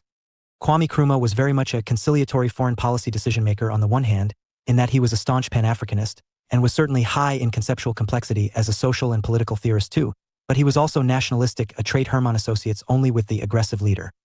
Perhaps this is because the context in which Herman and the wider field of FPA is focused is that of the United States, where nationalism has most often taken the form of right-wing reactionary and white nationalisms, whereas in postcolonial Ghana and the wider African continent, anti-colonial nationalisms tended to be liberationist, progressive political forces, see here. And therein lies a key critique of FPA. To the extent that its categories and assumptions about decision-makers, their contexts, character, and psychology are accurate, they are often limited to culturally and politically Western, or even more specifically American, examples. Understanding the motivations and decisions of individuals requires a degree of cultural, contextual embedding and understanding that presents a real challenge to FPA, a field that may be hampered by Eurocentrism. Its tendency toward methodological individualism, meanwhile, offers a rather limited lens on how wider social forces, structures, traditions, established practices, and so on might shape outcomes in global politics. For this reason, broader approaches to foreign policymaking focused less on the individual are also important. The end of foreign policy? Making of foreign policy has traditionally been regarded as one of the key features of international politics. It reflects the importance of statikra as an activity through which national governments manage their relations with other states and international bodies. Indeed, foreign policymaking has sometimes been thought of as a noble activity, seen as high politics in that it deals with issues of sovereignty and security, in fact, the very survival of the state, as opposed to the low politics of economics and other less. Indeed, foreign policymaking has sometimes been thought of as a noble activity, seen as high politics in that it deals with issues of sovereignty and security, in fact, the very survival of the state, as opposed to the low politics of economics and other less important state activities. However, recent developments have called the concept of foreign policy into question, certainly casting doubt on the conventional notion of foreign policy as a discrete activity, engaged in at a senior political level and involving formal diplomatic interactions between and amongst states. Essay pressures have come from various directions. In the first place, the ascendancy of neorealism in the late 1970s appeared to suggest that foreign policy, and indeed the wider process of decision-making in international politics, was simply no longer relevant. In the view of Kenneth Waltz and others, state behavior could essentially be explained through the power balances that shape the international system. As systemic factors were seen as decisively important, little or no role discretion was allowed to foreign policy actors such as heads of government, foreign ministers, defense ministers, leading diplomats, and so forth. The logic of anarchy explained everything. Further pressures have been generated by the advance of globalization and the growth of complex interdependence. Essay developments dramatically widened and deepened the scope of the interactions between and amongst states. As the distinctions between home and abroad, inside and outside, and high and low politics became perhaps hopelessly blurred, the divide between foreign politics and domestic politics became increasingly difficult to sustain. If the notion of the foreign is meaningless, can foreign policy any longer exist? The matter was made yet more problematical by the fact that globalizing trends have also been associated with the advent of post-sovereign governance and the burgeoning importance of non-state actors, TNCs, NGOs, terrorist groups, international organizations, and so on. At the very least, this means that foreign policy can no longer be thought of simply as what states do to or with other states. Nevertheless, the study of foreign policy remains a worthwhile activity for at least two reasons. First, although the foreign/domestic divide may have become blurred, it has not been rendered redundant. The simple fact is that the world is still more separated into distinctive communities than it is a single, homogenizing entity, Hill 2003. How these communities attempt to manage the relations between and among them therefore continues to be an interesting and important issue. Second, foreign policy highlights the crucial interplay between structure and agency, emphasizing that events can neither be explained entirely through top-down systemic pressures nor entirely through bottom-up individual decision-making, see approaches to social structure and agency. In so doing, foreign policy underlines the crucial significance of a sphere of decision, choice, and intentionality within global politics. How decisions are made. The making of decisions, and specifically of bundles of decisions, is clearly central to the policy process. Although policy-making also relates to the acts of initiation and implementation, the making of decisions and reaching of conclusions is usually seen as its key feature. However, it may be difficult to establish how and why decisions are made. In foreign policy-making, a levels of analysis is commonly adopted in line with the three levels at which Waltz, 1959, analyzed the causes of war. The level of the individual decision-maker, involving personal priorities, psychological and cognitive dispositions, and so on, the nation-state level, involving the nature of the state, type of government, bureaucratic structure, and so on, and the systemic level, involving power balances within the international system, the web of state interdependence, dynamics of global capitalism, and so on. Foreign policy. Public policy lays out courses of action for government and its various agencies. Foreign policy refers broadly to attempts by governments to influence or manage events outside the state's borders, usually but not exclusively through their relations with foreign governments. Foreign policymaking involves the establishment of goals and the selection of means to achieve them. In view of the increased interpenetration of domestic and foreign affairs in modern global politics, the term external relations is sometimes preferred to foreign policy, allowing for interactions that take place on multiple levels and which involve multiple actors. At the very least, the realm of foreign policy can no longer be confined simply to relations between foreign ministers/ministries or between national diplomatic services. Nevertheless, a number of general theories of political decision-making have been advanced. The most important of these are rational actor models, incremental models, bureaucratic organization models, and cognitive processes and belief system models. Rational actor models.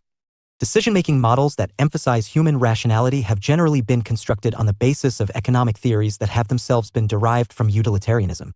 Developed by thinkers such as Anthony Downs, 1957, these theories are usually based on the notion of economic man, a model of human nature that stresses the self-interested pursuit of material satisfaction. calculated in terms of utility, use value, the balance of pleasure over pain.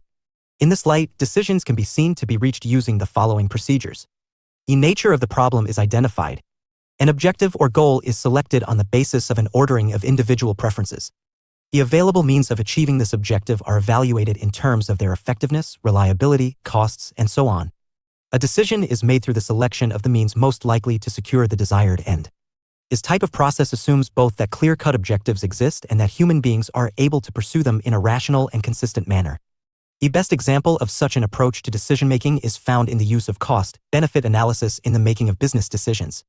In line with the goal of profit maximization, business people make decisions that will ensure the least possible cost and the greatest possible benefit, both calculated in monetary terms. Realist theorists make similar assumptions about decision-making in international politics. In their view, foreign policy is guided by a single overriding goal, the pursuit of vital national interests, understood, at minimum, as ensuring state survival, and beyond that the pursuit of power to enable the state to achieve its national ambitions. This may be dictated by system-level pressures, as neorealists suggest, or by egoistical pressures that operate in and through the state itself, as classical realists argue. Either way, it implies that the role of individual decision-makers is largely restricted to the selection of the best means of achieving a predetermined end. National interest. In broad terms, the national interest refers to foreign policy goals, objectives, or policy preferences that benefit a society as a whole, the foreign policy equivalent of the public interest. The concept is often vague and contested, however. It is most widely used by realist theorists, for whom it is defined by the structural implications of international anarchy and so is closely linked to national security, survival, and the pursuit of power. For decision-making theorists, the national interest refers to the strategies and goals pursued by those responsible for the conduct of foreign policy, although this may mean that it degenerates into mere rhetoric. Alternatively, it may refer to foreign policy goals that have been endorsed through the democratic process. The rational actor model is attractive in part because it reflects how most people believe decisions should be made. Certainly, politicians and others are strongly inclined to portray their actions as both goal-orientated and the product of careful thought and deliberation. When examined more closely, however, rational calculation may not appear to be a particularly convincing model of decision-making. In the first place, in practice, decisions are often made on the basis of inadequate and sometimes inaccurate information. Such difficulties encouraged Herbert Simon, 1983, to develop the notion of bounded rationality. It acknowledges that, as it is impossible to analyze and select all possible courses of action, decision-making is essentially an act of compromising between differently valued and imprecisely calculated outcomes. Simon described this process as satisficing. The second problem with rational actor models is that they ignore the role of perception, that is, the degree to which actions are shaped by beliefs and assumptions about reality rather than by reality itself. Little or no importance is thus attached to individual and collective psychology or to the values and ideological leanings of decision-makers. Incremental models. Incrementalism is often portrayed as the principal alternative to rational decision-making.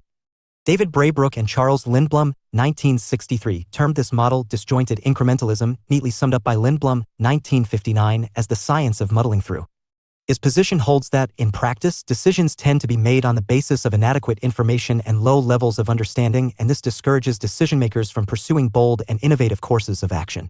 Policy-making is therefore a continuous, exploratory process. Lacking overriding goals and clear-cut ends, policymakers tend to operate within an existing pattern or framework, adjusting their position in the light of feedback in the form of information about the impact of earlier decisions.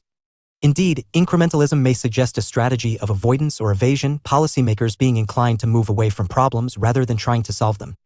Lindblom's case for incrementalism is normative as well as descriptive. In addition to providing a perhaps more accurate account of how decisions are made in the real world, he argued that this approach also has the merit of allowing for flexibility and the expression of divergent views. Muddling through at least implies responsiveness and flexibility, consultation and compromise. However, the model is clearly best suited to situations in which policymakers are more inclined towards inertia rather than innovation. It thus explains the foreign policy trends of pro-status quo states more easily than those that seek to revise or overturn the status quo. For example, incrementalism appears to explain the policy of appeasement, pursued by the UK and increasingly also France in the 1930s. Is involved giving in to hostile demands from Hitler's Germany in the hope of avoiding war but ended up emboldening Germany, if only by convincing Hitler that the Western powers would never act to prevent Nazi expansionism. On the other hand, Nazi expansionism itself, the Japanese attack on Pearl Harbor in 1942, and, For that matter, more recent examples such as the 2003 US invasion of Iraq can hardly be described as incremental adjustments. Neo-realists would further argue that the different foreign policy strategies of status quo states and revisionist states can better be explained by the larger balance of power than by an inclination amongst certain policymakers to muddle through. Finally, incrementalism places little or no emphasis on the role of beliefs and values, which may, for instance, have been a crucial factor driving foreign policy decision-making in Nazi Germany. See Hitler's War. Bureaucratic organization models. Both rational actor and incremental models are essentially black box theories of decision-making. Neither pays attention to the impact that the structure of the policymaking process has on the resulting decisions. Operating on the nation-state level, bureaucratic or organizational models try, on the other hand, to get inside the black box by highlighting the degree to which process influences product. His approach was pioneered by Graham Allison, 1971, in his examination of U.S. and USSR decision-making during the Cuban Missile Crisis of 1962. Two contrasting but related models emerged from this study. The first, usually called the organizational process model, highlights the impact on decisions of the values, assumptions, and regular patterns of behavior that are found in any large organization. Rather than corresponding to rational analysis and objective evaluation, decisions are seen to reflect the entrenched culture of the government department or agency that makes them. The second theory, the bureaucratic politics model, emphasizes the impact on decisions of bargaining between personnel and agencies, each pursuing different perceived interests. His approach dismisses the idea of the state as a monolith united around a single view or a single interest and suggests that decisions arise from an arena of contest in which the balance of advantage is constantly sure. Although these models undoubtedly draw attention to important aspects of decision-making, they also have their drawbacks. In the first place, the organizational process model allows little scope for political leadership to be imposed from above. It would be foolish, for example, to suggest that all decisions are shaped by organizational pressures and perceptions, for this would be to ignore the personal role played by, say, George W.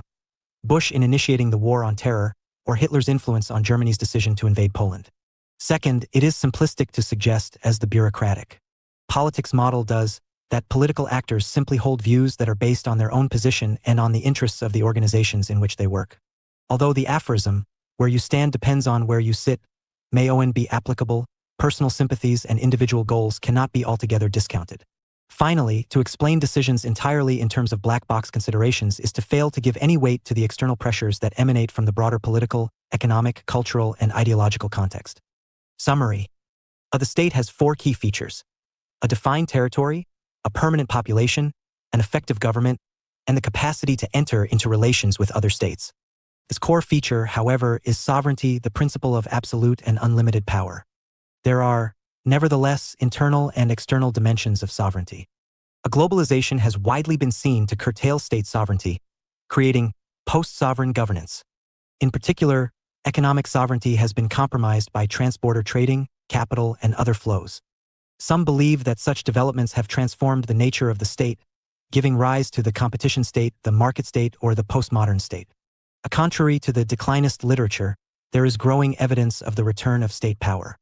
This has occurred as a response to new security threats, the increasing use of the state as an agent of economic modernization, and through an emphasis on state building as a means of promoting development. Changes in the environment in which the state operates have also, many claim, meant that government is being displaced by governance, implying a shift away from command and control and towards coordination. This trend has been associated with the stretching of government across a number of levels, giving rise to multilevel governance. The making of foreign policy has traditionally been regarded as one of the key features of international politics, reflecting the importance of statecraft. However, some question whether foreign policy is any longer meaningful given factors such as the structural dynamics of the international system and the advance of globalization. A number of general theories of foreign policy decision-making have been advanced. The most important of these are rational actor models, incremental models, bureaucratic organization models, and cognitive processes and belief system models, although they are not necessarily incompatible. Questions for discussion. In what sense does the state have a dual structure? Why is sovereignty regarded as the core feature of the state? What are the major threats to external sovereignty? Is the notion of post-sovereign governance meaningful? What are the implications for the state of the growth of international organizations? To what extent have globalizing tendencies reshaped the nature and role of the state?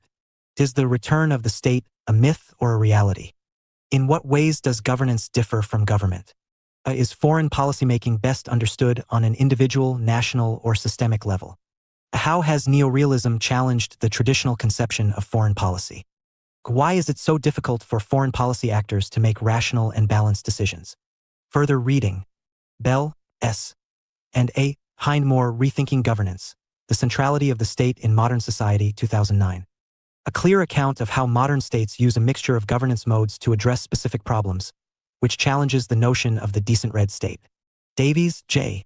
Challenging Governance Theory, 2011. A critique of the prevalent idea of network governance, suggesting that Antonio Gramsci's concept of hegemony is a more useful framing. Hay, C. M. Lister, and D. Marsh, eds. The State, Theories and Issues, 2006. An insightful collection that is international in scope and examines the nature of the state and the issue of state transformation. Hudson, V. M. and B. S. Day, Foreign Policy Analysis, Classic and Contemporary Theory, 3rd edition, 2020. An introductory but comprehensive guide to the subfield of FPA. Svensson, G. The Transformation of the State, Beyond the Myth of Retreat, 2004. A systematic analysis that accepts the changing nature of statehood but stresses the state's continued importance in world affairs. Links to relevant web resources can be found on the Global Politics website. bloomsbury.pub/Heywood, Global, Politics, 3e. The Constitutive Theory of the State. The theory that the political existence of a The constitutive theory of the state, the theory that the political existence of a state is entirely dependent on its recognition by other states. Sovereignty, the principle of absolute and unlimited power, the absence of a higher authority in either domestic or external affairs, see here. Internal sovereignty, the notion of a supreme power/authority within the state, located in a body that makes decisions that are binding on all citizens, groups, and institutions. External sovereignty, the absolute and unlimited authority of the state as an actor representing a specific territory and population on the world stage. Governance, broadly, the various ways in which social life is coordinated, of which government is merely one, see here. Superterritoriality, a condition in which social life transcends territory through the growth of transporter and transglobal communications and interactions. Economic sovereignty, the absolute authority of the state over how economic life is conducted within its borders, involving independent control of fiscal and monetary policies and trade and capital flows. Collectivized state, a state that seeks to abolish private enterprise and sets up a centrally planned, or command, economy. Welfare state, a state that takes prime responsibility for the social welfare of its citizens, discharged through a range of social security, health, education, and other services, albeit different in different counties. Competition state, a state that pursues strategies to ensure long-term competitiveness in the globalized economy. Warlordism, a condition in which locally based militarized bands vie for power in the absence of a sovereign state. State building, the construction of a functioning state through the establishment of legitimate institutions for the formulation and implementation of policy across key areas of government. Good governance, standards for the process of decision-making in society, including, according to the UN, popular participation, respect for the rule of law, transparency, responsiveness, and accountability. Hierarchy, an organization that is based on graded ranks and a clear and usually top-down authority structure. Policy network, a systematic set of relationships between political actors who share a common. Pooled sovereignty, the combined sovereignty of two or more states. Pooling sovereignty implies gaining access to greater power and influence than state/national sovereignty. Interest or general orientation in a particular area. Multilevel governance, a pattern of overlapping and interrelated public authority that stems from the growth or growing importance of supranational and subnational bodies. Decentralization, the expansion of local autonomy through the transfer of powers and responsibilities away from national bodies. Localization, a trend that favors the local as the basis for political action, cultural identity, or economic organization, usually associated with the growing importance of subnational governance. Devolution, the transfer of power from central government to subordinate regional or provincial institutions that have no share in sovereignty, their responsibilities and powers being derived entirely from the center. Shared sovereignty, a constitutional arrangement in which sovereignty is divided between two levels of government, each exercising supreme and autonomous control over a specific range of issues. Behavioralism, a broad approach to the social sciences premised on the view that to explain the social, political, and economic world we must analyze human behavior rather than develop abstract theories of human nature, or analyses of social structures. Methodological individualism, an approach to social science premised on the view that social reality is no more than the sum of the behavior, decisions, and preferences of human individuals.